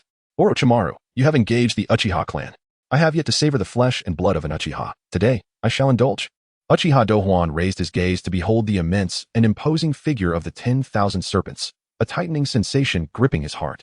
Despite the later arcs of the series showcasing godlike battles, diminishing the perceived strength of summoning beasts, it is crucial to recognize that Orochimaru's 10,000 serpents, Jiraiya's Gamabunta, and Tsunade Slug have all achieved significant victories during the Great Ninja War. Indeed, the renown of the Sannin is inseparable from these extraordinarily capable beasts. In the first part of the series, the prowess of large summoning creatures was formidable, reflecting the profound depth of the summoning system. In Chapter 90, Jiraiya summoned a giant frog whose tongue swiftly incapacitated the special Jonin Ebisu, who was explicitly stated to have been rendered unconscious by Chapter 91. In Chapter 96, when Naruto summoned Gamabunta, Jiraiya's inner monologue conveyed the gravity of the situation. Even I cannot control Gamabunta. The entry regarding the fourth Hokage in the Book of the End notes that he had established a contract with Gamabunta, which even Jiraiya could not command. This illustrates the actual positioning of large summoning beasts in the first part of the series. Even the legendary Sannin, who had reached the level of a Kage, found themselves in awe. In Chapter 124, the special Jonin Ibiki and the Chunin Mabuki faced the summoned colossal serpent attacking Konoha, utterly powerless against it. With Ibiki exclaiming in frustration, we can't handle this. This was merely a common giant serpent from the Dragon Cave. Yet it effortlessly subdued both a special Jonin and a Chunin. During the Sannin's offensive and defensive battle in Chapter 170, the 10,000 serpents showed no courtesy to Orochimaru, declaring, Orochimaru, how dare you summon me to this troublesome place? Beware, or I shall devour you. At this moment, Kabuto interjected respectfully, Lord 10,000 Serpents. Please do not say that. We will certainly prepare generous offerings for you afterward. However, Kabuto's deference did not earn him the serpent's favor. I am not speaking to you. You insolent brat. Who allowed you to address me? Kabuto, with his head bowed in silence, harbored resentment within. What level of strength did Kabuto possess? He was undoubtedly of elite Jonin caliber. In Chapter 88, Orochimaru remarked, with your strength, you cannot kill me, although you are strong. You are at best on par with Kakashi. In Chapter 165, Jiraiya assessed Kabuto as being of a level comparable to Kakashi. The fact that two Kage-level individuals regarded Kabuto in such a manner indicates that his power was indeed not far from Kakashi's. Furthermore, after Orochimaru's evaluation, Kabuto engaged in combat with Kakashi, managing to escape when Kakashi was unable to subdue him in a short span. It seems that Lord Orochimaru has exerted himself to the utmost. I too must not allow you to underestimate me. Standing resolutely in the center of the battlefield, Uchiha Douhuan summoned forth the chakra of the Nine Tails, drawing deeply from the dark depths that sealed the beast. In an instant, a violent and formidable aura erupted from within him. Humph! Uchiha Douhuan snorted, his hands moving in a blur to form seals, exclaiming, wind release, infinite breakthrough. Before him, the air twisted instantaneously, an immense and invisible suction force emerging from nowhere, drawing in the surrounding atmosphere in a frenzy, coalescing into a colossal tornado that blotted out the sky. The swirling vortex carried with it endless sand, broken timber, and debris. advancing toward Orochimaru and the 10,000 serpents with the force of a natural disaster, gouging deep furrows in the earth. Simultaneously, Uchiha Douhuan pressed the assault. Forming seals once more. Fire release. Great fire annihilation. He opened his mouth wide, unleashing a torrential flow of flames distinct from ordinary fire techniques, imbued with the intense heat and ferocity of the Nine Tails chakra, igniting the air ahead and bathing the entire space in a crimson glow. The conflagration intertwined with the tornado, fire riding the winds and the winds bolstering the flames, exponentially amplifying their might as they surged toward their foes. Orochimaru's expression shifted slightly, though a flicker of fervor and excitement danced in his eyes. He swiftly formed seals, his movements so rapid they appeared as mere afterimages, murmuring, summoning technique, triple Rashomon. With a violent tremor of the earth, 3 colossal gates, inscribed with mysterious runes, rose majestically from the ground, firmly standing before him. Each of the 3 Rashomon gates towered at a height of 100 meters, resembling towering mountains, exuding an ancient and heavy aura, providing steadfast protection for Orochimaru and the 10,000 serpents. The fiery torrent and the tornado collided violently with the Rashomon gates, producing a thunderous roar. Flames soared skyward. Smoke billowed, and the gates trembled violently, the runes glowing brightly, yet they resolutely withstood the onslaught. Seizing the moment, Orochimaru formed seals again, a peculiar smile gracing his face. The formation of the 10,000 serpents.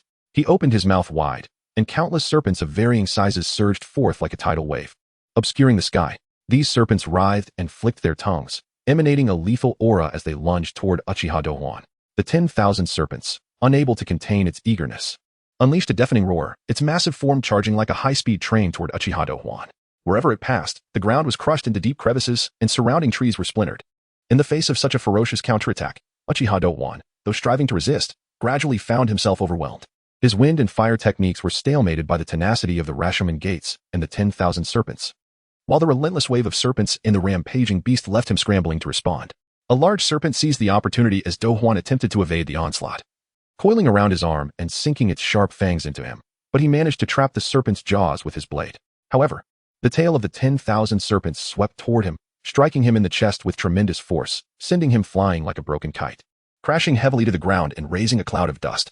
Chapter 43, Susanoo vs. Lord Orochimaru. Vortex Karen and Yezakura watched the battle with bated breath, their eyes locked onto the unfolding chaos of the battlefield, unwilling to let their guard down for even a moment. At that instant, upon witnessing Uchiha Douhuan being struck by the myriad snakes, their hearts raced as if they were about to leap from their throats. Yezakura reacted swiftly, placing himself protectively between Uchiha Douhuan and Orochimaru, hands covertly forming seals, his chakra swirling around him as he remained vigilant against Orochimaru's every move. Vortex Karen, in a state of frantic urgency, dashed toward Uchiha Douhuan, her hurried steps stirring up clouds of dust beneath her feet. Upon reaching him, she knelt with a thud, gingerly lifting Uchiha Douhuan's form. Without hesitation, she quickly formed seals, her palms emanating a gentle green glow as she brought them closer to Uchiha Douhuan's injured area. Lord Douhuan, bite me. Vortex Karen's voice was resolute. Uchiha Douhuan, acutely aware of the perilous situation, could not afford a moment's hesitation. Without pretense, he bit down on Vortex Karen's fair shoulder. The moment he did, a shiver coursed through her body, a blush creeping onto her cheeks as she stifled a soft sigh. Yet, she suppressed the unusual feeling, biting her lip to maintain the flow of her healing technique, striving to mend Uchiha Douhuan's wounds. Orochimaru observed Vortex Karen's unique healing prowess with growing desire in his gaze. His eyes fixated on her, akin to a ravenous wolf eyeing its prey. Remarkable. Orochimaru murmured in a low tone, his voice laced with longing. The ability of the Vortex clan was indeed extraordinary, by allowing another to bite their skin. Chakra and injuries could be restored at a rapid pace, a feat most astonishing. His eyes narrowed slightly as a whirlwind of frenzied thoughts raced through his mind. Visions of human experimentation and the fusion of powers becoming increasingly vivid. Gradually, Orochimaru shifted his gaze to Yezakura, licking his lips as he continued. Combined with Yezakura's scorch release and the Uchiha Sharingan, he could not help but erupt into maniacal laughter, the sound echoing with madness and greed across the battlefield. Now a chaotic ruin due to their clash. These are rare abilities. I must study them thoroughly and integrate them into my experiments. Orochimaru murmured, his eyes alight with fervor. With Vortex Karen's extraordinary healing method, Uchiha Douhuan's complexion gradually regained some color, the tremors of his body subsiding as strength returned. He slowly rose to his feet, stretching his limbs, feeling the rapid recovery of his injuries, his gaze resolutely fixed on the ever-watchful Orochimaru and the myriad snakes not far away. Douhuan smiled, realizing he was, indeed, of the Uchiha lineage, relishing the thrill of battle. Turning to Yezakura, a hint of apology graced his features as he softly spoke. Yezakura, stand down. I am sorry, Karen, for the trouble. Yezakura, understanding that Uchiha Douhuan was about to unleash his godlike power, nodded silently and retreated to the side. Uchiha Douhuan's gaze sharpened, locking onto Orochimaru as his three-tomo Sharingan began to whirl rapidly, emitting a mysterious and perilous glow. Orochimaru, you truly are a genius, Douhuan's voice resonated deeply, reverberating through the smoke-filled battlefield. Your mastery of ninjutsu, your research into forbidden techniques, and those outlandish ideas beyond the reach of ordinary minds all attest to your talent. He paused momentarily, his eyes sharpening further, as if piercing through Orochimaru's very soul.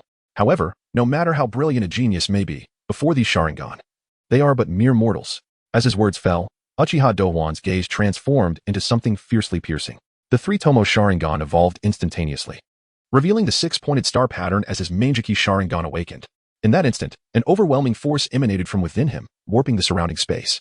Almost immediately, a colossal chakra skeleton coalesced around Uchiha Douhuan, heralding the majestic emergence of Susanoo's initial form. This skeletal figure radiated a chilling aura, its hollow eye sockets flickering with an ethereal light, as if an ancient deity had descended upon the world, proclaiming its absolute dominion. Uchiha Daika, Uchiha Tetsuka, Uchiha Hanabi, and Uchiha Hayabusa, who had been poised on the sidelines, now beheld Douhuan's activation of Susanoo with expressions of awe and reverence. Uchiha Daika could not help but murmur, so this is the ultimate power of the Uchiha, the Mangeki Sharingan. Such terror. Uchiha Tetsuka, fixated on Susanoo, bore a mixture of astonishment and confusion, exclaiming, this godlike power, can it truly be possessed by a mere human? As members of the Uchiha clan who had awakened the three-tomo Sharingan, they understood the might of Susanoo, the ultimate force hidden within their bloodline, and witnessing Douhuan summon it left them utterly speechless. They exchanged glances, gripping their weapons tightly as fervent determination ignited within their eyes. Orochimaru's manic smile froze instantly, replaced by a complex expression of gravity and exhilaration. His gaze remained locked on Susanoo, eyes glimmering with fervent anticipation, as if he had stumbled upon a treasure of unparalleled worth. Intriguing. I never expected you to awaken the Mangeki Sharingan and manifest Susanoo, he murmured, his desire for experimentation intensifying, already plotting how to seize this power for himself. The myriad snakes sensed the overwhelming pressure emanating from Susanoo, their previously arrogant demeanor waning. The colossal serpentine form trembled slightly, its enormous eyes betraying a flicker of fear. Yet, as a powerful summoning beast of the dragon cave, its pride would not allow it to retreat easily. With an enraged roar, it flared its massive tongue, directing its fury toward Orochimaru. Orochimaru, this creature is no simple foe. You had best devise a plan quickly, or I shall not be held accountable. Guiding Susanoo, Uchiha Douhuan commanded the gigantic skeleton as if it were alive, moving fluidly at his will. As chakra surged forth, Susanoo rapidly evolved into its third form. The right hand of Susanoo slowly rose, grasping a long sword forged from condensed chakra, its blade shimmering with a chilling light, exuding a formidable aura. Prepare to meet your end, Uchiha Douhuan bellowed, and Susanoo swung the long sword with tremendous force towards the myriad snakes. The blade sliced through the air with a piercing whistle, as though it sought to rend the very fabric of space. The myriad snakes, sensing the imminent threat, writhed in panic, attempting to evade this lethal strike. However, Susanoo's attack range was vast, and the myriad snakes could not escape entirely. Just as the sword was about to strike, Orochimaru, standing atop the head of the myriad snakes, swiftly formed seals with his hands and chanted, Triple Rashomon. With a thunderous crash, the sword collided with the Rashomon gates, erupting in a dazzling display of light and powerful shockwaves. Chapter 44. Sealing Orochimaru, the surrounding air was violently disturbed, forming a formidable storm that swept up all the sand and dust from the ground. The myriad snakes swayed under the impact, and Orochimaru was compelled to steady himself to avoid being thrown off balance. The long sword of Susanoo paused for but a moment before it resumed its relentless strike towards the myriad snakes. Realizing the imminent danger, the snakes hastily braced themselves. The sword struck with a dull thud, sending sparks flying. The snakes, in agony, let out a pained roar as a deep wound opened on their body, blood gushing forth. Orochimaru, you had better take care. The snake bellowed hoarsely, its massive form dissipating into a cloud of smoke with a resounding pop, hurriedly retreating to its lair. No matter what techniques you possess, they are ineffectual before me. Douhuan stood resolutely atop Susanoo's head, which towered several dozen meters high, resembling an ancient giant surveying everything below with an air of superiority. What an irksome tone, Orochimaru hissed through clenched teeth, murmuring curses laced with resentment and frustration. He slowly raised his gaze towards the imposing figure of Susanoo, radiating a cold and formidable aura, each inch of chakra seemingly proclaiming its invincibility and majesty. In the world of ninjas, those with bloodline limits stood at an unparalleled advantage. With minimal effort, they could surpass the lifework of most ninjas. Even Orochimaru, who had devoted himself to the research and development of various ninjutsu, found the notion of his techniques laughable before the kaleidoscope eyes of Uchiha Douhuan. This was the tragedy of ordinary ninjas in the ninja world, devoid of bloodline limits. Yet, the more he realized this, the more discontented he became. At that moment, Orochimaru's interest in studying the Sharingan intensified immensely. In my next reincarnation, I must seek out a member of the Uchiha clan. However, this was contingent upon his survival. His eyes flickered as he rapidly surveyed his surroundings, his mind racing as he devised an escape plan. Swiftly, he formed hand seals with blinding speed, so rapid that only afterimages were visible. Earth release, yellow spring swamp, he exclaimed, and the ground suddenly softened, sinking like a marsh, thick mud rapidly spreading towards Susanoo, attempting to drag the colossal being underground. Simultaneously, he followed up with water release, great waterfall technique, summoning a tumultuous waterfall that cascaded down with the force to obliterate a small mountain. However, Susanoo's defenses were as solid as rock. In the face of the yellow spring swamp, Susanoo merely sank slightly, stabilizing itself with overwhelming chakra. The surging waterfall crashed against Susanoo, merely splashing a massive plume of water, failing to inflict any tangible harm, as Susanoo stood resolute, emanating an aura that instilled terror. Seeing this, Orochimaru's heart sank as a flicker of retreat crossed his eyes. He realized that his ninjutsu were insignificant before Susanoo, and continuing down this path would lead only to death. Gritting his teeth, he contemplated, this power. I must claim it for myself. Are you at your wit's end? Did you truly believe you understood the significance of the Uchiha name? No matter how you struggle, before these eyes, you shall ultimately be defeated. Uchiha Daihon towered over Orochimaru from atop Susanoo's head, looking down with a hint of mocking laughter. The armor of Susanoo pulsed with chakra, as if resonating with Daihon's words, ready to completely engulf Orochimaru. Unwilling to concede, Orochimaru's eyes flashed with madness and determination as he swiftly formed hand seals again, accompanied by a low growl, summoning technique. In an instant, the ground erupted violently, and several colossal snakes, as thick as tree trunks, burst forth from the earth. These serpents writhed, their scales glistening coldly in the sunlight, mouths agape, tongues flicking, issuing spine-chilling hisses, attempting to obstruct the advance of Uchiha Daihon Susanoo. Humph, a man is attempting to stop a chariot. Uchiha Daihon's gaze turned icy as he commanded Susanoo, which raised its sword of chakra high, the blade gleaming with a deadly chill. With swift and powerful motions, Susanoo swung the sword, conjuring a fierce wind. Each strike was precise, slicing through the serpents. With sickening sounds, the blade pierced flesh, blood splattering. The snakes were utterly powerless against Susanoo's assault, each blow inflicting deep wounds upon them, writhing in agony and emitting pitiful cries. The incapacitated serpents gradually faded, engulfed in smoke. Return to the summoning realm. It is time, Orochimaru, to kneel before the power of the Sharingan. Daihon continued to manipulate Susanoo, continuously infusing chakra into its right hand. Simultaneously, an ancient sake gourd materialized at Susanoo's broad waist. Susanoo extended its right hand, firmly grasping the gourd, and with a gentle twist of the wrist, drew forth a long sword. As the sword emerged, the ambient temperature surged, flames roaring along the blade, glowing with an eerie orange-red hue, seemingly containing the power to annihilate the world. It was the Tea-Ketsage, one of the 3 sacred treasures of the Uchiha. The heat radiating from the blade warped the air, igniting the surrounding flora, transforming the area into an inferno. Daihon directed Susanoo, thrusting the Tea-Ketsage rapidly towards Orochimaru. Unable to evade in time, Orochimaru was struck directly by the blazing blade. Ah! He screamed in agony, engulfed by the flames. In that critical moment, Orochimaru, drawing upon his extensive battle experience and mastery of ninjutsu, intended to employ the dead body jutsu to escape. In the past, he had relied on this technique to survive numerous dire situations. Yet this time, the circumstances were entirely different. To his horror, Orochimaru realized he had lost control over his body. No matter how hard he tried, he could not perform the dead body jutsu. What is this power? How can this be? Is it the sword?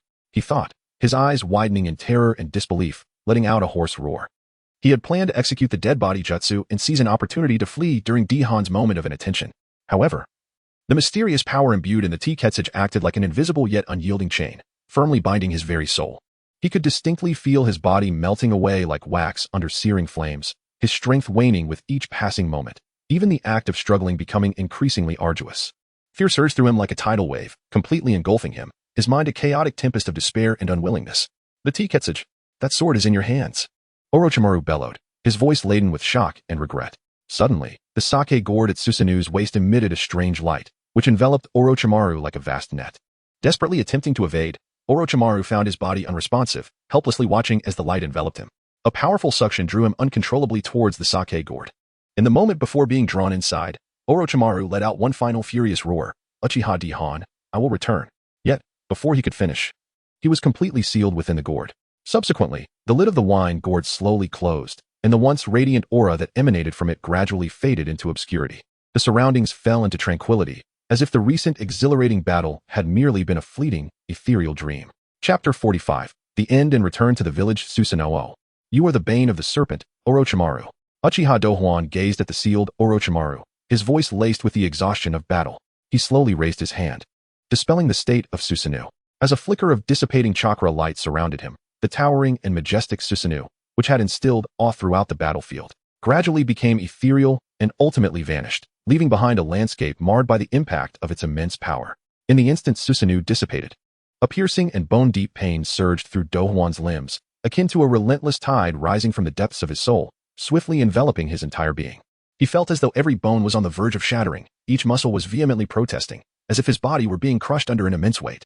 Simultaneously, his vision deteriorated sharply, the world around him shrouded in a thick veil of darkness, rendering familiar faces unrecognizable. His legs buckled beneath him, and with a heavy thud, he collapsed onto the ground, gasping for breath as beads of sweat streamed down his forehead, leaving him utterly weakened. Witnessing this, Uzumaki Karen's eyes brimmed with concern and empathy. Without hesitation, she rushed over and cautiously supported Douhuan's frail frame. Lord Douhuan, are you all right? Do you need me to? Before she could finish, Douhuan weakly raised his hand to interrupt. No need.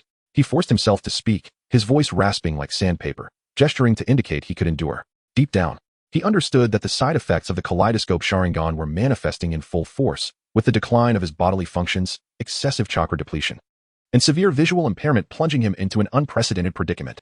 Yet, at this moment, he resolutely refused to show any sign of weakness. Shinra, Hashirama's cells. Douhuan silently recited these words in his mind, seemingly hesitating. Meanwhile, Yakura keenly noticed a corner where Orochimaru's discarded Kusanagi sword lay quietly. She swiftly approached, bending down to retrieve the blade, which gleamed like a mirror, reflecting her visage. The sword bore traces of battle, yet remained sharp and formidable. She then hastily returned to Douhuan's side, respectfully presenting the Kusanagi sword with both hands, saying, Lord Douhuan, please take this sword. Douhuan extended his hand slowly to accept the Kusanagi sword, its long blade glinting coldly, instantly revealing itself as an extraordinary weapon. He compared it with his own taijutsu sword, which had suffered numerous nicks and scratches during the previous battle, the disparity unmistakable.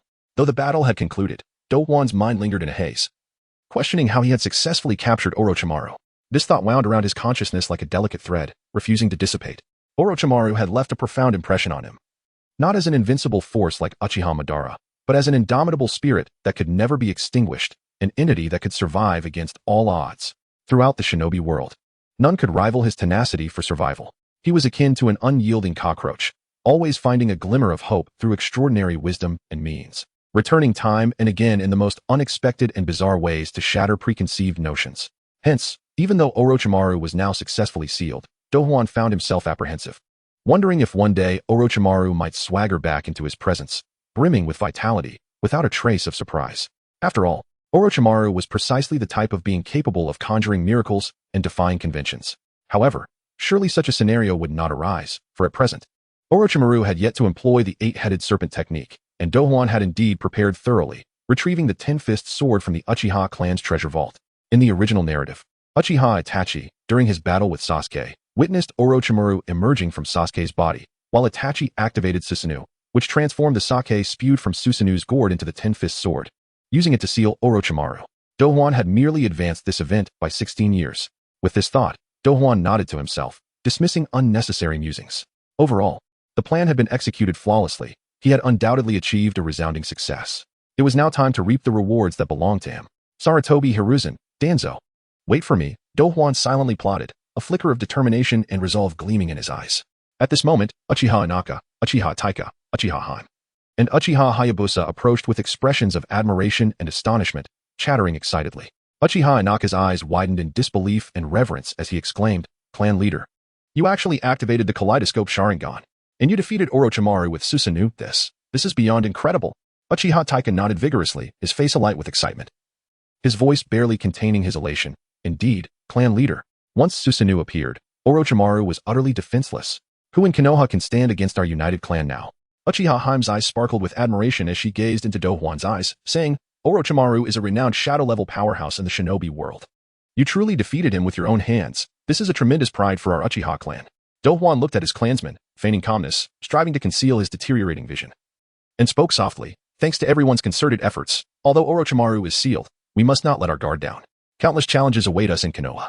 After a brief pause to catch his breath, Douhuan turned his attention to Uchiha Hayabusa, who was silently focused and attentive, and inquired, "Have the arrangements been made with the 8th Division?" In truth, Uchiha Douhuan had already devised a plan. He understood that merely apprehending Orochimaru was just the beginning if he wished to completely topple Danzo and Sarutobi Hiruzen. It was imperative to expose Orochimaru's heinous human experiments conducted in secret within Konoha, leaving the higher-ups with no room for manipulation or concealment. Simultaneously, the fact that Sarutobi Hiruzen, as Hokage, had personally intervened yet still allowed Orochimaru to escape must also be publicized, enabling the citizens of Konoha to see the negligence of their leaders. Upon hearing this, Uchiha Hayabusa promptly nodded, responding resolutely, "The 8th Division has already disseminated the news. Now, even 3-year-old children in Konoha are aware of these events. The streets are abuzz with discussions." Excellent. A slight smile curled at the corners of Uchiha Douhuan's lips, revealing his satisfaction. After a moment of contemplation, he instructed, "Notify the 8th Division that we have successfully captured Orochimaru. Have him immediately organize the villagers to welcome the hero of Konoha." Chapter 46. The reflection of all beings. The Forest of Death is situated to the south of Konohagakure.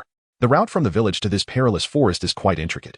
One must first enter the Konoha forest from the lower right corner of the village, then traverse through the upper right corner of the forest to reach the training grounds, and finally proceed from the upper right corner of the training grounds to arrive at the mysterious and treacherous Forest of Death.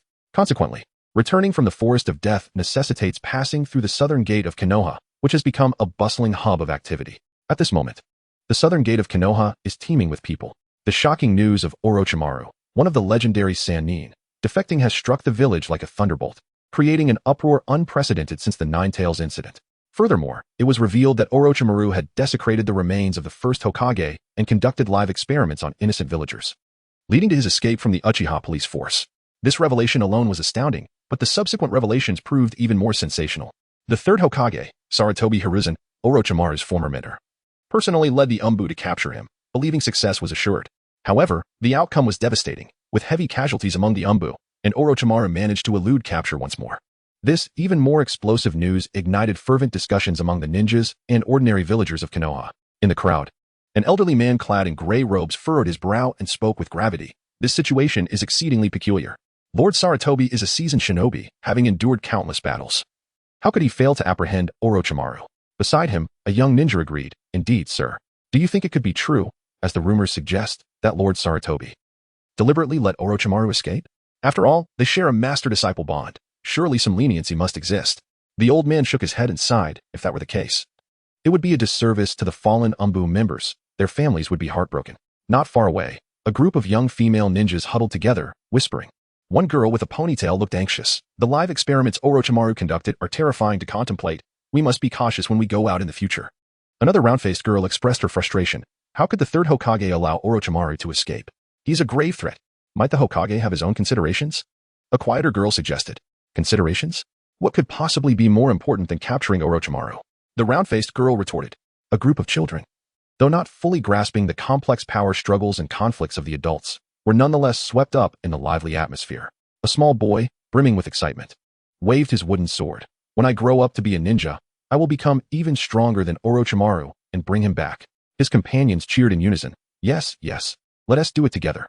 At that moment, the Nin clad in vests and wearing forehead protectors also began to discuss animatedly. Word spread that Sarutobi Hiruzen and the Umbu had failed to capture Orochimaru, while the Uchiha police claimed that the youngest clan leader, Uchiha Douhuan, had apprehended him. In an instant, the expressions of the ninjas turned skeptical, and discussions grew increasingly raucous. After all, Orochimaru was a renowned figure, having displayed his prowess during the Second Shinobi World War, recognized as a formidable shadow-level ninja with unfathomable strength. Although Uchiha Douhuan bore the title of a genius, his fame had emerged too recently. To many seasoned ninjas, he simply lacked the experience to defeat and capture Orochimaru. Such a notion seemed fantastical. A burly Nin, marked by a menacing scar across his face, scoffed disdainfully. "How can that be? No matter how talented Uchiha Douhuan is, he pales in comparison to Orochimaru." "I believe this news is merely a fabrication by the Uchiha clan seeking to bask in the spotlight," a lanky Nin concurred. However, Uchiha clan members were quick to express their displeasure at such remarks. Uchiha Yameyu's face flushed with indignation as he retorted, "What do you know? Our clan leader possesses extraordinary talent and unmatched strength. Capturing Orochimaru is a testament to his true capabilities. Do not question it." Uchiha Izumi also stepped forward to defend him. With a resolute tone and shining eyes, she proclaimed, "Indeed, we witnessed the battle between our clan leader and Captain Fugaku. He defeated Captain Fugaku to become the youngest leader of our clan, demonstrating his immense power. If you have not seen his prowess, do not hastily draw conclusions." Standing quietly beside Izumi, Uchiha Itachi observed the escalating emotions surrounding him. He keenly perceived the heated debates, the scrutinizing gazes, and the fervent rebuttals from the Uchiha clan, all of which he absorbed with a calm demeanor. A slight furrow formed on his brow as he began to comprehend the underlying currents of this dispute regarding Uchiha Douhuan's capture of Orochimaru. This contention seemed not merely a question of recognition of strength, but rather a minor eruption of the latent tensions between various factions within Konoha. What appeared to be a simple argument reflected the tumultuous undercurrents hidden beneath the tranquil facade of the village, with both sides steadfast in their positions. The clamor of debate echoed above the southern gate of Konoha, intensifying in fervor. In that moment, the southern gate of Konoha was ablaze with voices, rife with speculation and discourse. Villagers gazed toward the entrance, filled with anticipation for the unfolding events and longing for a reasonable explanation to quell the turmoil. "Here he comes." Suddenly, a keen-eyed ninja in the crowd shouted, his voice cutting through the cacophony, prompting everyone to glance toward the village entrance. Moments later, Uchiha Douhuan strode forward with poise, his presence commanding and his gaze unwavering. Despite the fatigue of battle still lingering, he radiated an aura that commanded attention. Behind him, Uchiha Ina, Uchiha Tetsu, Uchiha Hanabi, Uchiha Hayabusa, and Uzumaki Kairi formed a protective semicircle around Orochimaru, ensuring his tight custody. Orochimaru's eyes were closed, his expression serene as though lost in a dream, though the layers of sealing scrolls entwined around him starkly revealed his captive status. The 4 Uchiha members bore Orochimaru upon their shoulders, advancing steadily into the village, their faces adorned with pride as if proclaiming their triumph to all. For a fleeting moment, the entire southern gate of Konoha fell into a stunned silence, all present rendered speechless by the spectacle. Then, as if ignited by a spark, the crowd erupted into astonished exclamations and discussions. "Good heavens, am I dreaming? That is Orochimaru," exclaimed a young ninja, clutching his head in disbelief. "It truly is Orochimaru. He has actually been captured." A middle-aged ninja gasped, eyes wide in astonishment, murmuring in disbelief. "Uchiha Douhuan, he really did it," another ninja exclaimed, unable to contain his admiration. Villagers exchanged hushed whispers, the atmosphere buzzing with excitement. An elderly man stroked his beard thoughtfully, remarking, "It seems the Uchiha clan has produced yet another prodigy." Nearby, a woman holding a child beamed with gratitude. "This is wonderful news. With Orochimaru captured, our village can find peace once more." Members of the Uchiha clan wore expressions of pride. Uchiha Yameyu, flushed with excitement, vigorously waved his arms, shouting, "I told you our clan leader could do it." The strength of the Uchiha clan should never be underestimated. Uchiha Izumi clenched her fists, tears of joy glistening in her eyes. "Our leader is truly remarkable." Meanwhile, the heads of various clans in Konoha gathered at a high vantage point. Their reactions varied. Hyuga Hayashi, the leader of the Hyuga clan, gazed intently at Uchiha Douhuan and his entourage, his narrowed eyes revealing a hint of complexity. Uchiha Douhuan's successful capture of Orochimaru undoubtedly elevated the Uchiha clan's prestige, presenting a dual challenge to the Hyuga clan, a latent competitive pressure coupled with an undeniable acknowledgement of Uchiha Douhuan's extraordinary abilities. It seems that Uchiha Douhuan possesses considerable skills. Under his leadership, the Uchiha clan should not be underestimated, Hyuga Hayashi murmured to himself, his tone laden with gravity. Standing nearby, Yamanaka Shimi, the leader of the Yamanaka clan, donned his ever-present sunglasses that obscured his expression, the flowing fabric of his windbreaker swaying gently in the breeze. Yet, the slight tension at the corners of his mouth betrayed his inner turmoil. Nara Shikaku, the head of the Nara clan, crossed his arms, a pensive expression adorning his face. He, with his meticulous mind, understood that the incident involving Orochimaru was not merely a matter of a rogue ninja, but rather a contest of power among the various factions within Konoha. Akimichi Choza, the robust leader of the Akimichi clan, bore an expression of surprise. He had not anticipated that a young member of the Uchiha clan could possess such prowess. Orochimaru was no easy adversary. His straightforward nature led him to feel a pure admiration for Uchiha Douhuan's strength. Yet he sensed that this incident might herald significant changes for Konoha. Amidst the crowd, Uchiha Shisui stood quietly, refraining from joining the Uchiha clan's jubilations. He watched as Orochimaru was escorted back, a tumult of emotions stirring within him. On one hand, he could not deny his brother's strength and bravery in capturing such a formidable opponent. It was indeed astonishing.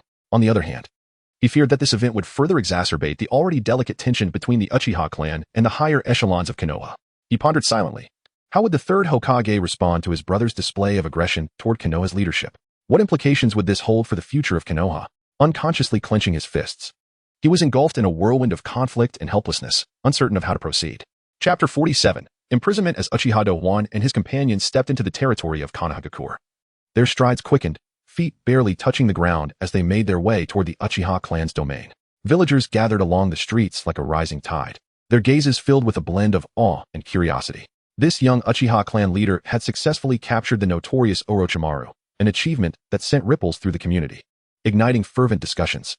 Yet, at that moment, Uchiha Douhuan's mind was consumed by a singular thought. He was determined to secure Orochimaru deep within the clan's dungeons. For only in doing so could he ensure that this exceedingly dangerous individual would not be intercepted by Danzo and his cohorts. Such a precaution was vital for the success of his subsequent plans. Upon entering the Uchiha territory, Douhuan dismissed the crowd, taking Heron and the unconscious Orochimaru deeper into the clan's stronghold. Along the way, the clan members regarded him with a mixture of respect and trepidation. Yet none dared to approach him with inquiries. After shedding the watchful eyes of the masses, Douhuan arrived at a particularly concealed entrance within the clan. Awaiting him there were Hakadai and Yukura, who promptly bowed upon his arrival. Hakadai swiftly opened the entrance, and Yukura followed Douhuan into the dungeon. As Douhuan carried the unconscious Orochimaru into the dim, yet pristine chamber, he noted the faint blue light flickering from the walls, emanating from special seals designed to effectively block external scrutiny. He placed Orochimaru in a specially crafted cell and instructed Heron, lay down multiple seals. We must leave him no chance of escape. With a focused expression, Heron swiftly formed seals with her hands, golden runes emanating from her fingertips, wrapping around Orochimaru before spreading along the walls of the cell, ultimately forming an impenetrable net of seals. Just as she finished, Uchiha Fugaku hurriedly approached. He halted, his gaze complex as he regarded the heavily sealed and unconscious Orochimaru, reflecting on the fact that this once dreaded figure had now been captured by Uchiha Douhuan. After a moment, he turned to Douhuan, his demeanor grave as he inquired, "Douhuan, what are your plans for Orochimaru's disposition?" Douhuan's eyes darkened as he pondered for a long while before responding. "We cannot take him to Konoha prison. Orochimaru's fate is crucial to the success of our forthcoming plans. We cannot allow anyone to take him from us." Fugaku's brow furrowed slightly, understanding flickering in his eyes as he asked, "What about the Third Hokage and Danzo? If they learn of this, they will surely take action." Douhuan's lips curled into a subtle, sardonic smile, his gaze sharpening like a blade as he replied, "I was just about to stir up trouble for them. Orochimaru has committed heinous crimes, and yet they failed to capture him. Now that I have him, how can I simply hand him over? If I were to lock him up, it wouldn't be long before that old dog Danzo would come to rescue him." Upon hearing this, Fugaku spoke resolutely, "Understood, Douhuan. Rest assured, I will personally oversee the imprisonment, mobilizing the elite forces of the security team to ensure Danzo has no opportunity to rescue Orochimaru." Douhuan nodded slightly, his expression softening as he said, "That is for the best. The number of people aware of Orochimaru's location must be kept to a minimum. It will be a burden for you during this time. By the way, I will also have Heron and Yukura assist during this period." At that moment, Heron and Yukura approached, exchanging a glance before nodding in agreement upon hearing Douhuan's words. Fugaku smiled slightly, addressing the two, "With the assistance of Kagura's Byakugan and your prowess, I can rest easy. I hope you both can lend your efforts in the days to come." Douhuan regarded them with satisfaction, emphasizing, "Fugaku, with Heron and Yukura's cooperation, I entrust everything to you. As long as we hold Orochimaru captive, Danzo will not escape. And if Danzo does not flee, the day when Sarutobi Hiruzen is ousted will not be far off. During this time, everyone must remain vigilant. The dawn of victory is within reach." "Understood." Fugaku nodded firmly. He may not be a great leader, but he was undoubtedly an excellent executor, having resolved to share the same quarters with Orochimaru during this period. Meanwhile, in the office of the Hokage, the atmosphere was stifling, nearly suffocating. Sarutobi Hiruzen sat behind his desk, his brow furrowed deeply in worry, the wrinkles on his forehead etched with concern. Before him, Danzo appeared troubled, his countenance dark and his gaze flickering with inscrutable intensity. Tsunade, visibly anxious, wrung her hands, her eyes rife with unease. Mito Gatehan was pacing the room, each step resonating heavily in the quiet chamber. Uchiha Douhuan's actions were far too reckless. Orochimaru, as a rogue ninja, should be imprisoned in Konoha prison, subjected to the village's unified handling. How could he take him back to the Uchiha clan's territory without authorization? Tsunade broke the silence first, her tone filled with urgency and dissatisfaction. Danzo scoffed derisively, his voice low and raspy, akin to an owl's hoot. "Humph. The Uchiha clan has always harbored ambition. They likely seek to elevate their standing within the village through Orochimaru, consolidating their own power. In my view, their intentions are far from pure." Mito Gatehan looked towards Sarutobi Hiruzen, proposing, "Third Hokage, we must retrieve Orochimaru."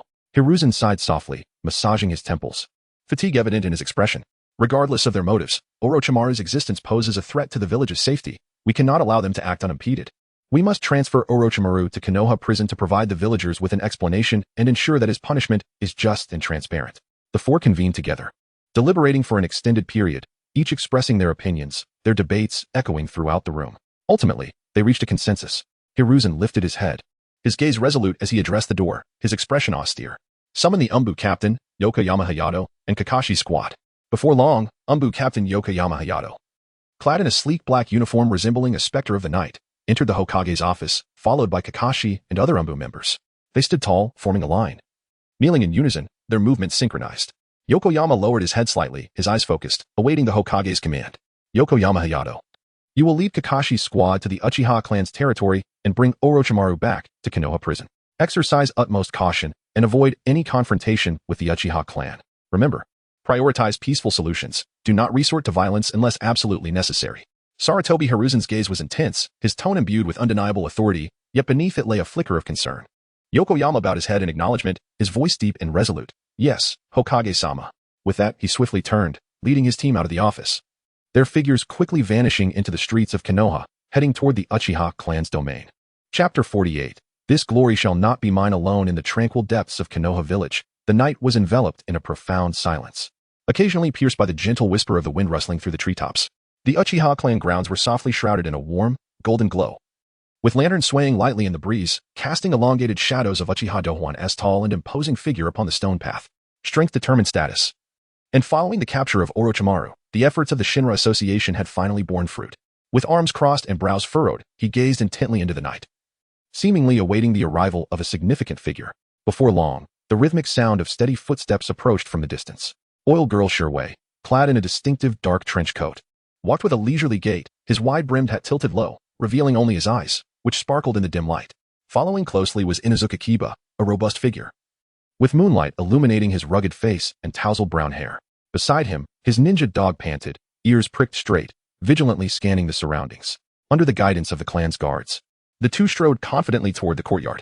Uchiha Douhuan quickly stepped forward, a smile gracing his lips. Chief Shirway, Chief Inuzuka, I apologize for disturbing you at this late hour. Please, come inside. Oil Girl Shirway nodded slightly, his voice deep and resonant. Chief Douhuan, my apologies for the late visit. Inuzuka Kiba let out a hearty laugh, his voice echoing softly in the quiet night. Ha ha, Douhuan. To summon us at such an hour surely signifies something important.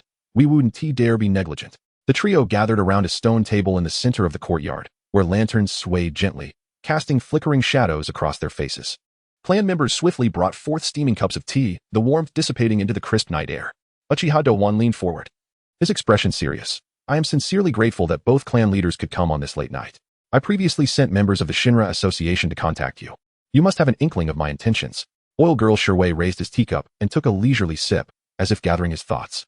After a moment, he spoke slowly. Chief Douhuan, is it true what your clansmen informed me? Absolutely. Orochimaru has desecrated the body of the first Hokage, and his accomplices and financial backer are none other than Danzo. Douhuan replied. That is reassuring indeed. Oil Girl murmured. In recent years, Danzo had become increasingly audacious, continually siphoning manpower from the Oil Girl clan. Once selected by Danzo, their clan members faced a grim fate, disappearing without a trace. Though the Oil Girl clan appeared indifferent on the surface, they held deep values of camaraderie and kinship. Danzo's actions had long since become intolerable, prompting this late-night visit to Uchiha Douhuan. Inuzuka Kiba scratched his head, his demeanor turning grave. Douhuan, to speak candidly, while Konoha outwardly seems tranquil, beneath the surface lies a torrent of turmoil and lurking dangers. Take our Inuzuka clan, known for our loyalty and commitment to protecting the village. Yet, certain actions by the Third Hokage have truly disheartened us. Upon hearing this, Uchiha Douhuan snorted coldly. What you say is entirely accurate. The upper echelons of Konoha, especially Danzo, feign concern for the village while systematically excluding dissenters, disregarding the future of our village, and wantonly oppressing families like ours. We Uchiha bear the brunt of these injustices, but we are not alone in our suffering. Have your clans not also faced inequitable treatment regarding resource distribution and task assignments over the years? Oil Girl Shirway furrowed his brow, the lines on his face deepening. The allocation of resources has become increasingly unreasonable, with the younger generation of our clan being constantly drawn away by Danzo. If this continues, the legacy of the Oil Girl clan is at stake. Inuzuka Kiba, filled with indignation, slammed his palm against the stone table, the sound echoing sharply in the stillness of the night. Indeed, our resources for training ninja dogs have been drastically reduced. This is a blatant attempt to undermine our strength. If this persists, how shall we protect our village when faced with external threats? Seeing the moment ripe for action, Uchiha Douhuan leaned in closer, scanning the faces of his companions. If we do not unite and reverse this situation, the future of Konoha is in jeopardy. The Shinra Association has already gathered many like-minded individuals. We hope to see visionary and responsible leaders like you both join us in striving for Konoha's future. After a long moment of contemplation, Oil Girl Shisui suddenly raised his head. Chief Douhuan, if it means toppling Danzo and rescuing my clansmen, I, Oil Girl Shisui, am willing to fight alongside you and contribute to Konoha's future. Inuzuka Kiba sprang to his feet, a decisive wave of his hand. I, Inuzuka Kiba, am no coward. As long as it benefits the village and ensures a better life for our brethren, I shall certainly follow you. Just as they spoke, a guard hurriedly approached the entrance of the clan grounds. Chief, the head of the Kamizuki clan, Kamizuki Sawan, requests an audience. Uchiha Douhuan was momentarily taken aback, but soon a glimmer of contemplation crossed his eyes. Oil Girl Shisui and Inuzuka Kiba exchanged puzzled glances. Moments later, Kamizuki Sawan entered the courtyard, led by the guard. He was tall, his robes fluttering gently in the breeze. At that moment, his complexion appeared somewhat unnatural, his gaze tinged with nervousness and unease. Once a loyal supporter of Uchiha Fugaku, he now chose to align himself with Uchiha Douhuan, who was on the rise. Kamizuki Sawan approached the gathered individuals, bowing slightly, his voice trembling. Chief Douhuan, I apologize for the late intrusion. Earlier, before he could finish, Uchiha Douhuan rose with a warm smile and greeted him. Sawan, please, take a seat. It's quite a journey to come here at this hour. You have my gratitude. Surprised by Douhuan's warmth, which he had not anticipated, Kamizuki Sawan was momentarily stunned, feeling both astonished and touched. Steadying himself, he continued, Chief Douhuan, to be candid, my previous support for Chief Fugaku was short-sighted. Witnessing your tireless efforts for Konoha and the future of all clans, I wish to follow you and contribute to the transformation of Konoha. Uchiha Douhuan placed a reassuring hand on Kamizuki Sawan's shoulder. Smiling, we are all loyal subjects of Konoha. There are no traitors among us. Oil Girl Shisui and Inuzuka Kiba also stood, welcoming Kamizuki Sawan. The group resumed their conversation, exchanging thoughts and ideas. Inuzuka Kiba took a hearty sip of tea, wiping his mouth and reflecting. Some clans face oppression, yet others have received abundant resources from the village, living quite comfortably. Oil Girl Shisui added, indeed, when discussing resource allocation, we cannot overlook how certain clans have thrived since the Third Hokage took power. Uchiha Douhuan narrowed his eyes. You speak of the Sarutobi clan, do you not? Ever since Sarutobi Hiruzen came to power, the Sarutobi clan has risen from obscurity to prominence, with their ninjas nearly matching the strength of the Hyuga and our Uchiha. During the Fourth Great Ninja War, the Sarutobi clan deployed an impressive force of 3,000 ninja to unleash the Great Fire technique against the Ten-Tails. What a spectacle! How much of Konoha's resources must have been drained to cultivate 3,000 ninjas from a single clan? Kamizuki Sawan nodded in agreement. Indeed, the Third Hokage's governance has been consistently unjust. Uchiha Douhuan clenched his fists, resolute. The more challenging the situation, the more we must unite. As long as every clan aligns their intentions and efforts, we can certainly overturn this unjust state of affairs. The future of Konoha must not be dictated by a select few. Chief Douhuan speaks the truth. The Kamizuki clan is willing to follow your lead. Kamizuki Sawan declared promptly. Oil Girl Shisui also stood, his gaze steadfast. The Oil Girl clan supports Chief Douhuan and is committed to doing our utmost to change the current state of Konoha. Inuzuka Kiba rose to his feet and proclaimed loudly, our Inuzuka clan has long been unable to tolerate this. Douhuan, we shall stand with you to the very end. Uchiha Douhuan cast his gaze over the assembly, his expression solemn, and began to articulate his thoughts. Today, I am honored by the trust bestowed upon me by all the clan leaders who are willing to join me in striving for the future of Konoha. The journey ahead will undoubtedly be fraught with challenges, yet as long as we unite and advance together, there shall be no obstacle we cannot overcome. If we can restore order and set Konoha back on the right path, this glory shall not be mine to claim alone. Chapter 49. Who is the Hokage? As the meeting came to a close, the gathered individuals in the courtyard began to take their leave. Uchiha Douhuan observed their departing figures, silently calculating the implications of their presence. On one hand, the involvement of clan leaders such as Yamanaka Shimi and Inuzuka Kiba and Karasuma Tsungyun meant that the Uchiha clan would no longer face the council alone. Yet, he was acutely aware that Sarutobi Hiruzen had wielded power over Konoha for decades, making any attempt to dislodge him a formidable challenge. The looming threat of extermination weighed heavily on his shoulders, leaving no room for complacency. The night deepened, with moonlight cascading over the clan's territory, draping the land in a silvery veil. Douhuan, fatigued from the day's events, slowly made his way to his residence.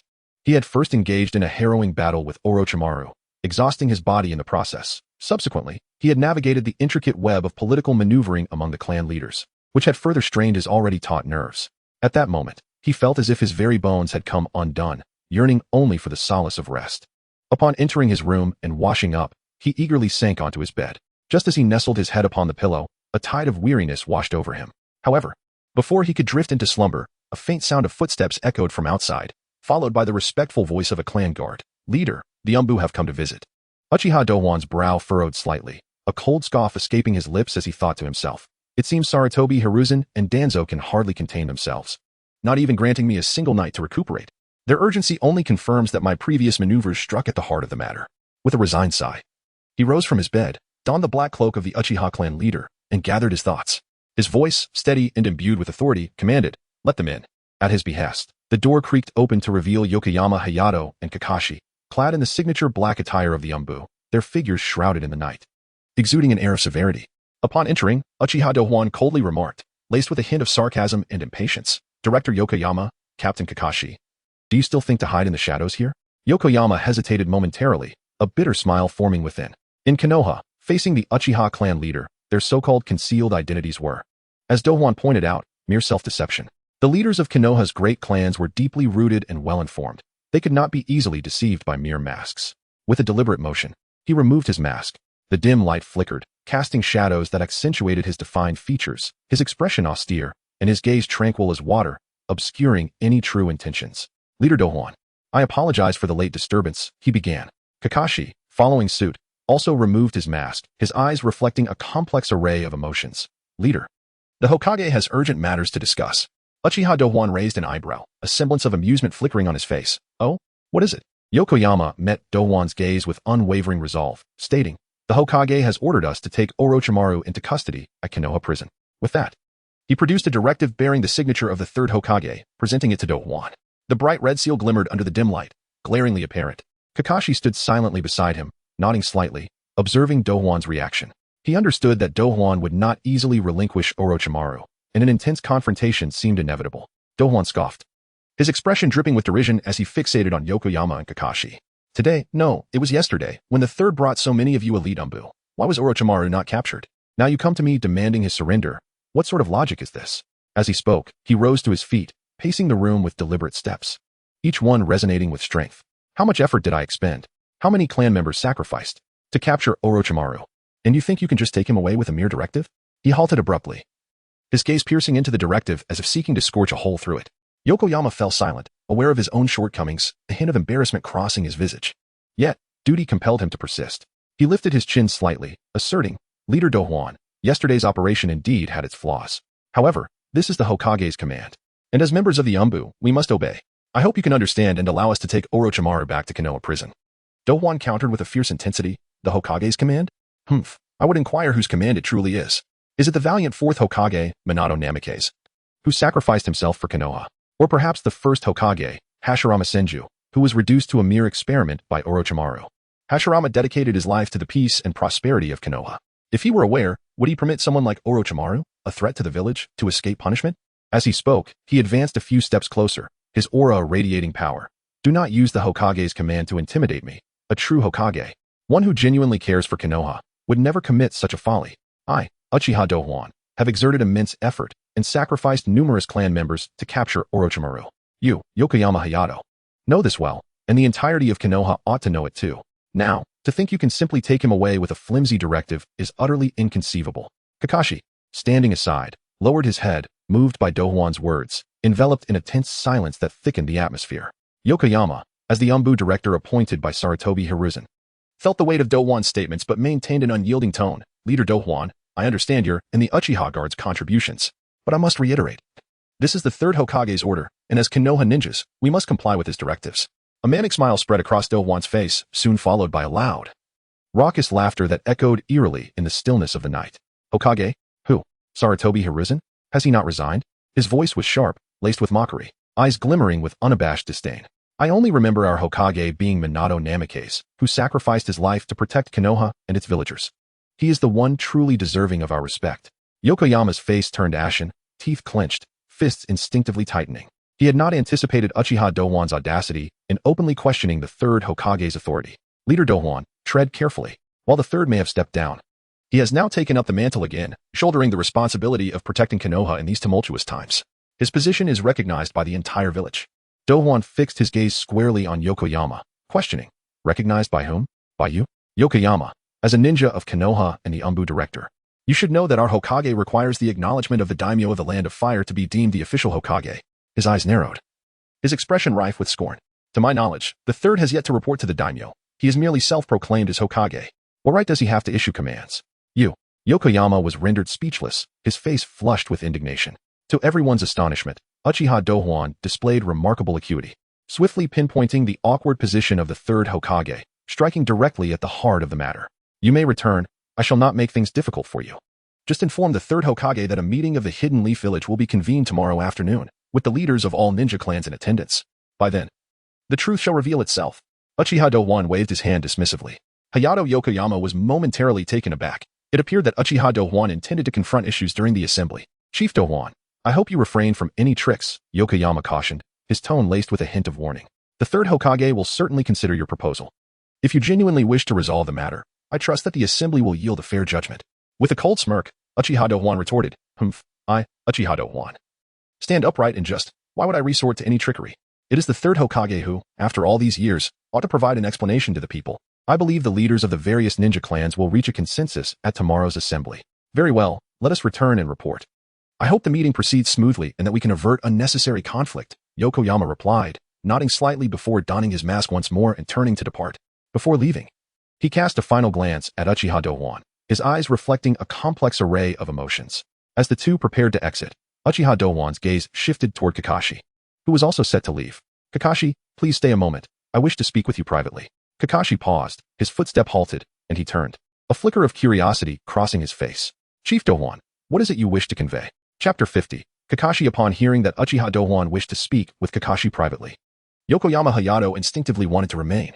His brow furrowed, a flicker of displeasure crossed his gaze, and just as he was about to speak, he was preemptively interrupted by Uchiha Douhuan. With a stern countenance and an authoritative tone, Douhuan declared, Minister Yokoyama, I have urgent matters to discuss with Kakashi. Please wait outside. It will not take long. Yokoyama Hayato was immediately filled with resentment. He clenched his teeth and instinctively tightened his fists. As the head of the Umbu, he held considerable status and influence within Konoha, and he had never before experienced such dismissal. However, recalling Uchiha Douhuan's formidable achievements, most notably the capture of Orochimaru, he understood that challenging Douhuan would bring him no good fortune. Moreover, the third Hokage had expressly cautioned against any direct confrontation with Douhuan prior to the mission. Weighing his options, he reluctantly suppressed his fury and forced a strained smile, saying, Very well, clan leader Douhuan, I hope it will be swift. Yet, his concession did not elicit a kinder response. The guards of the Uchiha clan, indifferent to his inner turmoil, approached him with a fade of respect while firmly gesturing for him to leave. Yokoyama Hayato felt his dignity plummet, rendered helpless. He gritted his teeth, begrudgingly turned, and strode toward the exit. As he departed, he glanced back, casting a fierce glare at the closed door, silently cursing. Meanwhile, Kakashi, witnessing the entire exchange, was taken aback. He had not anticipated Uchiha Douhuan's assertiveness in so openly rejecting the Umbu minister. It was well known that Yokoyama Hayato, bolstered by Sarutobi Hiruzen, wielded significant power within the Umbu, acting with decisiveness that few dared to challenge. Kakashi felt a swell of anxiety about his upcoming conversation with Uchiha Douhuan and instinctively inhaled deeply, attempting to steady himself. With Yokoyama Hayato's departure, the door slowly closed, leaving only Kakashi and Uchiha Douhuan in the room, the atmosphere charged with tension. Douhuan observed the retreating figure of Yokoyama, a cold smirk curling at the corners of his mouth. He was acutely aware that Yokoyama's wife hailed from the Sarutobi clan, binding him closely to Hiruzen. Yokoyama's ascent to the position of Umbu minister was largely owed to Hiruzen's substantial support. Since the Nine Tails incident, the Uchiha clan had relocated to this secluded corner, where Yokoyama's Umbu had kept a vigilant watch over them. Douhuan had long regarded the unwavering loyalty of such a Sarutobi devotee as a target for future elimination. Conversely, Kakashi was a figure worth cultivating. Douhuan's gaze bore into Kakashi, a torrent of thoughts swirling within him. The man before him, once celebrated as Konoha prodigy, now bore the weight of the chaotic world upon his shoulders, devoid of his former brilliance. Throughout the realm of shinobi, those labeled as geniuses often endured profound tribulations. Orochimaru, Kakashi, Shisui, Itachi, Sasuke, Neji, their fates were similarly tragic. When one recognizes themselves as a genius, particularly one with a unique narrative, their days of fortune often come to an abrupt end. The world of Naruto, while seemingly a youthful anime, is in truth harsh and terrifying, a stark contrast to reality. Naruto can be likened to a children's version of Koga Ninja Scrolls. In the real world, individuals are regarded as human beings, yet in the Naruto universe, they are scarcely comparable to contemporary societies. How could a normal world allow 6 or 7-year-old children to march into battle? To be blunt, if the true world of Naruto existed, it would likely be 100-fold more terrifying than the northern regions of Myanmar. In the Naruto universe, striving to change one's fate necessitates being recognized as human. However, shinobi are seldom treated as such. They are mere advanced tools. At times, not striving at all may yield a relatively stable existence, rendering the notion of altering one's destiny an absurd joke, an all-too-real joke in the world of Naruto. To be a shinobi is to embrace a perilous vocation, with a short lifespan and uncertain fate, never knowing when one might fall at the hands of another. In the face of missions, all that a shinobi possesses becomes inconsequential. When necessary, power, body, kekkei jinkai, family, and pride can all be cast aside.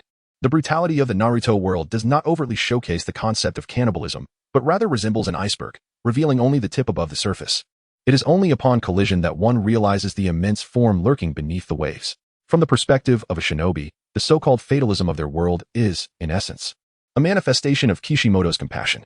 He refrained from allowing readers to confront the harsh reality of shinobi as tools, as fodder for war, while also understanding the agony his characters faced in their decision-making. Thus, Kishimoto consistently employed a gentle lens through which to craft this cruel world, using fervor and humor to mislead readers into believing that the shinobi of Naruto were regarded as human beings, possessing their own lives. Yet, the truth remains that shinobi have never been truly acknowledged as individuals. Many who analyze Naruto easily fall into misconceptions, overlooking the essence of the shinobi world that treats humans as tools, where even 5 or 6-year-old children may be sent to the battlefield to kill. Should one naively assume that the lives of most shinobi resemble those of characters in school comics, filled with missions, romance, and warmth, they shall never grasp the true nature of the Naruto universe. Hatake Kakashi epitomizes the tragedy of this world. Orphaned at a young age, he was thrust onto the battlefield at 5, subsequently losing dear friends and even taking the life of a companion, while his beloved teacher met a tragic end. People often only see the prodigious side of Kakashi's youth, marveling at his ascent to Chunin at the tender age of 6, but what sweetness lies behind such accomplishments? Douhuan's gaze remained fixed on Kakashi, penetrating and profound. As time slipped away, the oppressive silence grew heavier, and Kakashi's previously calm demeanor began to ripple with agitation. A flicker of impatience appeared in his eyes as he furrowed his brow, moving his lips to break the stalemate. At that moment, Douhuan finally spoke. His voice deep yet resonant, echoing like thunder in the still room. Kakashi, do you know the circumstances surrounding your father's death? The moment the words left his mouth, Kakashi's body jolted, the impatience on his face vanishing in an instant, replaced by shock and disbelief. This inquiry struck him like a sharp dagger, piercing the most sensitive and repressed wounds within. Kakashi turned his head slightly, avoiding Douhuan's gaze. Of course I know. My father abandoned his mission to save a comrade, and was met with scorn from the villagers. Overwhelmed by the pressure, he chose to take his own life. This is common knowledge in all of Konoha. Why do you ask what you already know? Douhuan asserted. The missions your father undertook were all classified, highly sensitive operations. How could such secretive tasks have stirred up such a ruckus? Take the recent capture of Orochimaru as an example. If no one had leaked information, how would the ordinary villagers and shinobi of Konoha have known about the defection of the renowned Sannin? A flicker of panic crossed Kakashi's eyes. Clan leader Douhuan. What do you mean? At this moment, his thoughts were in turmoil. He feared the revelation of a truth that could upend his understanding, while a nagging suspicion arose that perhaps he had been kept in the dark all along.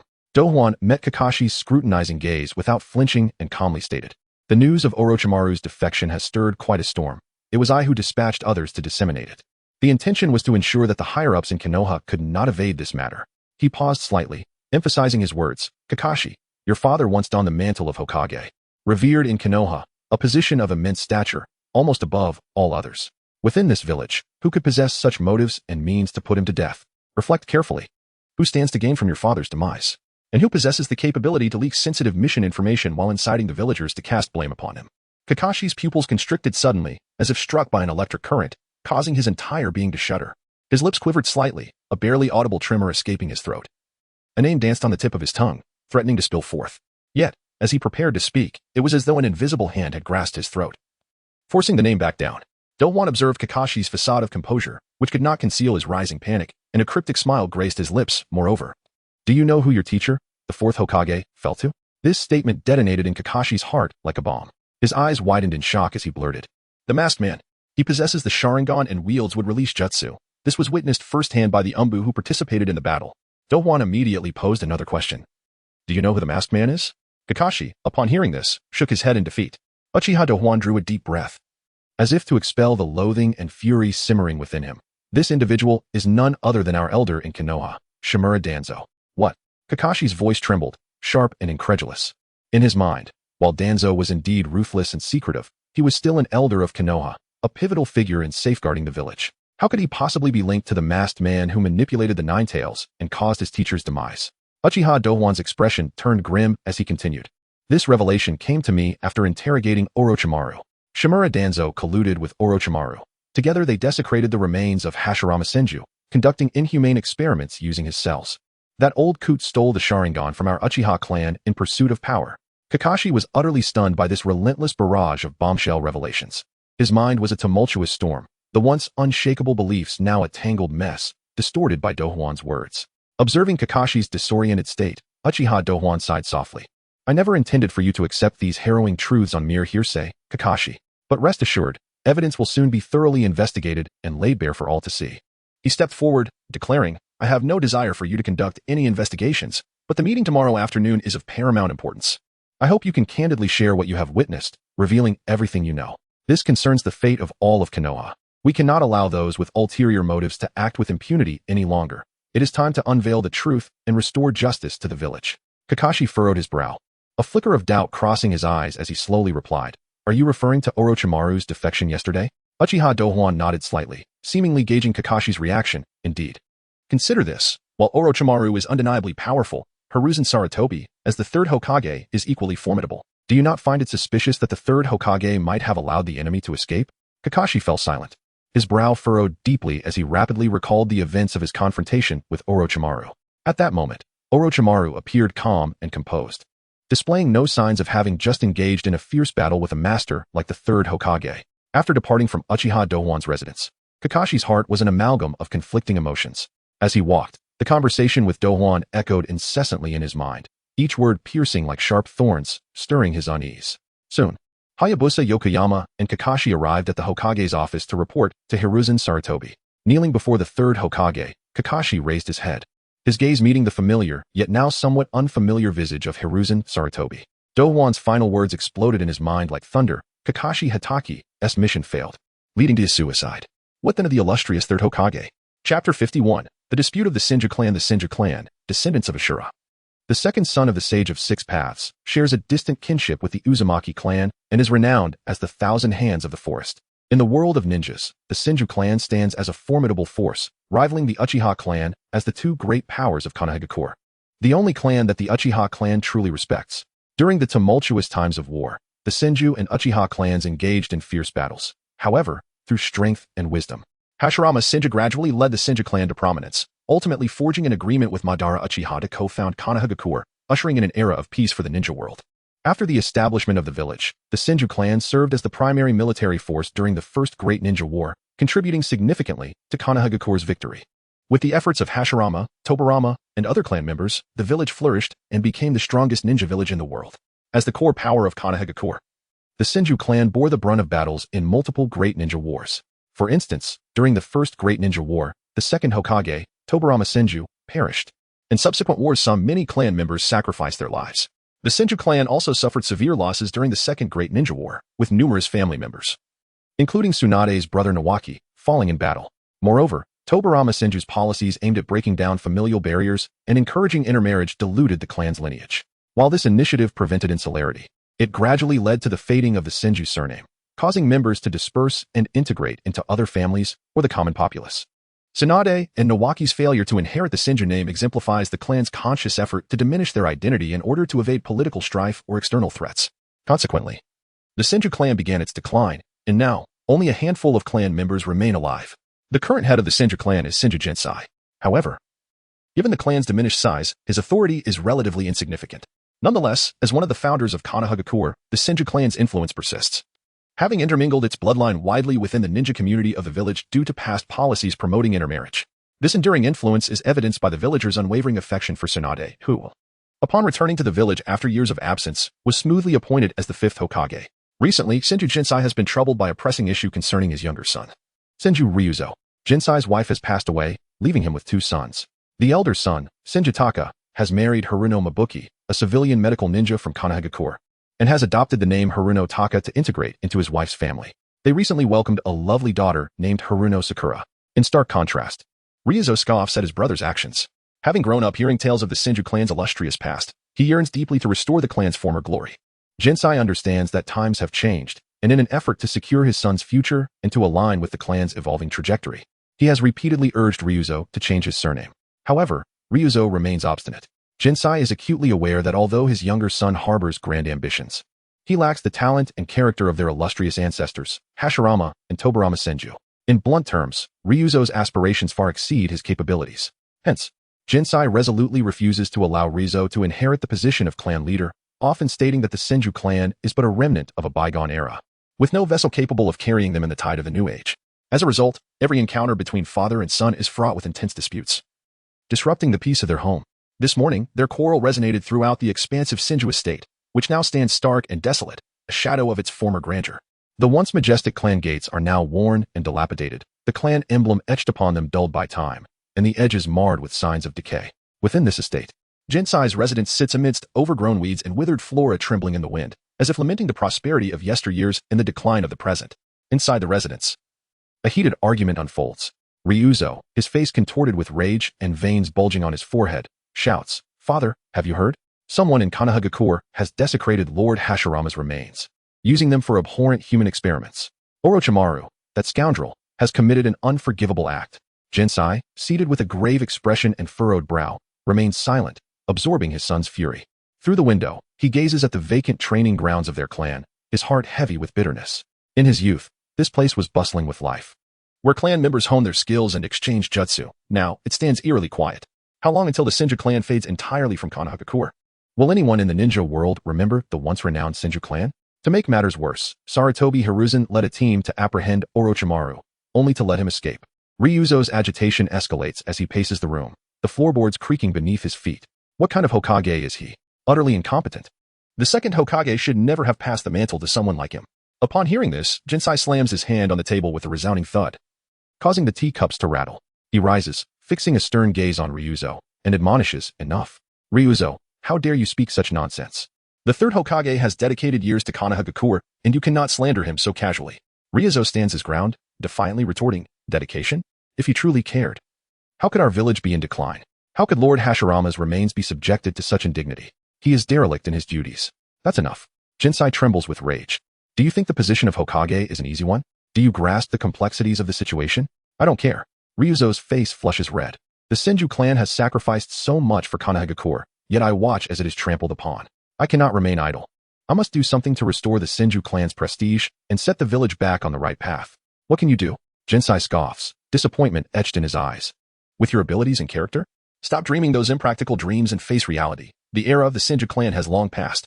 Ryuzo, like a lit powder keg, erupts once more. "It's all your fault. If you hadn't stopped me from joining the third great ninja war in front of the third Hokage, I would have made a name for myself like Uchiha Tobarama and Shisui.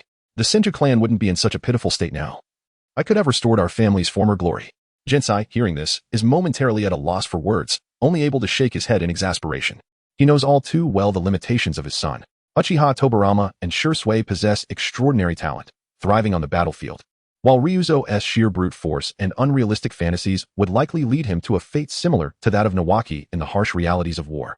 Such naivety leaves him both frustrated and helpless. Chapter 52. The ambition of Senju RZ. As the father and son were embroiled in a heated argument, a servant entered and respectfully addressed Senju Jinj, saying, "Clan leader, Lord Uchiha Dekan has come to pay a visit early this morning." Senju Jinj was momentarily taken aback, a flicker of confusion crossing his gaze. After a brief contemplation, he turned to the visibly displeased Senju RZ and instructed, "RZ, go greet him at the door. We must uphold our etiquette." Though reluctant, Senju RZ complied and made his way to the entrance. Outside the weathered gates of the Senju clan, Uchiha Dekan stood quietly, holding an exquisite wooden box. Upon seeing RZ emerge, a gentle smile broke across his face as he bowed slightly, saying, "RZ-kun. It has been a long time. I hope you will excuse my unannounced visit today. I bring with me a rare tea from the Land of Fire, Chi-In Kimiku, to share with you and the clan leader." RZ, though curious about the beautifully packaged box, maintained an air of indifference as he accepted the tea and replied curtly, "Since you are here, please come inside." He then turned to lead the way, with Uchiha Dekan following leisurely behind. As they walked toward the inner quarters, Dekan perceptively noticed the barely concealed anger on RZ's face and inquired with concern, "RZ-kun, you appear troubled. Is there something weighing on your mind? If you wish, feel free to share it with me." Initially reluctant to speak, RZ considered that since Dekan had taken the initiative to inquire, and given that he had personally apprehended Orochimaru, perhaps he could offer a fresh perspective. Therefore, he candidly recounted the recent argument with his father. The desecration of Hashirama's remains by Orochimaru, and his belief that Sarutobi Hiruzen had failed in his duties. Upon hearing this, Deacon's brow furrowed slightly, and he spoke with indignation. Orochimaru's actions are indeed heinous. To profane the remains of the first Hokage is utterly unforgivable. As for Sarutobi Hiruzen, he cannot escape culpability in this matter.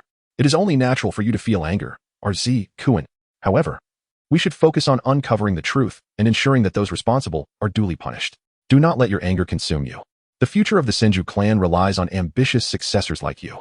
With Deacon's comforting words, Z's fury abated somewhat, and he regarded Deacon with newfound respect. Soon, the three arrived at the tea room. Uchiha Deacon smiled and suggested, "The tea and kinmaku I brought today is a rare treat from the Land of Fire. This tea grows in the southern mountains of our nation, absorbing ample sunlight. The harvesting process is meticulous. Only the tender buds are selected. Once brewed, the tea has a brilliant golden hue, a rich aroma with hints of flame, and a smooth, sweet taste that lingers, invigorating both body and mind. Let us brew a pot and savor it together." Listening to Deacon's description, RZ felt a flicker of interest. Since the decline of the Senju clan, their family had endured hardships, and it had indeed been a long time since he had enjoyed such exquisite tea. However, Senju Jinj shook his head, picked up a nearby container of old Konoha tea, and replied slowly, "Lord Deacon, I appreciate your kind gesture, but I prefer the old tea from Konoha. This is a local variety. It only requires boiling water for brewing. I have grown accustomed to this taste over the decades. It is a comfort I cannot forsake." Deacon's smile remained. Unfazed by the refusal, he nodded gently, saying, "As the host wishes, if the old clan leader has his preferences, we shall respect that." They took their respective seats, and the fragrance of tea wafted through the air.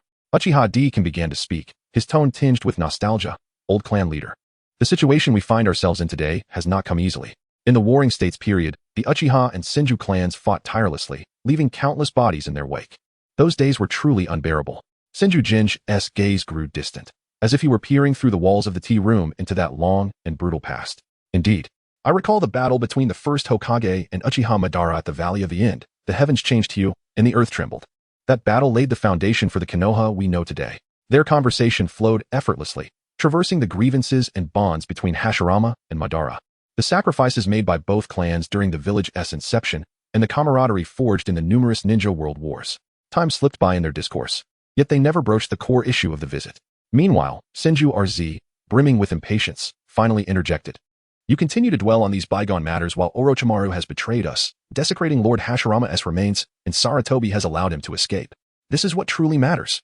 Senju Jinj glanced at his son, a hint of exasperation flickering in his eyes, before turning back to Deacan, silently pondering.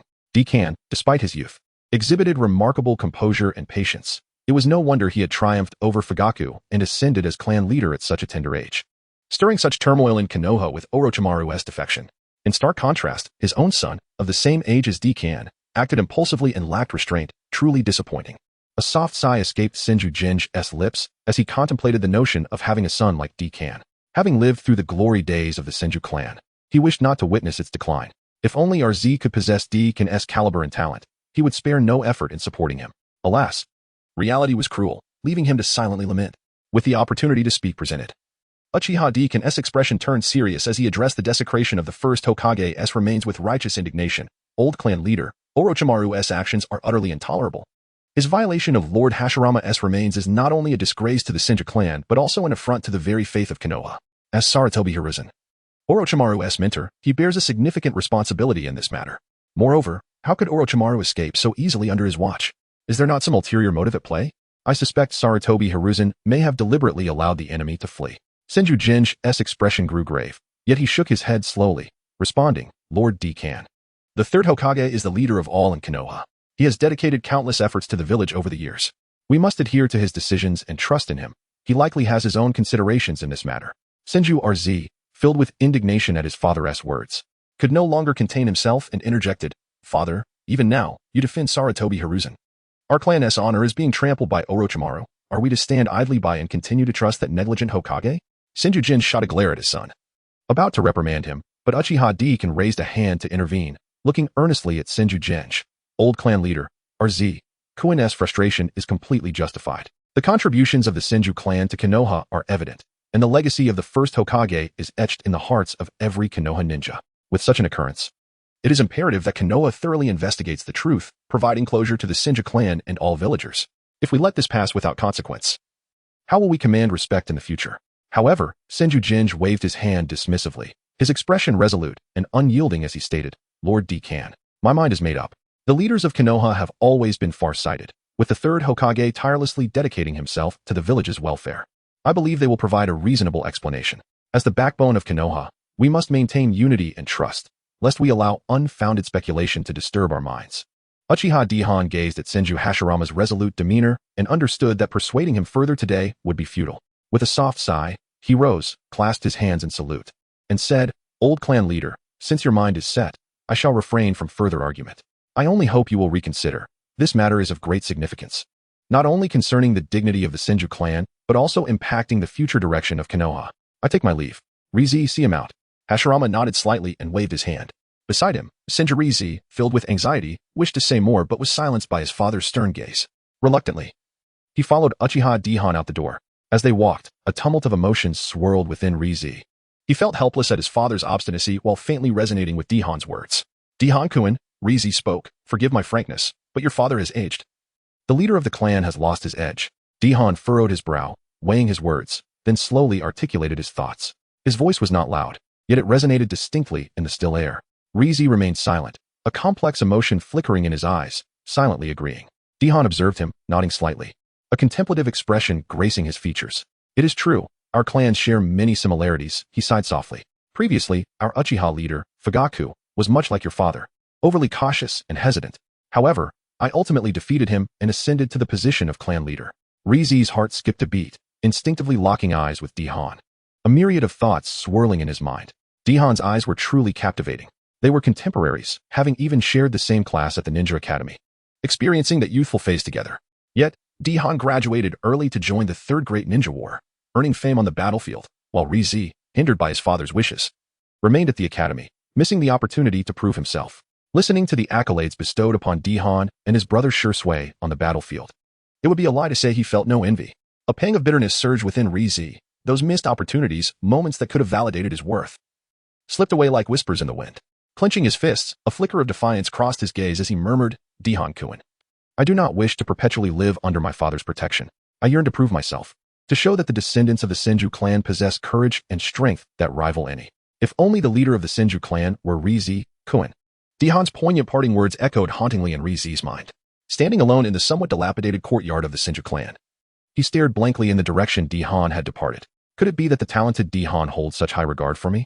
His chest heaved, breaths growing more rapid as he wrestled with an unprecedented internal struggle and choice. He recalled his father Hashirama's conservatism and retreat in the face of familial adversity, the fading glory of the Senju clan, and the desecration by Orochimaru against the first Hokage, alongside Hiruzen's questionable actions, all igniting a fury he could no longer suppress. Am I to forever heed my father's arrangements, helplessly watching the Senju clan descend into silence? No, he could not accept that. He yearned for change, to restore the Senju clan's past glory, to inscribe their illustrious chapter anew in the annals of Konoha's history. After standing resolute for an entire morning, Rizi clenched his fists, having made his decision. Chapter 53, the fourth significant meeting of Konoha, year 51 of the Leaf in the afternoon.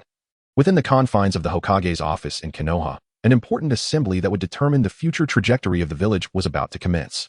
The attendees were all pivotal figures in Konoha, including influential clan leaders and key individuals wielding significant power. The atmosphere in the office was tense. Sunlight streamed through the windows, yet it could not dissipate the palpable anxiety that lingered in the air. As the hour approached, the participants gradually filled the long table. Sarutobi Hiruzen sat at the head with a solemn expression, his weathered face etched with the marks of time and responsibility. To his left and right sat Nara Shikaku and Nara Inoichi, forming a tight-knit decision-making core. Across from him, Shimura Danzo maintained an inscrutable demeanor, his gaze deep and enigmatic, concealing countless unspoken thoughts. The clan leaders took their seats according to their status and seniority, and the room was soon filled with murmurs. Soft exchanges and contemplative expressions were abundant, with curious glances directed toward an empty seat beside Sarutobi, a position traditionally held by the leader of the Uchiha clan. Opposite it lay the vacant seat of the Senju clan leader, both unoccupied, symbolizing the complex circumstances surrounding Konoha's once glorious families. Hyuga Hayashi, the leader of the Hyuga clan, sat upright, his calm gaze surveying the assembly while internally pondering the direction of the meeting. He was acutely aware of the long-standing discord between the Uchiha clan and Konoha's upper echelons.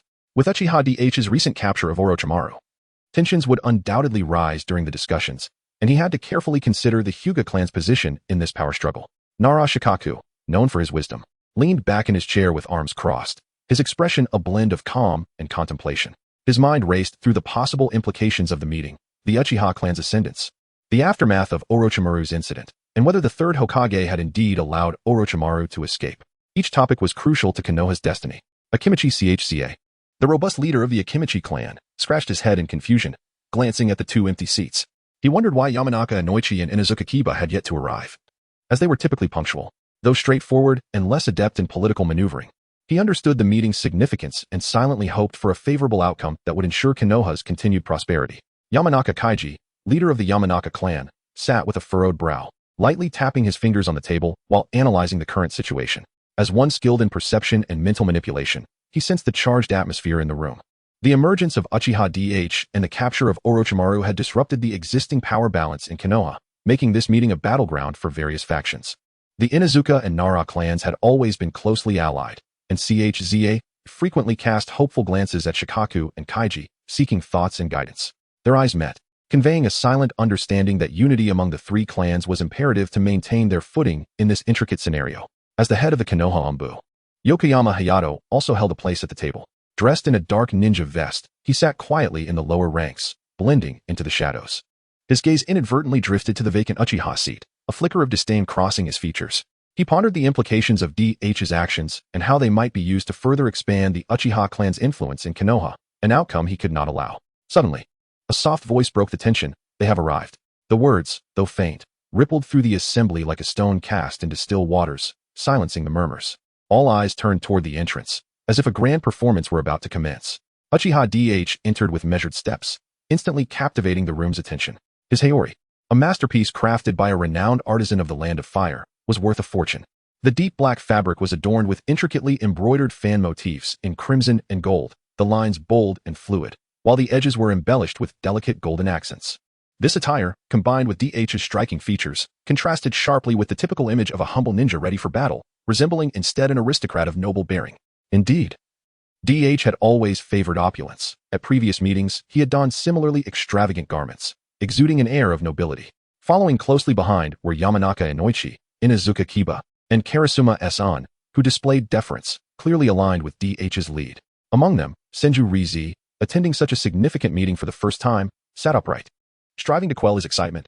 Sarutobi Hiruzen's gaze sharpened upon the newcomer Rizi, revealing an intricate mix of emotions. Shimura Danzo's eyes, previously concealed in shadow, now bore a keen intensity, fixated on DH and his entourage, his expression betraying a burgeoning storm within. Hyuga Hayashi's brow knitted in concern. DH's alliances would undoubtedly disrupt the existing power dynamics in Konoha. The trio of Inuzuka, Akimichi, and Nara exchanged knowing glances. Nara Shikaku, renowned for his intellect, sighed heavily, understanding the complications ahead. He recognized DH's ambitions and capabilities, and the current spectacle signaled an unprecedented power struggle looming over Konoha. He found himself anxiously contemplating the village's fate and how the three allied clans might navigate the impending challenges. As Uchiha DH, Senju Rizi, Yamanaka Inoichi, Inuzuka Kiba, and Karasuma San settled into their seats, the atmosphere in the meeting room grew increasingly oppressive, as if the very air was being compressed under an invisible weight. Sarutobi Hiruzen straightened his posture, his gaze sweeping across the assembly with a grave expression. After a moment, he spoke slowly. Now that everyone has arrived, let us close the doors. The guards outside, responding promptly to the command, approached and pushed the heavy door inward. The sound of the door creaking against the frame resonated, growing fainter as it closed, isolating the assembly from the outside world and enveloping the room in a profound silence. Thus, the momentous meeting that would shape the fate of Konoha for decades to come officially commenced. Chapter 54. The challenge. As the maid from the Sarutobi clan served tea to everyone, Shimura Danzo could no longer contain himself and was the first to voice his discontent. Uchiha Dihan, what is the meaning of this? Are you conspiring together? In his eyes, Dihan's appearance alongside several clan leaders, positioned as if he were the leader, was a blatant affront to the power structure established after the demise of the second Hokage, which had been transferred to Sarutobi Izashi. Karma Tsukumo immediately stepped forward, having aligned himself with Uchiha Fugaku initially and then swiftly switched allegiance to Dihan. He felt a pressing need to prove his worth in front of Dihan. Lord Danzo, what do you mean by that? We merely entered the meeting room at the same time. Is it wrong for us to show respect to clan leader Dihan, who is young and has already achieved remarkable feats for the village? As he spoke, Tsukumo slightly tilted his head, catching a glimpse of approval in Danzo's calm demeanor, which filled him with quiet satisfaction and made him stand a bit taller. Danzo snorted coldly, his facial muscles twitching slightly, clearly displeased with Tsukumo's response. Just happened to arrive at the same time? That excuse is rather flimsy. And I haven't even asked you yet, Tsukumo, when did you become a dog of the Uchiha clan? Yamanaka Shizen met Danzo's gaze unflinchingly, without a trace of fear. Lord Danzo, please refrain from unfounded slander. We are all comrades of Konoha. At this moment, Inuzuka Kiba could no longer remain silent and loudly criticized, Lord Danzo. Your words are excessive. Clan leader Douhuan apprehended Orochimaru, saving the village from harm. Should we not show him our respect? It is one thing not to commend him. But how can you make baseless accusations and utter hurtful words? As the members supporting Uchiha Douhuan spoke up one after another, Danzo found himself momentarily at a loss for words. Sarutobi Izashi cleared his throat heavily, raising his voice. Enough. We have gathered here today to discuss the matter of Orochimaru's defection. All eyes turned to the Third Hokage, who continued, to be precise. It concerns Orochimaru's desecration of the remains of the first Hokage, Senju Hashirama, and his subsequent flight after being discovered. Senju Ryuz, attending such an important meeting for the first time, felt a mix of anxiety and excitement. His voice trembled slightly due to the emotional turmoil. Yet he summoned the courage to speak loudly. Where is Elder Senju Kaikan? Why am I the one attending this meeting? Senju Ryuz scoffed. My father is old and unwell. I am here to represent him today. Mito Gate-un's heart sank upon seeing Senju Ryuz in attendance. He sensed that the situation was dire. As a seasoned elder of Konoha, he had dealt with the Senju clan for many years and knew Ryuz's temperament well. With him present, it was unlikely that the matter of Orochimaru's desecration of the first Hokage's remains would simply be brushed aside. As expected, Senju Ryuz slammed his hand on the table, producing a resounding thud that silenced the room, and he declared, Lord Hashirama is a great hero of Konoha. Orochimaru's vile actions are intolerable. Third Hokage, how could you have taught this disciple? Uchiha Douhuan felt elated upon hearing this. His earlier insinuations had not gone to waste. He had subtly implanted the notion of responsibility regarding Orochimaru's actions into Ryuz's mind during their previous encounters, directing Ryuz's ire towards Hisashi. Now, witnessing Ryuz's fervent accusations against the Third Hokage, Douhuan secretly reveled in the effectiveness of his Sharingan. He narrowed his eyes at the Third Hokage, a slight glint flickering across his face as he calculated. With the descendant of Hashirama present, the pressure on Hisashi would only intensify. Hisashi's expression darkened, a hint of helplessness and guilt flashing in his eyes. He slowly rose, gravely addressing Ryuz, and after a deep breath, he said, Ryuz, I cannot absolve myself of blame for Orochimaru's actions. Over the years, I have neglected my duty in supervising him, allowing him to stray down this path. How to deal with Orochimaru is for the Senju clan to decide. Hisashi attempted to steer the conversation towards the handling of Orochimaru, hoping to quell Ryuz's fury and stabilize the meeting's tempo. Ryuz snorted and sat back down. The attendees thought his intense emotions had subsided, and they collectively exhaled, sensing the tension in the room easing slightly. At that moment, Uchiha Douhuan's lips curled into a slight smile as he spoke, and his words detonated like a bomb, reigniting the previously calmed atmosphere. Then, Third Hokage, why did you not capture Orochimaru back then? Our Uchiha police force had informed you in a timely manner. Douhuan's inquiry echoed throughout the quiet room, each word striking at the sensitive nerves of the assembly. Upon hearing this, the meeting room erupted once more. The clan leaders, who had just begun to relax, now furrowed their brows in concern. They thought to themselves, Uchiha Douhuan is directly challenging the Third Hokage, and it seems a confrontation between the Uchiha clan and the higher-ups of Konoha is imminent. Narashikaku shifted slightly. His arms crossed, a flicker of alertness in his eyes. He understood that Douhuan's challenge was no random act. It was undoubtedly calculated. Hisashi's expression grew grave as complex emotions flickered in his eyes, surprise at the sharpness of the inquiry and helplessness at the questioning. Douhuan, the situation was complicated. Orochimaru had prepared extensively, laying numerous traps to hinder us, Hisashi stated, attempting to explain calmly and diffuse the prickly question. Douhuan straightened his posture, his expression serious. Everyone, how much manpower and resources did our Uchiha police force expend to uncover Orochimaru's desecration of the first Hokage's remains for his wood-release cell experiments? As a formidable ninja, Orochimaru possesses extraordinary perception. We all understand the immense effort required to track him down. But if we allowed Orochimaru to escape easily, what would that say about our efforts? What of the fallen Umbu? Douhan's tone was filled with discontent and indignation. The room fell silent as the attendees exchanged glances, then nodded in agreement. Indeed, Orochimaru, a long-established shadow-level ninja, had a perception far surpassing ordinary standards. Tracking his elusive movements and discovering his covert experiments on the remains of the first Hokage was no small feat. The Uchiha clan's ability to achieve this was undoubtedly the result of unimaginable efforts. Mito Gate-in, sensing the shift, cleared his throat and stepped forward to defend Hisashi. Orochimaru is immensely powerful and had set traps in the laboratory. The third Hokage's momentary lapse allowed him to escape. Douhuan tilted his head slightly, his gaze flitting between Yokoyama Hayato, Mito Gate-un, and Hizashi, his eyes probing and scrutinizing. Douhuan was acutely aware that he had successfully thrown the other side into disarray, gaining the upper hand in this power struggle. With a mysterious smile, he elongated his tone, saying, "Oh, is that really the case?" Chapter 55. Evidence. Tsunade slammed his palm upon the table, his solitary eye fixated fiercely on Uchiha Douhuan. A tempest of ferocity and ire swirling within its depths. The teacup upon the table trembled violently, causing a few drops of tea to spill forth as he bellowed. "Uchiha Douhuan, what do you mean by this? Are you questioning the esteemed Third Hokage?" Mito Minion hastily interjected, defending Sarutobi Hiruzen.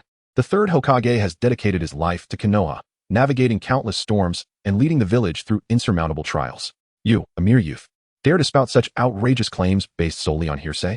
This is nothing short of treason. Yet, in Uchiha Douhuan's eyes, these two were but apparitions. Emboldened by the Hokage's authority, their bluster merely the buzzing of insignificant insects that failed to disturb his tranquility. With a placid demeanor, he lifted the cup of tea, gently blowing away the steam that enveloped its surface before savoring a sip. The clamor of the two men merely an inconsequential din that did not perturb his composure in the slightest. "I am merely an ordinary jonin. How could I possess the audacity to question the Third Hokage? I have merely heard whispers of discontent." The gazes of those present flitted between him and Sarutobi Hiruzen, igniting hushed discussions among the assembly. After decades in the Hokage's seat, it appears I am not trusted by the Uchiha clan, Sarutobi Hiruzen remarked, his tone measured yet laden with significance. At that moment, T-Rune Koharu stood forth, addressing Douhuan sternly. "To question the Third Hokage based solely on rumors is a dereliction of your duties as clan leader, Douhuan. Those who spread the unfounded rumor that the Hokage deliberately allowed Orochimaru to escape must be held accountable. We must uncover the truth." Mito Minion and T-Rune Koharu echoed each other, their indignation directed at Douhuan, as if they sought to unearth the source of the malicious gossip immediately. In truth, the assembly was all too aware that the claims regarding Sarutobi Hiruzen's complicity in Orochimaru's escape were likely disseminated by the Uchiha clan itself. The atmosphere in the conference room grew increasingly tense. While none dared to openly scrutinize Uchiha Douhuan, furtive glances were exchanged, laden with suspicion, caution, and a hint of unease. After all, the Uchiha clan was the foremost noble family in Konoha, and a direct confrontation with the Hokage's faction could yield unforeseen consequences. However, Narashikaka's gaze was sharp and focused. He narrowed his eyes, scrutinizing Uchiha Douhuan and his supporters, including Karasuma Koen. To his surprise, he detected no hint of panic in their expressions. Rather, they exuded a calm confidence, as if they were assured of their standing. Uchiha Douhuan sat upright, his back straight, hands clasped upon his knees, his countenance serene as he met the gaze of the assembly, as though everything unfolding was well within his expectations. Narashikaku mused internally. It seems Douhuan has come prepared. His public challenge to the Third Hokage is no mere impulsive act. He gently stroked his chin, lost in thought, pondering what leverage Douhuan possessed. Sarutobi Hiruzen, seated in the Hokage's position, appeared tranquil on the surface, yet suspicion brewed within. His gaze subtly shifted toward Uchiha Douhuan, a flicker of doubt and curiosity crossing his features. After all, he had handled the incident of Orochimaru's capture with utmost caution, sealing the lips of all Umbu members who accompanied him. Under his stern demeanor, those Umbu ninjas would never dare to divulge a single whisper. In his view, it was utterly preposterous for the Uchiha clan to seek witnesses among the Umbu. Sarutobi Hiruzen's fingers tapped rhythmically on the armrest, the sound resonating sharply in the silent conference room. He rapidly reviewed every detail of the Orochimaru capture, searching for any potential oversight. Yet, no matter how he reflected, he felt his arrangements were sufficiently meticulous. The Uchiha clan could not possibly uncover any evidence against him. He understood that Douhuan was unlike other Uchiha, despite his youth. Douhuan was shrewd and methodical, every step taken with precision and intent. Since he had chosen this moment to strike, it was evident he was far from unprepared. Last night, a concerned citizen from Konoha submitted a recording to our Konoha guard. I wonder if you all would be interested in spending a few minutes to view it with me? Uchiha Douhuan suddenly exclaimed, a look of realization dawning upon his face as if he had just remembered something significant. Upon this proclamation, the conference room erupted in a flurry of whispered conversations. Sarutobi Hiruzen's expression subtly shifted, an ominous intuition rising within him. He understood that if Uchiha Douhuan dared to present a recording at this juncture, its content would undoubtedly be detrimental to his cause. It's merely some nonsensical footage, hardly worth our time. Danzo Shimura scoffed dismissively. Lord Danzo, let us not rush to conclusions. Perhaps this recording contains vital information of which we are unaware. Uchiha Douhuan replied with a measured smile, unhurried and composed. With that, he produced a scroll from his robes, unfurling it to reveal a peculiar crystal ball, the device intended for playback. The assembly's eyes fixated on the softly glowing sphere as a tense atmosphere enveloped the room. The recording revealed a shadowy laboratory, where Sarutobi Hiruzen donned armor, standing tall amidst a cadre of UMBU members clad in black, their expressions grave, as if bracing for an impending assault. When Orochimaru's familiar silhouette emerged on screen, the hearts of those present tightened instinctively. In the next instant, Orochimaru's hands moved with ethereal swiftness to form seals, unleashing a deafening sonic boom that reverberated through the crystal ball, causing the assembly to flinch involuntarily. The UMBU members, caught off guard by the shockwave, were sent sprawling like leaves tossed by a fierce gale. Some collided with walls, others fell to the ground, blood trickling from their lips amidst the chaos. Truly, a formidable shadow-level powerhouse. Such might is indeed terrifying, Hinata Hizashi remarked. Indeed, Orochimaru has laid a trap. The UMBU members were utterly unprepared, Yamashiro always concurred. The murmurs of astonishment echoed throughout the conference room, all eyes riveted upon the crystal ball, eager to discern the minutiae of the battle. Meanwhile, Sarutobi Hiruzen sat there, his countenance dark and foreboding. A tempest of fury raged within him. The emergence of this recording had utterly derailed his plans, striking at the very authority he had striven to uphold. He recognized that maintaining composure was paramount. The subsequent visuals would prove crucial. At long last, the moment that instilled the most trepidation within Sarutobi Hiruzen materialized within the crystal ball. There, in the recording, Hiruzen wielded his staff with precision, delivering a fierce strike that struck Orochimaru squarely in the chest, sending him reeling.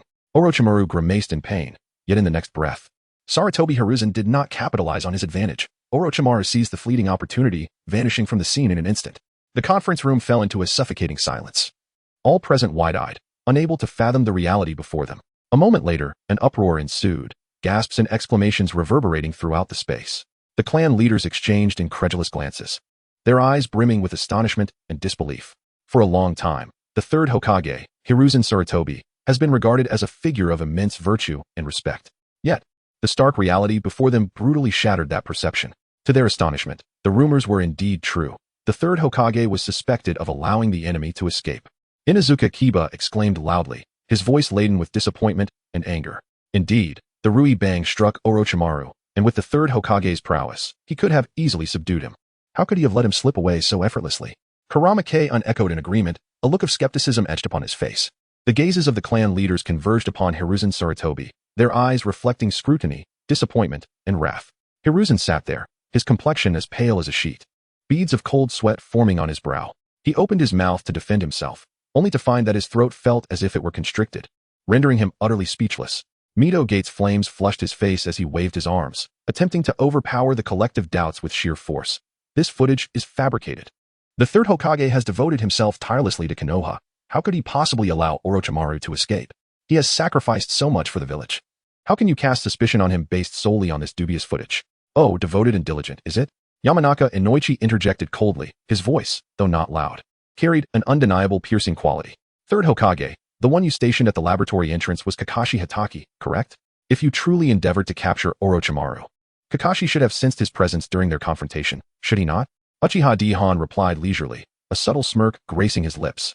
Yes, Hiruzen nodded slightly, his voice low and hoarse, as if he had aged significantly in an instant. Then let us summon Kakashi for an inquiry, Uchiha Douhuan suggested unhurriedly. Chapter 56, Abdication. With the directive of the third Hokage, the door to the conference room creaked open, revealing the slender figure of Kakashi Hatake. Dark circles framed his eyes, and his signature forehead protector was askew, partially obscuring his left eye. Strands of hair fell haphazardly across his forehead, betraying a knight spent in restless turmoil. Upon entering the room, Kakashi's steps were steady yet burdened. As he moved forward, his gaze calmly swept over the assembled members, pausing momentarily when it caught sight of Uchiha Douhuan, memories of their late-night conversation flickering through his mind. Throughout the night, Douhuan's every word echoed incessantly in his thoughts. Quickly regaining his composure, Kakashi's eyes settled on the third Hokage, Hiruzen Sarutobi. He knelt on one knee, his voice clear yet tinged with fatigue. Lord Third, you summoned me. Sarutobi, seated at the head of the table, regarded Kakashi with a gentle gaze that held profound expectation, as if he were a drowning man clutching at the last straw of hope. Silently, he prayed that this young ninja, whom he held in high regard, would contribute his strength to Konoha at this critical juncture. However, the sharp and urgent voice of Mito K.N. shattered the brief silence. His tone was piercing and impatient, seemingly desperate to elicit a favorable answer for the third Hokage from Kakashi. You were the UMBU ninja guarding the laboratory that day, correct? After the battle between the third Hokage and Orochimaru, did you engage with him? His eyes were fixed on Kakashi, filled with anticipation and warning. At that moment, Inuzuka Eki stepped forward, his voice booming like a bell within the conference room. Elder, you are clearly attempting to coerce Kakashi. Eki stared defiantly at Mito, his eyes devoid of fear. Kakashi is an honest ninja. He will recount the circumstances as they were without your influence. What we need is the truth, not the answer you wish to hear. Eki's remarks intensified the already tense atmosphere. Eyes turned to him, some displaying agreement while others reflected concern. Mito's face flushed crimson, his eyes wide with indignation as he pointed an accusatory finger at Eki. You, what nonsense are you spouting? I was merely inquiring normally. How is that coercion? Uchiha Douhuan, observing from the side, narrowed his eyes slightly, a subtle smile playing on his lips. He found Eki's intervention satisfying, as it was undoubtedly a strong rebuttal against Mito's assertion. Elder Inuzuka is correct. We should allow Kakashi to speak freely about the events without any pressure. Kakashi furrowed his brows, sighing inwardly at the escalating debate before him. He understood that every word he uttered at this moment was crucial, carrying significant implications for both the Third Hokage and the future of Konoha. Everyone, please allow me to speak. Kakashi raised his head, his gaze resolute as he addressed the assembly. I will recount my experiences truthfully, without any concealment. What was the situation like, Kakashi? The tactician of Konoha, Narashikaku, finally spoke, his voice calm and steady as always. The atmosphere in the conference room was tense, all eyes fixated on Kakashi, eagerly awaiting his words to resolve the unfolding conflict. That day, Orochimaru escaped from the laboratory. I attempted to ambush him with a Raikiri from the shadows, but he evaded easily, shattering my mask in the process. Kakashi spoke steadily and evenly, recounting his experiences from that day. And what was Orochimaru's condition during your confrontation? Before Kakashi could finish, Yamanaka Inoichi, an experienced interrogator from Konoha, squinted his eyes, his gaze sharp as an eagle's, scrutinizing Kakashi's expressions for any hint of deception. Orochimaru was uninjured at the time, with an abundance of chakra. I was no match for him, easily defeated. Had it not been for Captain Fugaku and the Konoha guard's timely arrival, I would have perished. Kakashi maintained a calm demeanor, as though speaking of someone else's near demise. As soon as he finished, the room erupted in chaos. Reactions varied widely. Some gasped in shock, others clenched their fists in anger, while whispers circulated among the crowd. Douhuan appeared to revel in the moment, sipping his tea with a satisfied expression, as if savoring the taste of victory. What? How could this be? So, the Third Hokage really did allow Orochimaru to escape on purpose? I never imagined this rumor to be true. Kakashi, do not speak carelessly. This is no trivial matter. It concerns the reputation of the Third Hokage. If you are fabricating stories, you shall face severe repercussions. Namikaze slammed his hand on the table, his voice trembling with rage. Yet, Kakashi remained unfazed, meeting the gazes of the crowd with unwavering composure. If you do not believe me, you may have Lord Yamanaka use his mind-reading technique on me.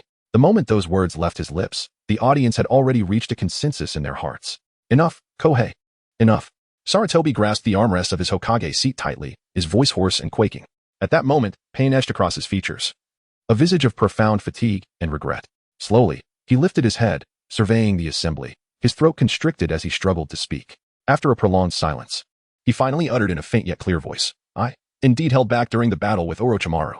The room erupted in astonished exclamations and fervent debates. Yet Sarutobi seemed oblivious to the turmoil.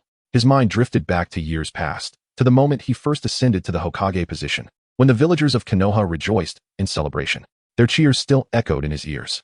He understood that this admission marked a brutally harsh end to his tenure as Hokage.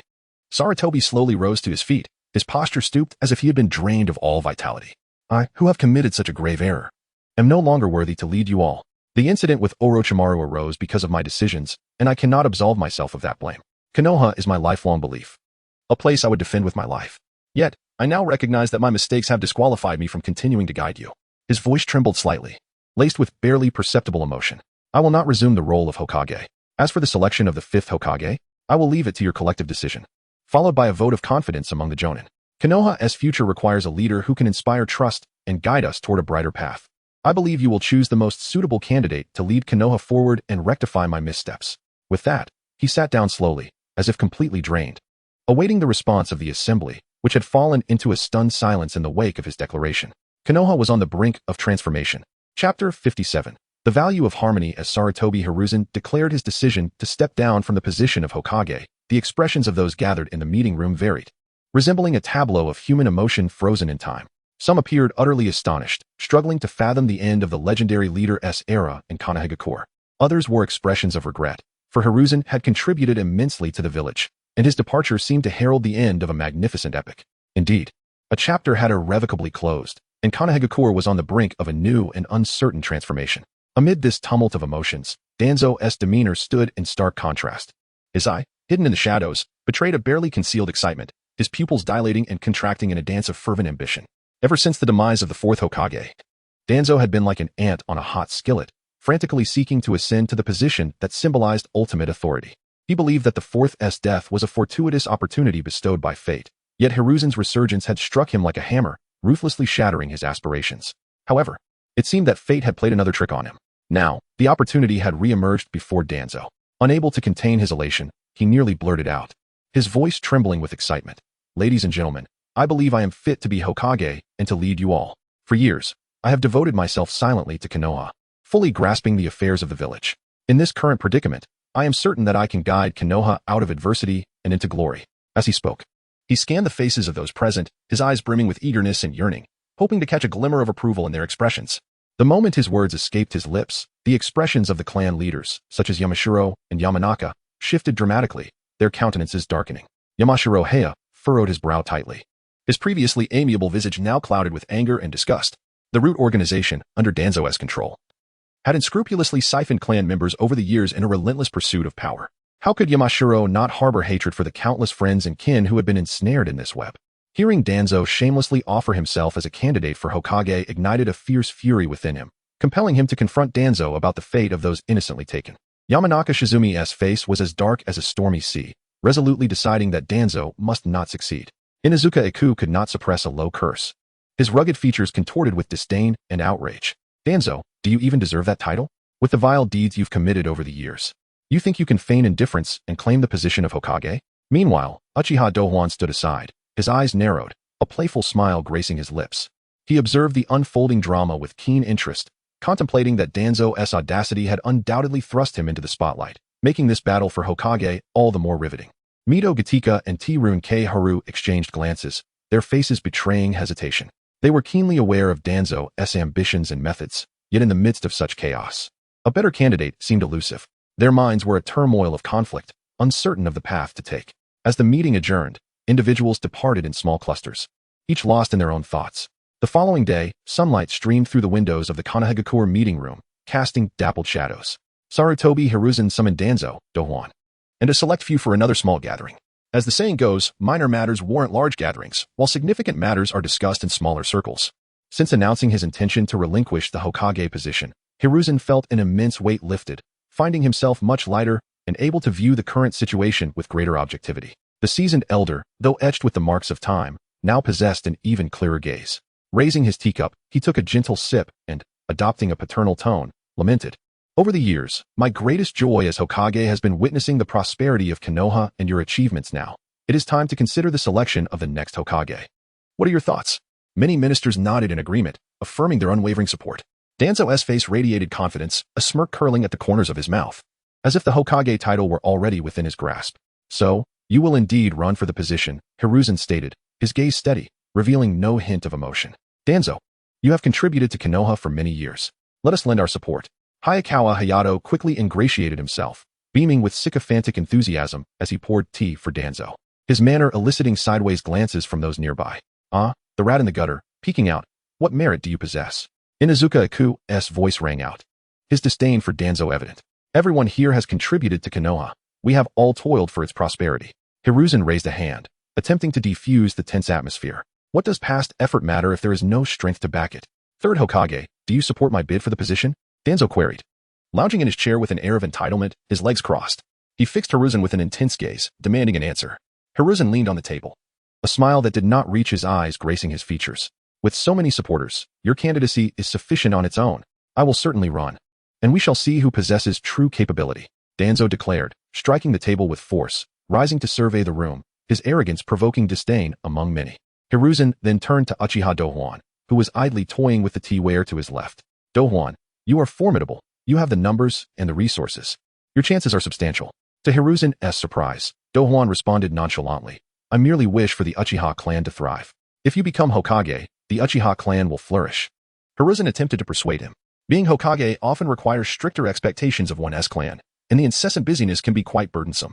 Unexpectedly, Nara Shikaku interjected, "It would be a pity not to seize such an opportunity." Hiruzen gazed at Uchiha Douhuan, a hint of regret in his eyes. "Uchiha Douhuan, you are still inexperienced. How can you assume the role of Hokage?" Danzo scoffed, his expression rife with disdain, viewing Douhuan merely as an impudent youth unworthy of comparison to himself. The Uchiha clan is impressive. Capturing Orochimaru is no small feat. If I, Nara Shikaku, could achieve that, I would have long since been swept away by my own pride. Nara Shikaku smiled, defending Douhuan. Danzo chuckled derisively, filled with mockery, yet found himself at a loss for a rebuttal. Third Hokage.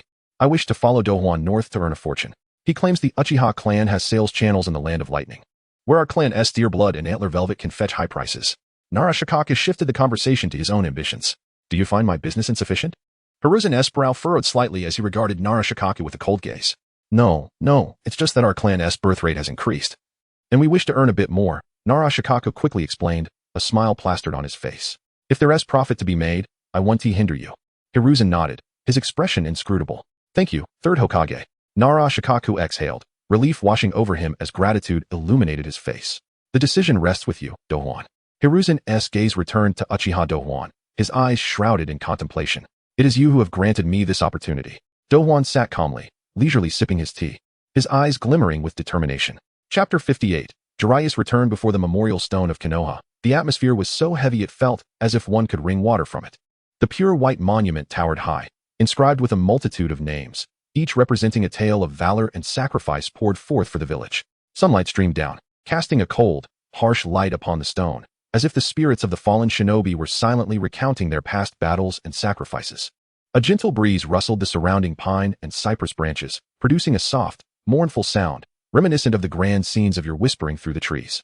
Hiruzen Sarutobi trudged forward with a weighty gait, each step feeling as if it were laden with lead, until he reached Jiraiya's side. Jiraiya, he called softly, his voice hoarse and weary. The once proud figure of the Sandaime Hokage now bore the weight of countless years. His back hunched under the burden of Konoha's history and responsibilities, bending him under their immense pressure. His eyes reflected the weariness and helplessness wrought by the vicissitudes of life. The once sharp gleam that had defined his presence in the shinobi world now dulled by time. Jiraiya stood like a statue, motionless before the gravestones of Minato and Kushina. His eyes were red and bloodshot, fixated on the names etched into the stone, tears brimming in his eyes, laden with boundless sorrow and longing. Yet he gritted his teeth, resolutely holding them back. The great sage of the Toads had once prophesied that among Jiraiya's disciples would arise a child of destiny capable of altering the course of fate. Recalling the second great ninja war, when he had accepted Nagato as his pupil, Jiraiya had felt a tremor within him upon first encountering the mysterious Rinnegan, instinctively recognizing Nagato as the key figure in the prophecy.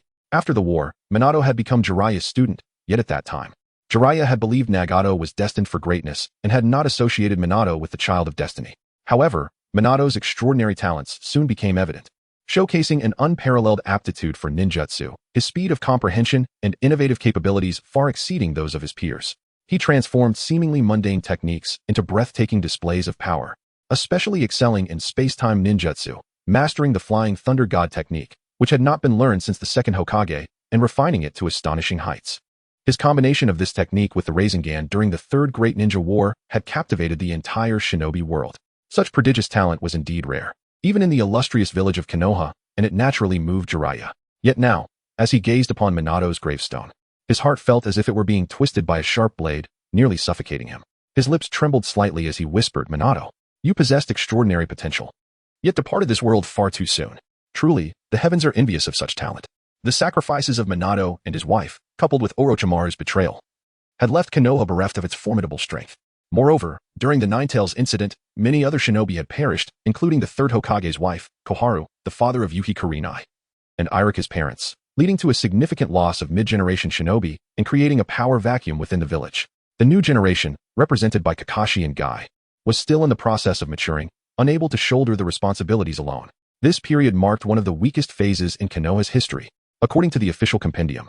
The Book of All, Konoha's military strength ranked third among the 5 great shinobi villages, with a power index of nearly 3 stars, inferior to a Wagakure and Kimogakure, and even comparable to Kirigakure.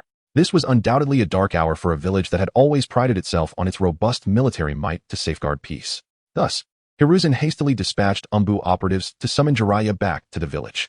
Under the scrutiny of Uchiha DH, he found himself unable to transition from acting Hokage to a permanent one. Konoha could not remain leaderless for long. In his heart, he believed Jiraiya to be the most suitable candidate for Hokage. He hoped that Jiraiya would accept the weighty mantle, ensuring the legacy of Hokage remained within their lineage. Simultaneously, Hiruzen harbored a deep-seated reluctance to see his old friend Danzo ascend to power. Hiruzen understood Danzo's ambition and ruthless methods should Danzo assume the Hokage position. Konoha would likely be engulfed in endless political strife, losing the peace and tranquility that had once prevailed. As for Uchiha DH, being a disciple of the second Hokage, Hiruzen had never considered allowing a member of the Uchiha clan to become Hokage. Thus, in this challenging moment of decision, all of Hiruzen's hopes rested upon Jiraiya. As his most trusted disciple, Jiraiya possessed formidable strength, unwavering loyalty to Konoha, and a heart filled with compassion and righteousness.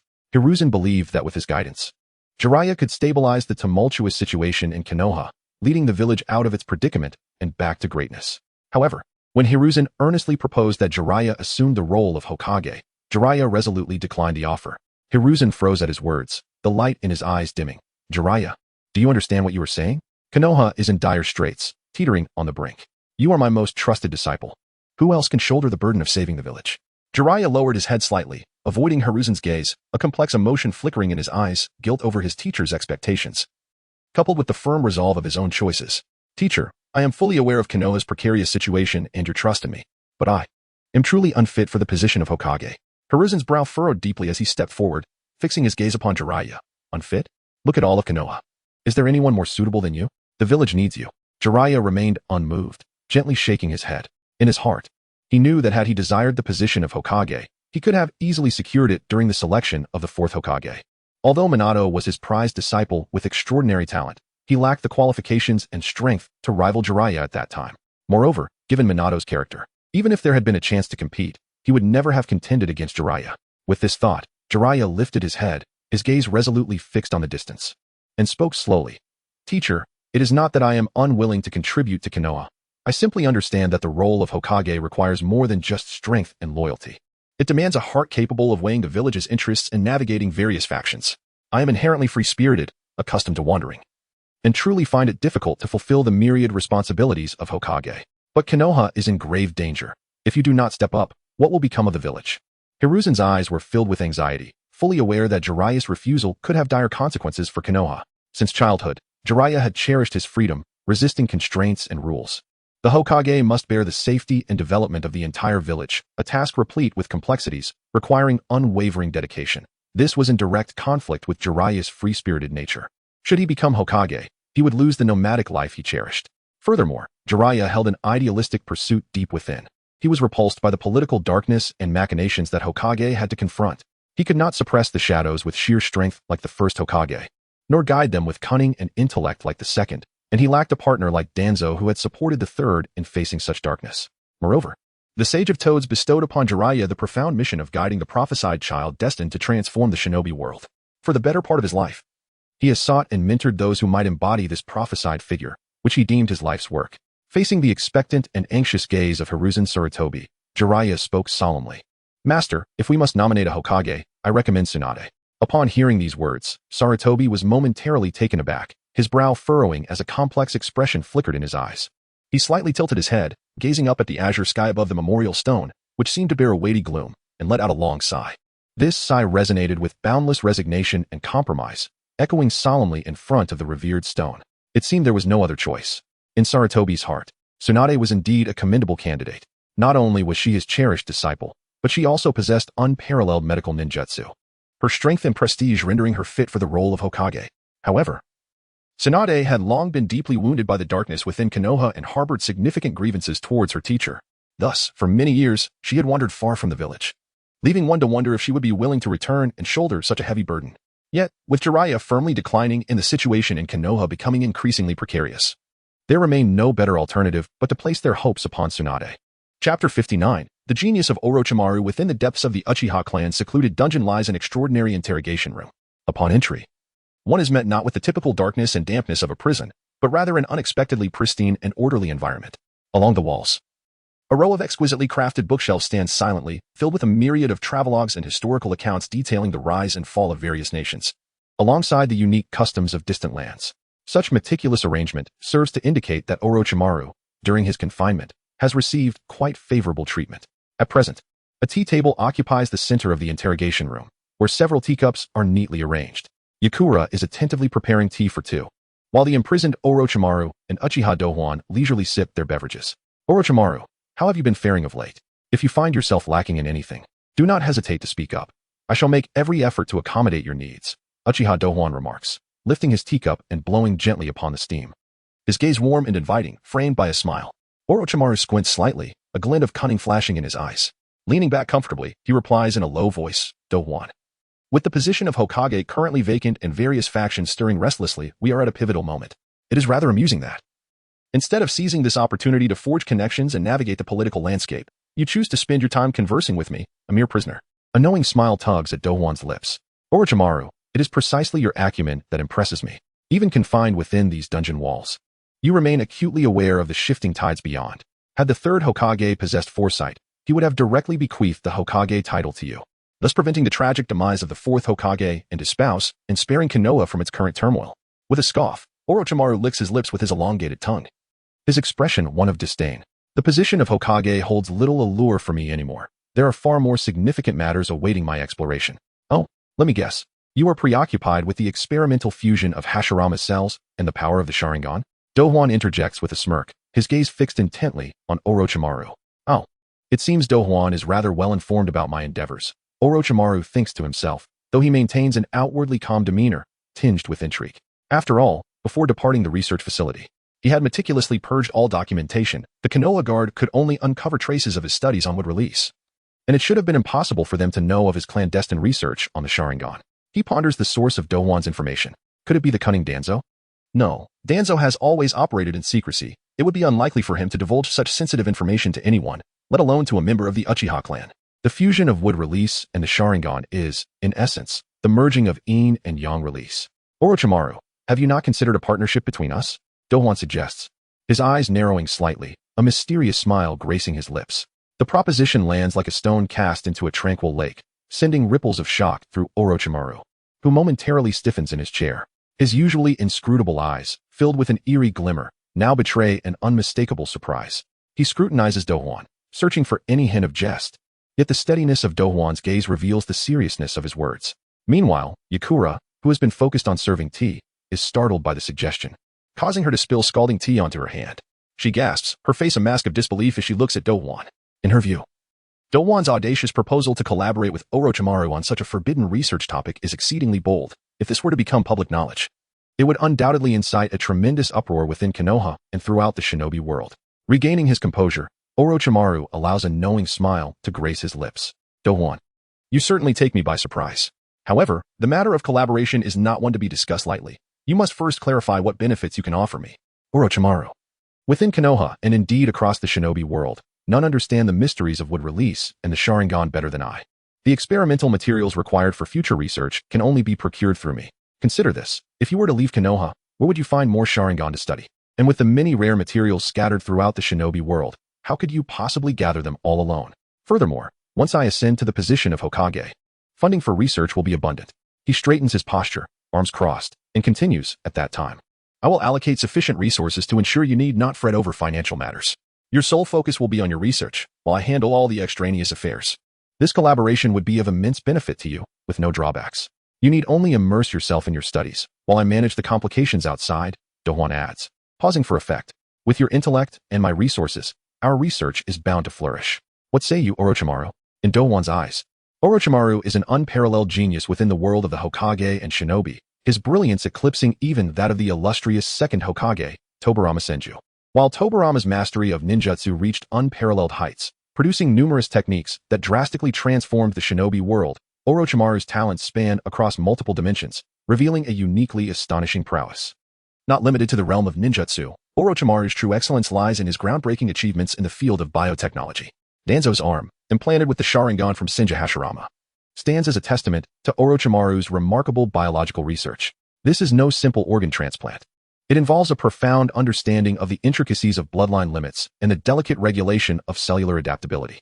The creation of Yamato exemplifies Orochimaru's pinnacle of achievement in biotechnology. Through extensive study of the first Hokage's Wood Release bloodline limit, Orochimaru successfully extracted and analyzed the unique genes contained therein, subsequently employing advanced biological cultivation techniques to produce Yamato, an individual endowed with Wood Release capabilities. In many respects, Yamato's Wood Release is the purest form, devoid of any adverse side effects. Prior to the Fourth Great Ninja War, The White Setsu's relentless pursuit of Yamato's powers was precisely due to the exceptional purity of his wood release. Moreover, Orochimaru's innovations extend to the development of curse seals and various other advanced techniques, with a multitude of achievements to his name. Looking to the future, Orochimaru's potential in the realm of biotechnology is boundless. In the narrative of Boruto, he creates artificial beings such as Mitsuki, Kinshiki, and Uchiha Shin, each possessing unique traits and formidable abilities. Their existence showcases Orochimaru's mastery in the creation and cloning of artificial life forms, having reached an extraordinary level of proficiency. Should Konoha aspire to achieve unprecedented growth, and should Uchiha Douhuan seek to dismantle the archaic system of a single nation and village, Orochimaru's scientific prowess will be an indispensable factor. Even more critically, Douhuan harbors an ambition to surpass the Sage of Six Paths. To realize this goal, Orochimaru's intellectual acumen and technological support are absolutely essential. Chapter 60. Cooperation. Orochimaru threw his head back and laughed boisterously. His distinctive raspy voice echoing like the mournful cry of an owl, sharp and jarring, akin to a blade scraping against a rough stone wall. This laughter reverberated freely in the desolate dungeon, weaving a chilling atmosphere that lingered in the interrogation room, amplifying the already somber and oppressive ambience with a touch of sinister terror. Orochimaru's pale visage bore a sly smile, his narrowed eyes glinting with an unusual light. Reminiscent of a serpent lurking in the shadows, poised to strike. Gradually suppressing his mirth, he extended his tongue to lightly moisten his lips, fixating his gaze on Uchiha Douhuan, enunciating each word deliberately. Interesting, indeed. You, Douhuan, have gone to great lengths to capture me, leveraging my existence to topple the Third Hokage. Yet you wish to partake in this human experimentation yourself. The struggle for power is truly fascinating. Douhuan met Orochimaru's scrutinizing gaze with calm composure, a knowing smile gracing his lips. Orochimaru, in this pragmatic world, only children agonize over right and wrong. Adults solely consider their gains. We both understand that advancing this pivotal research pertaining to the shinobi world necessitates sacrifice. As long as the experimental subjects are not the citizens of Konoha, but rather the marauding bandits outside or the ninjas from other nations, I can procure as many as you require. You are wholly absorbed in your studies to transcend the boundaries of ninjutsu and biotechnology. While I aspire to reform Konoha and reshape the shinobi order, though our objectives diverge, our interests align in this regard. With my assistance, your research will progress unhindered, and the results you yield will serve as potent instruments for my ambitions. Such mutually beneficial arrangements are indeed to be embraced. Douhuan straightened, his gaze sharp and resolute, attempting to discern any sign of wavering in Orochimaru's demeanor. Orochimaru lowered his head, glancing at the myriad seals etched across his body, each curse mark resembling twisted black lines binding his chakra. A smirk crept across his lips, tinged with disdain as he rasped mockingly, Douhuan, do you believe I possess the liberty to refuse? Look at my current state, shackled by these seals. Even if I wished to decline, what could I do? He raised his gaze, icy eyes locking onto Uchiha Douhuan, as if piercing through to his very soul. You play your cards well, Douhuan, proposing such a partnership while I find myself ensnared. However, you must comprehend that collaborating with me is no trifling matter. I, Orochimaru, am no mere pawn to be manipulated. Douhuan's expression remained composed, his eyes shining with determination as he replied, Orochimaru, once the dust settles around the Hokage's position and stability is restored, I will undoubtedly seek an opportunity to assist your escape from this place. A palpable air of confidence enveloped him, asserting, by then, I will ensure everything is meticulously arranged, allowing you to focus solely on your research without concern. With that, Douhuan slightly turned, solemnly producing a sealed scroll from his robe and slowly extending it towards Orochimaru, his gaze unwavering as he awaited the latter's reaction. Orochimaru's composed demeanor faltered, a flicker of incredulity flashing across his eyes, which suddenly sparkled like luminous pearls in the dim dungeon. Douhuan's lips curled into a knowing smile as he softly declared, as a token of sincerity, this contains several pairs of Sharingan soaked in Hashirama's cell fluid, along with a body from the Kiri clan I fortuitously acquired. I believe this will significantly aid your research. Before Orochimaru could respond, Douhuan continued, for now, you cannot leave, but fret not. I will provide an optimal environment for your studies. All the equipment and materials from your laboratory have been confiscated by our Uchiha guard, and now, they shall be returned to their rightful owner. Douhuan straightened, gazing expectantly at Orochimaru, filled with an unwavering resolve that proclaimed this transaction as a mutually advantageous gamble for both parties. Upon glancing at the Sharingan submerged in the Hashirama cell fluid, Orochimaru chuckled. It seems Douhuan is already aware of the implications of wood release and the Sharingan. The convergence of yin and yang can indeed manifest all phenomena. He then fixed his penetrating gaze upon Douhuan, as if the latter were a rare treasure worthy of his meticulous examination. Moments passed in silence, the air thickening with anticipation, until Orochimaru finally spoke, his voice hoarse yet imbued with undeniable certainty. Very well, I accept. He paused, locking his gaze onto Douhuan, then added, I hope you will not disappoint me, Douhuan. If our collaboration proceeds smoothly, it shall undoubtedly incite an unprecedented tempest within the shinobi world. Rest assured, I shall claim every promise you make. Douhuan's lips curved upward in a confident arc, his eyes gleaming with determination. Of course. Together, we shall be unrivaled in the shinobi realm. He lifted his gaze as if piercing through the dungeon walls, envisioning the grand blueprint unfurling before him. I have endured the decay of the shinobi world for far too long. Once I ascend to the Hokage position, the entrenched order of this realm shall be irrevocably rewritten. And you, Orochimaru, shall be free to unleash your talents in this new era, realizing your extraordinary research. Douhuan returned his focus to Orochimaru, extending his right hand. His tone resolute. To a fruitful collaboration, let us together forge our own legend. Orochimaru's lips twisted into a cryptic smile as he extended his slender hand, clasping Douhuan's firmly. Rasping. To a fruitful collaboration. May we both achieve our desires. With their partnership sealed, Douhuan presented the scroll and crystal ball before Orochimaru, clearing his throat. A glint of ruthlessness flashed in his eyes as he stated, Orochimaru, since our alliance is established, I have two requests. Firstly, I need you to accuse Danzo. Those experimental subjects were orchestrated by Root, and Danzo is your partner and sponsor, is he not? Orochimaru cast a sidelong glance at the scroll and crystal ball. A smirk of mockery crossing his features as he unfalteringly grasped the pen. His pen danced across the scroll with fervor, the script wild and twisted, as if the malice from his very core spilled forth. Upon completing the task, he tossed the pen aside, reclining in his chair with a derisive chuckle. Umph. That decrepit old man Danzo. In this shinobi world, such a self-serving, scheming relic should have been eradicated long ago. Orochimaru felt no psychological burden in betraying Danzo. In his eyes, this antiquated figure who sought only to pilfer his research was long overdue for demise. Douhuan observed the proceedings, a flicker of satisfaction crossing his gaze as he thought, with this evidence, Danzo's downfall is imminent. How laughable that this old dog dares to compete with me for the Hokage position. He gradually turned, presenting the crystal ball and scroll to the attentive Leaf Warehouse, who received them cautiously, his expression rife with tension and unease, still processing the astonishing news of Douhuan's collaboration with Orochimaru. Douhuan paid no heed to her reaction, instead redirecting his gaze towards Orochimaru, a peculiar glint shimmering in his eyes. He spoke once more, Orochimaru, for the second matter. I wish to establish a contract with the Dragon Cave. Chapter 61. Otsutsuki and Senjutsu. Orochimaru, whose eyes were initially half closed, suddenly opened them wide, resembling the piercing gaze of a serpent in the dark of night. His cold, calculating stare swept over Douhuan like a flicking serpent's tongue, as if he could instantly discern the depths of one's heart. Simultaneously, a hint of an amused smile gradually appeared on his face, emanating an elusive aura. He tilted his head slightly, his neck twisting like a sinuous serpent, and spoke in a voice as hoarse as an old bellows, tinged with a hint of mockery. Oh? The Dragon Cave? Humph, that is no ordinary place. You must understand that the powers of Senjutsu there are profound and unfathomable, and the terms for any contract are laden with stringent and almost harsh conditions and trials. Why do you suddenly exhibit such a fervent desire to forge a pact with them? Douhuan raised his chin slightly and replied with resolute certainty. I am well aware of the difficulties involved. However, the unique and formidable powers of Senjutsu in the Dragon Cave present immeasurable value, both for my personal strength and for the advancement of our future plans. Orochimaru delicately extended his tongue, his eyes gleaming with a contemplative light, akin to the ethereal glow rising from the depths of a profound lake. He remarked, forgive my candor, but you are already aware of my previous experiments involving the fusion of wood release and the Sharingan. You must know that with the cells of Hashirama, very few can stand against you in the ninja world. Yet, you, Douhuan, still crave power with such insatiable hunger. It seems you possess knowledge that I am yet to grasp. Uchiha Douhuan maintained a composed expression, yet internally, he felt a jolt, as if a massive stone had been cast into a tranquil lake, stirring tumultuous waves. He pondered to himself that Orochimaru was indeed exceedingly perceptive. He had merely voiced his desire to form a contract with the Dragon Cave, and Orochimaru had already gleaned so many hidden intentions from it. Moving forward, he must remain vigilant in dealing with him. Any hint of carelessness could lead to having his strategies unveiled. Uchiha Douhuan's singular intention to contract with the Dragon Cave stemmed from his overwhelming yearning for the power of Senjutsu.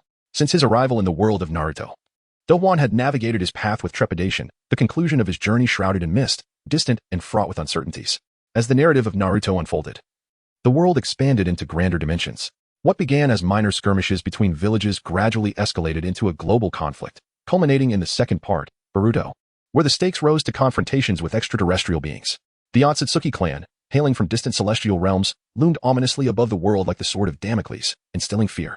They possessed lifespans stretching over millennia and wielded the unfathomable ability to reincarnate through the use of the Suki, effectively transcending death itself. Their brutal objective was simple, to consume the life of entire planets. Once their goals were achieved, they swiftly moved on to the next planet, endlessly and greedily siphoning the vitality from various celestial bodies. To accomplish this, they would plant a god tree on the target planet. This colossal tree, with roots resembling grotesque tendrils, would burrow deeply into every corner of the planet, voraciously draining the chakra from all living beings until life itself was extinguished. Upon fully absorbing the energy, the god tree would bear enormous chakra fruits, brimming with immense energy and enigmatic genetic information, which the Otsutsuki clan consumed to evolve, relentlessly enhancing themselves through this merciless method. The Otsutsuki clan also commanded the formidable beast, the Tintails, utilizing it as a terrifying weapon for planetary invasion.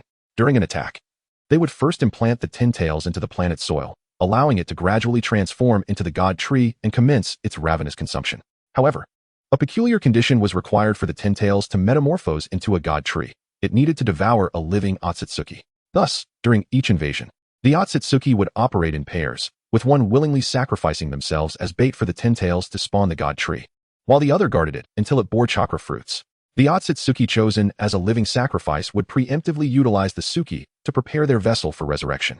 Notably, the quality of chakra fruits varied. Younger and healthier Otsutsuki were often more suitable as sustenance for the Tintails, resulting in superior fruits that facilitated better evolutionary outcomes.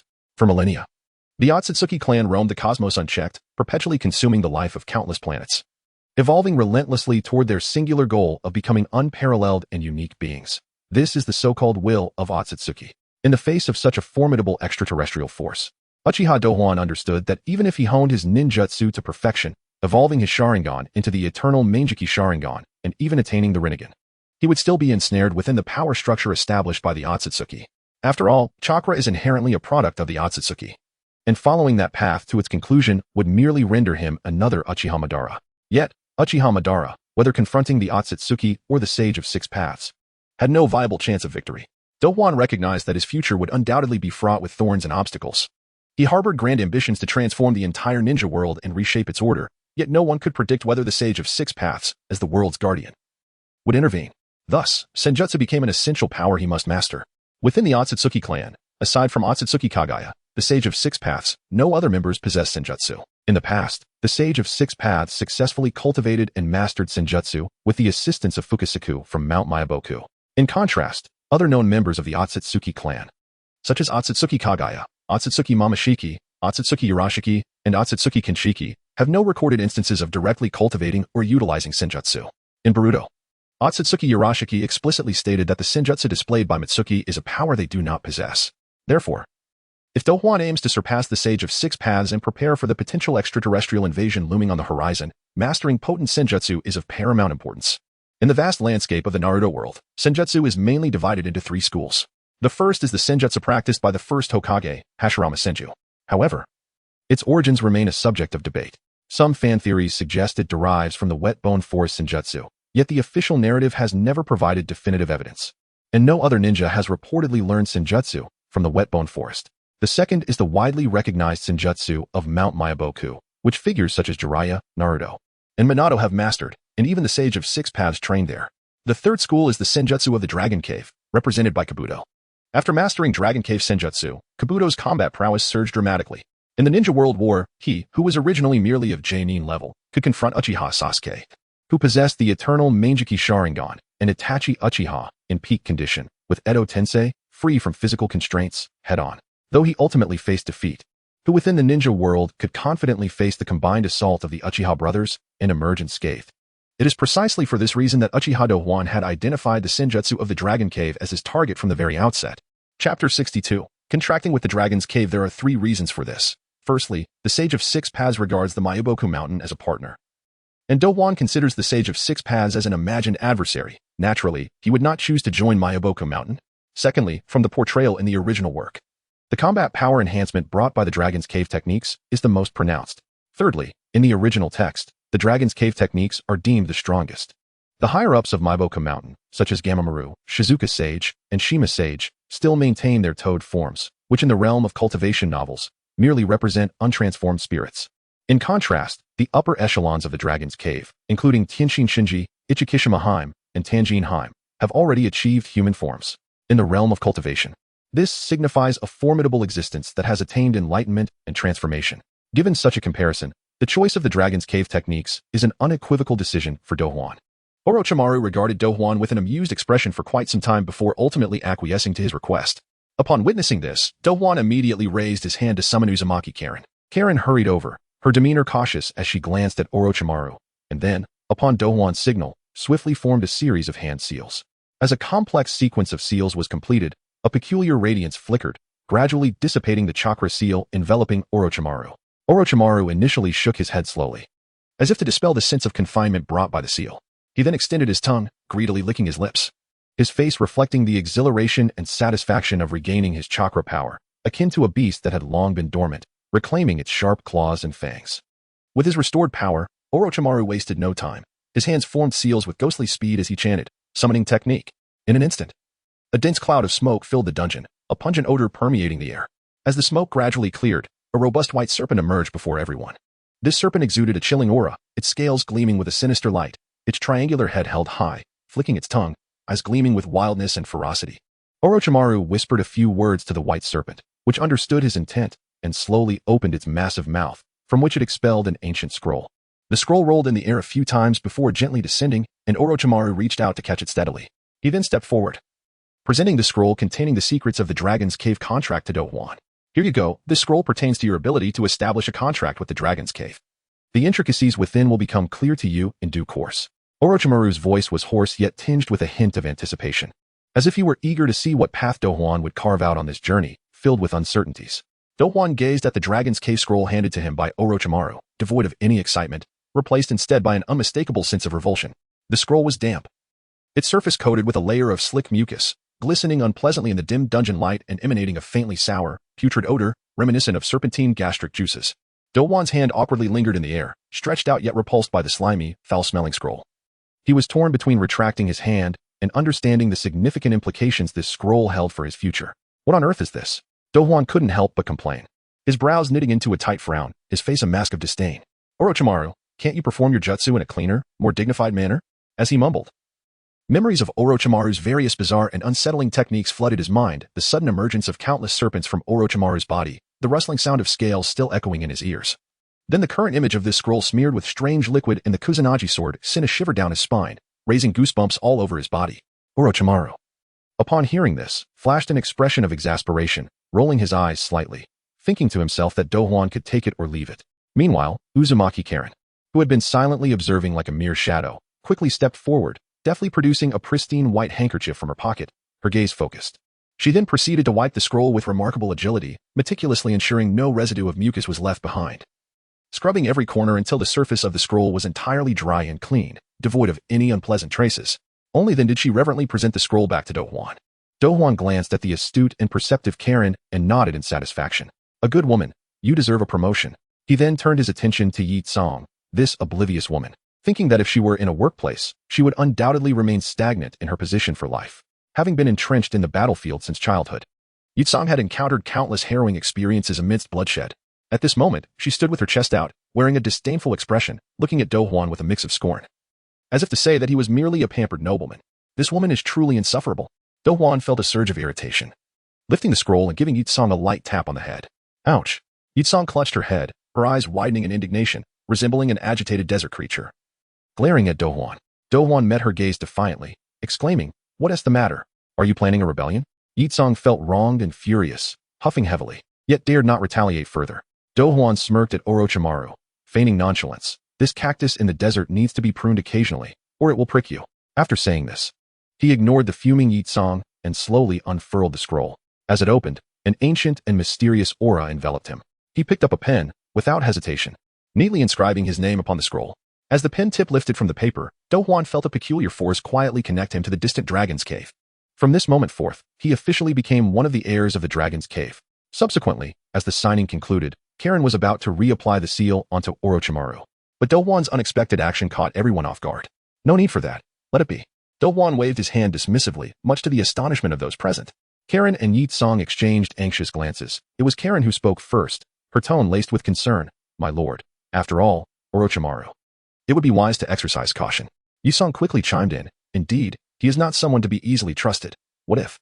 Douhuan gestured for them to be quiet, stepping forward to gently pat Orochimaru's shoulder.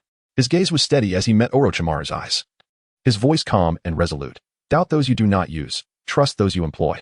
Orochimaru, I believe our collaboration will not be short-lived, correct?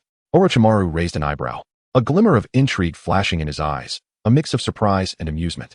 He extended his tongue, gently licking his lips, a cryptic smile forming at the corners of his mouth as he replied slowly, interesting. I did not expect you to possess such magnanimity, Douhuan. Rest assured. As long as you fulfill your promises, this partnership shall endure.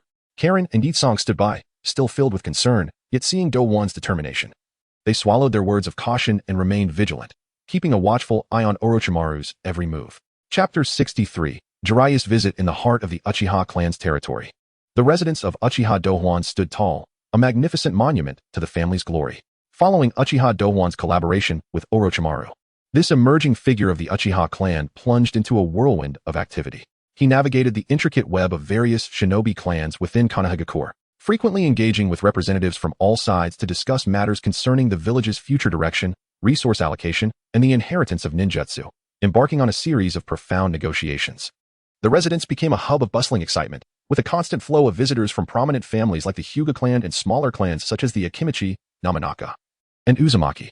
The Uchiha clansmen watched the lively scene before their clan leaders' abode with pride and joy. Groups of them gathered, animatedly discussing the promising prospects of their lineage, convinced that a Hokage was finally emerging from their ranks.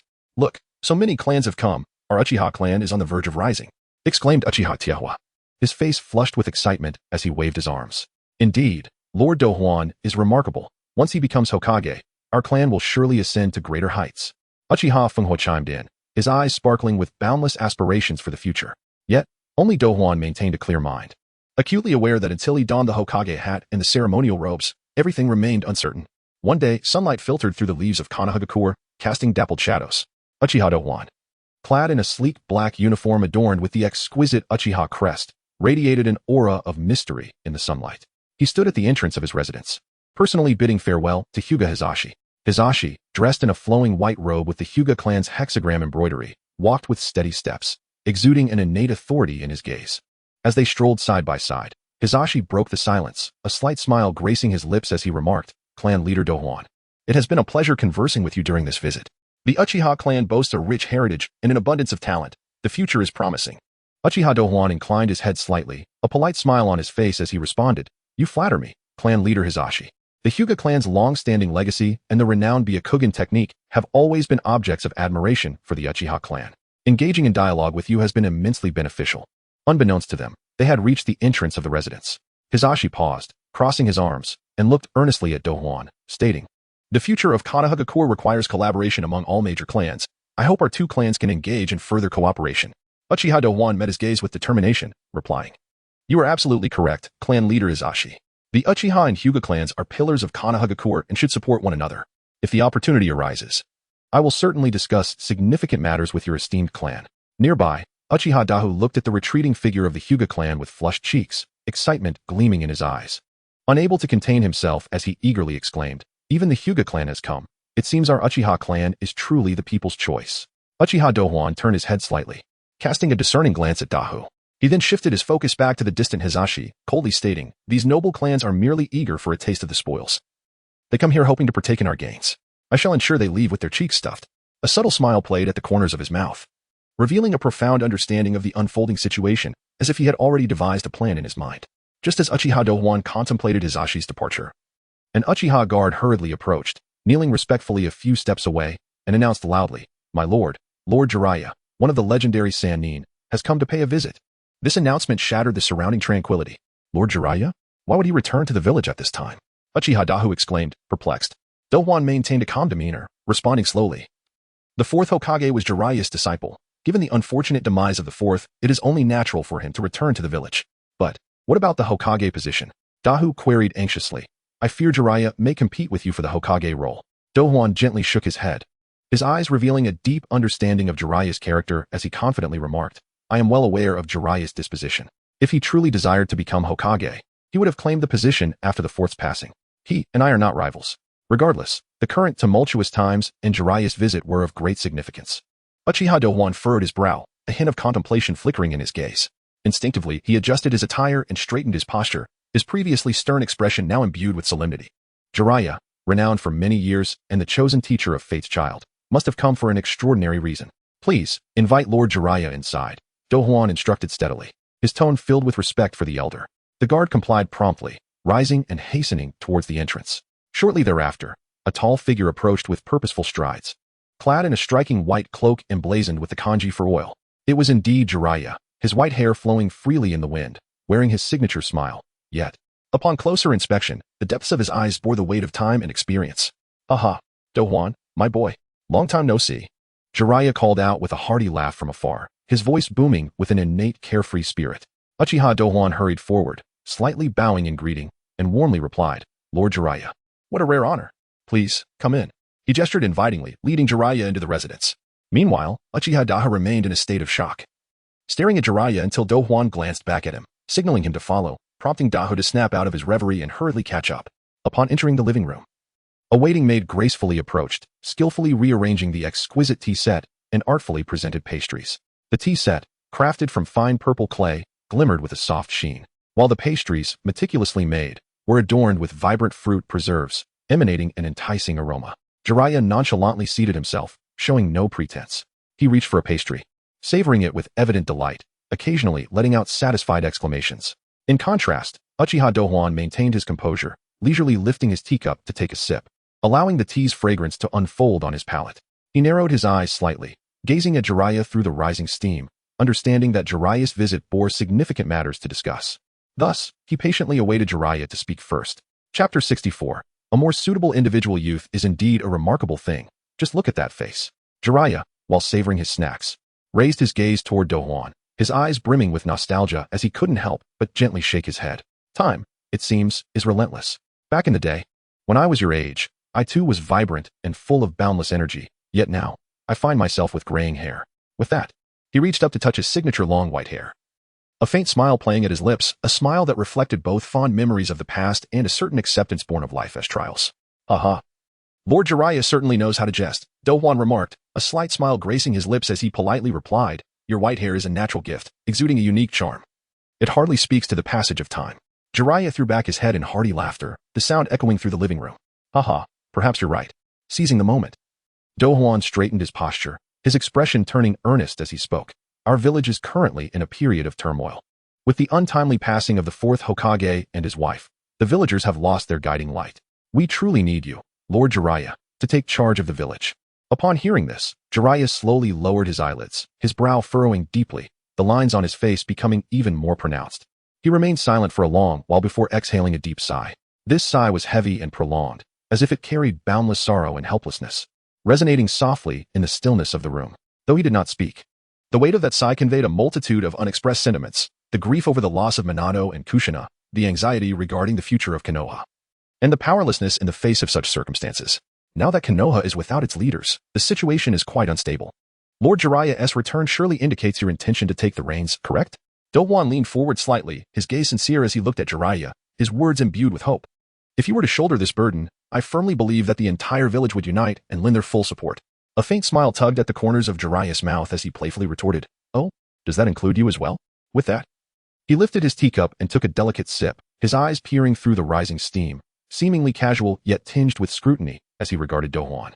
Without hesitation, Douhuan straightened his back, his gaze resolute and his voice steady. "Of course, this includes my Uchiha clan as well. Lord Jiraiya, you are renowned throughout the shinobi world and have profound ties and contributions to Konoha.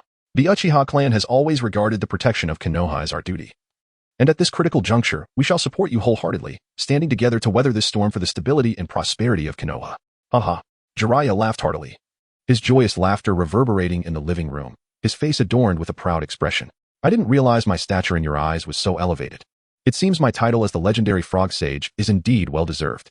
As he chuckled, he scratched his head, his characteristic carefree demeanor shining through. Douhuan was about to speak, but Jiraiya raised his hand, abruptly shifting the tone of the conversation to a more serious note. "However, I must confess, Douhuan, I fear I am not suited for the position of Hokage. The responsibilities are far too great. With my temperament, being confined to the Hokage's office to handle all those tedious affairs would likely drive me mad within 3 days. A self-deprecating smile flickered across his face. Then his expression turned earnest, his gaze piercing. "The position of Hokage demands a more suitable individual, one who can lead Konoha out of its current predicament and towards a more glorious future." "Oh, and who might that individual be?" Douhuan raised an eyebrow, his gaze fixed intently on Jiraiya, appearing curious while already possessing an inkling of the answer. Jiraiya did not directly answer Douhuan's inquiry, but instead smiled mysteriously, a hint of playful secrecy in his demeanor as he replied, "Patience, and the time will reveal all." He then gently placed his teacup back on the table, his eyes resting on Douhuan, filled with unmasked admiration. "Douhuan, though you are still young, your strength is truly remarkable. Take the matter of capturing Orochimaru, for instance. Few in the entire shinobi world could accomplish such a feat, yet you have." He shook his head slightly, overwhelmed by memories of the past. "In our prime, the three of us, the legendary Sannin, were a force to be reckoned with. Yet now, it appears that the younger generation is ready to take the stage. Orochimaru has desecrated the remains of the first Hokage and conducted inhumane experiments on the villagers. Such crimes are unforgivable. I stand for the order of Konoha, combating evil with righteousness, and I shall not falter." Douhuan's voice rang out with conviction, resonating with undeniable authority in the room. Jiraiya had intended to inquire further about the details of Orochimaru's capture, his mouth opening to speak. But upon seeing Douhuan's face full of righteous indignation, he swallowed his words. He paused for a moment, a hint of embarrassment and helplessness crossing his face, as his raised hand lingered in the air before slowly lowering. Douhuan continued, "I believe Lord Jiraiya is already aware of Orochimaru's experiments from the Third Hokage. I shan't elaborate further, but do you know who Orochimaru's accomplices and benefactors are?" Jiraiya's eyes, which had been slightly narrowed, widened in surprise, curiosity gleaming within as he leaned forward instinctively. "Oh, there are accomplices and benefactors? I was unaware of that. Pray tell, who are they?" Douhuan's expression grew grave as he lowered his voice. "Shimura Danzo." "What?" Jiraiya's eyes widened in disbelief as he instinctively leaned back, his face reflecting shock. Being a disciple of Hiruzen Sarutobi, he was well aware of this old acquaintance of his master. If he too was implicated, what of the Third Hokage? His brow furrowed deeply, a mix of confusion and complexity in his gaze as he murmured, "How could it be him?" "Danzo." Jiraiya understood Danzo's secretive methods and his willingness to resort to any means to achieve his ends. Yet, he never imagined that Danzo would be connected to Orochimaru. A surge of complicated emotions washed over him, shock, anger, and an undercurrent of concern. After a brief silence, Douhuan carefully produced a small scroll from his robe, unfolding it with care to reveal a slightly yellowed document, Orochimaru's confession. He then retrieved a crystal orb emanating a faint glow of chakra, the medium for the recorded footage. Holding these items with both hands, he solemnly presented them to Jiraiya, stating, "Lord Jiraiya, this is the evidence. I implore you to examine it." Chapter 65. Plans surpassed change. Jiraiya slightly nodded and reached out to take the document. He first picked up the confession, his eyes swiftly scanning the densely packed text. As he delved deeper into the reading, his frown deepened, and his expression grew increasingly grim. After finishing the confession, he set it aside and picked up the crystal ball. Slowly, he infused his chakra into the orb, causing it to illuminate with the image of Orochimaru, revealing that Danzo was his accomplice. Once the vision concluded, he silently placed the crystal ball on the table, his countenance a complex tapestry of emotions. Remaining silent for a long time as an oppressive and heavy atmosphere enveloped the room. "What do you intend to do?" Jiraiya fixed his gaze intently on Douhuan, his demeanor serious, reflecting both shock at the truth and concern for the ensuing circumstances. He was acutely aware of Danzo Shimura's intricate position and influence within the Hidden Leaf Village, being a close friend of his mentor, making the situation far from simple. The laws of the Leaf Village allowed no one to undermine them. Evil must be eradicated. Douhuan's eyes were resolute, a subtle air of determination radiating from him. After a prolonged silence, Jiraiya recalled the ambitious and malicious portrayal he had heard from Tsunade, Mito, and his own teacher, Hiruzen Sarutobi, which starkly contrasted with the earnest and justice-driven individual before him now. The dedication to righteousness and affection for the leaf displayed by Douhuan evoked a sense of admiration within Jiraiya. Yet, the mere thought of Danzo tightened his brow once more. The horrors of Danzo's actions, colluding with Orochimaru, conducting inhumane experiments, desecrating the remains of the first Hokage, were indeed unforgivable transgressions. However, Jiraiya understood that Hiruzen's character would likely compel him to protect his old friend. "Douhuan," Jiraiya sighed deeply, an expression of resignation crossing his face. "I comprehend and appreciate your intentions and resolve. However, regarding Danzo, my teacher values loyalty deeply. If he were to learn of these matters, he would likely hesitate to bring Danzo to justice." Douhuan nodded slightly. "Lord Jiraiya, I understand your concerns. Yet, some matters, no matter how challenging, cannot be evaded. Danzo's existence is akin to a hidden tumor within the leaf. If not excised promptly, it will endanger the entire village.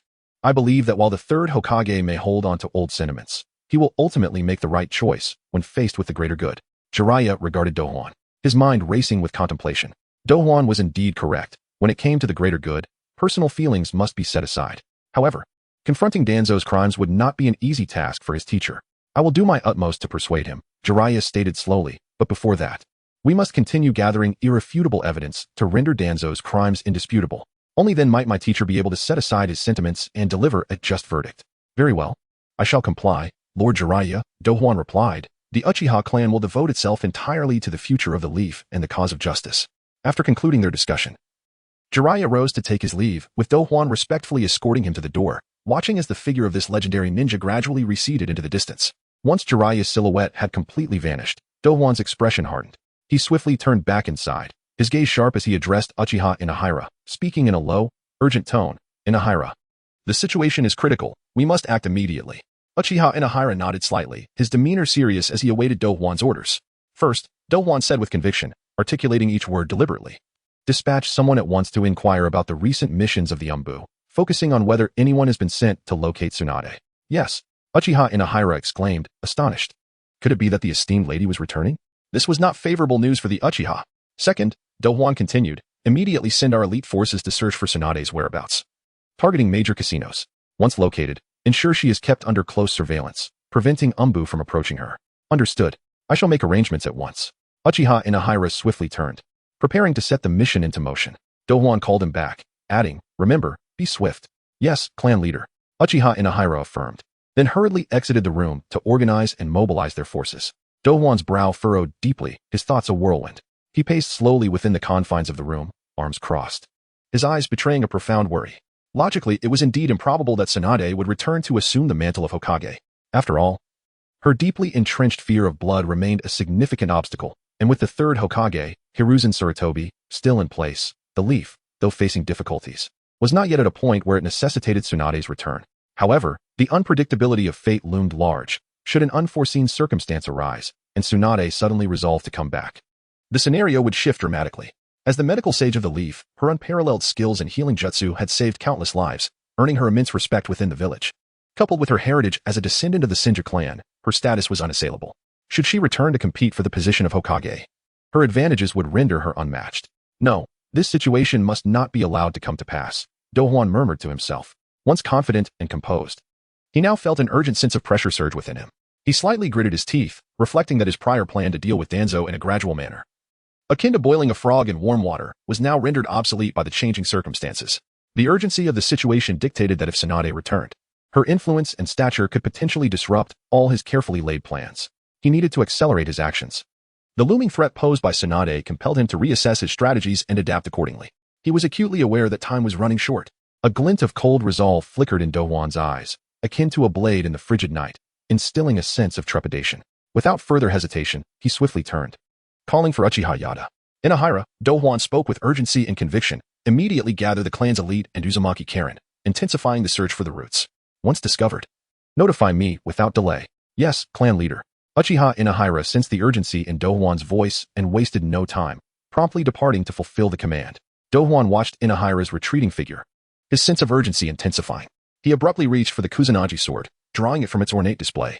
The blade, adorned with intricate gold patterns against a black backdrop, gleamed with an exquisite luster, perfectly complementing the legendary weapon it housed. There can be no further delays. Danzo must be dealt with immediately, compelling Hiruzen to step aside. Douhuan murmured, his tone resolute and unyielding. The position of Hokage is mine by right. In that moment, Douhuan's gaze sharpened like an eagle's, his eyes alight with fervent ambition and desire. He gently caressed the cold, gleaming Kusanagi sword, its blade reflecting a chilling glimmer in the dim light. Then, he picked up a nearby cloth, tenderly and meticulously polishing the blade, as though soothing a close comrade preparing to march into battle alongside him. Chapter 66. The decision to halt the flow on the other side. The announcement by the third Hokage that he would no longer return to the position ignited restlessness among countless ambitious individuals. Among them, Shimura Danzo was undoubtedly the most impatient. His ambitions laid bare. On this particular day, Danzo sequestered himself in a dimly lit office, resolutely denying entry to all visitors. The atmosphere within was stifling, as if the very air had thickened, with a chaotic pile of documents strewn across the desk, each inscribed with his intricate plans. At times, his brows would knit together in a tight frown, while at others, his gaze would flicker, as if he were wholly engrossed in sketching a grand blueprint of power that belonged solely to him, his expression suggesting he had already ascended to the zenith of Konoha's authority. However, lurking behind Danzo's seemingly confident schemes was a Damocles sword, glinting ominously above him.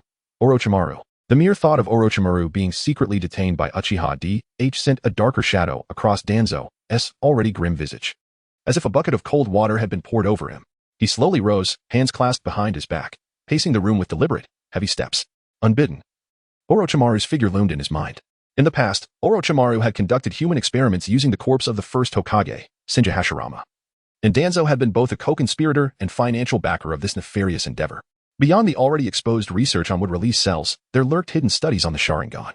Instinctively, Danzo raised a hand to touch his right eye, the three-tomo Sharingan seemingly pulsing beneath his eyelid. He glanced at his right arm, constructed from would-release cells, now sparsely dotted with a few Sharingan, presenting an eerie and enigmatic sight. To the eyes of Konoha's ninjas, such actions were nothing short of sacrilege. A transgression against the natural order. Yet, Danzo harbored his own twisted rationale. He abruptly halted, his gaze fixated on the swirling totem adorning the wall. Murmuring to himself, "Everything I do is for Konoha. Those ignorant fools could never comprehend my noble intentions. If the powers of the first Hokage and Madara could be harnessed for Konoha, it would be invincible." As he spoke, he clenched his fist tightly, as if seeking the most solid foundation for his actions. In his distorted perception, all his deeds were for the sake of Konoha. Yet, he was acutely aware that if the secrets between himself and Orochimaru were unveiled, the reputation and influence he had painstakingly built over the years would shatter like thin ice in spring, and the Hokage position, so tantalizingly close, would dissolve into an unattainable mirage. For days on end, countless nights found Danzo tossing and turning in bed, unable to find rest. In the darkness, he could almost hear the chorus of condemnation from the outside world, envisioning himself surrounded by a hostile crowd, reviled and disgraced. Each time, he would bolt upright in bed, cursing under his breath, "Damn Uchiha DH." Countless times, his teeth would grind in the dark, the name laced with resentment and defiance. After enduring a prolonged period of torment and contemplation, Danzo resolved to take action. He dispatched someone to summon Shisui to his office. As Shisui stepped into the room, the dim light enveloped him, an oppressive atmosphere almost palpable, as if it could swallow him whole. Danzo sat at the desk, his expression as stormy as a sky before a tempest. Upon seeing Shisui enter, he slightly raised his head, his gaze deep and inscrutable. "Shisui," Danzo began, his voice low and gravelly, yet imbued with an undeniable authority. "Konoha is currently engulfed in an unprecedented crisis. That Uchiha DH is brazenly ambitious, you must have noticed. He has unlawfully imprisoned Orochimaru, who, as I am aware, possesses vital intelligence regarding Konoha's survival." Shisui furrowed his brow, a flicker of doubt and caution passing through his eyes. "Danzo-sama, do you mean?" Danzo rose, slowly approaching Shisui, placing a hand gently on his shoulder. A gesture that appeared affectionate, yet bore an undercurrent of pressure. "I fear DH harbors ulterior motives, seeking to exploit Orochimaru for his nefarious ends. Konoha is currently on shaky ground, and we must step forward to secure the village's future. I hope you can ascertain the location of Orochimaru's detention. He must be transferred to Konoha's prison." Shisui hesitated, not entirely trusting Danzo's words, yet the village's dire predicament tightened his heart. Ultimately, he gritted his teeth and nodded. "Very well, Danzo-sama, I shall comply." A subtle smile of satisfaction curled at the corners of Danzo's lips, barely perceptible, as he responded. "Excellent, Shisui. The village will remember your contributions. This matter demands utmost caution. We must not alert the enemy." Shisui acknowledged him and turned to leave. Watching his silhouette fade at the doorway, Danzo's eyes turned cold as frost, murmuring softly, "The wicked scion of the Uchiha clan." Shisui returned quietly to the clan grounds, fully aware of the grave implications of his task. He understood the necessity of discretion. Any overt actions would surely alert the enemy. Thus, he opted to gather information covertly. In the ensuing days, Shisui undertook few assignments for the Umbu, instead dedicating his time to mingling with his clan members, while maintaining an outwardly casual demeanor. Each word he exchanged was laden with concealed intent, attempting to glean any hint regarding Orochimaru's location through their unguarded remarks. However, reality proved as harsh as he had anticipated. Those privy to this secret were few and far between. Days passed, and he felt as if he were fishing for a needle in a vast ocean, yielding no results. As time slipped by, the anxiety within Shisui burgeoned like wild grass in spring, growing ever more intense. Recently, the clamor for Uchiha DH's candidacy for Hokage had reached a fever pitch, with clan members increasingly drawn to the ambitious elder brother. Simultaneously, Konoha's upper echelons, represented by Sarutobi Hiruzen, had assigned Shisui to monitor DH and report any developments. Caught in the middle, Shisui felt the weight of pressure bearing down on him. He knew that DH's clandestine imprisonment of Orochimaru must be part of a larger scheme, yet he had no inkling of what that plan entailed. If he failed to fulfill Danzo's mandate swiftly, Konoha might indeed plunge into an unprecedented crisis. After much contemplation, Shisui was consumed by conflict and struggle. At last, he gritted his teeth and resolved to take a risk. A graceful figure flickered in his mind. He understood that among the members of the One Heart Society, only this person would surely know the whereabouts of Orochimaru's confinement. Shisui slowly raised his hand, trembling slightly as he gently touched his eye. There lay the most clandestine and potent power of the Uchiha clan, the Manjiki Sharingan. and with it, Shisui's unparalleled genjutsu Kodo Amatsukami. Brother, forgive me, Shisui murmured softly. This is for the peace of the village. Konoha must not fracture. He inhaled deeply, striving to calm the tumult within, his gaze gradually steeling with determination. In this moment, he silently resolved. Even if it meant bearing the brunt of scorn and being reviled by his kin, he would obtain the critical information that would determine Konoha's fate. Chapter 67. The hypnotized woman of the Uchiha clan. The entire Uchiha clan was aware of Uchiha Douhuan's distinctive style of conduct. Recently, he returned from outside the village with two remarkably beautiful women, stirring quite a commotion within the clan. One of them possessed a graceful figure and exquisite features, exuding an extraordinary aura that indicated her formidable strength. The other was gentle and demure, her every gesture radiating tenderness, having recently given birth to a baby girl. This married woman had striking, flame-like red hair, a clear indication of her Uzumaki lineage. For a period, rumors circulated within the clan, with many speculating that the infant named Xiangling might very well be Douhuan's illegitimate daughter. In any society, the private affairs of prominent figures are often the most fervent topic of gossip among the masses.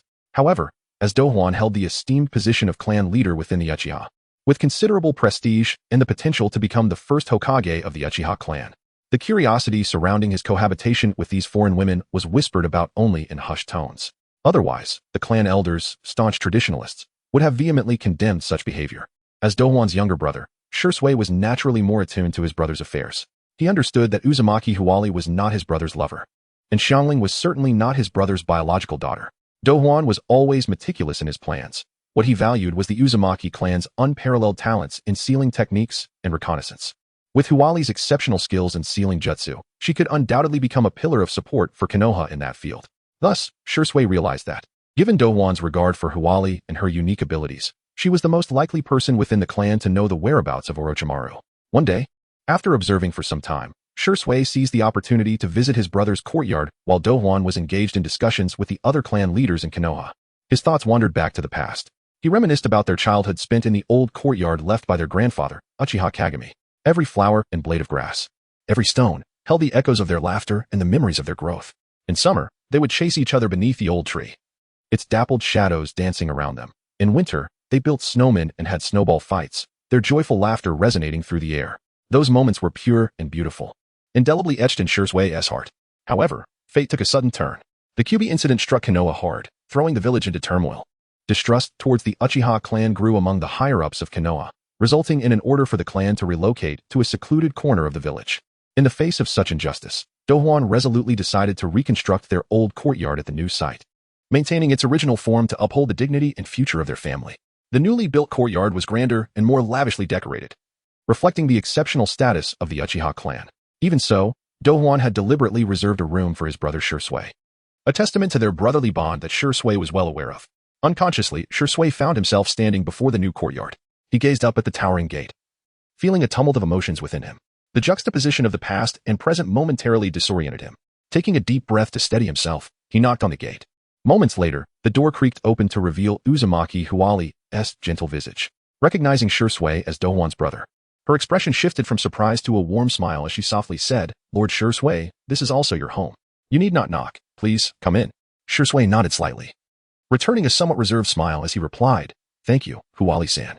I've been busy with tasks and have yet to visit brother since the move." Huali, aware of the recent strain between the two brothers, made an effort to ease the tension. "Your room has been kept immaculate, as Lord Douhuan instructs the maids to clean it daily." Huali stepped aside to allow Shisui entry, then guided him through the courtyard. A gentle breeze stirred the flowers and plants, releasing a delicate fragrance. As they walked, they engaged in light conversation. Huali remarked, "Lord Shisui, although Lord Douhuan has gone out, he is expected back by evening. You might enjoy some tea in the tea room and take a moment to rest." Shisui's gaze lingered on the flora and fauna, noting that even the stones had been transplanted from the old courtyard. The familiar plants evoked more memories, prompting him to murmur, "These flowers and plants remain." Huali smiled gently, nodding. Indeed, Lord Douhuan insisted that all meaningful items from the old courtyard be transferred here, as we must not forget our past. Listening to her words, Shisui felt a ripple of emotion, realizing his understanding of his brother was perhaps not as profound as he thought. Before long, Huali led Shisui to the tea room, adorned with simplicity and elegance. The tatami mats were pristine, and a finely crafted tea set rested on the low table, with the aroma of tea wafting through the room. Huali adeptly sat down, pouring tea for Shisui with graceful ease. "Lord Shisui, please enjoy the tea." Taking his seat across from her, Shisui accepted the teacup with a slight nod of gratitude. Sipping delicately, the rich flavor of the tea began to ease his tense nerves. Huali-san, do you find living in this courtyard comfortable? He inquired, seeking the right moment to broach the main topic. Huali poured herself a cup of tea, smiling softly. Thank you for your concern. Everything is well here. Lord Douhuan treats both me and Xiangling kindly. She enjoys this new home very much. Shisui nodded, his gaze drawn to the swirling steam rising from the tea, seemingly casual as he remarked, my brother is always thorough in his endeavors. However, given the complex situation in the village, I imagine the burden on him is quite heavy. It must be tiring for you to be by his side. Huali appeared oblivious to Shisui's probing tone, her gaze drifting off as she reminisced, sighing gently. Lord Shisui, are you aware of the Land of Whirlpools? It was once the homeland of our Uzumaki clan, yet now it has long ceased to exist. Her brow furrowed with sorrow, reflecting the harsh realities of war, which had gradually consumed the Land of Whirlpools, leaving the Uzumaki people decimated. I still struggle to forget the pain of countless Uzumaki losing their loved ones and homes during that catastrophe, she said, her voice trembling with barely contained grief. Pausing, she fixed her earnest gaze upon Shisui, stating, thus, Lord Shisui, it is imperative to cherish your loved ones and kin. Although the Uchiha clan faces difficulties, if we unite in purpose, we can surely weather the storm. Just like Lord Douhuan, he strives tirelessly for our family's better future. With that, she lifted her teacup, taking a gentle sip, her eyes reflecting determination. Listening to Huali's heartfelt narrative stirred a wave of emotion within Shisui, who had not anticipated her sudden revelation. The inquiry he had intended to make regarding Orochimaru was now caught in his throat, leaving him momentarily at a loss for words. Sensing Shisui's inner turmoil, Huali softly encouraged, Lord Shisui, you should trust your brother. All he does is for the family. Shisui's brow furrowed in contemplation. Hesitating for a long moment, his gaze inadvertently falling upon the tea before him, the Konoha forehead protector's reflection wavering on the surface with the ripples of the tea. The forehead protector seemed to bear the weight of his responsibilities and mission towards Konoha. In that fleeting moment, an internal struggle ensued, ultimately yielding to his unwavering loyalty to the village. Gritting his teeth, he made a silent vow, gradually lifting his gaze, his Sharingan activated instantaneously. Fixing a steadfast stare upon Karen, his voice, low yet resolute, resonated. Karen, I have several inquiries, and I implore you to respond truthfully. Karen's eyes gradually became entranced, and under the influence of the Sharingan's hypnotic allure, she slowly divulged the location where Orochimaru was imprisoned, even detailing the seals at the entrance meticulously. Once he had extracted all pertinent information, Shisui cast an illusion, carefully obscuring Karen's memory of this hypnotic episode. I am sorry, but I too have duties that I must fulfill. He gazed at the slumbering Karen, a visage of guilt etched upon his features as he sighed softly, turning away to depart quietly. Chapter 68. Prison break. Upon leaving the courtyard and walking through the clan grounds, the glances of the surrounding clansmen were tinged with both doubt and vigilance, yet he had no time to ponder these sentiments. Maintaining an unperturbed demeanor, his steps unconsciously quickened as he departed from the clan territory. Outside the clan grounds, the streets of Konoha were as lively as ever. Children frolicked along the sidewalks. The calls of vendors resonated in a vibrant chorus, and the streets were bustling with activity. Ninja clad in the emblematic garb of Konoha hurriedly rushed to their missions or conversed in small groups about their daily affairs. The shops along the roadside thrived, with patrons indulging in sumptuous meals, laughter and joy echoing from within. However, this scene of prosperity and tranquility weighed heavily upon Shisui's heart. He was acutely aware that this seemingly steadfast peace was, in reality, precariously fragile, akin to a sandcastle poised to collapse at any moment. Orochimaru, a lurking peril, if seized by the ambitious Douhuan, would be akin to volatile explosives buried beneath the village, once ignited. The peace and prosperity that Konoha had cultivated over the years would be obliterated in an instant. He vowed silently that he could not allow the village to fall into jeopardy. Determined to protect this hard-won peace, Shisui gritted his teeth and quickened his pace. He understood that the actions he was about to undertake might pit him against his brother and the Uchiha clan, yet in his heart, the safety of Konoha took precedence above all else. With each step he took, it felt as though he was bidding farewell to his former self, yet he hesitated not. For his gaze was fixed solely on the future peace and security of Konoha, something he was willing to sacrifice everything to defend. Having resolved his intent, Shisui swiftly arrived at the secluded corner of the village, casting a vigilant glance around to ensure no one was watching before swiftly forming hand seals. Chakra surged around him, and in an instant, his figure began to blur. When it came back into focus, he had transformed into the likeness of Uzumaki Karen. Her distinctive crimson hair shone vividly amidst the crowd, her graceful figure exuding an aura of warmth inherent to her character. Taking a deep breath, Shisui steadied his racing heart and confidently strode deeper into the Uchiha territory. Upon adopting Karen's appearance, the wary gazes of the clansmen dissipated like morning mist meeting the sun. Those who had previously regarded him with suspicion either brushed past him with indifference or acknowledged him with a friendly nod, their eyes filled with acceptance and respect. This should have eased Shisui's heart. However, he felt as though a heavy stone lay within it, creating an uncomfortable sensation. He could not help but mock himself. In the eyes of his clansmen, he was deemed less trustworthy than an outsider. Simply due to his brother's esteem, Uzumaki Karen could move freely within the clan grounds, while he, for the future of Konoha, had to resort to such subterfuge. This stark contrast stirred a medley of emotions within him. Yet with a heavy burden upon his shoulders, he could only bury this bitterness deep within. Before long, he reached the location mentioned by Karen during her hypnosis. Shisui surveyed his surroundings, ensuring he was alone, and swiftly formed hand seals once more, exclaiming, "Release." As the words fell, the ground trembled slightly, and a massive stone slab slowly shifted aside, revealing a dark underground entrance. Taking a deep breath, Shisui stepped inside, navigating the narrow, dimly lit passage. The flickering torches barely illuminated his path. The silence within the tunnel was eerily oppressive, with only the sound of his steady footsteps echoing. After rounding a few corners, the prison appeared before him. Inside, Orochimaru lay ensconced in layers of heavy seals, emanating an uncanny aura, currently in a state of unconsciousness. Nearby, Uchiha Fugaku stood watch, his expression grave, eyes betraying both vigilance and fatigue. He stood tall, and even in this stifling dungeon, the unique authority of the Uchiha clan was unmistakable. Seeing this scene, Shisui's heart tightened. His original plan was instantly disrupted, as he had not anticipated Fugaku personally overseeing Orochimaru's confinement. After a moment of brief panic, Shisui swiftly regained his composure, rapidly strategizing his next move. It was no wonder he had not seen any news of Fugaku, the former clan leader of the Uchiha. It turned out he had been assigned by Douhuan to guard Orochimaru. Indeed, having someone as capable as Fugaku of the Konoha police force was most appropriate for watching over such a dangerous figure. However, given the current situation, he had to employ that. Transforming back into Karen's guise, Shisui forced himself to appear composed as he approached Uchiha Fugaku. Upon hearing footsteps, Fugaku looked up, his gaze shifting to Karen, a flicker of confusion crossing his features, yet he nodded slightly in acknowledgement. "Lord Fugaku, it's quite late. And yet you are personally stationed here. That must be exhausting." Shisui spoke in a voice reminiscent of Karen's gentle tone, striving to maintain a natural demeanor. Fugaku furrowed his brow slightly, sizing up Karen and replied, "Yes, I must fulfill the task assigned by clan leader Douhuan." "Karen, what brings you here? Did clan leader Douhuan send any directives?" Shisui's heart raced, yet he maintained a gentle smile, stating, "Lord Douhuan is concerned about the seals here and has sent me to assess if any reinforcement is necessary." As he spoke, he feigned an intention to approach Orochimaru to inspect the seals. Fugaku slightly shifted his body to obstruct Karen's path, his gaze sharpening with heightened vigilance.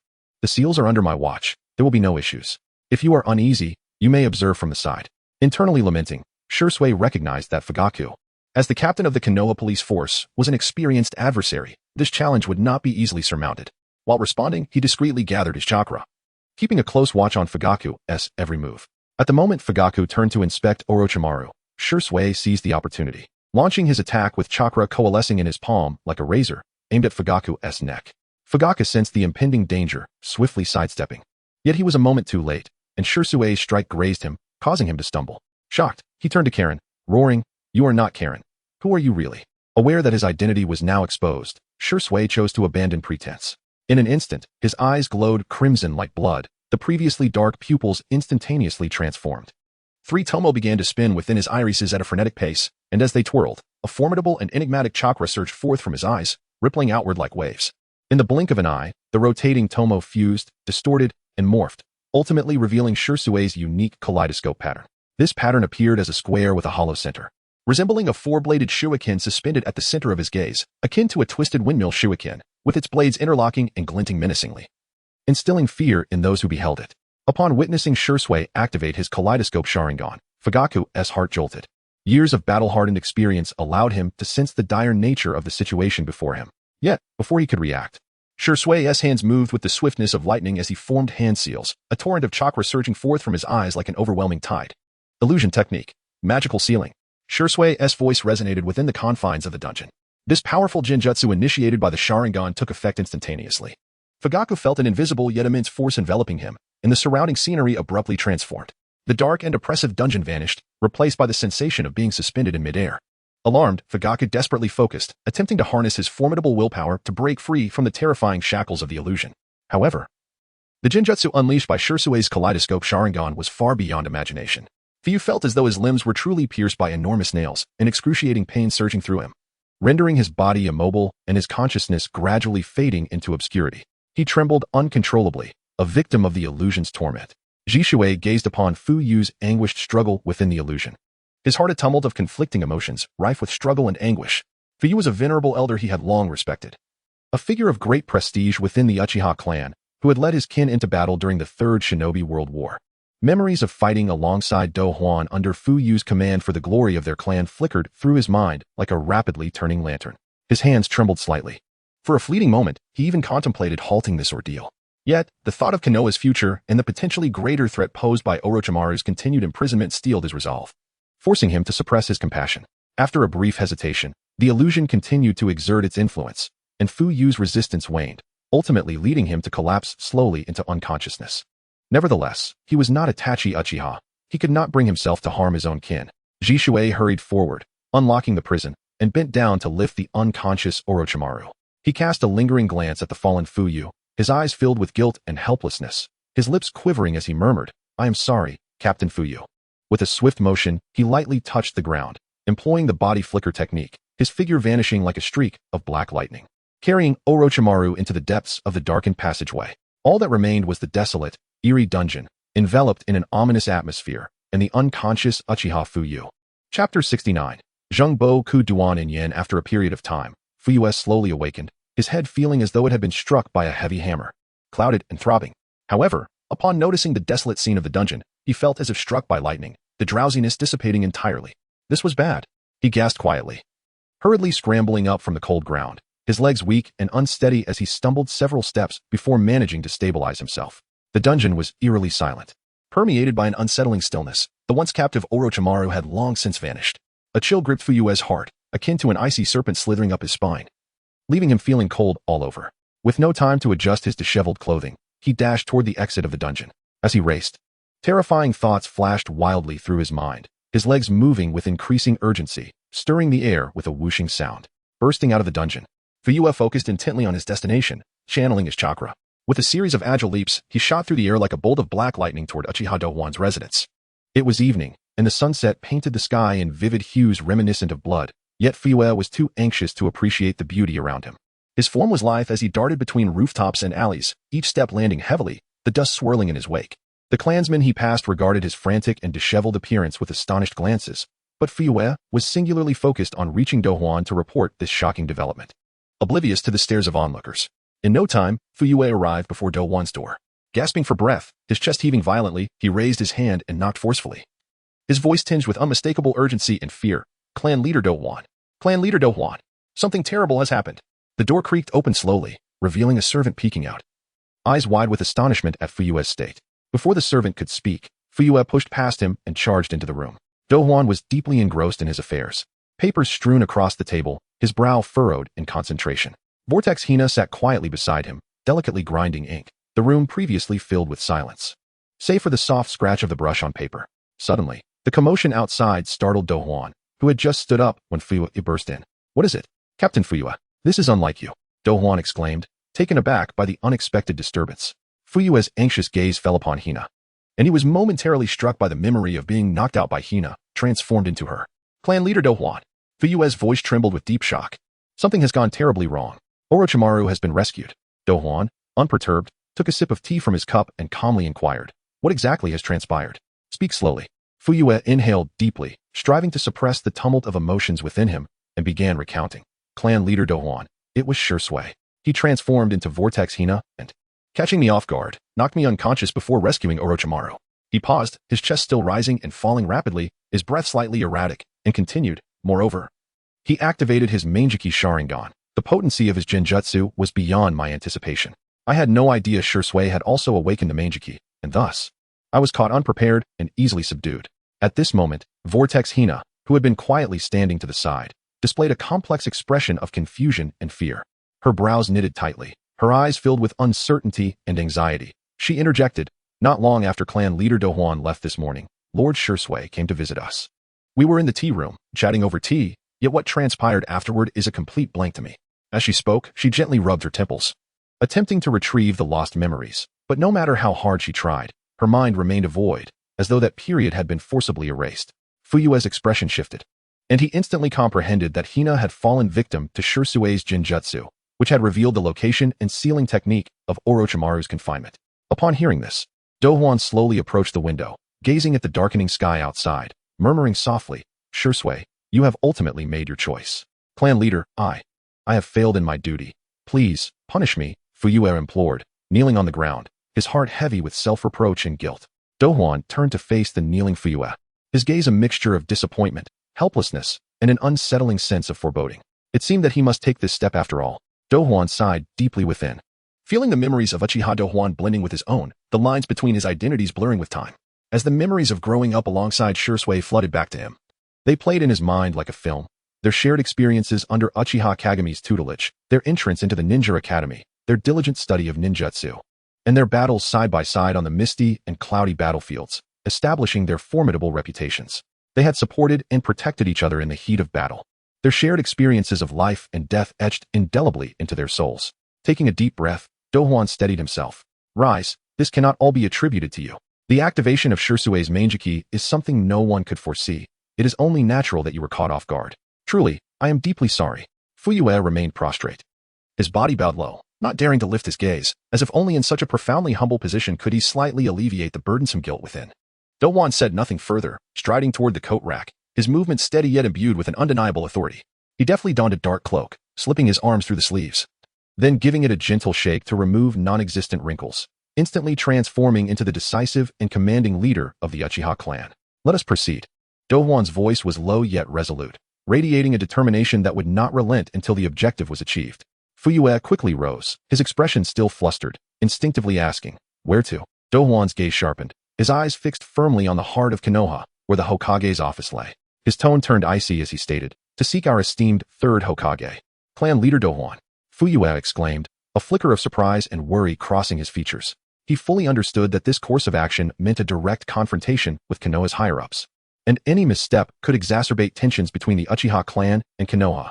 However, seeing Douhuan's resolute back, he recognized that the clan leader had made up his mind, and nothing could sway him now. "Yes, clan leader." Fuyue straightened his posture, though still apprehensive. He followed Douhuan's lead without hesitation. The two strode purposefully out of the residence, heading toward the Hokage's office. Chapter 70 Confrontation. As Douhuan and Fugaku approached the Hokage building, their mental states were in stark contrast. Douhuan's expression was austere, his steps steady and powerful, exuding an air of inviolable authority, imbued with a profound confidence. Conversely, Fugaku appeared somewhat flustered, his heart weighed down by deep remorse and guilt, each step feeling as if burdened by 1,000 pounds. "Please announce that Uchiha clan leader seeks an audience with the Third Hokage." Douhuan's voice rang out at the entrance of the Hokage building, low yet resounding, carrying an irresistible momentum. "Understood. Please wait a moment." The guard responded respectfully and hurried inside to relay the message. Within the office, the Third Hokage, Sarutobi Hiruzen, sat behind his desk, brow furrowed, fully engrossed in reviewing the mountain of documents before him. Beside him, Mito Gate-in and Tsuji Kashin were engaged in a hushed conversation, assisting him. Upon hearing the announcement, Hiruzen paused momentarily, glancing toward the entrance with a flicker of complex emotion in his eyes, before setting down his brush and sitting up straight. Mito Gate-in and Tsuji Kashin exchanged wary glances, both sensing that this meeting would not unfold peacefully. The door swung open, and Douhuan strode in, Fugaku following closely behind. Hiruzen spoke first, his tone still steady, akin to a tranquil lake. "Douhuan, what brings you here today?" Without mincing words, Douhuan replied solemnly, "Third Hokage, Orochimaru has been rescued, and this matter is closely related to the Uchiha clan. We demand an explanation." At this, Mito Gate-in sprang to his feet, visibly displeased. "Douhuan, it was your unilateral decision to imprison Orochimaru within your clan's territory. Now that he has escaped, we have yet to hold you accountable for your negligence. What is the meaning of your accusatory stance?" Tsuji Kashin chimed in. "Indeed, your confrontational approach does not seem like one seeking an explanation." Unmoved, Douhuan's gaze swept over the two, coldly asserting, "Elder Mito Gate, Elder Tsuji, Orochimaru was rescued by my clan member Shisui, who was part of Konoha's umbu. Are you truly unaware of this?" Hiruzen raised a hand, signaling the two elders to remain calm, his attention returning to Douhuan. "Douhuan, if you harbor suspicions, do not hesitate to voice them." Taking a deep breath, Douhuan spoke with conviction. "I suspect that this incident is inextricably linked to the higher echelons of Konoha. Although Shisui is an Uchiha, he has always operated within the umbu, disregarding clan orders. Thus, he must have been acting under the directive of a high-ranking official in Konoha." A heavy silence enveloped the office, the air seemingly thickening as everyone contemplated their thoughts, eyes darting among one another, the atmosphere charged with impending conflict. Fugaku could no longer restrain himself and interjected. Shisui has no connections with Orochimaru. How could he possibly act in such a manner? If he were not under someone else's orders, it would be difficult to fathom. He hesitated, a flicker of doubt crossing his eyes, akin to a fleeting shadow. Ultimately, he gritted his teeth and continued. Perhaps it was Elder Shimura Danzo. At this revelation, Minato and Tsuji Kashin exchanged astonished glances. Hiruzen's expression darkened further. His brows knitted tightly, his mind racing with myriad thoughts. After a moment of silence, he spoke slowly. This matter cannot be rashly concluded. Since you harbor suspicions, let us summon Danzo for a direct confrontation. Before long, Danzo was summoned to the Hokage's office. He still wore the eye patch obscuring one eye, his demeanor cold, emanating an unsettling aura. Upon entering the office, he merely cast a cursory glance at Douhuan and Fugaku, asking icily, Third Hokage, why have you summoned me? Fugaku wasted no time in stating, Danzo, regarding the matter of Orochimaru's rescue, did you instruct Shisui to act? Danzo raised an eyebrow, scoffing, what is the meaning of this? You come here without evidence, seeking to slander me? I have no connection with Orochimaru. Why would I engage in such actions? With that, he crossed his arms and tilted his head slightly, wearing an expression of disdain, as if Fugaku's words were utterly ridiculous. Fugaku inhaled deeply, striving to quell the tumult of anger and agitation within him. He locked eyes with Danzo, his gaze resolute and sharp, questioning, Danzo, do you truly have no ties with Orochimaru? Our Konoha Guard has painstakingly gathered numerous leads and evidence during our investigation. You are complicit in Orochimaru's inhumane experiments. At this, Danzo's lips curled in a smirk, dripping with derision. Nonsense. You dare accuse me based on mere conjecture? Present your evidence, or cease your baseless accusations. Minato and Tsuji Kashin exchanged alarmed looks, silently conferring. Having worked together for many years, they could often discern each other's thoughts with a single glance. Minato furrowed his brow, addressing Douhuan and Fugaku with a serious tone. Captain Fugaku, this is a grave matter. Without solid evidence, we must refrain from making unfounded claims. Danzo has contributed greatly to Konoha. We cannot simply accuse him based on speculation. Hiruzen remained silent, observing the unfolding tension, his gaze sweeping across the individuals present, as if probing their innermost thoughts. Finally, he sighed heavily, a sound laden with weariness and resignation. He surveyed their faces before speaking. Danzo, since Fugaku has raised such serious allegations, you ought to provide a thorough explanation. If it is indeed true that you have exploited Orochimaru for unethical experiments, I shall show no leniency, regardless of our long-standing friendship. Danzo shot a cold glance at Fugaku. Responding defiantly, Shisui is one of your Uchiha clan. What he does is of no concern to me. I have nothing to say. As for your claims about Orochimaru's experiments, I have never been involved. This is merely your clan's attempt to deflect responsibility for Orochimaru's escape by fabricating accusations against me. Fugaku's gaze bore into Danzo, his eyes ablaze with fury.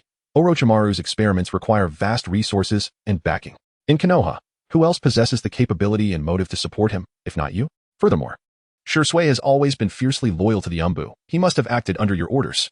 He crossed his arms, chin slightly raised. You claim I am the mastermind? Where is your evidence? If you cannot produce any, do not slander me here. Minato frowned, turning to Douhuan and Fugaku. Danzo has a point. Accusations must be substantiated with evidence. Fugaku, since your guard has conducted an investigation, present the evidence for all to see.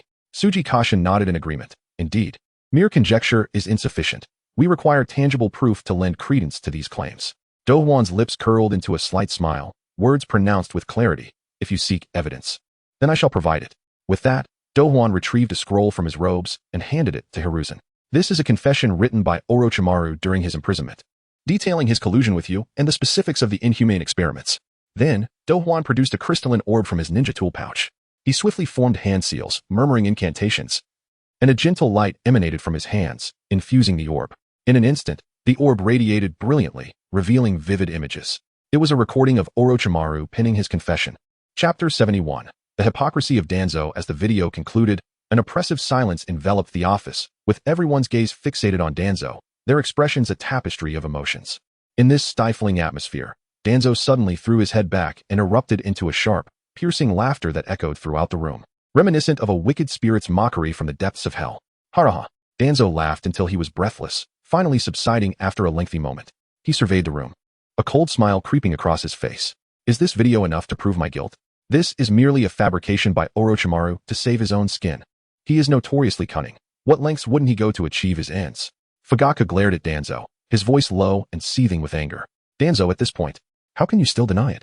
Everything in that video is crystal clear. What further excuses do you have? Yet Danzo remained obstinate, arms crossed, sneering. This video could easily be faked. and Orochimaru's confession might have been coerced, without direct evidence linking me to the human experiments. Do not attempt to label me with baseless accusations. Fugaku trembled with rage, stepping forward and pointing an accusing finger at Danzo. Danzo, stop lying with your eyes wide open. What kind of person is Orochimaru? Who could possibly compel him? Danzo disdainfully scoffed.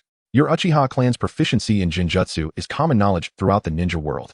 If Orochimaru fell into your hands, subjected to Jinjutsu, it would be child's play for him to write a confession and implicate anyone. Who can guarantee that this isn't a ruse concocted by you to frame me? With that, he scanned the room defiantly, as if searching for allies. Mito Gate-in and Tika Haru exchanged glances, hesitated briefly, then nodded in agreement. Mito Gate-in frowned, stating, Danzo has a point. The methods of Jinjutsu are insidious. We cannot convict him solely based on this video.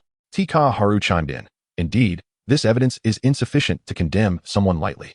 Sarutobi Hiruzen had been quietly listening to the debate and now spoke up, his tone grave and serious. Is there any other evidence? Without adequate proof, we cannot hastily reach a conclusion. Fugaku took a deep breath, shaking his head. Currently, there is no other evidence. Third Hokage. The security team wishes to search Danzo's route for any clues related to Orochimaru's human experiments. Upon hearing this, Danzo's expression darkened, and he vehemently refused. Absolutely not. Root is a confidential organization of Konoha, containing vital intelligence and secrets.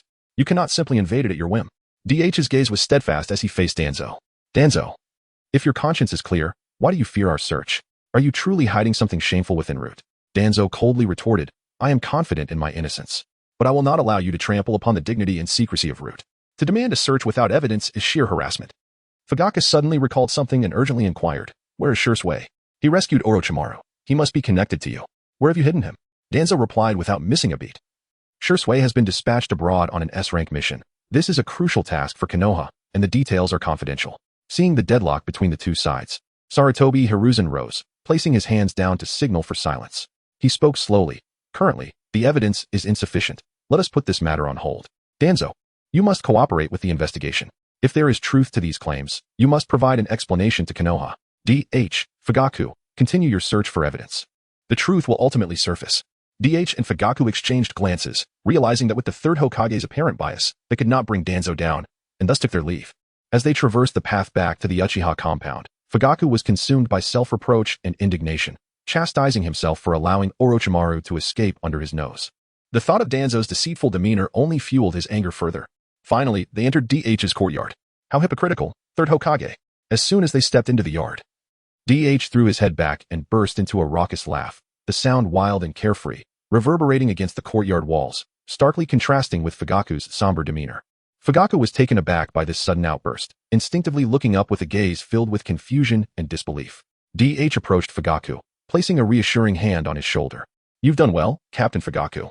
Fugaku, still suspicious, looked at DH with a peculiar expression. DH, this is my failure. I couldn't keep an eye on Orochimaru. And now that scoundrel Danzo has evaded blame, I owe an apology to the Uchiha clan. DH gently shook his head, staring intently into Fugaku's eyes. Do not speak like that. You have done admirably. Truly. Now return and rest well.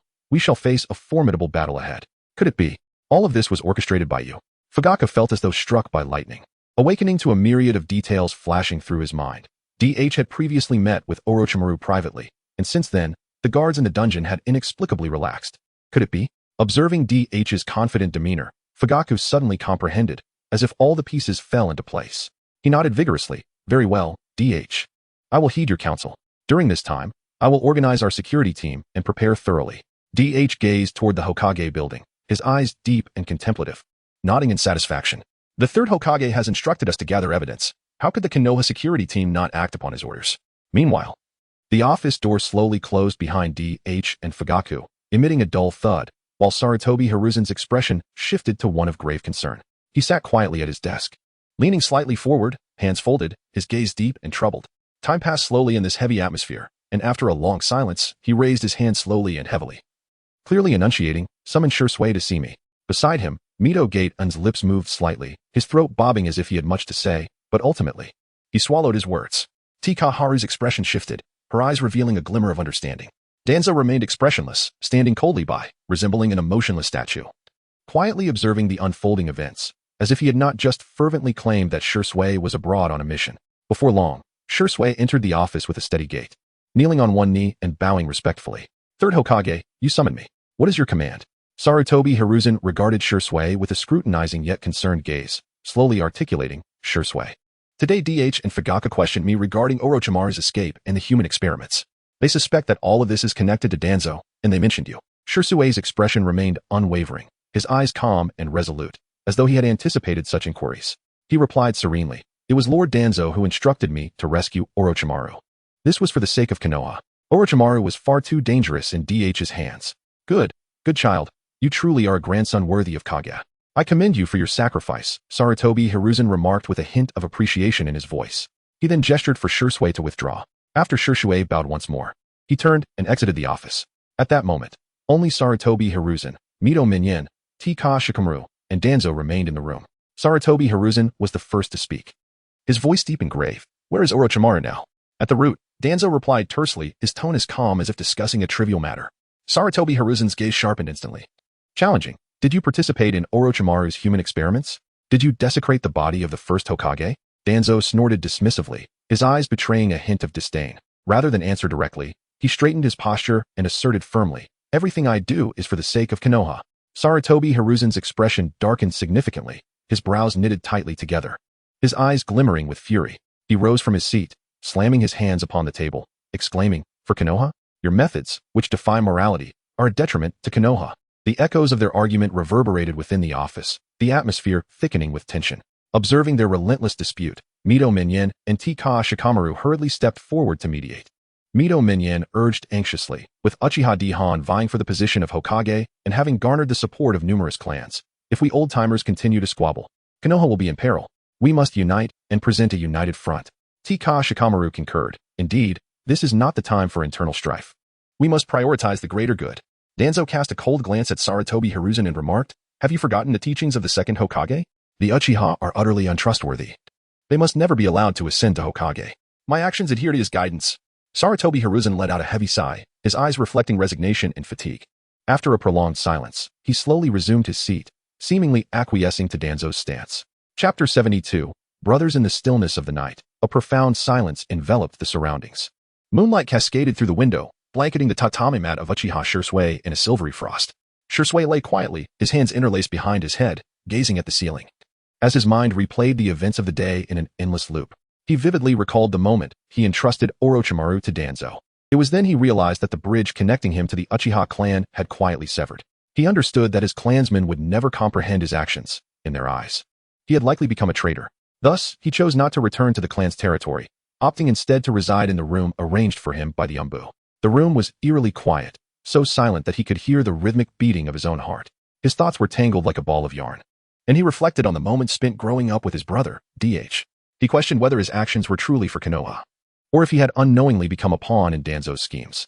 Familiar faces of his clansmen surfaced in his mind, memories of training and laughter flooding back, stirring a bitter ache within him. Had he betrayed them? Could he genuinely forsake his own kin for the so-called future of Konoha? Taking a deep breath, Shisui attempted to quell the tempest of his thoughts. He knew there was no turning back. From the moment he obeyed Danzo's orders and abducted Orochimaru, his fate had been sealed. He must bear the responsibility for his choices, regardless of what awaited him in the future. Suddenly, a soft whisper of wind wafted through the window, akin to a gentle sigh. Shisui sat up alertly, his gaze sharpening with an icy intensity as he focused on the direction of the window. In this tumultuous season, he could not afford to be complacent. He waited in silence, secretly gathering chakra in his hands, prepared to confront any potential danger. Yet, after a prolonged period, no unusual sounds disturbed the stillness outside. Shisui gradually relaxed and reclined back onto the tatami mat, but tranquility eluded him. He was acutely aware that tomorrow would dawn with uncertainties. He was unsure of what decisions the third Hokage would make or what tasks Danzo might assign him, but he understood that he must confront everything with fortitude. For the peace of Konoha, he was willing to pay any price. "My foolish brother, Shisui." As Shisui immersed himself in thought, a familiar voice suddenly resonated within the room. Like thunder, shattering the calm of his heart. His pupils constricted sharply as realization dawned upon him. It was his brother, DH. How had he found him? Before he could voice his confusion, a powerful and mysterious force enveloped him, distorting his surroundings as his body was uncontrollably drawn into an enigmatic realm. As the world around him stabilized, Shisui discovered himself in a chaotic, mysterious space. Fog swirled around him, thick as unyielding ink, and the silence was profound, broken only by a faint glow emanating from a distant source, the sole beacon in the darkness.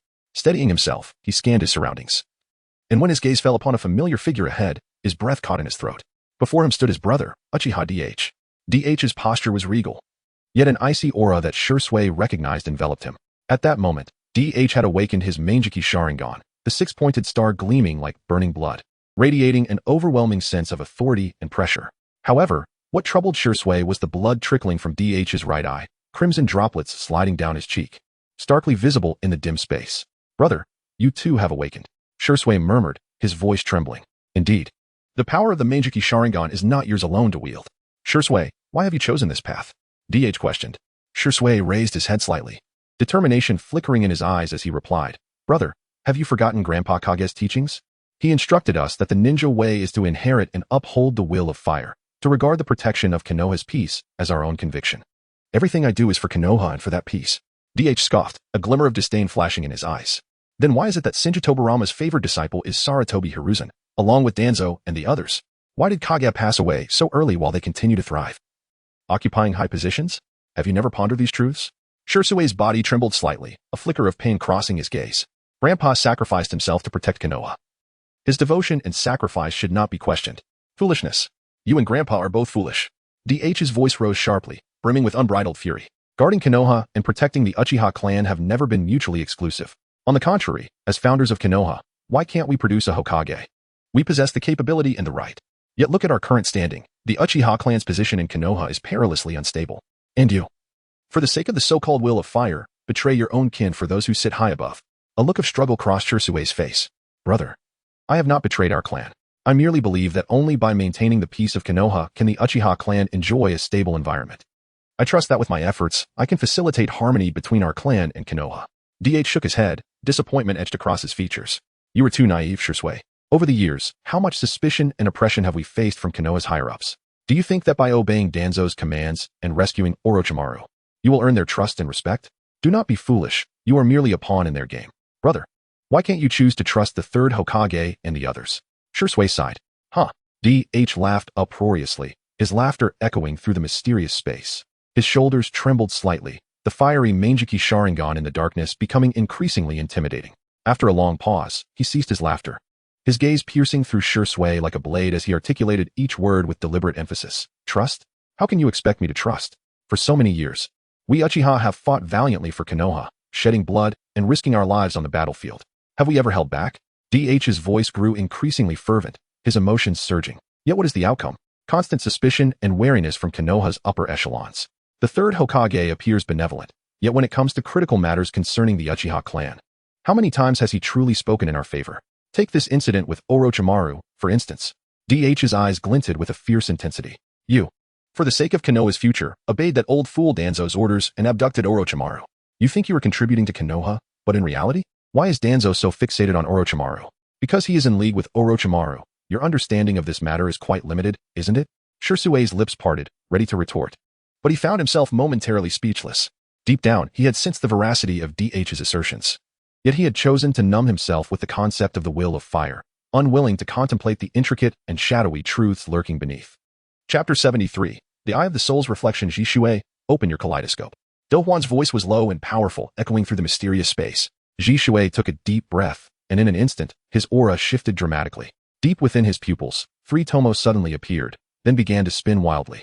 The speed of their rotation was astonishing, to the point where the naked eye could barely capture anything but blurred shadows, flickering madly within his gaze. The rapidly spinning tomo intertwined, twisted, and morphed, their once smooth lines bending and reconfiguring, as if undergoing a breathtaking metamorphosis. Ultimately, they transformed into Jisui's unique kaleidoscope pattern, which took on a square shape resembling an empty 4-bladed shuriken, perfectly suspended at the center of his eye. Douhuan gazed at Jisui's kaleidoscope and sighed softly. Do you truly understand the Sharingan? Of course, Jisui replied without hesitation, his tone imbued with confidence, as if he had mastered the intricacies of the Sharingan. No, you do not understand, Douhuan asserted firmly, his voice brimming with undeniable conviction. Jisui looked at Douhuan in confusion, bewilderment filling his eyes. In his mind, as an elite member of the Uchiha clan who had awakened the kaleidoscope Sharingan, how could his understanding be inadequate? Douhuan's gaze was profound as he slowly began to explain. The kaleidoscope Sharingan is regarded as the eye that reflects the soul. Each individual possessing this eye has abilities intricately linked to their personality, experiences, and inner desires. He paused, fixing his gaze on Jisui's kaleidoscope Sharingan, then continued, you see, The form of the kaleidoscope Sharingan varies from person to person. Mine takes the shape of a hexagram, while yours differs. Brother, what are you trying to say? Shisui could no longer contain his curiosity, his confusion deepening. After you awakened the kaleidoscope, you realized your unique ocular techniques, correct? Douhuan posed another question instead of answering directly. Shisui nodded, a complex expression flashing in his eyes. My left eye possesses the technique of Shinyu no Su, while my right eye wields the power of Yomi no Hirazaka. Douhuan revealed his ocular techniques to Shisui. Shinyu no Su, Douhuan elaborated, allows the designated target, be it a person or a jutsu, to freely manipulate the flow of time between 1 second and 72 hours. Yomi no Hirazaka enables me to traverse space freely, pulling others along into that space. With it, whether ambushing or retreating, it becomes exceedingly effortless. Do you know why I awakened these two ocular techniques? Douhuan gazed at Shisui with a calm expression. Shisui seemed to ponder something, his lips pressing together, hesitating to speak. Because I am acutely aware that the Uchiha clan's time is running short. Douhuan's voice was low and somber.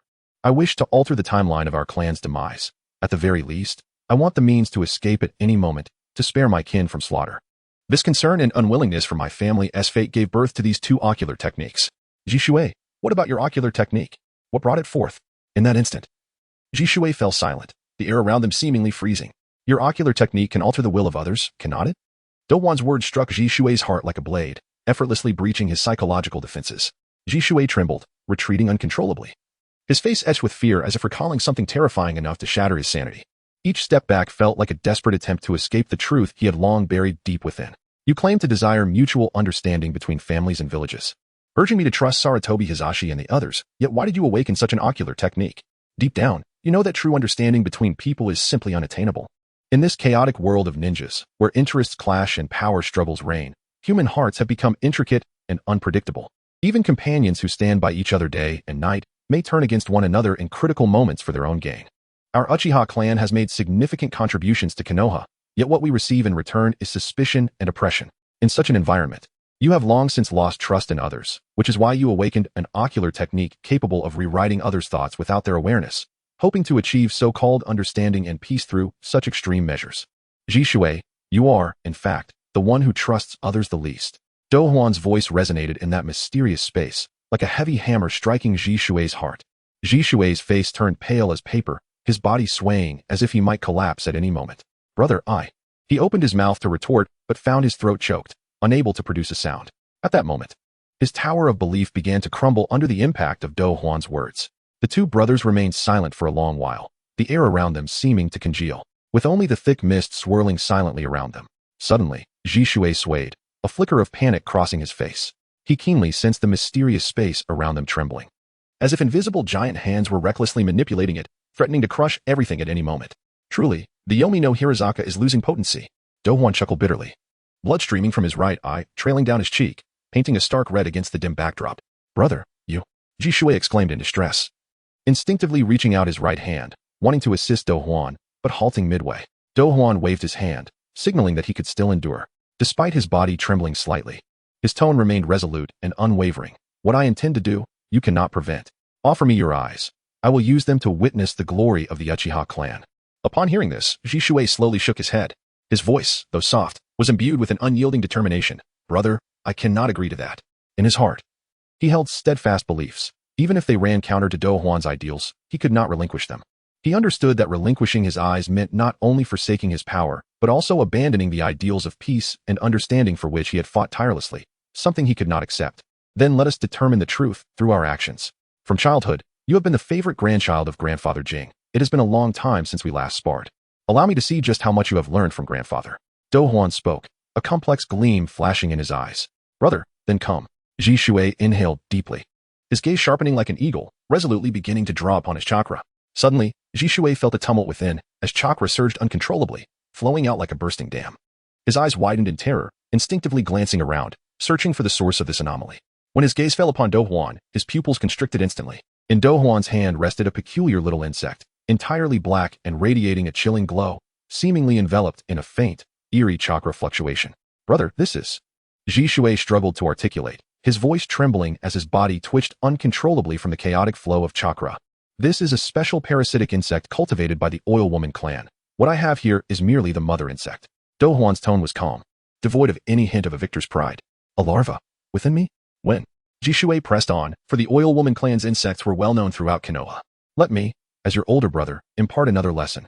Douhuan stepped closer to Shisui. A ninja's role is to accomplish tasks by any means necessary, be it deception or seduction, as long as the mission is completed. You may have anticipated a grand battle, yet, unbeknownst to you, the very essence of your combat capabilities has already been forfeited.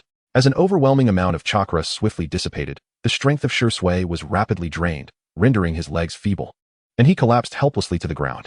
His Sharingan, too, dimmed and faded due to the dearth of chakra. It is crucial to understand that in the realm of Naruto, chakra transcends the simplistic blue bar of a game. It is the very cornerstone of life, as vital as one's lifeblood. Once chakra is exhausted, the specter of death looms ominously. Consider Kakashi, who, during the assault on Konoha by Pain, sacrificed his remaining chakra to protect Choji, ensuring that vital information was relayed.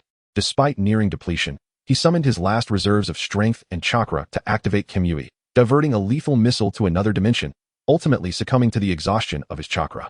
How infuriating. When did this transpire?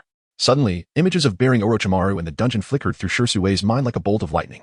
In that fleeting moment, all uncertainties and clues intertwined within him, and he experienced an epiphany. Is this the truth? Was it all part of your scheme, dear brother? Weakly sprawled on the ground, Shisui murmured, his voice barely a whisper, delicate as a wisp of smoke. Douhuan nodded slightly, a complex glimmer flickering in his eyes. Thanks to you, even the whereabouts of Danzo's lair, unbeknownst to Orochimaru, have fallen into my grasp. So I have contributed in some measure. Shisui forced a bitter smile, a contorted expression laden with helplessness and self-mockery. He believed he was fighting for his convictions, yet realized he had always been a pawn in another's game, whether in the hands of Konoha's higher-ups or his brother. Indeed, Douhuan's voice was low and indistinct, shrouded in an enigma that rendered his emotions inscrutable. Brother, I have never once triumphed over you since childhood, Shisui murmured, his gaze becoming increasingly distant, as if traversing through time. Reminiscing about those days spent sweating together on the training grounds, engaged in friendly rivalry. Rest now, and upon awakening, you shall see me adorned in the Hokage's robes. Douhuan said, his tone imbued with a subtle tenderness. Is that so? That would be quite nice. This was Shisui's final whisper before losing consciousness, his voice dwindling into silence, swallowed by the darkness of this mysterious realm. Chapter 74. The pharmacist, Yeon, the orphanage nestled in a corner of the village. Though not grand, radiated vitality and warmth. Sunlight filtered through the leaves, casting dappled shadows across the yard. Yeon, dressed in simple attire, moved gracefully among the children. A gentle smile adorned her face, though her eyes betrayed a hint of unspoken sorrow. A group of caregivers busied themselves, distributing rice balls to the children and engaging in simple games. Be careful, don't run too fast, Yeon softly cautioned a few children frolicking in the courtyard. A little girl with twin ponytails approached, holding a freshly picked flower. Director, do you think this flower is pretty? It's for you. Yeon knelt to accept the flower, her smile genuine as she replied, it's beautiful, thank you. She gently tousled the girl's hair, yet her gaze unconsciously drifted towards the orphanage's large gate, her heart heavy with concern over its financial troubles. At that moment, Yao, an observant 8-year-old, sat quietly in a corner, taking in the scene. Despite his tender age, he perceived the worry etched on Yeon's brow, understanding that the orphanage was facing yet another challenge. The caregivers noticed her unusual demeanor, but chose not to address it directly. An elder caregiver approached, whispering, Director, don't worry too much, there will always be a solution. Yeon nodded slightly, forcing a smile. I hope so. The children cannot be without this place. As the afternoon wore on and the children settled down for their nap, Yeon remained in her office, her brow furrowing tighter as she scrutinized the dwindling financial records. Yao quietly pushed open the office door, hesitating for a moment before stepping inside. Yao, why are you here? Aren't you supposed to be resting? Yeon quickly masked her troubled expression upon seeing him. Yao approached her side and said softly, Director, I know you are worried about the orphanage's finances, but I don't know what to do. Looking at the understanding child before her, Yeon felt a warmth swell within her. She gently patted Yao's head, reassuring him, Silly child, this is not your fault. Don't worry, I will find a way. Yao nodded, his eyes reflecting helplessness and concern. He wished fervently to grow up quickly and become strong, so he could assist Yeon and his friends at the orphanage. Observing Yao, Yeon was overwhelmed with a sense of helplessness and sorrow. Once, she had worked for the Root organization, traversing foreign lands amidst countless hardships, growing accustomed to darkness and cruelty. Finally escaping that frigid realm, she believed she could start anew at the orphanage, providing a warm haven for these homeless children. Yet now, the threat of Danzo loomed like a sword over her and the children. She understood the ruthlessness of Root and Danzo's cold-blooded nature. Everyone was merely a tool in his eyes. However, gazing at the innocent children before her and contemplating the future of the orphanage, Yeon felt herself cornered. Yao looked up at Yeon, his eyes brimming with worry and care. Though young, He sensed the immense difficulties his beloved director was facing. Yanoyu attempted to offer him a comforting smile, but it was laced with profound bitterness. After battling with her inner turmoil for a time, she sighed deeply, her resolve strengthening. She recognized that she had no choice. To ensure the children could continue living in this nurturing environment, and to secure their futures, she prepared to acquiesce to Danzo's demands and formally join Root. Even if the path ahead were fraught with thorns, she was willing to endure it all for the sake of the children. Suddenly, a hurried knock broke the office's tranquility. "Come in," Yanoyu responded while still sorting through the children's records. A caregiver burst through the door, visibly flustered, speaking rapidly, Director. Director. A group has arrived outside. They seem to be from the Uchiha clan and are carrying mini boxes, claiming to donate supplies to our orphanage. Upon hearing this, Yanoyu froze momentarily. A flicker of surprise and confusion crossing her face. Instinctively, she stood, smoothing her slightly disheveled hair and adjusting her attire before hastening towards the entrance of the orphanage. The warm sunlight bathed the orphanage's entrance, creating a serene atmosphere. Yanoyu observed Uchiha Deo, accompanied by several elderly members of the Uchiha clan, steadily approaching while carrying boxes filled with supplies. The boxes appeared heavy, beads of sweat glistening on the elders' foreheads, yet they wore warm smiles. A stark contrast to the proud demeanor typically associated with the Uchiha. Yanoyu's astonishment deepened at this unexpected sight. The Uchiha clan was notorious for their pride in Konoha, often appearing aloof. Why would they bring such a large donation to the orphanage? Moreover, she had no prior dealings with them, leaving her utterly bewildered by this unexpected act of kindness. Uchiha Deo stepped forward, bowing respectfully to Yanoyu, and presented an envelope containing funds. Speaking gently, he said, Director Yano, this is a small token from our Uchiha clan. From now on, we will provide financial support for the orphanage every month. These elders are also eager to volunteer their time to help the children. Yanoyu accepted the envelope, her hand trembling slightly, overwhelmed with emotion and disbelief.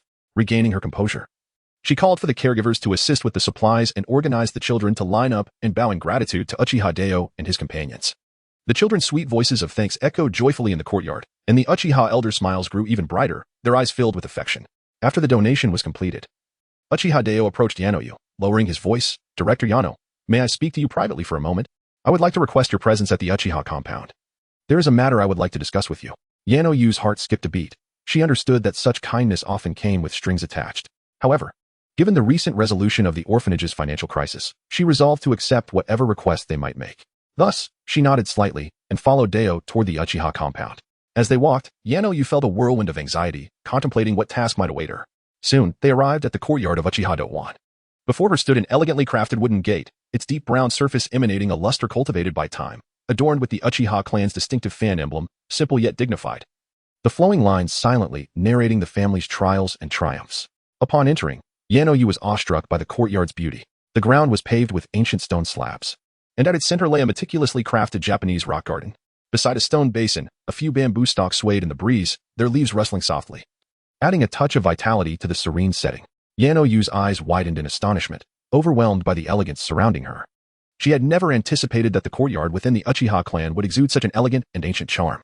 Every detail radiated a profound cultural heritage and the family's extraordinary taste, forming a stark contrast to the somewhat rudimentary environment of the orphanage. The unease in her heart grew ever more intense, and her curiosity about what Uchiha D can wish to entrust to her deepened. Yanoyu inhaled deeply, steadied her nerves, and endeavored to calm her flustered emotions as she followed Inahibi into the courtyard. With each step she took, she could feel the cool touch of the bluestone slabs beneath her feet, as if they were a reminder of the mysterious and powerful family she was about to confront. Chapter 75, The Birth of the Eternal Mangeki Sharingan in the Shinobi World. As she ventured deeper into the courtyard, the gaze of Yakushi Nanoyu was instantly captivated by Uchiha Douhuan. Standing tall and poised, he resembled a finely honed blade, radiating an imposing aura. Clad in a robe as pure as snow, the delicate fabric danced in the wind, accentuating his lean yet powerful physique. With the family crest of the Uchiha flickering with a mysterious glimmer at the hem, Douhuan's facial features were akin to a meticulously crafted masterpiece, with sharp and distinct lines.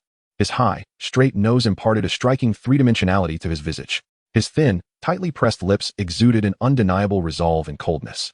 This exquisitely deep face, with perfectly arranged features, embodied both the youthful vigor of a boy and the inherent, profound pride of the Uchiha clan. What a handsome man! Yakushi Nanoyu, having traveled the world and encountered countless individuals, could not deny that Uchiha Douhuan was the most strikingly beautiful man she had ever seen. His exceptional appearance and unique aura leaving an indelible impression. A walking priestess, Douhuan suddenly spoke, his voice deep and magnetic, like a thunderclap echoing in Nanoyu's ears. Her expression shifted dramatically, eyes wide with shock and disbelief. The secret she had buried deep within her heart had been unveiled by Douhuan's words. Then, with a calm demeanor, Douhuan continued, "That damn Danzo has been blackmailing you again, threatening to cut off funding to the orphanage unless you join the route." A myriad of emotions surged within Nanoyu, and after a moment's hesitation, she slowly nodded, recalling her time as a peripheral member of the route, where she had often executed missions abroad. She felt fortunate to have avoided the curse of the tongue seal, yet those experiences still haunted her. Douhuan raised his gaze slightly, determination and confidence shining through. "From now on, Konoha will provide funding for you. You need not worry about the orphanage's finances anymore. You can confidently adopt those orphans. Furthermore, qualified orphans will be sent to the Ninja Academy for training." Upon hearing this, Nanoyu's eyes sparkled with joy as she eagerly inquired, "Has the third Hokage finally agreed?"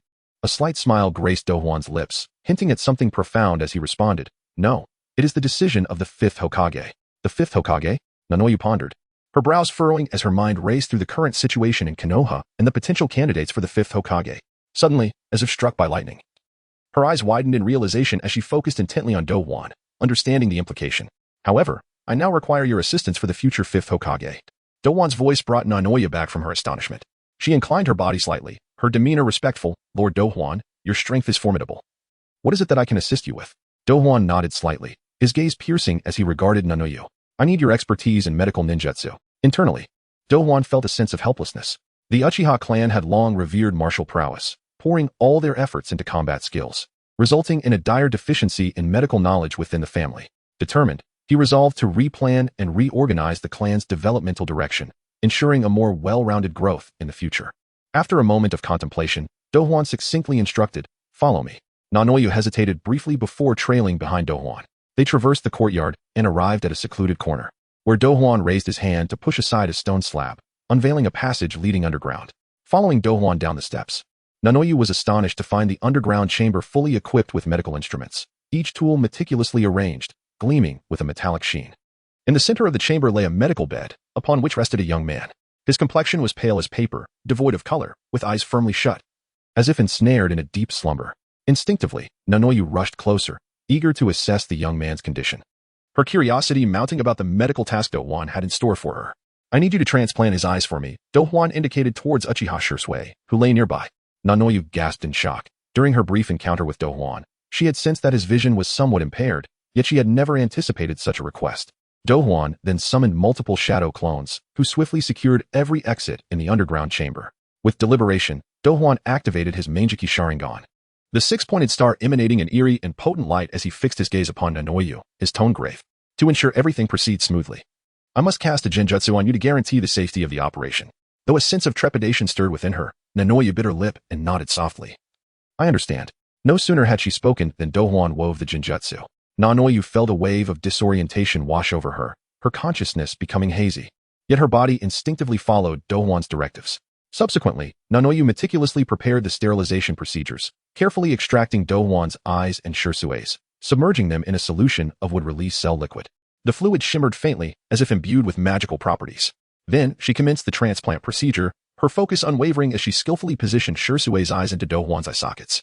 At the moment of successful installation, Douhuan felt an overwhelming surge of chakra flood into his body, the chakra of Shisui rapidly merging with his own, amplifying the power of his Yin release. Thus, the second pair of eternal Manjiki Sharingan in the shinobi world was born. Douhuan silently absorbed this newfound power, his eyes closed, revealing a mix of pain and exhilaration. After a while, he inquired, "How is the pair of eyes that were extracted from me?" Wiping the sweat from her brow, Nanoyu turned to look, only to be taken aback. Her eyes widened in disbelief as she stammered, "Douhuan, your eyes." The eyes that once belonged to Douhuan had now transformed into a form reminiscent of the Jinchuriki of the Ten Tails. The formidable power they once held now vanished as if stripped of life. "Is it useless?"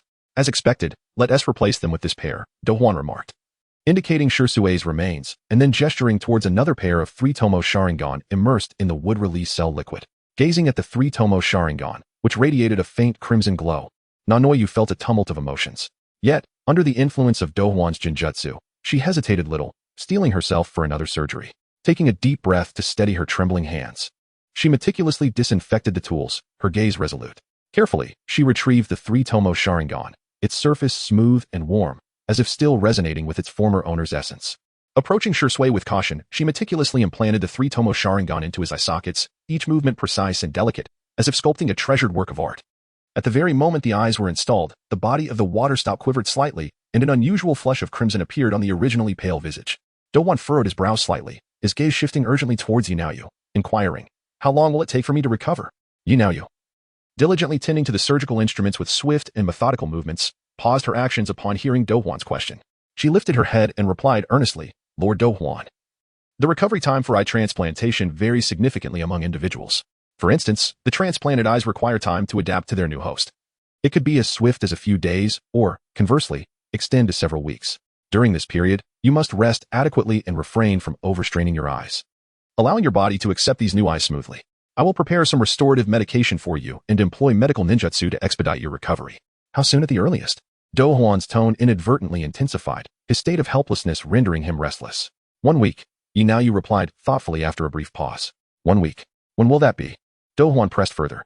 "Today is December 5th, so at the earliest, you would have to wait until December 12th, Yinayu patiently explained. "December 12th, you say?" Douhuan murmured softly, a slight smile gracing his lips. It seemed a fortuitous day. He nodded gently, already beginning to silently calculate his forthcoming plans. He understood clearly that he must seize every moment to familiarize himself with and master the newfound formidable power, preparing thoroughly for all that was to come. "I will trouble you to accompany me this week, Dr. Yinayu." Douhuan's tone bore an unmistakable air of insistence. Yinayu was momentarily taken aback, but quickly regained her composure, respectfully nodding in response. "Yes, Lord Douhuan." Chapter 76. The Roots Lair. Not far from the southern part of Konoha Village lies a little-known valley, the hidden stronghold of Danzo, and the base of the root. The entrance to the valley appears to be shrouded in an invisible, mysterious veil, where formidable illusions and barriers intertwine. To an outsider, it merely seems like an ordinary forest with nothing remarkable about it. Only those members of the root who know the methods to dispel these illusions can unveil this disguise and locate the entrance to the stronghold. Upon entering the valley, one discovers a hidden paradise within, revealing a vast and intricate cave system. After years of meticulous renovation and expansion by the root, this place has transformed into their clandestine operational hub. Inside the caves, defensive mechanisms are scattered throughout. Traps lurk in every conceivable corner, ready to be triggered by the slightest misstep.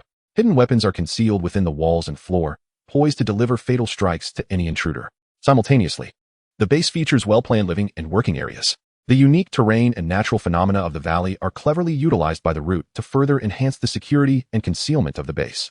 A silent underground river flows through the cave system, acting as a vital lifeline and transforming into a formidable defense line. Within the stronghold, there exists a mysterious underground passage that winds its way deep beneath Konoha Village. The terrain within is convoluted, with numerous branches. A moment's inattention may lead one astray. More troublesome are the illusionary traps set in certain areas, which, once entered, ensnare one in a web of phantasmagoric scenes, making escape nearly impossible. Only those root members intimately familiar with the layout can navigate these treacherous passages safely. Danzo, known for his meticulousness and extreme caution, had never disclosed the location of his stronghold to Orochimaru prior to his defection. Previously, Danzo would only visit the laboratory specially prepared for Orochimaru within the root to evaluate research outcomes. Remarkably, this is Orochimaru's first visit to the root stronghold. Days have passed since Shisui brought Orochimaru here, yet the seal binding him remains unbroken, as if he is locked in an endless slumber, showing no signs of awakening. Were it not for the faint life signs still detectable, others might presume he had perished. Standing before the cave where Orochimaru is imprisoned, Danzo's brow is furrowed deeply, his face a mask of anxiety and impatience. A nearby root member, witnessing the situation, hurriedly kneels and responds in a flat, emotionless tone. "We sincerely apologize, sir. This is a unique sealing technique of the Uzumaki clan, exquisitely intricate and immensely complex. Our sealing team has exhausted every means and tried various methods. Yet we still cannot break the seal on Orochimaru. You useless lot." Danzo's anger flares as he delivers a fierce kick to the nearby stone wall, causing debris to cascade down. His furious roar reverberates through the cave, lingering in the air. 2 days. I will give you 2 days. Danzo's gaze is cold and menacing as he glares at the kneeling root member, his words deliberate and commanding. "If the seal on Orochimaru remains unbroken by then, you know the consequences." His voice is icy, as if accompanied by the chill of midwinter, sending shivers down the spines of everyone present. "Yes." The root member bows his head, his voice trembling, yet he dares not hesitate, responding with unwavering resolve. He understands all too well what Danzo means by consequences. At this moment, he silently laments, praying that the sealing team can work a miracle within these 2 days to unravel the intricate seal of the Uzumaki clan on Orochimaru. In the Hokage's office within Konoha Village, Sarutobi Hiruzen sits behind a large desk, maintaining his usual composure, though his eyes betray a hint of relief. Previously, Orochimaru had committed the heinous act of desecrating the first Hokage, Senju Hashirama, by conducting inhumane experiments, which led to his secret confinement by the Uchiha clan. Hiruzen is acutely aware that Orochimaru is a dangerously ticking time bomb. Should he fall into the hands of the ambitious Uchiha DH, it would undoubtedly pose a colossal threat to Konoha Village. DH is intent on seizing power within Konoha, and he would not miss the opportunity to exploit Orochimaru to sow chaos. Reflecting on his past lapse of judgment that allowed Orochimaru to escape, Hiruzen feels a surge of uncontainable killing intent. If Orochimaru were to remain under the control of the Uchiha clan, he cannot fathom the turmoil DH would unleash. Thus, when he learned that Uchiha Shisui had abducted Orochimaru and handed him over to Danzo, the heavy burden that had weighed upon him for so long finally began to lift. Danzo, known for his secretive ways and ruthless tactics, is ultimately just a pawn on Hiruzen's chessboard. Although he harbors some personal motives, he cannot create significant upheaval. As long as the ticking bomb that is Orochimaru is not in the hands of the ambitious Uchiha clan, the imminent crisis facing Konoha Village is considerably alleviated. Nevertheless, once the Hokage position is resolved, Orochimaru must not be handed over to Danzo. Hiruzen murmurs to himself, his tone resolute. At this moment, there is but one urgent matter he must address: to find Tsunade and persuade her to assume the mantle of the fifth Hokage. Days prior, he had dispatched the Umbu captain, Yokoyama Hayato, to lead elite Umbu operatives in search of Tsunade. Now, Hiruzen gazes out the window, seeing the bustling streets of Konoha. Yet he finds no joy in the scene. He silently calculates that, given the speed and efficiency of the Umbu, they should have located Tsunade's whereabouts by now. Tsunade. He hopes silently, may you let go of your burdens and return to shoulder the responsibility of protecting Konoha. With a soft sigh, Hiruzen envisions Tsunade's stubborn yet gentle visage. He understands her all too well. After the loss of her brother Nawaki and her beloved Kato Dan, her heart has been deeply wounded by pain and despair, leading her to reject the Hokage position and choose a life of wandering, numbing herself through gambling. However, Hiruzen has his own considerations. He has instructed Yokoyama to inform Tsunade, should the need arise, that after the loss of his wife, Sarutobi Bawako, he has become increasingly frail, with little time left. He is confident that, given Tsunade's deep sense of loyalty, even if she harbors reluctance, she would return to Konoha to see him one last time. Once Tsunade sets foot on Konoha's soil, circumstances will surely shift. At that time, he plans to unite with Midogate, T-Rinko, Jiraiya, and the remaining members of the Senju clan to persuade her collectively. He firmly believes that, given Konoha's current leaderless predicament and the external nations circling like wolves, even if Tsunade is initially resistant, she will ultimately be moved by their sincerity and set aside her long-held grievances to assume the weighty responsibility of the fifth Hokage. Once Tsunade becomes Hokage, no matter how intricately Uchiha DH schemes in the shadows, it will all come to naught, and peace will once again reign in Konoha, settling all affairs. May everything proceed smoothly, Hiruzen muses, returning his gaze to the mountain of documents on his desk, filled with anticipation and determination. On the night of December 11th in Konoha Village, darkness enveloped the village like a heavy curtain, casting an impenetrable shroud over its streets. The alleys of the Uchiha clan lay deserted, save for the occasional whisper of the chilling wind that carried a hint of coolness, murmuring of the impending changes. Within the Uchiha DH's residence, the silence of the night deepened the ambience. In the grand hall, a plaque inscribed with the words wind, forest, fire, mountain hung prominently, its characters barely discernible in the dim moonlight. These four characters, penned with robust strokes, seemed to embody boundless strength, evoking the swiftness and steadiness of military strategy. As if heralding the significant events about to unfold within the estate, in a hidden chamber deep within the residence, Uchiha DH stood in quiet contemplation. He slowly raised his hand, gently grasping the bandage that covered his eyes, pausing momentarily as if gathering some latent power. With a sudden motion, he ripped away the bandage. And in that instant, two peculiar beams of light erupted from his eyes, the formidable power of the eternal kaleidoscope Sharingan, exuding an aura both profound and mysterious, accompanied by an ominous sense of pressure. The air in the chamber trembled slightly under the weight of this ocular might, bending the surrounding light into bizarre shapes and shadows. Uchiha DH felt the power surging within him, a faint smile curling at the corners of his lips, sketching a meaningful arc as he whispered softly, "It is time." Chapter 77. The calm before the storm in the tranquil village of Konoha, the South Shrine stands silently, akin to a tacit witness to the pivotal moments and historical upheavals of the Uchiha clan.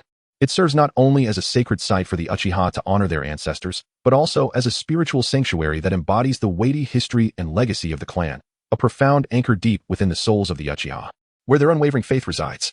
In bygone days, the members of the Uchiha clan would often gather in solemn attire, their expressions grave as they convened on the streets before the shrine, proceeding in an orderly fashion to partake in the sacred rituals, a scene reminiscent of an ancient and hallowed tapestry.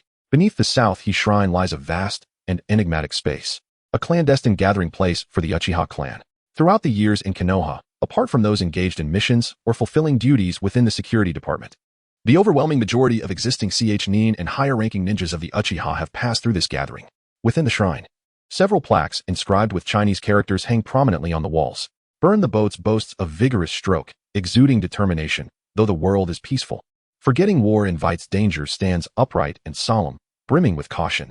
Know your enemy and know yourself, and you will never be defeated conceals wisdom within its elegance, as if narrating the profound truths of warfare. On December 12th, 51 years of Konoha, around 3 a.m., key members of the Uchiha clan, including Uchiha Douhuan, Uchiha Tiehua, Uchiha Yenji, Uchiha Hayabusa, Uchiha Badai, and Uchiha Shanhua, convened here. The atmosphere within the shrine was stifling, nearly oppressive, each individual seemingly burdened by immense weight. The dim yellow light cast shadows upon their faces, accentuating their grave expressions. Each member was engrossed in their tasks, meticulously polishing their weapons. Tiehua grasped a kunai tightly, its blade gleaming coldly under his incessant rubbing, yet he mechanically repeated the action, his eyes betraying a hint of anxiety and confusion. His hands trembled slightly, each stroke appearing hurried, as if this ritual could alleviate the tension within him. Douhuan sat nearby, methodically cleaning his long blade, its cold glimmer becoming even more striking under his care, resembling a beast ready to feast on blood. As they checked their gear, the group's focus intensified. Shanhua picked up his ninja tool pouch, gently tugging at the ropes inside to ensure the buckles were secure, his fingers applying careful pressure to discern every detail, leaving no potential hazard unexamined. Uchiha Hayabusa inspected his bow and arrows, delicately tracing the bow's surface for any cracks, his gaze filled with caution. They repeatedly counted and examined their supplies, including military rations. Tiehua poured the rations into his palm, counting each piece as if this act could assure him of their sufficiency and quality. When Tiehua's eyes met Douhuan's, the unease in his gaze was palpable, akin to the undercurrents of a storm gathering at sea. He leaned closer to Douhuan, his voice barely above a whisper, trembling slightly. Is everything arranged? Douhuan paused his polishing, responding with calm assurance. Everything has been organized as per President Douhuan's directives. The participating clan members have been divided into 9 formations and 18 independent teams, in addition to 3 main squads. Tiehua nodded slightly, murmuring, That's good, that's good. Yet, his gaze remained restless, his hands unconsciously tightening around the hilt of his blade. After a moment, as if recalling something, Tiehua leaned in again, urgently asking, Have the clan members been arranged? Douhuan regarded him with a hint of exasperation, replying once more, All is in order. The sparks have been sent out, and the other clan members are well hidden. Tiehua released a long breath, repeating, That's good, that's good. He then pressed on, What about the kunai, shuriken, the sword, and the military rations, along with the sealing scrolls? Hakadai, overhearing, frowned slightly and teased, Everything is arranged. Are you afraid? Asking so many questions? Startled, Tiehua straightened abruptly, retorting loudly, How could I be afraid? Yet the slight tremor in his voice betrayed his inner turmoil. In truth, this tension was not unique to Tiehua alone. Surveying the room, one could see similar expressions of gravity and unease among all present, some adept at concealing it, while others struggled to mask their apprehension. Amidst the flurry of hushed conversations and anxious preparations, a faint whisper echoed through the shrine. It has come, it has come. Instinctively, everyone ceased their actions, eyes drawn towards the entrance of the shrine. There stood Uchiha Douhuan, his posture upright and steps measured. He activated his Sharingan without reservation, as if able to perceive all, his immense chakra radiating outward, creating an aura of formidable power that was hard to behold. Each step he took resonated with the weight of authority, announcing his dominant presence to all. Following closely was Uchiha Fugaku, his expression grave and imbued with a sense of authority. As the former clan leader, his eyes reflected a complex array of emotions, anxiety for the unknown ahead, coupled with an unwavering commitment to the clan's fate. Next came Yukura and Uzumaki Karui, along with Orochimaru. As Uchiha Douhuan entered the shrine, the previously suffocating atmosphere subtly shifted. All gazes magnetically gravitated towards him, as if he were the anchor of their resolve. In that instant, the once flustered Tiehua tightened his grip on the kunai, the flicker of uncertainty in his eyes fading, replaced by a newfound determination. What a formidable force! Someone in the crowd marveled quietly, the hushed tone rippling through the assembly like a stone cast into a tranquil lake, sending waves of admiration. Such immense chakra. Merely witnessing it was overwhelming. Even the legendary ancestor Uchiha Madara could not surpass this. With President Douhuan leading us, it feels as though we can achieve anything. Douhuan ceased polishing his blade, nodding slightly, his gaze filled with reverence, a hint of anticipation softening his austere features. Shanhua, whose hands had trembled from anxiety, now steadied themselves. Uchiha Hayabusa gently set down his bow, rising with focused intent, his eyes alight with excitement as they fixed upon Douhuan. Even Uchiha Yenji, typically skilled at masking her emotions, widened her eyes slightly, observing Douhuan's every movement, ripples of emotion stirring within her previously serene gaze. Uchiha Hakuda's playful smirk had vanished, replaced by a serious demeanor as he stood tall, awaiting Douhuan's words. Behind Douhuan, Orochimaru maintained his enigmatic smile, his eyes twinkling with a barely perceptible intrigue, as if savoring the subtle transformations ignited by Douhuan's arrival. Uchiha Fugaku furrowed his brow, his gaze lingering on Douhuan before scanning the assembly, his expression complex, as though deep in contemplation.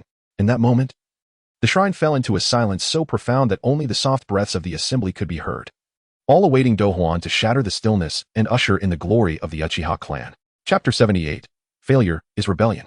Success is revolution. As the crowd's gaze was firmly fixed upon Uchiha Douhuan, a subtle, enigmatic smile appeared at the corners of his mouth. He raised his hand, his slender fingers pointing towards the door. The onlookers followed his gesture and beheld Vortex Uwali, who was preparing to close the heavy wooden door. Even if someone wished to depart now, they would not be escorted far. Once that door was shut, it would signify a commitment to walk alongside Uchiha Douhuan until the very end. His voice, low yet resonant, echoed throughout the ancestral hall. This unexpected inquiry momentarily stunned the crowd, but they quickly regained their composure. No. Iron Fire was the first to respond loudly. No, we will not go out. Out. How could we possibly leave? As the others echoed similar sentiments, the tense atmosphere began to ease considerably. Creak. The heavy wooden door slowly closed, emitting a dull thud. Douhuan waved his hand, a decisive gesture that silenced the crowd instantly, rendering the hall as quiet as a pin drop. His gaze, piercing and intense, swept across the faces of those present as he spoke. Aren't you all the elite capable of joining the Umbu? Yet, due to the obstruction from Sarutobi Hizashi and others, you ended up in the well-fed and housed security department. Many of you have yet to attain the rank of J-Nin, simply because the high-ranking families in Konoha, who need not take exams, have blocked your path. Why is this so? Douhuan's eyes blazed with intensity, his voice rising sharply, filled with indignation. Our Uchiha clan is one of the founding families of Konoha. From the very inception of the village, we have fought valiantly and bled for its establishment. But who have been the Hokage throughout the ages? The first Hokage, Senju Hashirama. The second Hokage, Senju Tobarama. The third, Sarutobi Hiruzen, was a disciple of Tobarama. And the fourth, Namikaze Minato, was Hiruzen's student. What of our Uchiha clan? We have contributed so much to Konoha, yet what have we received in return? His eyes burned with fury as he surveyed the crowd, then suddenly gestured emphatically, exclaiming, the Konoha security force. It sounds glamorous, but in reality? This duty is to antagonize everyone in Konoha. During the Ninetales incident, we Uchiha were the first to be suspected. We have devoted ourselves to guarding the village, only to be met with endless suspicion and exclusion. Why is this justified? Tell me, what is the reason for this? Douhuan's gaze sliced through each individual present, his voice trembling slightly with rage. Our Uchiha clan has given everything for the establishment and growth of Konoha, yet we find ourselves in such a plight. Is this fair? The hall fell into a heavy silence, punctuated only by the sound of the crowd's labored breaths, which seemed to express their inner turmoil. The eyes of the assembly burned with anger, overshadowed by helplessness and resentment, simmering in furious silence. After a while, someone in the crowd could no longer contain themselves. Clenching their fists tightly, they shouted, unfair. This is utterly unfair. This outburst was akin to a boulder cast into a tranquil lake, instantly stirring up tumultuous waves. Yes, it is too unfair. We cannot continue to endure this humiliation. We must reclaim the justice that belongs to us. The crowd's emotions ignited completely, and a chorus of furious declarations rose and fell, echoing within the hall, expressing the long-standing grievances and injustices suffered by the Uchiha clan. Douhuan suddenly clapped his hands together, stepping forward with determination, his posture straight and his gaze resolute. He addressed his fervent kin, proclaiming loudly, today, we do not seek to seize what belongs to others. We merely wish to reclaim what is rightfully ours, nothing more. Douhuan's words ignited a flame within the hearts of the crowd, awakening their long-repressed indignation and dissatisfaction. Reclaim it. It was unclear who among them first raised their arm in fervent declaration, but the voice was powerful, like thunder crashing through the stillness. Reclaim it. Reclaim it. Reclaim it. The collective shouts surged together, wave upon wave, reverberating within the hall, creating a thunderous momentum. This synchronized cry bore the weight of the Uchiha clan's long-held humiliation and yearning. Yet amid this fervent atmosphere, Uchiha Fugaku remained troubled, his brow furrowed deeply. His eyes were filled with worry, starkly contrasting with the passionate fervor of the surrounding clan members. Fugaku slightly parted his lips, as if to speak, but paused, seemingly weighing his words. Finally, he stepped forward, raising his hand to signal for silence. The clamor gradually subsided. All eyes fixated upon him. Douhuan, this is rebellion. Our Uchiha clan has been rooted in Konoha for many years, dedicated to the village's welfare. Fugaku's voice was deep and grave, laced with a hint of helplessness and sincerity. Although we have indeed faced considerable injustice over the years, rebellion. Once we take that step, there is no turning back. We must carefully consider the consequences. Can we truly bear them? Upon hearing this, Douhuan's eyes widened in disbelief, burning with fierce resolve, as if he were ready to devour everything before him. Failure is rebellion. Success is revolution, is it not? He bellowed, his voice resonating like a thunderclap within the hall, leaving the audience in a daze. In an instant, he sprang into action, his left hand seizing the Kusanagi sword at his waist. With a thunderous crash, the Kusanagi sword, along with its sheath, was forcefully slammed onto the adjacent table. The sturdy wooden table could not withstand the impact, splintering with a menacing crack, sending wood shavings cascading down. Douhuan's gaze was sharp as a hawk, locking onto Fugaku's hesitant visage. The atmosphere in the hall grew unbearably tense, the crowd's breaths growing lighter, none daring to disrupt the charged silence that hung between the two men. Observing Fugaku's indecisiveness, a fire ignited within Douhuan. He inwardly scoffed, no wonder in the anime. Fugaku did nothing as he watched his entire clan be slaughtered by Itachi and the Root. Such indecisiveness could never achieve great things. Yet in this moment, the power of Fugaku's Manjiki Sharingan was indispensable. In the blink of an eye, Douhuan's right hand shot forward like lightning, and with a sharp sound, the Kusanagi sword was swiftly drawn from its sheath. The blade glimmered coldly, akin to a chilling bolt of lightning, slicing through the dimness of the hall. Immediately, Douhuan stepped forward, extending his arm, offering the Kusanagi sword to Fugaku, the hilt settling firmly in Fugaku's grasp. Gritting his teeth, he growled with deliberate emphasis, "If you do not wish to lead, then draw your sword and slay me." The sword held by Fugaku trembled slightly, the blade's cold gleam reflecting against the walls, as if it were a ferocious beast poised to pounce at any moment. Douhuan's eyes were wide, ablaze with fervor, fixated on Fugaku, his gaze conveying that if he could not compel Fugaku to make a resolute decision today, to join him in this struggle, he would be willing to spill his blood right there. Chapter 79. The expedition. As Faye's hand grasped the hilt of the sword, he shuddered as if scalded, his hand trembling uncontrollably. The gazes of his kin bore down on him like searing rays of light. Within those looks, there was a fervent hope for him to step forward, a palpable anxiety regarding the unfolding situation, and a piercing scrutiny of his choices that left him feeling uneasy, as if he stood on the precipice of a fiery pit, his feet ablaze. Visions of the Uchiha clan's grievances flickered through his mind like a revolving lantern. Clan members unjustly suspected, sacrificing their lives for Konoha yet perpetually marginalized. Unable to approach the centers of power, as the clan leader, filled with ambition, yet bound by oppression, unable to accomplish significant endeavors. His gaze fell on Douhuan, whose eyes were resolute and fervent, a blinding light that sent waves of panic through his heart. Faye bit down hard on his lip, his teeth nearly sinking into flesh. As the turmoil within him twisted his features, he found himself torn between the fear of a failed rebellion leading to the Uchiha clan's annihilation and the long-suppressed anger and expectations of his kin, along with Douhuan's words of a potential chance to alter their fate, which swayed him. Time seemed to stand still, each second stretching painfully. In the suffocating silence, Faye slowly lowered his head, his eyes filled with helplessness and unwillingness, as if bidding farewell to the ideals he had steadfastly upheld. Ultimately, he bent down and offered the Kusanagi sword back to Douhuan with both hands. Upon witnessing this, a profound smile spread across Douhuan's face. He extended his hand, receiving the Kusanagi sword with steady grace and smoothly sheathing it. Then, he stepped forward, gently lifting Faye, his movements imbued with respect and consolation. The surrounding clan members, witnessing this, instantly relaxed their tense expressions, revealing smiles of relief. Everyone understood that the former clan leader, who had once guided the Uchiha through storms, had ultimately chosen to stand shoulder to shoulder with them at this critical juncture. Is anyone prepared to jump from this speeding train? Douhuan scanned the crowd, addressing them. No. Inada's deep, resonant voice rang out like the tolling of a great bell. His eyes sparkled with intensity as he quickly surveyed the assembly and bellowed, "Troops, stand at attention." In an instant, synchronized footfalls resounded, the crowd standing tall and straight, including Faye, all instantly poised and spirited. The complex emotions that had permeated the shrine coalesced into an atmosphere of solemnity and gravity at that commanding voice. "Salute to our esteemed leader," Inada called out loudly. With a swift motion, the assembly raised their arms, executing a perfect salute in unison, their eyes brimming with unprecedented focus and respect, all directed towards Douhuan. "Loyalty." They echoed together, their voices thunderous, reverberating throughout the shrine. Douhuan nodded slightly, his demeanor calm, and spoke, "Troops, at ease." They collectively lowered their arms, feet apart, resuming a relaxed posture, yet the flame of their fighting spirit continued to blaze brightly. Douhuan's expression turned serious as he turned to Inada, his gaze radiating undeniable authority. "Inada, take note of the following deployments." Inada, upon hearing this, swiftly reached into his jacket pocket, producing a small notepad and pencil in an instant. He laid the notepad flat in his palm, gripping the pencil firmly, poised to write as he leaned slightly forward.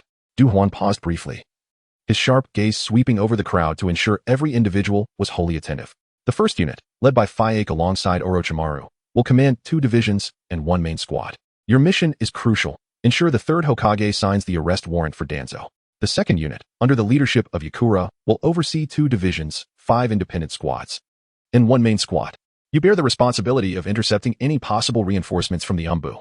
The third unit, led by Hakadai with assistance from Uzumaki Karen, will command 1 division and 3 independent squads. Your task is to closely monitor the movements of the other clans within the village, reporting any anomalies immediately. The fourth unit, commanded by Inada, will lead 1 division and 3 independent squads. Your duty is to protect our kin at the clan's grounds, as this is our foundation. Should the situation deteriorate, ensure the swift evacuation of our people from Konoha. The 5th unit will be personally led by me, comprising 2 divisions, 7 independent squads, and 1 main squad.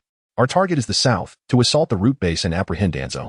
The 6th unit, under the command of Tetsuhan, will consist of 1 division as the reserve force.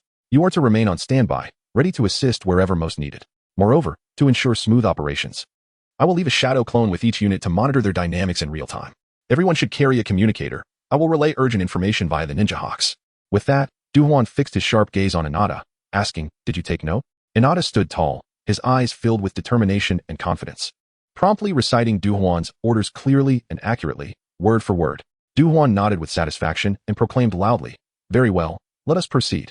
The assembly followed Douhuan, stepping resolutely out of the shrine. Before them lay a breathtaking scene that struck the heart. Surrounding the shrine, not only was the Uchiha battalion arrayed for departure, but ordinary clan members had also gathered in droves, encircling the shrine tightly. Their faces bore an array of complex emotions. For those embarking on the expedition were their dearest kin, the pillars of their households, their very lifeblood. In the front row of the crowd stood an elderly man with white hair, his gaze fixed intently on Douhuan and his group. His lips trembling slightly as if he wished to speak, but ultimately remained silent, his eyes filled with hopes and support for the younger generation. Nearby, several young women stood together, watching the departing troops, their expressions mixed with worry yet predominantly reflecting steadfast support, as if silently conveying strength to their husbands.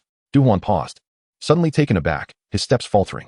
He instinctively raised his hands, about to speak, when he noticed Elder Uchiha ran approaching with a steady stride. Behind him, several women dressed in traditional attire, graceful yet firm in their steps, carried a large, ancient box together. The elder approached Douhuan, giving a slight nod, and the women gently placed the box on the ground, collectively reaching to slowly open its lid.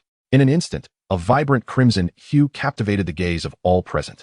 It was a suit of armor exuding an ancient luster, rich with Uchiha characteristics. Douhuan felt an overwhelming surge of emotion at the sight of the armor, preparing to don it himself. However, Elder Uchiha gently raised a hand to stop him. In the Warring States era, men would have their wives don their armor before heading into battle. It was a blessing and a token of care. As you are yet to wed, let your clan members adorn you with this armor, carrying forth our sentiments as you strive for the family. Douhuan, momentarily taken aback, nodded silently. The women stepped forward with gentle, yet practiced motions. They first lifted the chest plate, fitting it securely onto Douhuan, adjusting it for comfort. Then, they carefully placed the arm guards on his arms, fastening the straps. Next, they knelt to meticulously equip him with the leg armor. Dressed in his battle attire, Douhuan straightened his posture, exuding an imposing aura. The crimson armor enveloping him seemed to merge with his very being, embodying the honor and hope of the Uchiha clan. It was strikingly reminiscent. Uchiha gazed at the formidable Douhuan before him, his murky eyes glistening with unshed tears as his thoughts involuntarily drifted back to the distant Warring States period. During that time, the sky was perpetually tainted a murky yellow by the smoke of battle, and the earth trembled under the weight of war. Each time the ninjas of the Uchiha clan set forth, it was as though they were engaged in a deadly gamble with fate. He vividly recalled his father, adorned in similarly fiery armor, being solemnly donned in battle gear by his mother, stepping onto the battlefield. Now, witnessing Douhuan clad in the same distinctive red armor of the Uchiha, meticulously dressed by the women of their clan, the scene astonishingly mirrored the images etched in his memory. To battle, Douhuan proclaimed, raising his hand with conviction, and confidently strode forward. The troops swiftly mobilized, orderly and synchronized, following closely in his wake. As they cast their eyes upon the departing figures of the troops, the clansfolk seemed compelled by an invisible force, kneeling in unison. May your martial fortunes flourish. Just as the troops grew ever distant, their rhythmic footsteps fading into the cadence of distant drums, a soft voice emerged from the crowd, igniting a heartfelt hymn with an ancient melody and resonant rhythm. Initially, the sound was faint, akin to tender sprouts breaking through the earth in spring, gently swaying in the breeze. Yet, in mere moments, the song spread like wildfire among the kneeling clansmen, enveloping them in a wave of unity and spirit.